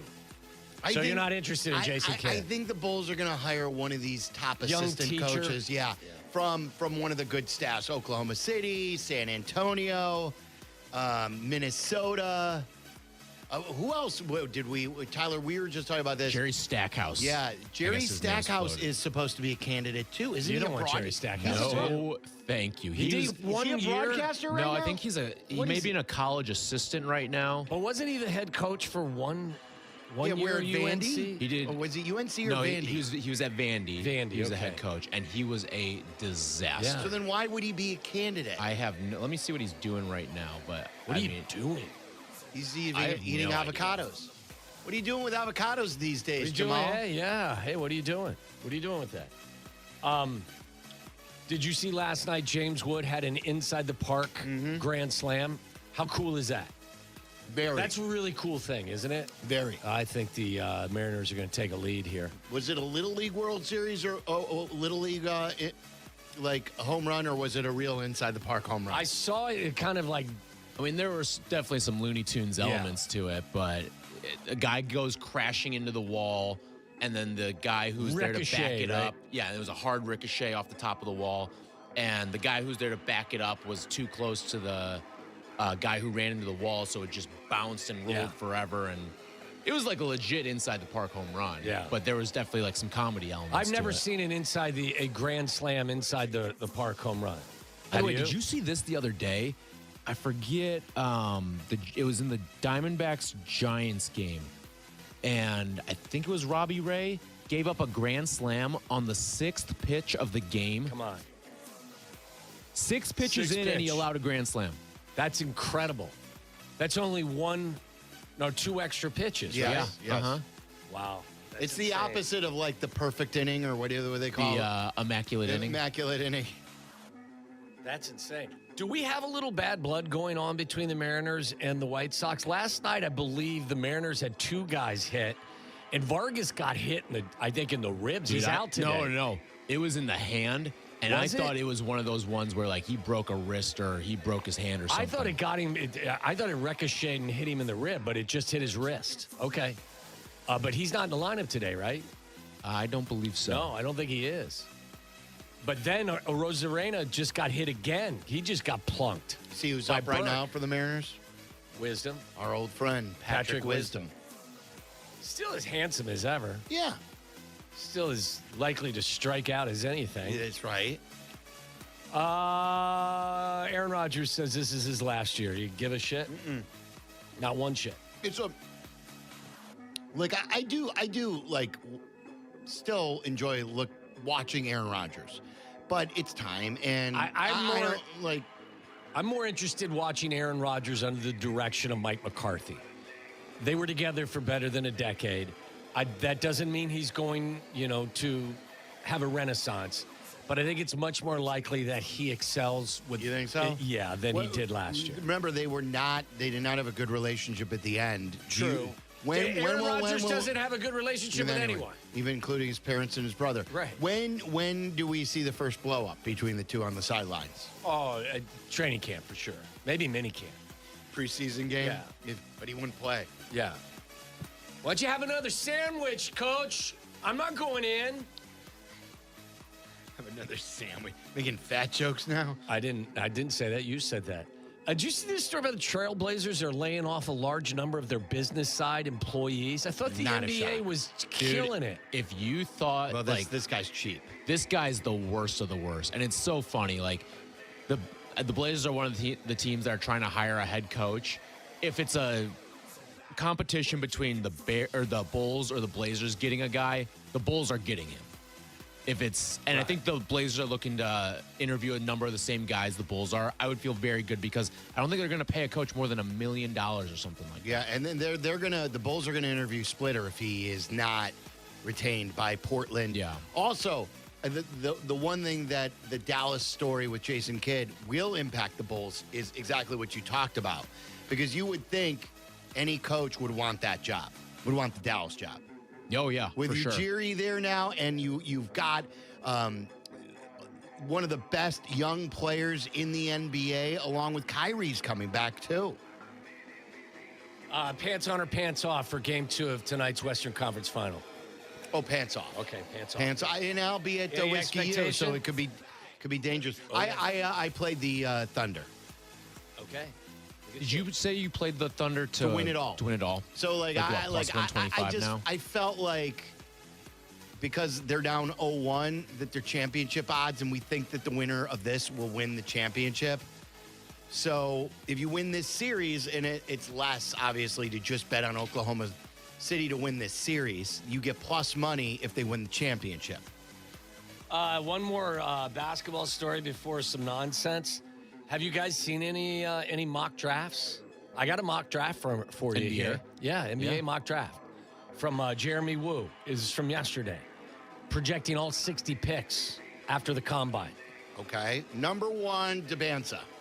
Number 1 to the Washington Wizards is A.J. Debanza. Number 2 to the Utah Jazz. This is the tricky one, and this is the key to the draft possibly. Is it Darren Peterson? Darren Peterson goes 2 to the Jazz. Number 3, the Grizzlies are on the clock. I said clock. They beat the Bulls to the punch, Doesn't and they matter. draft Caleb Wilson. They draft Cameron Boozer. Oh, okay, good. At number 4. Caleb Wilson, bring him home. Caleb Wilson to the Chicago Another Bulls. Caleb in town. Let's skip to the 15th pick, which is the Bulls' second first-round pick.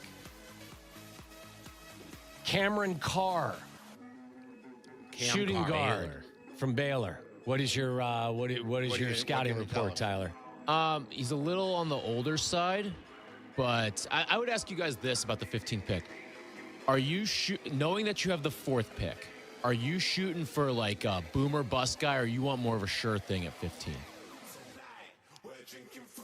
Here's what I'll say. What do I have in a Senge? Well, that's a boomer bust guy. I don't know. The Bulls know. That's a boomer bust guy. I want a guy who could shoot. Is that like, that doesn't answer your question? But no. They don't have enough shooting ever. I think this would be a good pick if that's what you want. If you want shooting, he's got good measurables. He shot 37% from 3 last year. Like he will be a good NBA shooter, I'd imagine.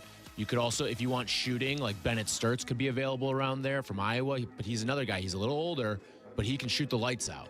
Do you think Austin Reeves will leave the Lakers? And if he does, should the Bulls be in the Austin Reeves market? He's a good player. I think he's a good player, but you're probably going to pay too much given where you're at right now.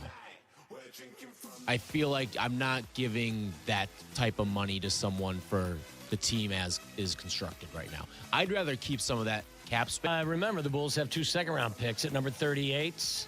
Milan Momcilovic. Now that guy's a shooter too. Iowa State. He, I believe, led all of college basketball in 3-point shooting. But he also may go back to college too. Isn't it great to have a guy that knows all of these guys? Yes, it's awesome. I wouldn't know him Tyler if he had his follows own college jersey basketball on. as much as anybody. Number 56, Emmanuel Sharp. More From shooting. Houston. Sharp shooter. He's a good defender too. Okay, what do you think? I mean, if they came away with if those they came four away guys, with Emmanuel Sharp strikes me as one of those guys who's just going to have a long NBA career as like a backup guard. And if you find that, it was 56, you said? 56. 56. Like that's a great pick. He may not be with the Bulls the whole time, but he'll have a long NBA career. I think the story here is that Boozer goes 3 and Caleb Wilson goes 4. Yeah. As little as I know of college basketball, that would thrill me. That would get my nipples hard. Oh, Caleb Wilson could go 2, as well. We'll see with Darren Peterson. What happens? Do they overanalyze him? Will teams stay away from him? Have you guys thought about how you'll feel if, in fact, a larger, more detailed report on aliens and the UFOs comes out and it is definitively proven with pictures and videos and people saying, listen, they are among us? How will you feel?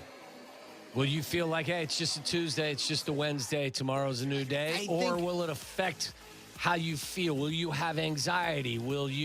Have they been among us? Will you just look at people differently? Yes, they have been with us there's reports that there's 4 different species that they do have remains of. Yeah, who gives a shit? And I don't know, Charlie. Like they have, there are other stories about the ocean is filled with all kinds of underwater technology from other life forms. And all right, I won't go in there. Or at least that deep in there. I like the ocean, though. I think. Well, I'm not saying it's not going to bother your vacation. I think that we'll all have our head on a swivel even more. I think it's easy to say, I'll just go about my life. They've been here when I didn't know. And now that I know, I'm not going to change a thing. If we found that out, you don't think you'd be looking over your shoulder? Wondering who's who? I think that there would be somewhat of a social reaction that borderline would be panic. Yeah. Chaos. But they've been here the whole time. Why are you asking, or you? I mean, in this scenario, or at least in maybe they're in the form of our dogs. Yeah. Maybe they're in form of our trees. My dog's definitely. How do we know world. that Tyler's not an alien and they're just, using his body as a vehicle? Well, that's the thing. I like Tyler, so if he's an alien, who cares? Alien coming on the stream in 8 minutes. That's right. We know Kap's an alien. I'm just asking how you would feel. I think I would be a little bit apprehensive. Because I already believe, but when that assumption is I'd be relieved more than anything. I was like, they're here and they're not, they're not up to, they're not making Charlie, trouble. I love the casual thought about it. I just don't know that I share you're it. being too. I don't know if I share You're acting like the Cubs after a losing streak. Oh, it's early. Yeah, it's only May, man. It's only May. Bullshit, Charlie. Come on. Yeah. But what if we told you that the aliens were here sometime in August and you're down 5? I'd ask if they can play. Yeah. Now, I don't know, like if compared to. I believe that they're out there. Like you made a comment where you said you believe. I do. But you don't believe that they're here. I don't believe. I don't like. Put it this way. I think it's arrogant to think that there's not other life form. What I do believe is that they exist. I don't know. I can't sit here and tell you, oh, they're here, and I know they're here. I don't know. They could be. I'm definitely not going to dismiss it. I don't know what to think. Right. I would much rather they already be here and like I'm not noticed because they're just kind of a benevolent force. Have you guys ever seen something like as a kid or whatever? I told you, like back in Cincinnati, I know for sure I saw something up in the sky. I wasn't high. I wasn't drunk. Yes, you were. It wasn't after a Reds game. I wasn't celebrating. Those were smoke rings that you were blowing with your cigarette. Look at that. Not true. Hey, there's Mike, no truth to that. Bro, UFOs are here. Yeah, I'm telling you, I saw something in the sky that has me another bush light. Hudipole, baby. Hudy. Hudy! You two Hudies over here. No, you guys don't think you've ever seen something that was a little more strange? I have not seen anything that, like... I've definitely seen more stuff that's, like, ghost-related than Oh, really? You believe in ghosts? I don't believe in ghosts, I believe that spirits could... But there's moments where it's like, oh, yeah, see it. What sport is it where, like, a visiting team always stays at... like a haunted hotel. Is Appleton, Wisconsin. In Milwaukee. Or No, when the they play Pfister in Milwaukee. And then Oklahoma City has one, too. Called the Pfister? Called the Pfister. Yeah, that's right. Yeah. Hardly know her. Yeah, what did Carmen say today about the double fist? Yeah, I don't know. He had on the air. He was talking about double fist. Carmen was horned the fuck up today. Really? Dude, it even was like, insane. They're talking about the mayor, and every single time he just tried to get back to the celebrities. Starts naming women. Yeah. I didn't hear that segment. What were they? Hayek. There was who was it? There was someone who's like, Yerk back in my day, like when I was a kid, motto on Yerk, like he was losing his. I forget who it was, but then I heard somebody calling Jennifer Aniston from the late '90s. So who was? And then they were going over like the it girls from like different eras, but the thing was that Yerk was providing pushback on the girl that Carm was fawning over. And he's like, really? You're in the minority? And you could tell that Yerk was just trying to tweak him a little bit. And was Carm getting mad? And Carm, he wasn't like getting mad, but he was like taking Yerk's pushback seriously. I love Kathy Ireland. I mean, I had pictures of Kathy Ireland on my ceiling. I know you did. I don't know why that's only for Yerk. Target practice, some would say. That one's old, but he does talk about Kathy Ireland. It's important to point out that this is a frequent topic. Kathy Ireland was a supermodel back in the day, and then became a billionaire, I think, with her own furniture line. Did you know that? I did not know she had a furniture line. I know about her from Family Guy. All right. Really, what else do I have for you? What time's Jesse coming on? Do we have Florida or Ohio today? Jesse yesterday. What's that? And we were in Kap. Oh, Kap. That's what I meant, Kap. What are you? Two bald guys. All bald guys look alike to you? Is that what you're saying? I didn't say that. You just said that. You just thrust that upon me is what you just did. That's just an idiotic What time's he on? 4? Yeah. 4 o'clock.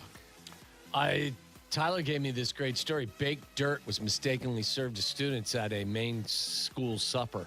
3 students made an unfortunate discovery when they dug into dessert at community supper last week. What was on their fork was a little more than a dirt casserole. A dish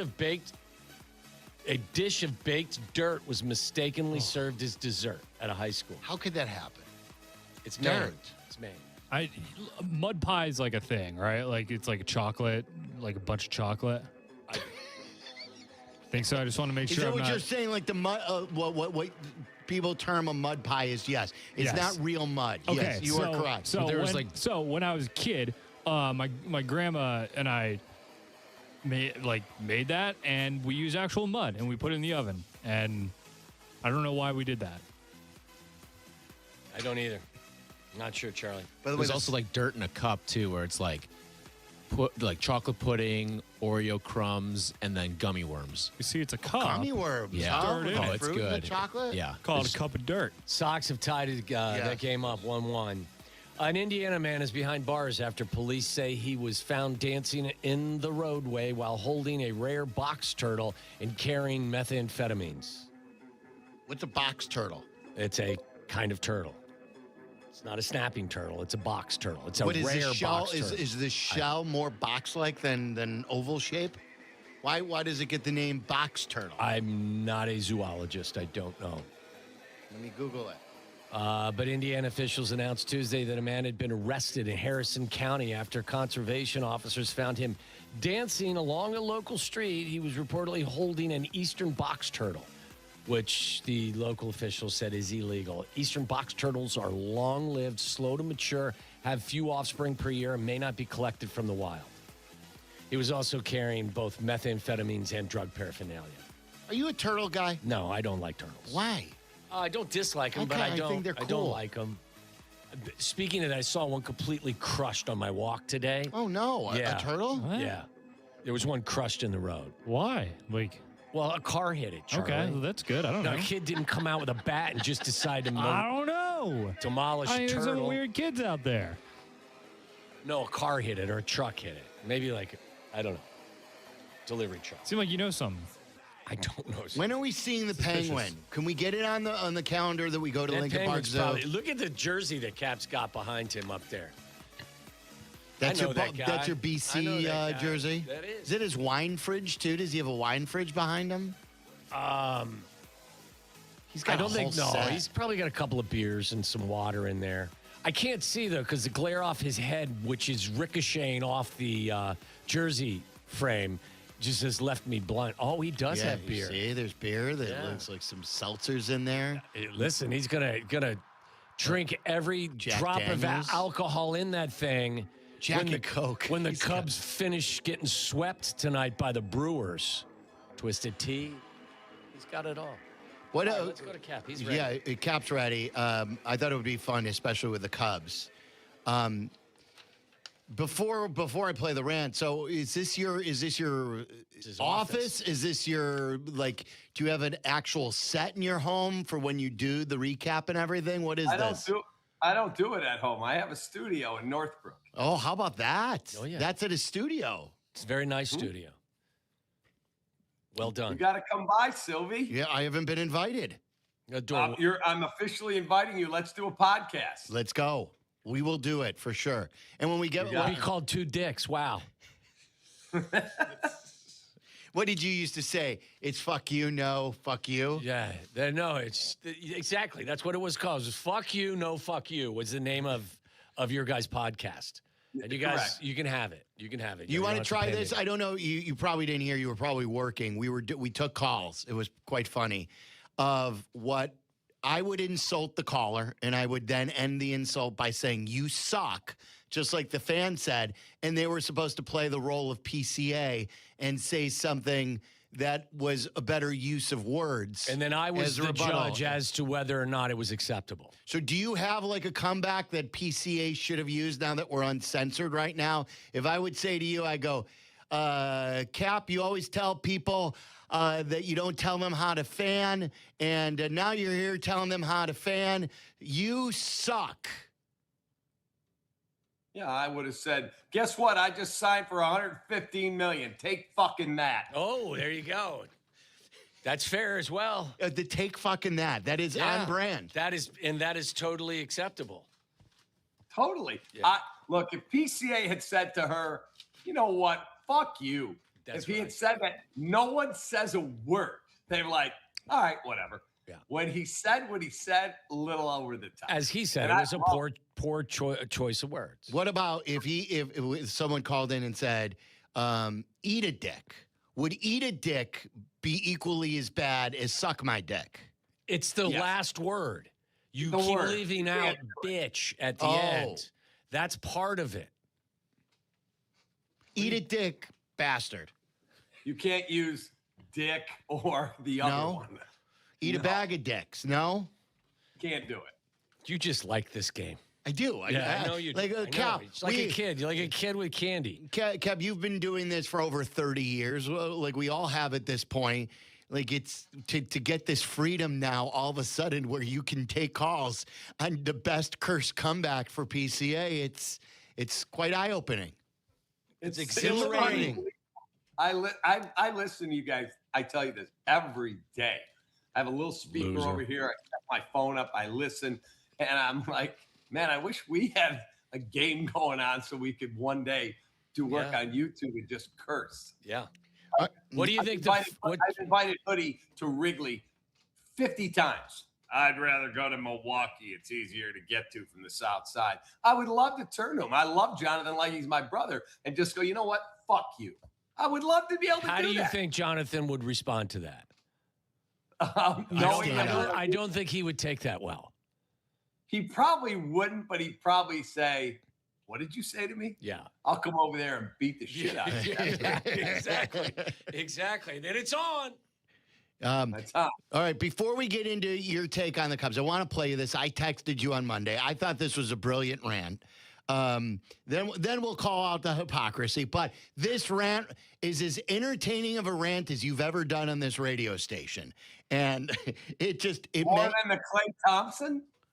That's funny too. Yeah, that is because he changes accents and pitch. Charlie, do you have that? That is okay. So let's do. Everyone vote in the YouTube chat. Is it the Clay Thompson rant or is it the Kap calling out? You got to refresh. Fans? You got to refresh the Clay Thompson, and then also we got to put the Billy Packer one in there. Oh yeah. Okay. He had 14 threes. It's good. Yeah. Get Billy Packer.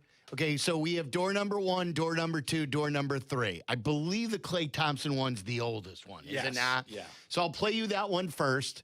And Kap, this is the game, where they scored like 90 points in the first half against the Bulls? Yeah, and he had 14 threes in the game.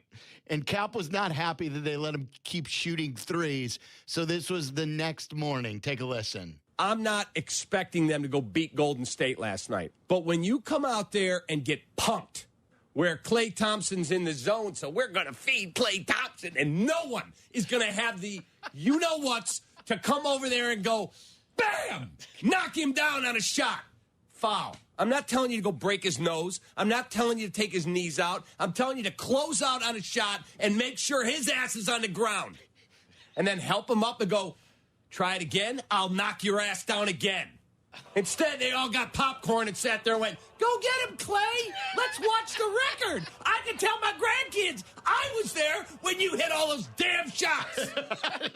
When did he turn into a female Southerner? It was like a grandma and then all was on a goal. Did you picture this at like halftime, too, of a game where Kap's the coach? There was a Kap front of the whiteboard. Kap, there, like, that is so good on so many levels because of the way you changed the pitch. But there's some legit anger in that clip. You were pissed off. I was.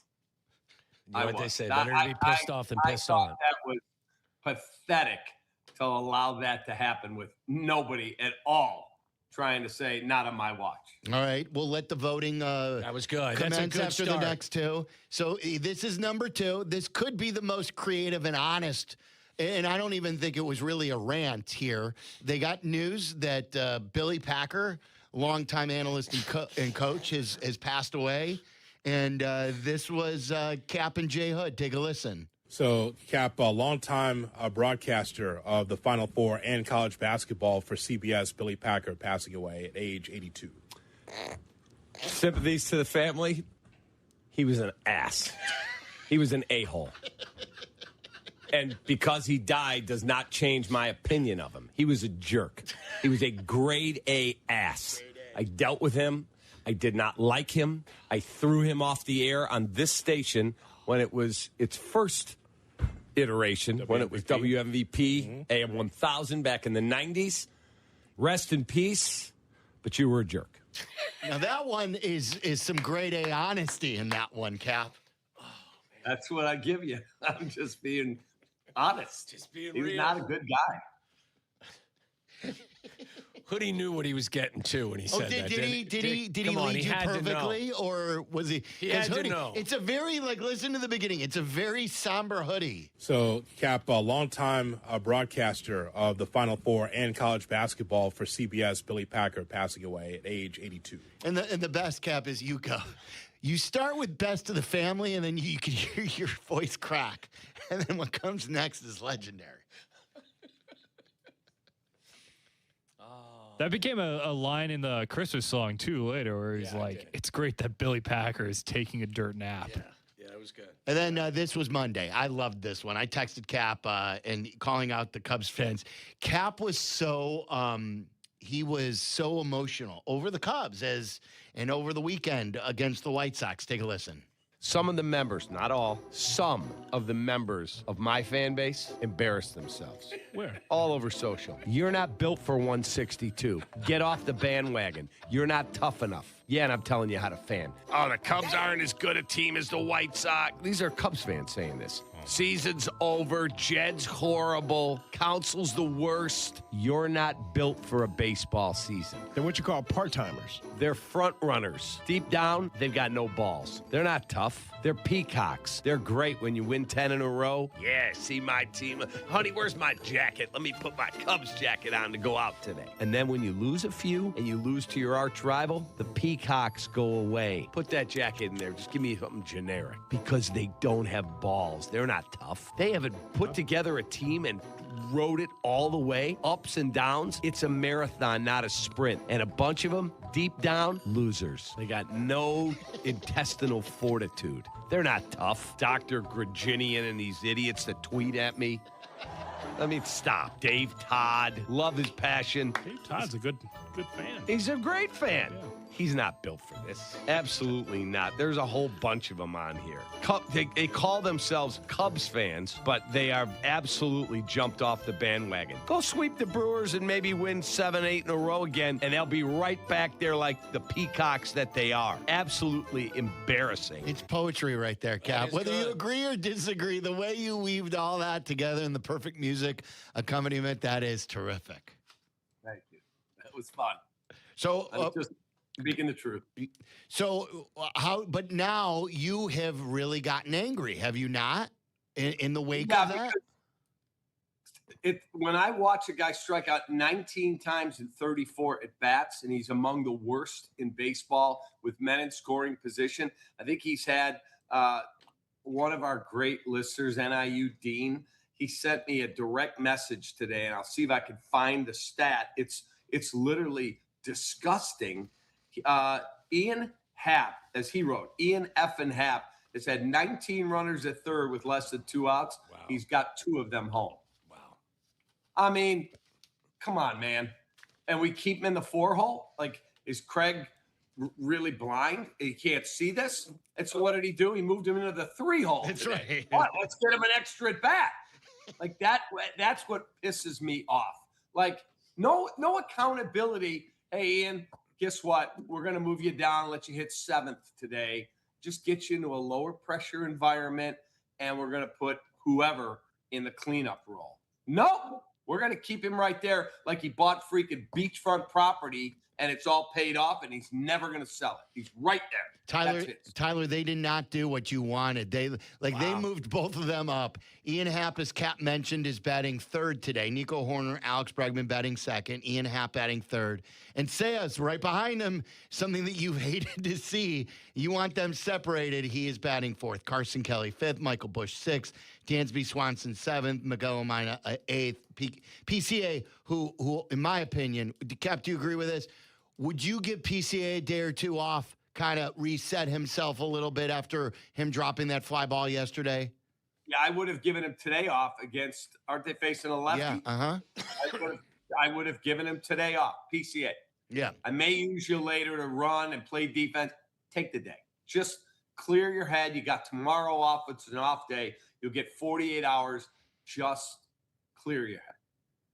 Yeah, it's interesting. I understand the excitement that is coming from it from Cubs fans that are not. Do you subscribe to the theory, though, that it's early in the season, or do you want more immediacy coming from your team and from your manager? No. It's absolutely early. It is. I mean, come on, we see this year after. Go back to the 03 Cubs. The 03 Cubs, I think, were a game over 500 at the trade deadline. And then they went and got Kenny Lofton and Aramis Ramirez, got rolling hot, and ended up going to the NLCS. But no, it's very, very early. I just don't like when you 10-game win streak, and you're 9-20 in the other 29 games. That sucks.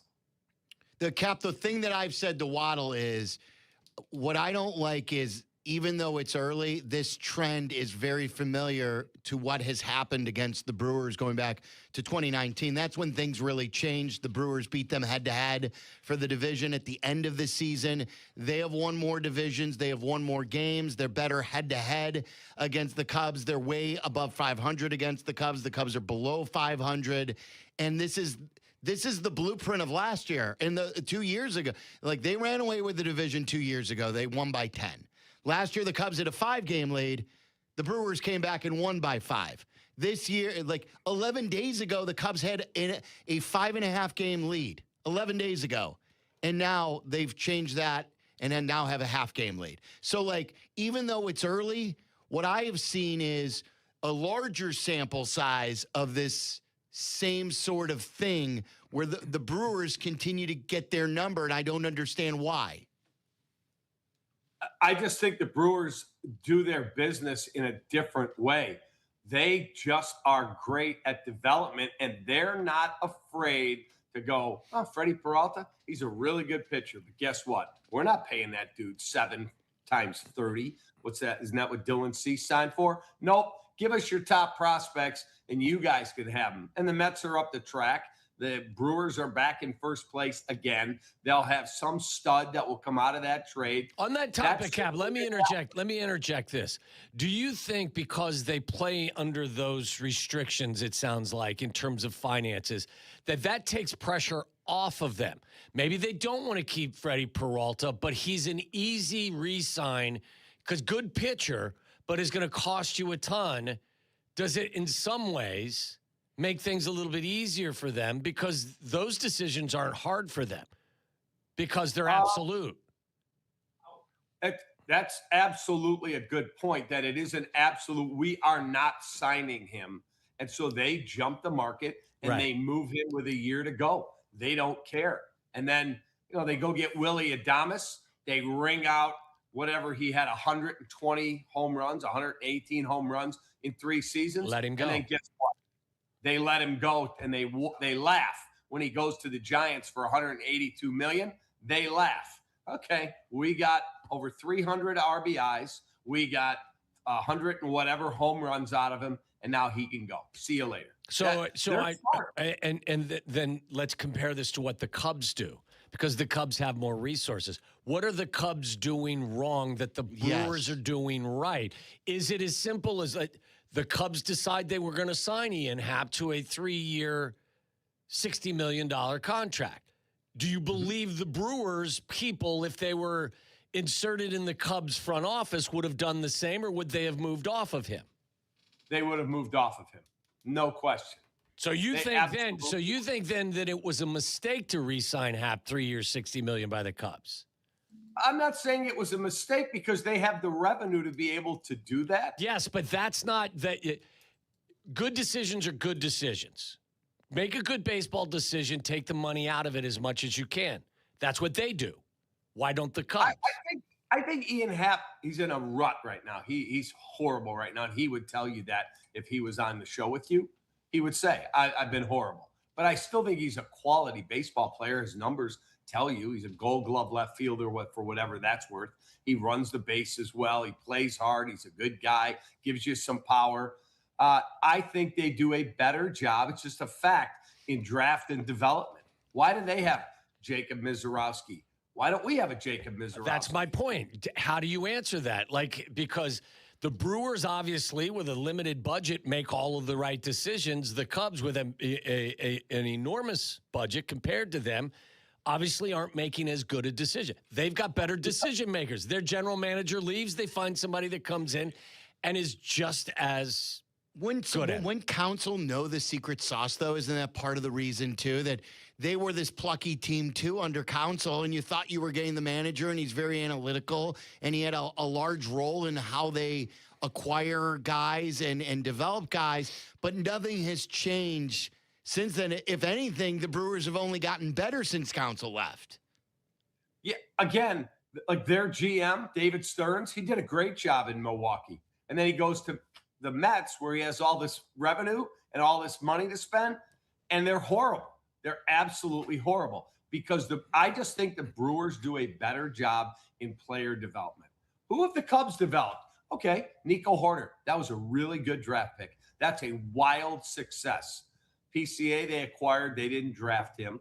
I'll give you a little bit of development because he came over, was in Class A, and had been injured when they traded for him. They drafted and developed Ian Happ. That's a success.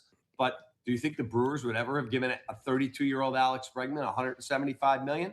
Absolutely not. No chance they would have done that. So is that a bad decision? That's why I'm asking, because the Brewers are making different types of decisions. The Brewers would give the job to Shaw, but like, what would you have rather have done? I'm still a Bregman guy. Tyler's very, very impatient right now with Bregman because of the way he's barely hit the ball. Like, he hits a bunch of grounders to the shortstop.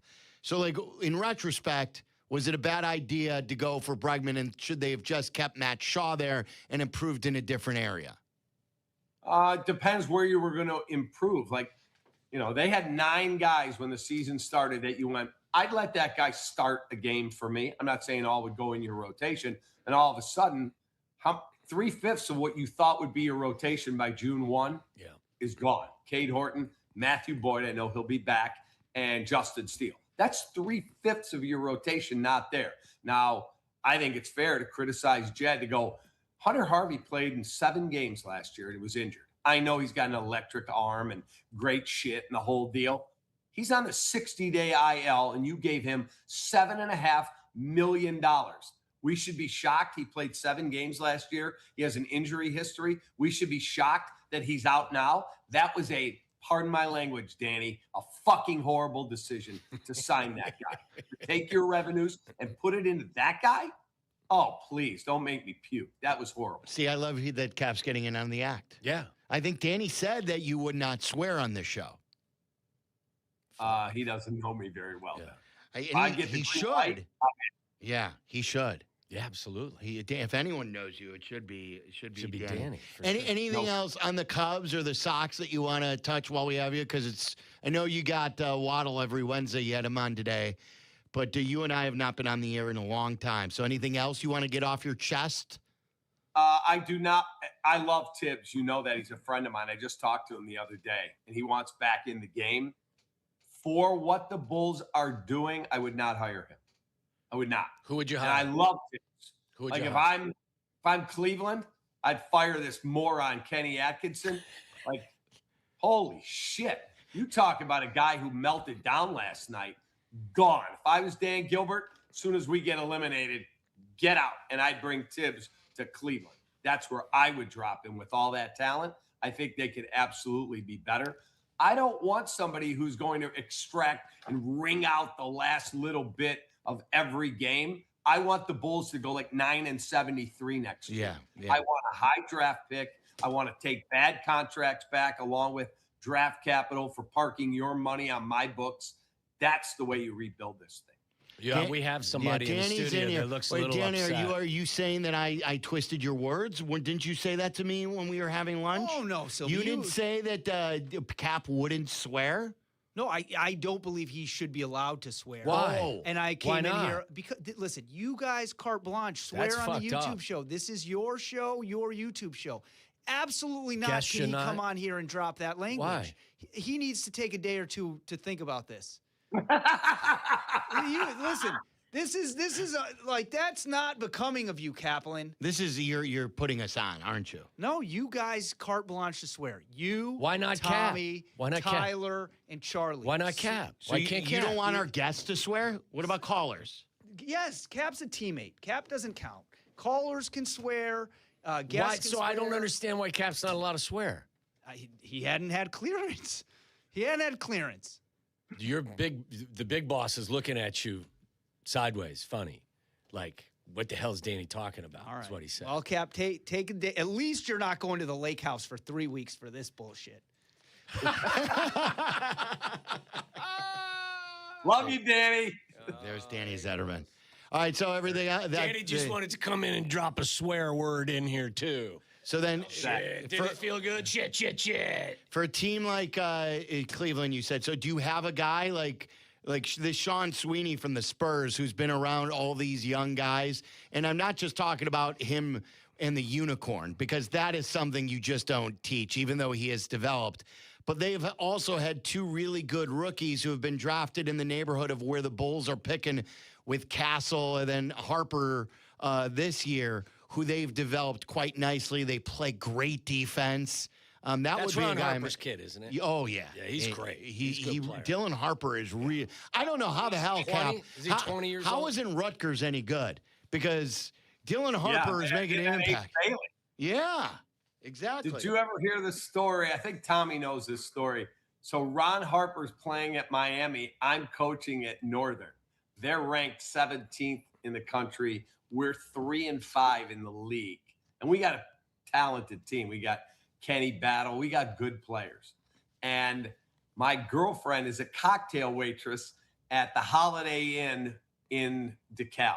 They're staying at the hotel down the street from there, but the hot bar was in the Holiday Inn. My girlfriend, Jamie was her name, calls me. She goes, "Hey, hon, there's 2 of the Miami players here in the bar." I'm like, serious? Find out who it is. Ron Harper and Ron Hunter, who's now the coach at Tulane. I said, okay, do me a favor. I want you to buy them shots, drinks, tell them it's all on the house. Cap's asking to have Ron Harper roofied, for crying out loud. So they can win. Pretty close. She calls me. She's coming over after work. She said, "Oh my God, those guys are so drunk you can't imagine." We play them the next day. We upset them. We beat them. They were ranked. And I see Harper. Now he's a Bull. I go up to him. I go, "Hey, brother, I got a question for you. Did you lose at Northern Illinois when you were ranked?" He said, "Yeah, I was so hungover you cannot imagine. That was the most hungover I've ever been for a game." I'm like, "You got drunk the night before?" He goes, "Yeah." I said, "Guess who paid for your drinks?" Me. He could not believe it. That's awesome. That's a true story. That's awesome. My favorite Ron Harper story is, like, everyone knows, if you're a Bulls fan, Ron Harper, and he's been outward about this, is a stutterer, you know, and he has a speech impediment, and he stutters. And like, the trash talk is relentless. And one of the cool things about, even when the Bulls were great in the dynasty years, for regular season games, our press row seats would be right behind the basket for where the Bulls bench was. So yeah, you covered every game. I was at every game, Cap, as you and Waddle were doing Sports Central. And like, I once recorded a famous rant from Alonzo Mourning on Scottie Pippen that we ended up editing together when we were down the dial. But this is also an Alonzo Mourning story. Alonzo Mourning was trash talking with Ron Harper, and then right in the middle of all of it, he goes, "Fuck you, Harp." Right there. Like, the things that these guys would say to each other is absolutely nuts. It's the best. Tommy, you remember when Silvy got Cuban to come on? I don't. I don't think did I get you Cuban? You got us Cuban, and he offered me money to change my name to Dallas. Oh, that's right. Yeah. I remember that. And you were going to do it. No, you weren't going to do it, right? You were. Tell that story. Half them. So Cuban offers me, I think it was $100,000 to change my name to Dallas Maverick for a year, and $100,000 to my favorite charity. And I went, well, hold on a second. I'm getting divorced. I got to give Edie half the money and pay tax on what's left. Yeah, no shot. I'm not doing it. My dad had that just would have died. been notorious. That would have been, yeah. What would you have done, Waddle, if he offered it to you for $100,000? No, I wouldn't have taken it. I'm not changing my name to Dallas Maverick. Can't you change it back? I mean, like, you don't have to. You're Georgia, Leah, Angela, Emerson, Maverick. Yeah, but his first name is G. He doesn't go by G. He goes by Tom. Gangsta. That's what I go by. Gangsta. Gregory Thomas Waddle. It's just G now. It's G Thomas Waddle. Yeah. That's right. That's how I travel, man. Yeah. Amazing. There you go. Cap, thanks for doing this. We appreciate you. They're going to get swept tonight? For having me on. Yeah. Love listening to you guys every day. They're going to get swept tonight? No, I fucking guaranteed it, Tommy. Oh, okay. They win. Okay. Guarantee. They're going to win tonight. Yeah. See you, Cap. You're built for this, Cap. You're built for this. I am. 162, man. Are the Sox about to tie it up again, or is it bases loaded here? Yep, they tied it up. They tied it up. 2-2. This is going to be a great game. Murakami with a RBI single. Yeah. Sox are just like they're 2-2 fifth inning. They're good. They're good. They are a good baseball team. Yeah. There's no other way you can say it. Yeah, they're good. Burke's giving them a good start today as well. So they're getting good pitching. This Mariners team is nothing like everyone expected. What happened to them? I don't know. Let me play you one more from Cap. This was. Did you pull this one, Charlie, here too? Yeah, Tyler suggested this one to me. This is the ripping the Mona Lisa. Oh no. Yes, it's boring, but it's a sport. Oh! Whatever. It's not boring. Okay, then you're boring. All right, cut. Okay, so we're at the Louvre, the famous, most visited museum in the world. We wanted to see the Mona Lisa. You want to talk about what is overrated? Right back there. That is such an overrated thing. Like Cubs most seasons. Oh my God. Mindy. She's firing on the Cubs. Yes. That's it. That's it. Mona Lisa, you're better than that. That little thing on the wall. Wow. Very disappointed in you, Mona Lisa. Take that. And that's all, folks. It is very smaller. funny. Yeah, it's smaller than Telling you Mona think. Lisa you're better than that is so good. He also went after Demi Moore the other day, didn't she? He did. Didn't he? He Rather? did. Yeah, What'd that he say? surprised me. I think Demi Moore looks great for her age. She was in Landman. Landman, yeah. Yeah, I love him. I'm a big Tom Brady fan, but he's off-putting because he's so freaking perfect in so many ways. I'm not bothered by it. I know good work when I see it. He's got the best doctors. He might want to send a recommendation to Demi Moore. Oh God, Jesus. whoever she's using, that a chop straight. house ain't working well. Chop House. Holy smokes! Round the NFL brought to you by the Chop House. Shake. Shake. All right, let's get to the NFL schedule list. She used to be smoking hot. All right, all right, take it What easy. happened to her? Take it easy. My goodness. Like a wood chipper. Jeez. Like if you would have given me 100 guesses as to who he was talking about, have I missed something here? Well, she's had a lot of work. I think she looks terrific. How old is she? She's got got to to be be upper 60s. 65, 63, something like that. I bet you older. I bet she's in her upper 60s. Demi Moore is 63. Okay, so now I was wrong. But still, 63 for 63, I think she looks terrific. Yeah. She is very, very, very thin right now. Yes. But like, I would never say wood chipper. No, I wouldn't either. I was surprised by that. About. I got to take a whiz. All right. So that's usually when we, this is only our second break in 2.5 hours. That's what we love about not only the uncensored part of this show, but we're also very limited interruptions. That almost dropped right there. It's 2-2, fifth inning. Montgomery nearly had a blue pit to drive in the third run, but they caught it. By the way, too, did you see, I'm going to make you piss your pants. No, I'd be fine. I was motioning to the guys over there, and they got like 8 people working on the White Sox game. Because the White Sox are winning, yeah. But before the last couple of years, it'd be one person there. Did Rosarina score? Was he the one who scored their second run of the game when he stole second? Yes. He did score. I motioned to the guys. You thought he was out? He was out. There, I think when you saw it in slow motion, and they did not challenge it. Yeah, Venable did not challenge it. I thought he was out. I thought they tagged him on the leg before his hand got into second base. It looked like a perfect throw. It was, yeah, and a good tag. And I thought Ryan McGuffey tweeted, Rosarina was out there, not sure what the White Sox video group didn't see. Maybe they ran out of time. I motioned to the whole staff of White Sox baseball, and they're like, tapping your head. They're no big deal. I'm like, he was out. And they're like, what? I'm like, he's out. Huh? He was out. Challenge. Aiden over there. I'm guessing what happened because these streams are probably like a minute to 90 seconds behind.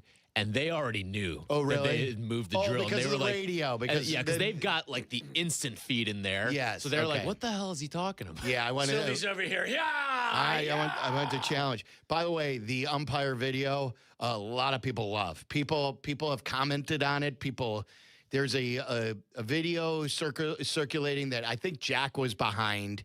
He interviewed all of us. Did Jack interview you guys too? He was me. Jack seems like a sad puppy these days with the Cubs Cubs scuffling. Yeah, that's he's a young. Very sad. Very sad, Jack. We had to do our best strike 3 call, so you could check it all out on the ESPN Chicago Instagram feed.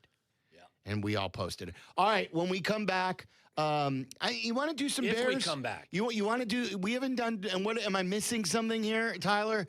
That I don't have on my schedule. We have not talked some football. I'd like to talk some football with you guys about a couple of different things.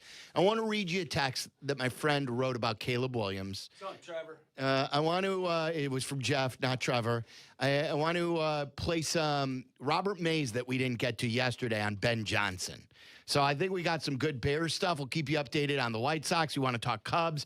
Any of your calls, welcome. We don't have any callers in right now. So if you want to get in to talk to us, 312-332-3776. You're listening to Waddle and Silvy on ESPN 1000, Chicago's home for sports. My name is Erica, and my son, Kason, is a patient at Shriners Children. My oldest called me and said, Kason got burnt. I said, how bad is it? He wouldn't answer me. Before we could see Kason, the trauma doctor came in and said he needs to go to Shriners. To survive a burn injury and to return to life unafraid and full of joy and be who you're supposed to be is what we strive to deliver to our patients. His injury was a big injury, and I think a testament to the care that we provide. He's fully functional. He's riding his dirt bike, doing all of the things that you would want him to do. I can't think of another system that has the impact on pediatric patients that Shriners Children's does. I wouldn't do anything else. We're just so thankful that Kason is still here because things can change in the blink of an eye. Go online right now to loveshriners.org. Cancer affects all of us. Today alone, 5,370 people in the United States will be diagnosed with cancer. That's why Stand Up to Cancer funds and develops the newest and most promising cancer treatments to help patients today. Stand Up to Cancer wants to provide you with every opportunity to join in this mission. By donating your home, land, or commercial property, you can help Stand Up to Cancer fund innovative cancer research. Donating eases the stress associated with selling a home and can also help lead to the next breakthrough in cancer prevention, diagnosis, and treatment. Stand Up to Cancer makes the process easy, and it may be tax deductible. It will take all of us standing up together to put an end to cancer as we know it. Help us save lives right now. Your home or property could hold the key to the next breakthrough in cancer research. Visit standuptocancer.org/giveproperty to learn more. Hi, I'm Tim Meadows. You've heard the phrase out with the old and in with the new, right? Well, buckle up because Stand Up to Cancer's vehicle donation program makes it easy to turn your old vehicle into new life-saving cancer research. More than 2 million Americans hear the words, "You have cancer," each year. That's why Stand Up to Cancer is dedicated to funding cancer research focused on finding cures. Donating is easy, pickup is free, and your gift may qualify for a tax deduction. Visit standuptocancer.org/cars to learn more. Hey, this is George Lopez, and I want to take a moment to talk about cancer because it is no joke. Hey, every 16 seconds, an American receives a cancer diagnosis, and every minute of every day, another person loses their life to cancer because far too often, cancer goes undetected until it's too late. That's why Stand Up to Cancer has set a bold goal to make early stage detection an essential part of standard of care for all cancers. So often, if cancer is detected early, the chance of long-term survival is 90%. So if we all support cancer research, more than 2 million lives could be saved in the next decade. It will take all of us standing up together to put this goal within reach. Our success is measured in the months, years, and lifetimes given back to the people with cancer and their families. So join the mission and help save lives today at standuptocancer.org.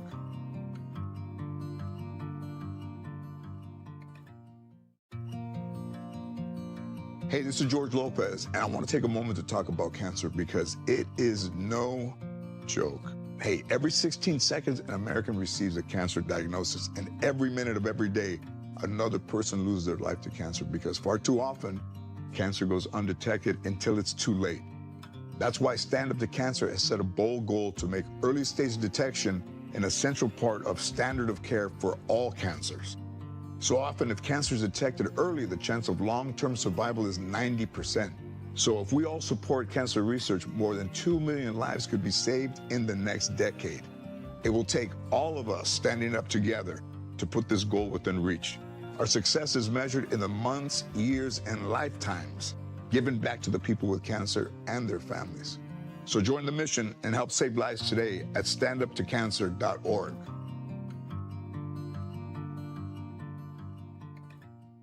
Your pet is missing. That sudden panic, the racing questions, the worry of what could happen. It's overwhelming. Petco Love Lost is here to help. This free, non-profit-powered service uses photo matching technology to search the largest national lost and found pet database, including pets from shelters, neighbors, and social media, helping bring pets back to the people who love them. And it works. Every day, Petco Love Lost reunites pets with their families. A reunion happens every 4 minutes. Simply upload a photo of your lost pet, or one you found, and Petco Love Lost's photo matching technology goes to work instantly. You can even register your pet in advance, so if the unthinkable happens, reporting them lost and helping bring them home is as easy as the click of a button. Every pet deserves a way home. Visit PetcoLoveLost.org to register your pet or upload a photo and search for a lost or found pet today. Getting a diagnosis of cancer, it's tough. From the moment I was diagnosed, I knew I had to go to work. Work gave me a sense of structure that is beyond the time frame of your treatment. Work has always been my escape. I feel when I went to work, I wasn't sick, Keith. I was just Keith. Work was a way that I could still feel like myself. So when I go to work and I have this team that builds me up, and I just feel like I'm just normal.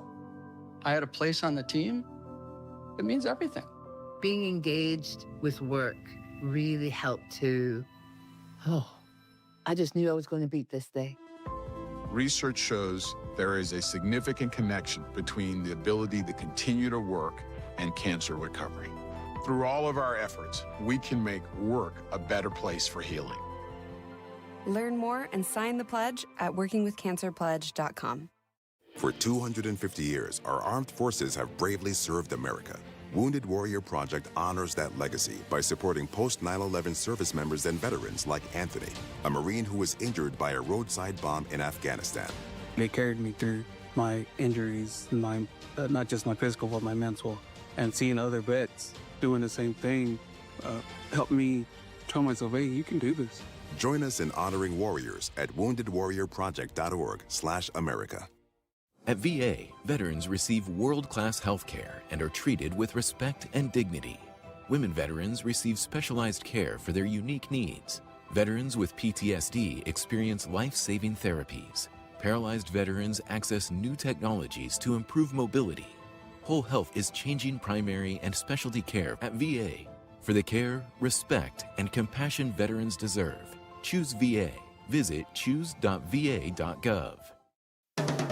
Follow Chicago's Home for Sports on Instagram at ESPN_Chicago. This is Waddle and Silvy. Listen now in HD on our app and on ESPN 1000. Jim Tenali, the mayor of Arlington Heights, said that property raises a lot of red flags. Now, I'd say he also has some bias. I would throw up the red caution flags immediately. I've worked on enough sites with gas stations or dry cleaners or some sort of hazardous material to know it contaminates the ground. This guy sounds I would be like very Einstein. concerned about selecting a site like that. This guy sounds like Einstein. I've worked with enough former dry cleaning sites. Thank you, Einstein, for all your wonderful thoughts. I used to go to Wolf Lake in 1972, 5 years old. That piece of property is the same it was in 1972. You know, there's 2 buildings on that already that they're going to have to buy out. I did not know Hammond's going to probably have to buy out and get rid of and raise You know what video I watched today? Them putting a bridge across the river. Which is amazing. It's a miracle of engineering. Yeah, it's an engineering marvel. How do they is. do it? Got to drive some piles, Carm. It's amazing. Got to drive some piles. You empty the water. Then you go down to bedrock. Amazing. Once you get down to bedrock, you got a solid foundation. That's when you start to build. Amazing. All right? So it's not a problem. This guy, what's he, a construction expert up there? You let Indiana in the game. The minute you made the mistake of letting Indiana in the game, that was your problem. Why? What's his name? Arlington Heights. Every rap on this is a rap on the skull of the mayor of Arlington Heights to wake up and smell the coffee. Smell the coffee, because you know what's coming for you? The 219. Woo! Jurko asked if Jim Tenalia, who are you, some type of construction guy? I just wanted to throw out. He's an architect. That's what his job was before he was mayor of the city. So, yes, he is a construction guy. Okay. He's an architect. Okay. All right. Let me throw it out then. Wait a minute. Let me throw it out there. Mea culpa. Wait a minute. Okay, so he might know a little something This is the best about segment building. This is the best segment ever. He might know a little something about building. That's right, and if you missed Jim Tenalia, the mayor of Arlington Heights, he was on with us earlier at 3 o'clock. You can grab that on our YouTube page. You're watching the station's YouTube page right now, youtube.com/@ESPN1000 Chicago. Hey, everyone who's watching right now, make sure you're subscribed to our page. It's youtube.com/@Waddle and Silvy. On our way to 1 million. Help us get to 1 million, guys. Brick by brick. By the way, like construction workers do, like construction experts and the 219 architects do, like Jim Tenalia with Jurko there. The stream brought to you by the great people at Yingling, the oldest brewery in America. I advise you to have a couple of those tonight, Tyler, because you're not going to the ball game. I will. For some reason, you quit on your team, it sounds like. I didn't quit on my team, but I'm going to watch. He's been to how many games already? Dude, I did the math last night. Now? Last night was 11 on the season for me. You've been to 11 games. Yeah. How many home games have there been? Charlie was saying, you've probably been to more games than not at home. I would think, yeah. I mean, has there been 22 games? So, okay, one of them was the Cubs Sox on Friday. There's been 25 home games. So I'm sub 500. Yeah. I haven't been to the ballpark yet. Really? I mean, like, you know how my weekends are. Really shitty, too. Yeah, and you know how my weekends are with the youth baseball. We're going to Cincinnati. I'm going to a Reds game before I'm going to a Cubs game. We're going to the Reds game on Saturday because we're in a wood bat tournament in Cincinnati. It's Reds and Cardinals. I will beat Waddle, though, to the Great American Ballpark. Yes, so that is a feather in my cap. Yeah. But we are going Pretty meaningless cap, but a cap nonetheless. Yes, that's right. We're going to Wrigley June 5th. We've got that. And who are you cheering for when you go to Reds and Cardinals? Got to be Reds. I think it's the Reds. Yeah, right. the Cardinals are better. They're tied with the Cubs right now. Yeah, the Cardinals are an improved team this year. They're our rival, and it's in Feels Cincinnati. Like the division's starting to come back to the pack a little bit. Pittsburgh's 24-24. Cincinnati's now just 2 games over 500. So still really good division from top to bottom. Teams have played well. St. Louis is the surprise, aren't they? I mean, I don't know if anyone expected Milwaukee to be 10 over 500 at this point, but the Cardinals, nobody had them here, did they? No, people thought they might be a sub 70 win team. Yeah. By the way, the Sox just got out of a bases loaded jam. Was that bases loaded, nobody out too? Find a way. It was at least bases loaded, 1 out. I thought maybe bases loaded, nobody out, but the fact is Seattle didn't score in the bottom of the 5th. It's 2-2 heading to the top of the 6th. If you want Sox, you get them on ESPN 1000 and the ESPN Chicago app. Think the Sox may be interested in Aaron Bummer, or is he done? Think the Cubs are interested in Aaron Bummer? Why wouldn't either team? Didn't he just get extended by Atlanta too? Like, didn't he have a good year a year ago or 2 years ago? It was his second contract, I want to say, with the Braves. Double check his numbers. But yeah, why wouldn't either team? And is it a waiver claim now? Is that how that works? So yeah, then you're on waivers, and then when you clear waivers, then free for all. Because you probably won't claim his salary. No, because he's making $6.5 million. Aaron Bummer in 19 outings this year had a 7.63 ERA. Last year, a 3.81 in 42 games. Still not great. What was he the year before? 3.58. He has not had a great. I mean, he's been above 3.5 ERA all 3 years. But 3.5 for relievers. Yeah. Pretty good. And that was in 56 appearances back in 2024. I remember him being pretty good for Atlanta that year. I have no idea what he's done this year other than get himself kicked off the team. But I don't know. If I'm you guys, I'd bring Kicked in off anybody. the team is quite harsh. Well, they waived him. Sounded like did waive yeah, him. he did something nefarious. Yeah. Kicked off. Besides not pitch well. Fuck off. Some like PCA in there. See how that worked? Like I could see how that worked? We just smoothly went through it. I could see in your eyes that felt good too. He was It's a about good to fuck say, you know what he was about to say. Suck my dick, Charlie. That's what he was about to say. I don't Yes, think so. see, we're about to How about say. I punch you right in the face, champ? Mind reading is a strange thing. I think you read the wrong mind. I don't know who you were dialed into. Don't forget, tonight I'll be out with Carmen, Peggy Cananes in Arlington Heights. It is a Whiskey U, tequila, bourbon collaboration, and Mayor Tenalia says he's going to do his best to stop by. I bet he stops by. Yeah, I bet me he will. too. Me too. Here's Terrell in Logan If Square. he was smart too, he'd bring like little, commemorative shovels to give one to you and one to Don't Carmen. count your shovels before they shovel. Yeah. What's up, Terrell? Sorry. Terrell? Hey, so look, check it out. I want to hear you guys' thoughts on this jamoke of a friend I had. So we were like good. We're good. We're still good friends. I'm just busting his balls, but we were Cubs fans. And then like once the Cubs went on that, they got the TV deal and they went off of TV and like it's on CHN. He's like all heel turning now and like F the Cubs, fuck the Cubs. And we went to the game Sunday and he finally got a win over me in Crosstown because I've never lost one until Sunday.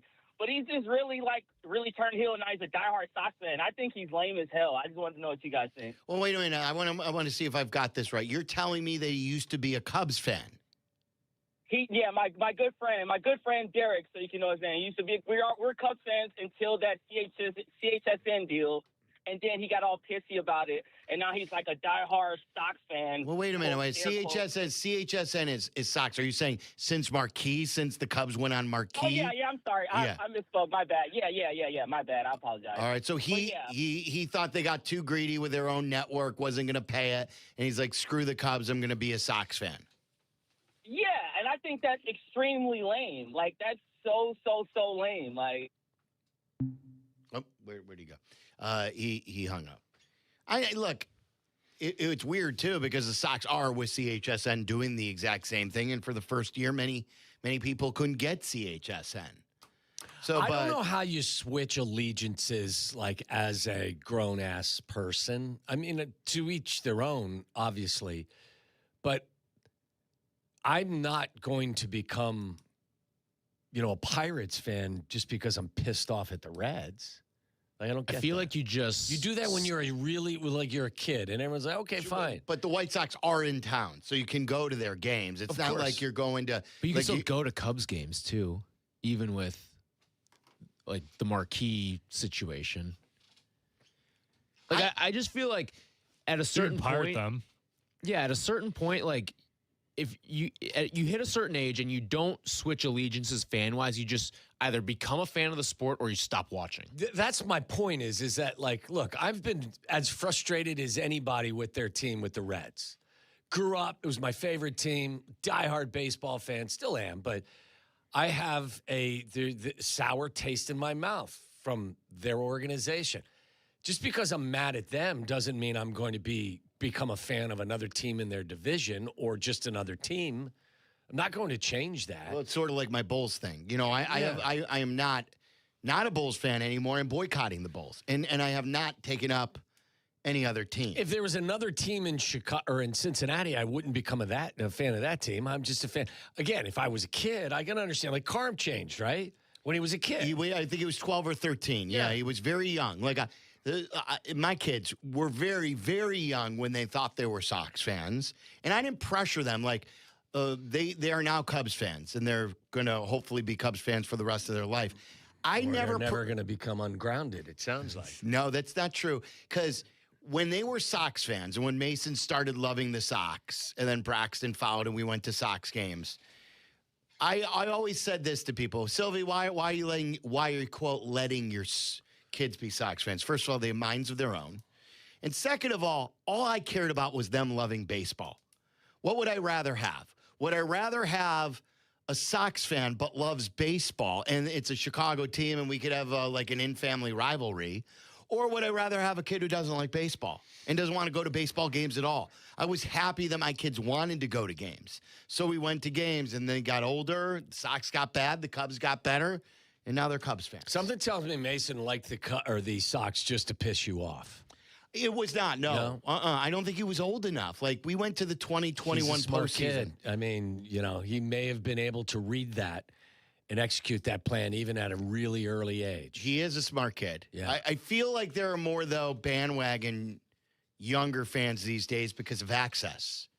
It's easier to become a fan of an out-of-town team because you can watch all of their games. It's also determined entirely by, like, the players.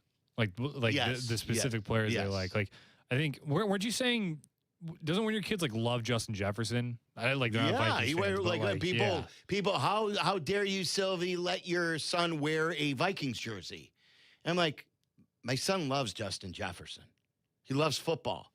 So he's going to get a Justin Jefferson jersey. The only ones off limits, I've told you, are Packer jerseys and Cardinal jerseys. Those are the only What jerseys. about Brewer jerseys? They haven't asked. Braxton comes up and says, "Hey, I want a probably Christian not. Yelich." Yeah, no.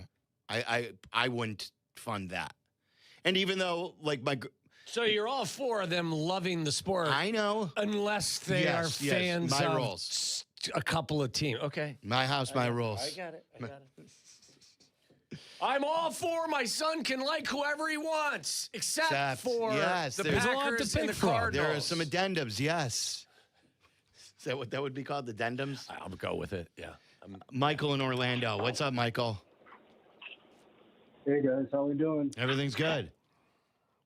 Hey, I just want to say I loved your Kap interview when you could go off cuff like that. I was telling your producers, Charlie and Tyler, that you should have all the other ESPN hosts and Barstool Big Cat on during these YouTube shows. I realize you may not get the numbers like you would do over the air, but it'd be a riot to see those guys, swearing up a storm and stuff with you guys. Was just talking about Michael was just talking about that with Zetterman today, and Waddle and I have talked about that. Where, yeah, we've got to get our own personalities on. Like, it's kind of like a crosstalk unhinged, and especially now with the capability of doing it online and not on a phone, it just makes it a lot more fun. So we will do that. We'll try and put on like a different. Every time we do a YouTube show, we'll put on a different person from a different day part on our show. We got to get the good kid on. Good luck with that. Yeah. He wants it's always just really refreshing compared to what I listen to over the air. But what I really called about is I'm really, really, really interested to know what kind of coaches you want the Bulls to pick. I'm tired of the mediocrity done by the Bulls. I'm tired of trying to make the Bulls relevant on NBA 2K on my PlayStation. Yeah. Thanks, guys. Yeah. We talked about this a little bit earlier. I don't have stipulations. I'm not saying they need a proven coach. I'm fine with finding the next great coach. There are a lot of great young coaches out there right now presiding over really, really good teams in the NBA. So if you can get an assistant who you feel is an up-and-comer, I mentioned Sean Sweeney, Mike Nori from Minnesota. Who's the assistant from Oklahoma City that is on the Bulls' radar? Dave Bliss. I don't know much about all of them except some of the thumbnails, but Make it a good one. Yeah, I want them to at least demand defense and know how to develop players. Those are my two wants. I have no fucking idea. Well, but hire someone that's good. Sylvie, you and I were talking about this before the show too, and when you've got someone like Bryson Graham who's going to give you an acronym, SLAP, and it basically is telling you play defense, to me it tells me he's going to be looking for a defensive-minded head coach. So like a Sean Sweeney makes a ton of sense, and maybe they're just waiting for the Spurs run to be over, and that may not end until the end of the finals, but I think that you're probably getting a defensive-minded head coach. Who are the defensive-minded teams in the NBA, would you say, these days? None of them. Right. No. But like, that's why San Antonio. San Antonio is definitely one of them. Yeah, in a large part because you have a 7'6" monster in the middle who but you affects also have everything. You also have like perimeter guys and stuff like that too. And I think the way that like Sweeney kind of came from the Jason Kidd tree to like he was Jason Kidd's right-hand man pretty much every step of the way. And you had Luka, but you weren't getting to the finals.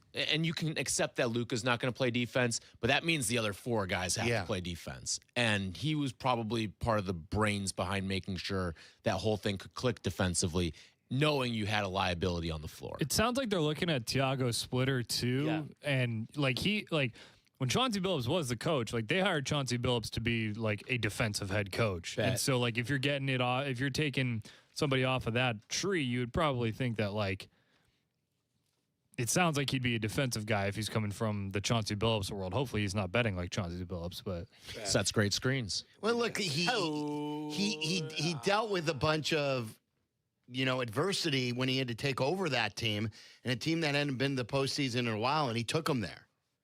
So he got a nice little tryout. You got Avdia to like a new level that he had. When are we expecting a coach to be named?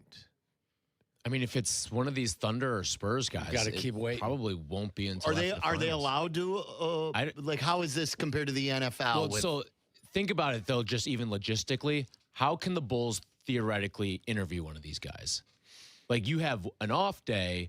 But the off days, you have to do it online. The NFL, you have all week. The NFL, you've got all week. Like, you have a day or two. Or you have to show up to wherever they are. Like, for instance, when the series goes back to San Antonio. Yeah, show up in a hotel. You show up in a hotel and you interview both assistant coaches.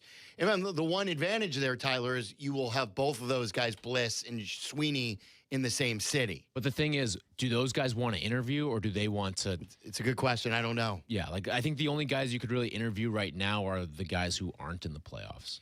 You do have, because there are other openings, and I think Dallas is one where if there is interest in a guy, you may want to go, Yeah. Because what if Dallas swoops in? That's my point. I mean, time is of the essence in some ways. I want to play you a couple of things. First of all, speaking of coaches, I think Ben's a great example of you can find great head coaches who are assistants in places. Absolutely. We saw that with Ben Johnson. Like, a lot of people used to just, and this would drive me crazy, because one former offensive coordinator failed in another town, they would say, I don't want another unproven guy who we don't know can be a head coach. They're all different.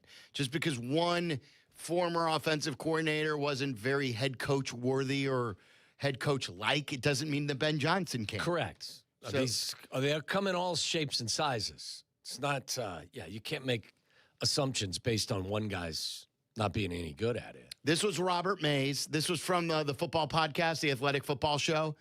Mays is one of our favorite guests. Yeah, to I was going to talk say football. we need to have him on one of these days. It's been a while. One of these days with Mays. Yeah, it's off season, so we'll have him on soon. We had him on during the draft process. Here's Mays talking about what he learned from other coaches about Ben Johnson after 1 year. I can't tell you what wild people have said to me about him this spring. And this is people that have coached with him. This is people that have coached against him. This is people that have nothing to do with him. I mean, there are coaches I'm talking to at the Combine, offensive coordinators just being like, yeah, every week I'm queuing up like what their run game looked like and just seeing what they did, why they did it. His understanding of front mechanics, how to manipulate that stuff is just on like an entirely different level. And this is like unprompted, that this just comes up in conversation. I had a coach that's worked with him say to me in Indy when we were sitting there, and he said this so matter-of-factly, it was like kind of jarring to me. And he goes, yeah, he's going to be one of the greatest coaches of all time. Pretty strong to just I was like, what? He's like, yeah, he's going to be one of the greatest coaches of all time. And I was like, oh, all right. That sounds great. Like, I'd be happy if that ended up happening. Mm-hmm. And then there was somebody else last week. I was talking to him and he's just like, yeah, I think it's Sean and then Ben and then Kyle. And that's Sean McVay crazy, and Kyle Shanahan with Ben Johnson in the middle. Look, what I saw them do in Detroit, and again, you can talk about all of the weapons they had. When he was there in his first spin as their offensive coordinator, there was no Sam Laporta. There was no Jahmyr Gibbs. There was no Jamison Williams. I don't even think Amon-Ra was there, was he? And maybe he was a rookie. Whatever the case may be, he did what he did without all of those guys. And when they were all put into the mix, it only enhanced what they were doing. He's been a brilliant play caller and game planner now for 4 years. So I'm not surprised at all. The only thing that I had no idea about, and I would have never known about, is it's just how is he in the room? You know what I mean? Yeah, the command. That's what I was going to counter to you is that we never know if a guy is going to be head coach like. Yeah, because all of the stuff on the field makes sense. All of what they accomplished looked great and makes sense. But when you take that next step from offensive coordinator to head coach, can you do both? And I thought he did both exceptionally well. Like, you can get lost in the mix, when you're trying to call plays and orchestrate your offense, but at the same time also be, managing the game on, from a offense, defense, and special teams standpoint. I never felt Ben Johnson was overwhelmed by anything last year. Did you? At any point? No, I think he hit every note. And people may say, well, he made a mistake here, or I didn't like him doing this there. I can't remember, and maybe there were a few. You remember whether it was a timeout in Detroit or there were other things? He would hold his timeouts like to the very end, but even that to me, that's not you getting overwhelmed. That's just you that's your style. He's trying to be so perfect you to might get be no like time left. your hand or something. Right. I think the debate that we had at one time was I was disappointed. I thought he waited too long to call timeouts, and what he wanted was to kick the field goal or to score with zeros on the clock instead of scoring with 11. Now you may disagree with his mentality, but there's a reason for everything he does. Yes. There's a method. He's not flying by the seat of his pants. He's not doing things willy-nilly. So I was really impressed with how he managed being a head coach, and he's going to get better. He's definitely going to get better at everything, and he's already a fantastic coach, but his play calling is now, I mean, Shanny's as good as it gets with calling plays and formations and all that stuff. So if you're going to put him in the same category with Sean McVay and Kyle Shanahan, like, I'm in for this. For my only concern, any of it, would be that he runs so hot. He burns out. Because this is a 24/7, 12 months a year job these days. Did you see what McVay said the other day? Did he almost quit after the bad 5-win season? I can try to find the audio here from it, but it was kind of the same thing that you're alluding to here. Yeah, and I'm not suggesting he will, but when you're that obsessed with what you're doing and you're that good, and there will be bumps and there will be adversity. Both those guys have been there for 10 years now. Like, that's a long time. Such a long time. And if Ben is here for 10 years, consider ourselves lucky. And I think he will be. I hope so. But that'd be the only thing that I would worry about is that because the other thing too is, look, one of the things I think he's done exceptionally well, one of the other things, he's let his coaches coach. He doesn't feel like he needs to be, dominating everything. Like Dennis Allen, you're calling your defense to it. Now, it better work or we may be looking in a different direction. But remember when you heard the story about who's his wide receiver coach? Antoine Randall Not Hell. Did you just call him Antoine Randall Hell? Almost. Antoine Randall spoke to the team every Friday. Mm-hmm. Like, he lets his guys do their thing. So he's not like this overly controlling dude, despite having control of everything. So that would be the only thing I'd worry about is, like, when you run that hard, that hot for, a certain period of time. But it's way too early to start worrying about anybody burning out. By the way, have we ever gotten a call from Alaska? I know we've gotten calls from different continents and I don't know. Australia. I don't know if anyone's ever called us from Alaska. It's Rafe in Alaska. You're on ESPN 1000. What's up, Rafe?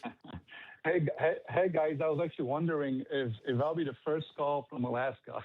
What's the temperature out? And I think, well, you know what, Tommy? Right now, believe it or not, it is 45, but it's very warm. Nice. So, let me tell you why. Because the sun is out almost the entire day now. That is, I want to experience that one day. So when does do you get like an hour or two of darkness, or is it not dark at all at night?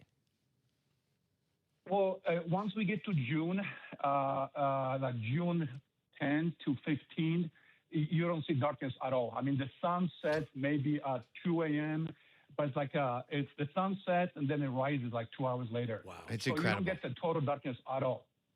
But I tell you guys, in the winter, obviously it's the opposite. Yes, I know. Yeah. So we have complete darkness almost. It's crazy. My kid goes to school sometimes and they play outside on recess and it's dark. So it's unbelievable. Yeah, it's crazy. I got to see it one day. So is Alaska as majestic as everyone says? Should it be on our bucket list? Absolutely. And I know you had Kap earlier, and he was hating on Alaska a couple of weeks ago. But let me tell you guys, it is something you got to experience. Believe it or not, there's actually parts of Alaska that are warmer in the winter than Chicago. Oh, wow. Okay. Which is absolutely, it's a huge state. And obviously, the more north, the more west you go, it gets colder. But there's places in Alaska where it's actually 35 in the winter and it rarely ever snows. So it's a beautiful state. I've been here for over 20 years. And I decided to call you guys before I move out of here because I'm moving to Florida. Oh, wow. That's from one extreme to the next. Yeah. Absolutely. So I've been here for a long time, and the wife said enough is enough, and we got to move somewhere warmer. So all right. So, and I want to thank you guys for the past. I know you guys started in 2007, but you guys kept me company here, and the dark winter days, cold winter days. I always try to listen to you guys, and Cindy, when you were going through your cancer treatment, I reached out to you as well on Instagram, and so you have been part of my life in Alaska. So thank you so much for keeping me entertained here for all those years. Well, we appreciate those words are pretty amazing. Thanks, Ray. So what did you want to say? Well, I have a first question to both of you. I know that Tommy and yourself are on this honeymoon phase with Ben, and don't get me wrong, I love Ben. I'm happy he's our coach. But I want to know how long would the honeymoon phase, the period last? If for example, this year the offense is not enough because we're betting, like Waddle said, that Ben wants to outscore you, and they haven't addressed the defensive line. And I'm still kind of bitter over that. And I want to know if the D-line this year is not going to be enough, and we're not going to outscore teams. How long is the leash for you guys to say, you know what? Ben was wrong. He should have addressed the D-line. What do you think about that? If they have the same lack, and thanks so much for the call, and best of luck with the move. If they have the same lack of production at the line of scrimmage on the defensive side of the ball this upcoming season, as much as I love Ben Johnson, I'm not going to shy away from being critical of them. The personnel choices, too, are you going with that this is Ben's team, Ben's pretty much in charge, and he needs to open his eyes on the defensive side and instead of drafting a tight end and a wide receiver? Right. Now, look, if you are as in control as everyone appears to believe he is, all the good picks can't be Ben's and all the bad ones can't be Ryan Poles. All the good games can't be Ben's and all the bad games can't be somebody else's. If you're the top dog, you got to share the positives and the negatives. And I don't think he'd ever shy away from that. I don't think he's, running from that. But look, when one of the first things they said the end of last year and as this offseason kind of began was we're going to have to coach better. Not just him, but he's putting the onus on all of his coaches. Now, accountability there. Yes, which is great. But if you're just leaning on better coaching to get to the quarterback and you don't get to the quarterback, what are you going to do? You're just going to fire Dennis Allen? I'm not suggesting they are. I'm just saying, what is the alternative then? Or do you say, look, and I think they totally understand. They put the film on. They see what they see. And I think you can coach better, but, I think we all had a little bit of concern with the lack of attention given to their pass rush. Do you guys think that we'll have as high, if not higher, thoughts of Ben Johnson after year two? Or is this possible the peak? Just I think because they'll of be higher.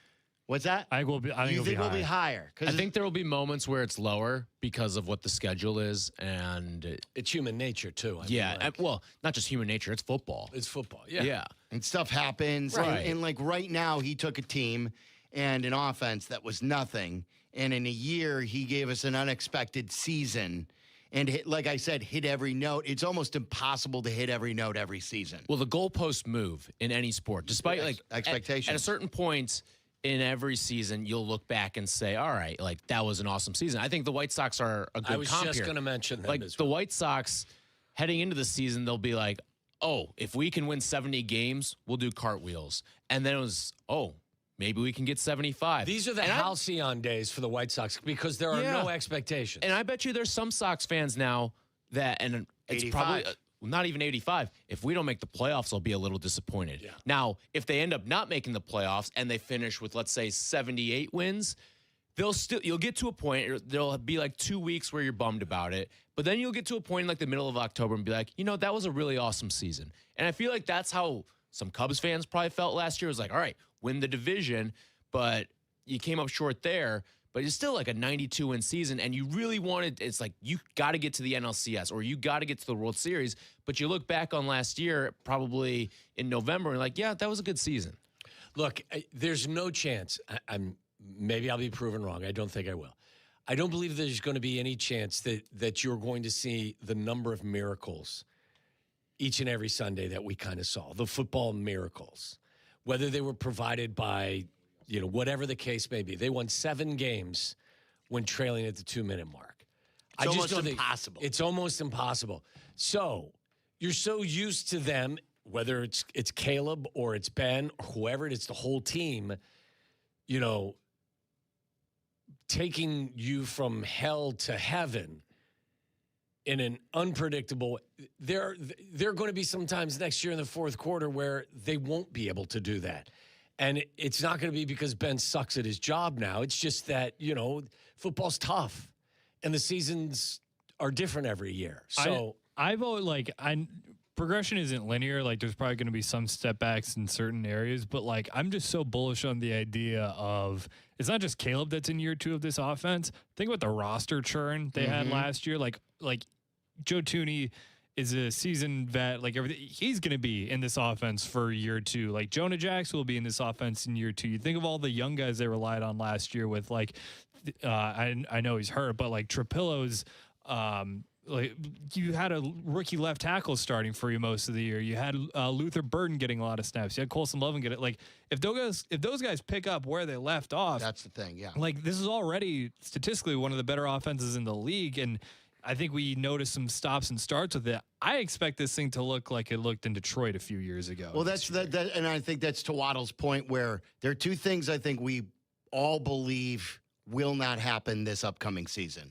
One that he just mentioned. There won't be as many miracle finishes and comebacks as you may not have to because maybe you get off to better starts. And then the other one is the turnover differential. Yes. You will not win the turnover differential, even if the pass rush improves by that margin. You just teams don't repeat in that stat. That is highly likely, and it's supported by numbers. That regression there is almost always takes place with the turnovers. So in that regard, what Charlie was saying, Caleb year 2 in the offense, Ben year 2 coaching this team, Burden should be better, Rome should be better, Loveland should be better. The line should have more cohesion like you were talking about. Hopefully the pass rush, Booker takes another step. And there's growth there. Some of the younger, faster guys that they have acquired in free agency will help the defense, even if it's not pass rush, just to be a better unit in coverage. But you're playing a tougher schedule, and, you're no longer going to sneak up on anybody. Everyone's going to have your number. So, there will be different challenges. I'm not saying that they won't rise to those, but if you're expecting the 2026 season to be chapter 2 of the miracles that we witnessed in 2025, I just think it's going to be different. Ben and the miracles. It's going to be different. Yeah, for sure. Again, you may get to 10 wins. You may get to 11 wins. You may, whatever it is, you just may get there differently. Yeah. Brian in Colorado, you're on ESPN 1000. What's up, Brian? Hey, not too much. Thanks for taking my call. I called you guys a few times before and after the draft. Yeah, you know your stuff. Yeah, good caller. Well, thanks. I appreciate that. I do want to piggyback a few things off what Rafe said. I have been to Alaska. I had a job interview there. I was there briefly. It is probably one of the 4 or 5 greatest places I've ever been. So definitely, if you get a chance to go there, wow, it's fantastic. Secondly, also what he said, you guys got me through some pretty rough times last years. I went through grad school when I was listening to you guys when I rediscovered you, and definitely I had some really nice exchanges with Silvy early on. It has been tougher to get a hold of you. I said, have you gone up the Toyota lineup? When you were in a RAV4, you were a lot more accessible than you are now in a Land Cruiser. But in all honesty, you guys really have helped me. I actually use some of the stories you talk about in Waddle's World in Florida, Ohio in my classes. Perfect. For students, which they get a kick out of. But I really do appreciate you guys, especially days like this. This day's been fucking great. So I really appreciate that. I love that. That really means a lot, Brian. Thank you. Sure. As far as your question, I don't think there's much that Ben can do. I think there's a high probability that they're going to probably have a worse record, but they may not be a worse team. It just may not look that way because the schedule's really rough. This is going to be more of an indictment maybe on Dennis Allen and maybe Ryan Poles if their defense is still not where it needs to be. We've talked about the turnover ratio. You guys have talked about the turnover ratio. You're probably not going to replicate that. But I'm excited, but I'm also, you guys have talked about this, this franchise can't string 2 good seasons together really in my entire lifetime. So I'm hoping for that. And then another just kind of a question for both of you, a little bit off topic. You talked about how Scottie Pippen's one of the most underrated people probably in Chicago sports history, which I don't disagree with. Who would be your Mount Rushmore of the most underrated Chicago athletes historically? I love questions like this. I love when people call off the cuff with and just ask for stuff like this. I don't believe Scotty's underrated. Underappreciated? I don't know. Because of Michael's shadow? I was going to say overshadowed. He certainly thinks he's underappreciated. Yeah. Maybe overshadowed. Well, yeah. I think Waddle said it better. Maybe that's a better way to frame it, is underappreciated. For me, he, and I'm not just saying this because Waddle's on this, but Waddle to me epitomizes what a Chicago Bear should be, hard, blue collar, hard nose. My lifetime, one of the greatest Bears, but I think it's lost in the shuffle because of Urlacher, Briggs, everybody, is Charles Tillman. Yeah. He's on one of my favorite athletes of any sport, but I also think he gets lost in the shadow. He's a no-brainer Hall of Famer for me. He probably is not going to get in for a while, if at all, which I think is a shame. You know what? It's funny. I think he's totally underappreciated. I think the people around the game totally respect his game. Here's what I believe, Brian. I believe when Peanut played, and I was on the beat for the early part of his career, he used to get criticized a lot by fans, a lot. And then the Peanut Punch became more of a thing. He started forcing more turnovers. Mm-hmm. And even then, he still, I don't think, while he was playing, got as much appreciation while he was playing as he does now. I think many people in retrospect have come back to appreciate all that he did. So I think that's a really good one. I think Peanut more than Scottie Pippen is underrated. Yeah.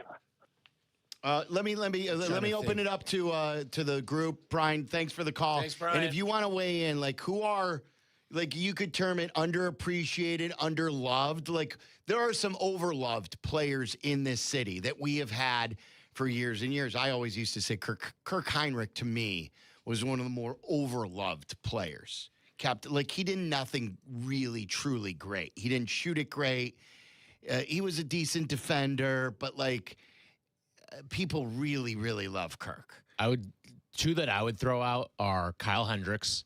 Yes, and then that's underrated. He's on my Mount Rushmore. Yeah, and then I think you could talk about the 2 defensemen from the Stanley Cup runs with Keith and Seabrook. And I get that Keith's in the Hall of Fame, but Seabrook's a really good one because of all the big goals he scored in the postseason. And you always think about Kane, Taves, Hossa, and I'd probably throw Keith in there too.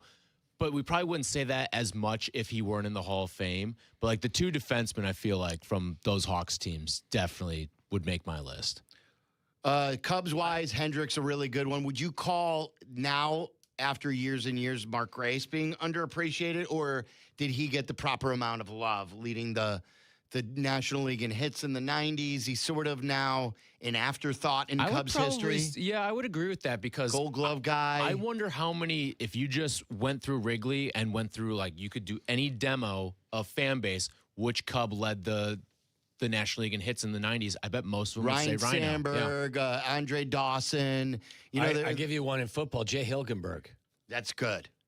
That's really good. I mean, Jay has never been given the credit that he deserved. Mongo was this forever. Mongo was this as well. I would have argued that prior to him actually going into the Hall of Fame, he was one of the most underrated football players of the last 30 years, 40 years.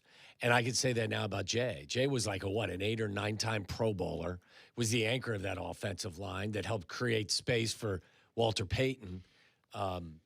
It just hasn't, for some strange reason, been given the credit that he deserves. I don't know if maybe he is properly rated, but one name that came to mind for me was Matt Forte. I loved Forte Matt as a was player, fucking too. awesome. Yeah. Could you imagine if Forte played now too, where the running back is an even bigger part of the passing game? Like he'd be. Well, what did he have? 104 catches. Does he still have the record? Set the record. Yeah. Like he was. I'd say this to you guys if he all was the around time. now, it would be unbelievable. He is strikingly big for a running back. He's like huge. Tall Yeah. and just, I mean, he is. He looks like a tight end more than a running back. He does. You can see why it was hard to bring him down. Good player. How about some White Sox players? We had some Hawks. Did we mentioned Bulls with Scotty, but like, are there any other Bulls, any other Sox? Burley's properly I feel loved. like Burley's properly loved. Paulie. What about Jose Abreu? Because it's tough for me to say because he was like the heartbeat of, and there were some really bad teams that he was a part of. But then when they got really good, I feel like everyone sort of gravitated to the Moncada and the Roberts and Tim Andersons of the world. Because he was quiet and didn't draw attention to himself. But he won an MVP in 2020, and you can say it's a Mickey Mouse MVP or whatever, but they still played that season and they made the playoffs, and he was always kind of the face of that. So maybe Giolito, I think, lately was one of those guys. I felt like really good years with the White Sox. As far as Bulls are concerned, are all the current Bulls properly loved? Because a lot of times they're overloved. What about Joakim? Well, I was going to say Joe's is probably a lot of people's favorite player. Who, like, if it's not Derek, it's Joe. Like, I love Joakim Noah, but I don't know if he's properly loved for what he does. Do you know the guy he was who a fan favorite? Guy who lasted longer than everyone was Taj. Yeah, Taj still Taj played this year. Didn't Taj get signed this year? Yeah, by Memphis. I will say one guy from that kind of era of Bulls, I always thought Luol Deng probably a little underappreciated too. Now, not by Tibbs. There is always there were people who overappreciated Luol Deng too, but I think that for when you got into those 82 games and you take the trade rumors out of it, for those 82 games, I always felt like Lou was underappreciated. I think like Hossa too could maybe go on that. I know his numbers are tired, really but good. That's really good. Yeah, it's Kane and Taves, but like Hossa is right there behind those guys. Even though I think we remember it as a big gap. Which Chicago landmark were Waddle and I at the day that the Blackhawks announced that they signed Marian Hossa in a shocking move? Wait, which Chicagoland what? Well, we were on the air. We were broadcasting. The news broke while we were on the air. So what year was this? 10? 09? 09, the yeah, 09, spring of 09, summer of 09. We were at this Chicago. Do you remember where we were? No clue. It was this Chicago landmark. So I'm giving you a hint there. Chicago landmark. Let's see. We never did anything at the Bean. Navy Pier, like Ferris wheel. Navy Pier is where we introduced the Jay Cutler show. Okay. But it was not Navy Pier. Trying to think of what are other landmarks in Midway. One's right in front of your nose. And I don't mean Board of Trade? Proximity. No, I don't mean proximity, but then you'll kick yourself. Willis Tower.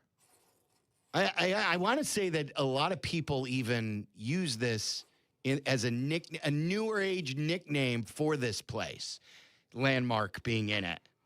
Wrigley? Yes. Okay. We're at the what was the Captain Morgan Club? Yeah. Before DraftKings. Everyone wants it to become that again. Yes. Now We're broadcasting from the Captain Morgan Club down the first base line. Like a Cubs day, like they were supposed to be playing that day or that night. We were broadcasting there, and the Hawks shocked everybody by signing Hossa. What did he sign? Like an 8-year deal or a 9-year deal? The way they maybe even longer, like 12 and I remember seeing that and being like, "Is this allowed?" Like, yeah, they you sort can of sign contracts and stuff. Yeah. It was one of the first contracts that was a little different. Well, wasn't they ended up like getting out of it because of the way things ended. Skin disease, Yeah. remember? They used the skin disease to get out of it. Speaking of Hawks, here's Eric. And then I want to read you guys something that my friend sent me. Eric in Hanover Park. Trevor. What's Hey, up? guys. What's up, Eric? Speaking of Blackhawks defensemen, I just had to throw in Nick Hjalmarsson. I know this is the hockey show, so I probably don't have to tell you guys. Yes, but of course. that is one of Goes without saying. Yes.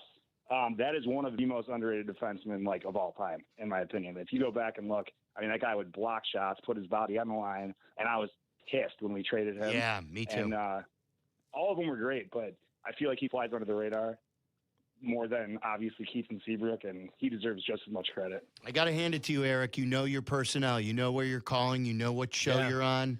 It's and called you know the hockey self-awareness. knowledge here. That's called right. self-awareness.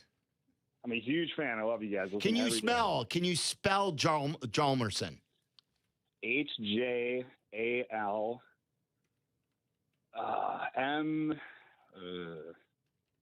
MERSSON. I think you It's an missed. A. You I just know you this. missed the easy One part. Yeah. Yeah, MARSSON. I know this, and Pat Boyle loves this story because when I was during this Hawks run, I was working at Dino's Sports Shop in the Glen, and we had the jersey press. And the amount of Hjalmarssons that I had to make on that jersey press, I know how to spell Hjalmarsson. You can't trip me up in that Chicago spelling bee. Yeah, that's Very good. nice. That's really good. So we should have a Chicago spelling bee here one day. I used to do that with trivia, with some go-to trivia. Eric, thanks. We appreciate Thanks, the phone Eric. call. The Sox fell behind 5-2. But here they come scratching again. And now they managed to scratch across a run. They've got it's 5-3, 2 outs, top 8, You know and what they've time got it a is. runner in scoring position here. Is this Vargas pinch hitting? Yes, he was not in Do the you lineup like today. this? He got hit yesterday in the hand. He clearly was given the day off because of that. If he gets a hit, I like it. If he doesn't, I don't. Results based. Of course. I I got to take a piss. If he says he's okay, and maybe he wanted to play, and maybe they're like, look, you're better off not putting it through a full game. But I'm not gonna lie, it looked like he broke his hand. He's going to hit a ding dong here, isn't he? Like, I mean, he's going to tie the game. Just this is who the Sox are, or the White Sox are this year. Maybe he doesn't hit a ding dong, but it wouldn't surprise me. Because it's like your Ben Johnson thing. Yeah, at the end of because it. Yeah. because why are you going to pick them to go over? Because So this is from my friend Jeff. Not what's up, Trevor? Not What's up, Trevor? Not Trevor. You just love saying that. I do. Did I I'm gonna stick with it. Let's see here. This is if I am to predict. I wanted to go around the room. Is this something to you or nothing to you? And I could predict from Waddle. This is probably nothing. Well, I appreciated something like this. I bet you say it's nothing if I know you well. This is from Jeff Brusso. Used to work here at the radio station. What's up, Trevor? Sent it to Carmen and me. What's up, Trevor? He said, Caleb Williams is transforming the modern-day superstar athlete. He's bringing PCA and Modest along for the ride.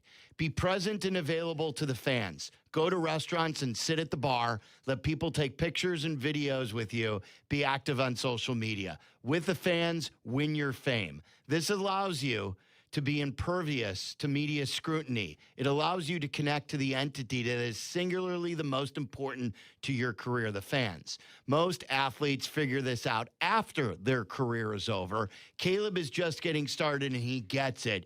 He might be the most coachable superstar in the game and in life in general. I'm so impressed with this guy. And it gives you cover for telling somebody to SMDB. Takes a little bit of the sting out of the delivery, doesn't it? If you're Well, that wasn't Caleb. That was PCA. I'm talking about he mentioned PCA in the in the tweet, didn't it? Yeah, but there's a text. This is what. But he was talking in Caleb's.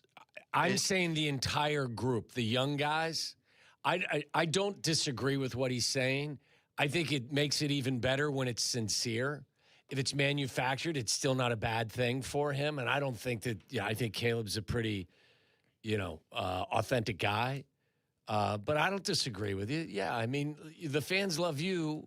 Love them back. I remember in the lead up to the draft, Courtney wrote, and it really stuck with me because I just thought it was such a good, he's kind of the first Gen Z quarterback. And obviously there are but I feel like he's, to me at least, the most I kind of identify as he posts people I know post. He does these little photo dumps at the end of the month, and it's these random pictures, and some of them are some could be totally random to everything. I know 5 guys I went to college with who post exactly like that, and it's. Remember, he also very, told you relatable from the very beginning. He's an industry. He's an entity. He's a business entity. And again, I'm not suggesting that it's not sincere. I think he's a very authentic, sincere guy. He gets it. He's been prepared for this for how long now? Not only, and it's enhanced by the fact that he's a hell of a football player as well. But he knows, he knows this is good for the brand. What you just described, Charlie, not to be callous or to overlook the sincerity of it all, it's great for his brand. No, it totally is. I will say, I see kind of some of, some of that stuff he posts, and it. I think if you were to show it to me when he was at USC, I would think oh, this is all just part of it. So maybe part of it is now I root for him, so therefore I'm more blind to it. But it does come across as very familiar, and I know people who who post in a very similar manner, and you can see how they're probably following the same people, and how that all trickles down into the same thing. I don't know. It's just something I've been noticing a lot more in the last year. One thing that I always say, it's the Bill Cosby rule I use, where if you know, the people who you think are the good guys aren't always the good guys. Right. It's so we truly don't know who the good guys and the bad guys are, because for years and years he was America's dad. He was the Jell-O pudding guy. He was the guy that you would trust around your kids and whoever, and he turned out to be one of the biggest monsters we've ever seen. Mm-hmm. So I always used him as the model, saying, just because they portray themselves this way, so we don't truly know who the good guys and bad guys are. Let me say that. But I will say this, and by knowing that, not knowing fully who Caleb personally is, he seems to be, at least his public image, as different as many of us thought he would be. I think we all thought he would be a diva. We thought he would be moody. He has not been any of those things. Unapproachable, divisive with his teammates. And I don't think he's been any of that. I think he's conducted himself very well and speaks very well. And his teammates seem to really like him. And you may laugh if I say this, I think a lot of that has to do with his head coach. Because the head coach has brought the best out in him, and I think that those two guys have identified that they want the same thing. I just think that I think he's getting good guidance up at House Hall as well. He's been media trained since high school. Yeah, he's told you that he's when he said, whether the rumors about he wanted ownership in the team. Now that was all, but that shit comes from somewhere. You know what I mean? Or that his dad's going to stick his nose in everything and speak for him, and he's not his own man. He wanted to be paid as an LLC. Yeah. Well, the nails, the crying in his mom's arms. I just think it all comes down to, can you play or can you not play? There's no question. You know who else this happened with? Juju Smith-Schuster and Chase Claypool. And guess what? They couldn't play, and then they got clowned for everything that they did. No, you're right. It's the same thing. If he doesn't play, if Caleb doesn't play, there's memes galore that you can pick from. There's no question. Same thing with PCA. Same thing with and some of that's happening with PCA now. But when you do produce, then you're 100% correct. But to that point, that's just why I'm saying he understands his brand. He understands he's in a sweet spot. And again, I think he's a sincere kid. But all of this is for the brand as well. So that doesn't sound authentic, though. But if you're saying both can be true.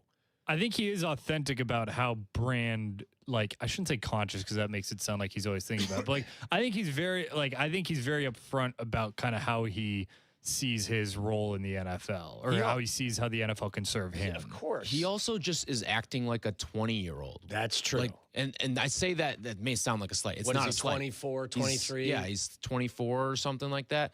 He's just acting like how every other 20-something. And I think PCA, same thing. Like, and Modest, like, they're just out in public. And it's like these guys, you'll see some of these guys at bars. Yeah, he's like one of us. It's like you guys where, after your day of work, you're going to Wrigley Field. After their day of work, they're going to Bruno Mars. Yeah, like just like you went to a concert on Saturday up in Wisconsin. Come hang out with us sometime. You know, like Mongo used to do the same stuff. Now, he was not, in the spotlight nearly the same way. Hampton used to do all. I mean, they were. And there wasn't social media back then. There wasn't social media, but like they were very approachable. They were out in the public. They, would do different events.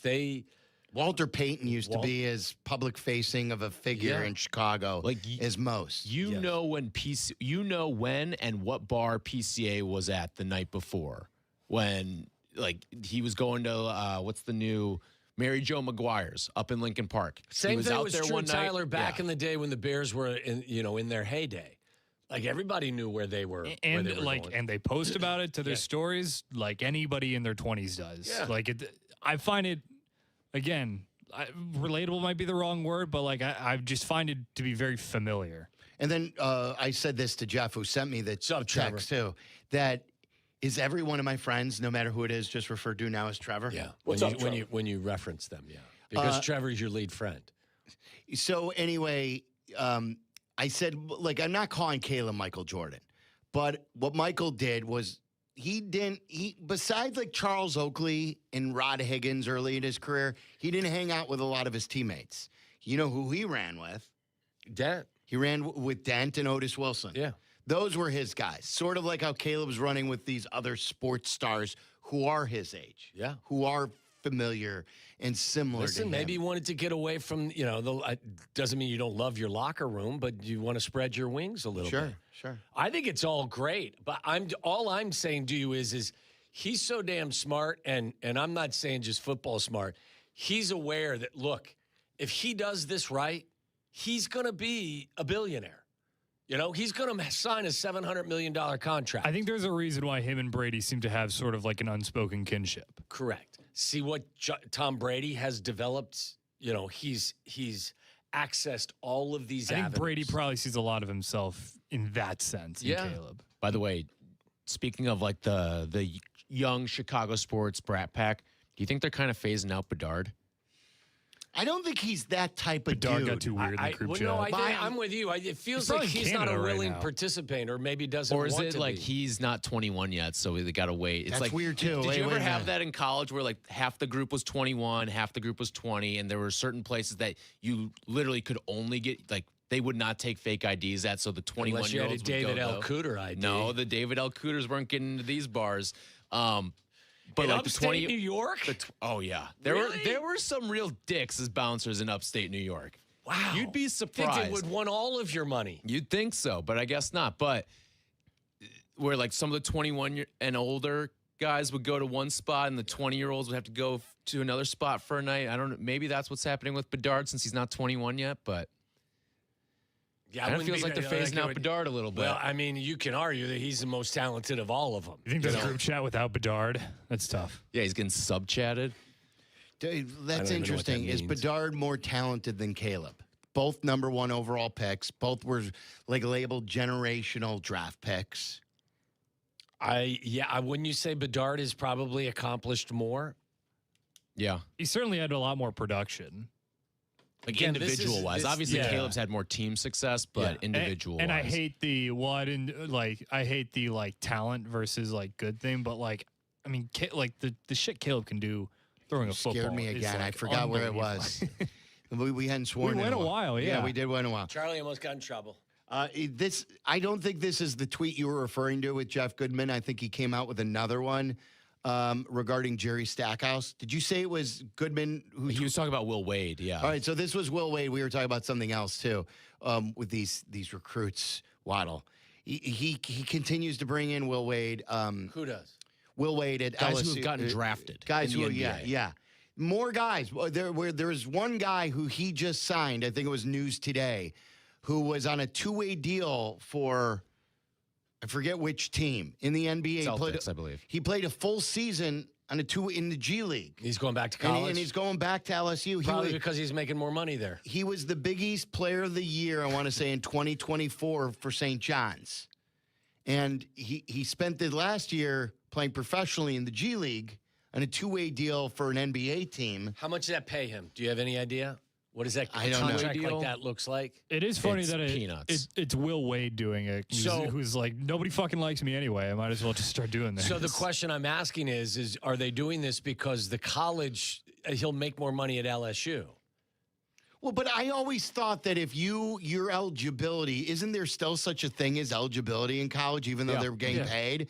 Like once you entered a professional league, you are no longer eligible. Well, that's obviously not true. It used to be if you made yourself available for the draft, you could withdraw before the draft, and then you could go back to school. But then if you were eligible for the draft and undrafted, you couldn't return to college. Times have changed. Totally. I don't know what's going on These here. are the guardrails that need to be put in place for everybody. This is a different tweet from Jeff Goodman. He says, because we brought this to your doorstep earlier, that Mark Stein is saying that Jerry Stackhouse he says, another name for the Bulls coaching search, Jerry Stackhouse, fresh off a stint, is a Warriors assistant. He has emerged as a candidate in Chicago, sources tell Jake Fisher and me. That's right. Steve fired him, and who's the other assistant that Steve Kerr fired? Did Kerr fire him too? They got rid of him, and there's another coach that they cut ties with. Did Stackhouse do TV this year for the tournament? Was that Stackhouse? No, it was Brendan Haywood. Is that who you're thinking of? No, I thought Stackhouse was doing some stuff and would always dress casually. Who is the guy who was dressing casually in college? It's Stotts and Stackhouse from the two coaches they got rid of. Terry Stotts. Terry Stotts got fired as well. Terry Stotts. You know, who was the coach though, NCAA, that you would always say does a good job, but he dresses very casually for the studio show? Oh, that was Jamal Mashburn. Oh, Mashburn. I always get mixed up between Mashburn and Stackhouse. Yeah, I don't know why. Mashburn. One went to Who, by the way, Kentucky. owns like 50. Mash, yeah. He owns like 50, I don't know what fast food restaurant. He's like a billionaire businessman. It's him and Patino, I think, are in a bunch of businesses He together. owns 38 Outback Steakhouses, 40 Papa John's, and 3 Dunkin' Donuts. That's good. That's good stuff right there. So Jeff Goodman says Jerry Stackhouse was 28-50 in 5 years while the head coach at Vandy in SEC play. 0 NCAA tournament appearances. Went 9-23 in his final season before being fired at Vandy's successor. Mark Byington has led Vandy to back-to-back tournament appearances in his first 2 years. And then you add to the equation that Jerry Stackhouse was just fired as an assistant coach with the Warriors. Stotts and Stackhouse leaving the Warriors after their contracts had expired. Stotts served as Kerr's lead assistant and offensive coordinator. Stackhouse was defensive coordinator, former NBA player, obviously, and coach. The one disclaimer I would put on the Vandy thing is Vandy didn't invest in their basketball program like financially and NIL wise with Stackhouse. They did with Byington. I would say this too, like there was Steve Kerr was actually contemplating going to television, right? He decided to come back and sign a 2-year deal. He obviously didn't want Jerry Stackhouse on his coaching staff or Stotts because you could have just picked up and re-signed him, both. Stackhouse think he's going to get a head coaching job in the NBA? Listen, I'm not going to sit here and stand up for Jerry Stackhouse. I don't want him. I'm reading another tweet. Is this tweet? I don't know if I'm getting all these college basketball tweets down because we're talking about it. Is this a bit, or is this Levitard retweeted it? This guy named Maurice, is it Spates? Mo Spates, yeah, he's played for the Warriors. Yeah, this can't be true. Is he joking? He wrote, after 18 seasons, I will be returning to Florida with 2 years left to play. Man, after having a great conversation with Coach Todd Golden, it's a joke. That's definitely a joke. Because why would they retweet this then? This is a joke? The Levitard show is not serious. Oh, okay. So this is a joke in the wake of everybody. I was going to say. Would they be angry with you if they found out you called them not serious? Well, they know that. They know that. That's the bad. Their whole line is, you don't get the show, right? Isn't that what they've been saying for years? They're pretty serious about certain things, though, aren't they? Like they're no, not like they have their unserious. moments of seriousness, Yeah, but yeah. they're there to entertain. Yeah. Speaking of that, did you see the latest Pablo Torre finds out? I'm not watching these whole things, but I saw the What piece of useless information is he now going to uncover? It was Oz the Mentalist, right? Yeah, Oz the Mentalist. What did he This say? is right up his alley. But this was because I've always wondered, haven't you watched all the Oz stuff on social media and say, How does he do it? How is he doing all these things? So Pablo has the answer? He has another magic expert who says he knows. And I guess Oz is looked down upon in the magician community too. Why? Because it's all fake, supposedly. I guess he does all these pre-show visits. Is that gone? Wow. 5-4. Here they come again. That's what we call Grichuk? a rally-killing homer. What do you mean a rally? Rally-killing homer. Because he homered instead of getting on base? Yes. Mm-hmm. Randall Grichuk just went deep. It is 5-4. White Sox trailing a run by a run in the ninth. This team is something else, You aren't can, they? yeah, you can't rally kill the White Sox late. I don't think so. I don't think they're rally killable. Wow. How many home runs does that ball Grichuk was hit now? 96. They have like three. Three or four, right? 6 inches above the strike zone, and he just hit it had over the right field wall. Did you say the exit field was 96? Like, Yeah. that's a really hard place to hit the ball out of, I was going to say, Charlie, that it looked like a flare. And he hit it out. The velo was only 96. Wow. So supposedly Oz does a whole pre-show interview with all these people, and he asks them to type stuff into a calculator on like his own phone. So he's got the numbers and the information. And he does stuff by process of elimination. Yeah, that's fraud. right. If Isn't he's it? doing that, that's fraud. I guess there was a woman who was on the either Today Show, one of the morning shows that he pulled. He guessed her PIN number, but they went through that backstage saying, "Hey, enter your PIN number in here. I'm not going to use this. I'm just." And then he ended up like using it on the air and putting her PIN number out in the open. And she said her shock wasn't over the fact that he guessed it right. Her shock was that he shared her PIN number, in which they did behind the scenes. So this whole thing is like, obviously, are there really mentalists? Probably not. And that you knew that there was some sort of a way that he was doing it, but was it blatant cheating like this? Is he the Houston Astros of mentalists? I think he may be, the way you've described it. This is right up Pablo Torre's alley. Finding useless information. The Pablo Torre of mentalists. I would say this is the most interested I've been in any of the things that he's brought to the table. What was it before this? What did he It uncover? was stalking Belichick. the Clippers and thing. The Clippers thing, and there was Clippers something thing was else. probably the most notable. The Clippers thing was been He he won a Pulitzer for yeah, that, right? Yeah, exactly. What was that? Tyler, moan? not Brett. We've completely bastardized what a Pulitzer is now. All right, Murakami is up here. It's 5-4. Still nobody out. Top of the ninth. 1-2 Where's count. your money right now? Where's your money? Home run. My money's on a home run. Homer. No, rally killing home run. Well, this would be a rally. Well, no, I'm saying Grichuk killed the rally. Yeah, absolutely That's a strike. challenge That's that. a You think that was a I strike? think It that was a looked strike. outside to me. No, it's a strike. That's a strike. Let's see where this is. Ooh. Are we ahead of you guys now? You guys What used to be ahead You of guys us. are laughing us. Tables have turned. Oh, boy. And you know what? A lot of these pitches, too, the one thing that ABS has shown you is are a lot closer than we ever knew. Well, you understand why an umpire, most of the time, you understand why an umpire may miss a call. There will be an egregious one every now and again. You can still see the guys that suck at this, at calling balls and strikes. Like, who was the cat that had missed Guy on 27 Sunday of or them? something? Yeah, Oh, Les Sunday. Diaz, yeah. 27 missed calls behind the dish.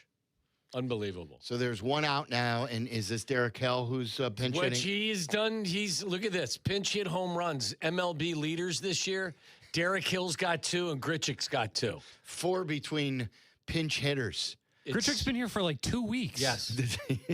Yes. He's got 4. What did they say? 4 home runs on the season? Grichuk has got? Or he's got 3? It's crazy. All right, I'm going. Let's get the fuck out of here. Yeah, I'm going to go because I got the. If you want to see us in person, I'm with Carmen tonight. It is Whiskey U. We're at Peggy Canane's in Arlington Heights. The mayor, Jim Tenaglia, is going to be there as well. He may be there. He said we think he'll be there, but he didn't absolutely promise us. I think we took 2 breaks the entire time, didn't we? I pissed my shorts. It was we gave you 4 hours with 2 interruptions. That's pretty good. Thanks to everyone who always tunes in on the YouTube show of FAFO or FUTube. Yeah. Tell your friends so we can continue to grow this thing on days the Sox play. And we're back tomorrow for a full ride. No swearing. No swearing allowed tomorrow, 2 to 6 o'clock. Big Cat will join us tomorrow, too. Is Joniak on with us as well tomorrow? So we got a full show tomorrow. Let's see, another good cut. Foul ball. All right, come see us. Come see me and Carmen at Peggy Canane's. I will drink some tequila 7 to 9 tonight. Thank you to Charlie. Thank you to Tyler. Thank you to Kap. Thank you to Kap. Thank you to the mayor of Arlington Heights, Jim Tenalia. It's for Waddle, I'm Silvy. It's ESPN 1000. Have yourself a great Wednesday night.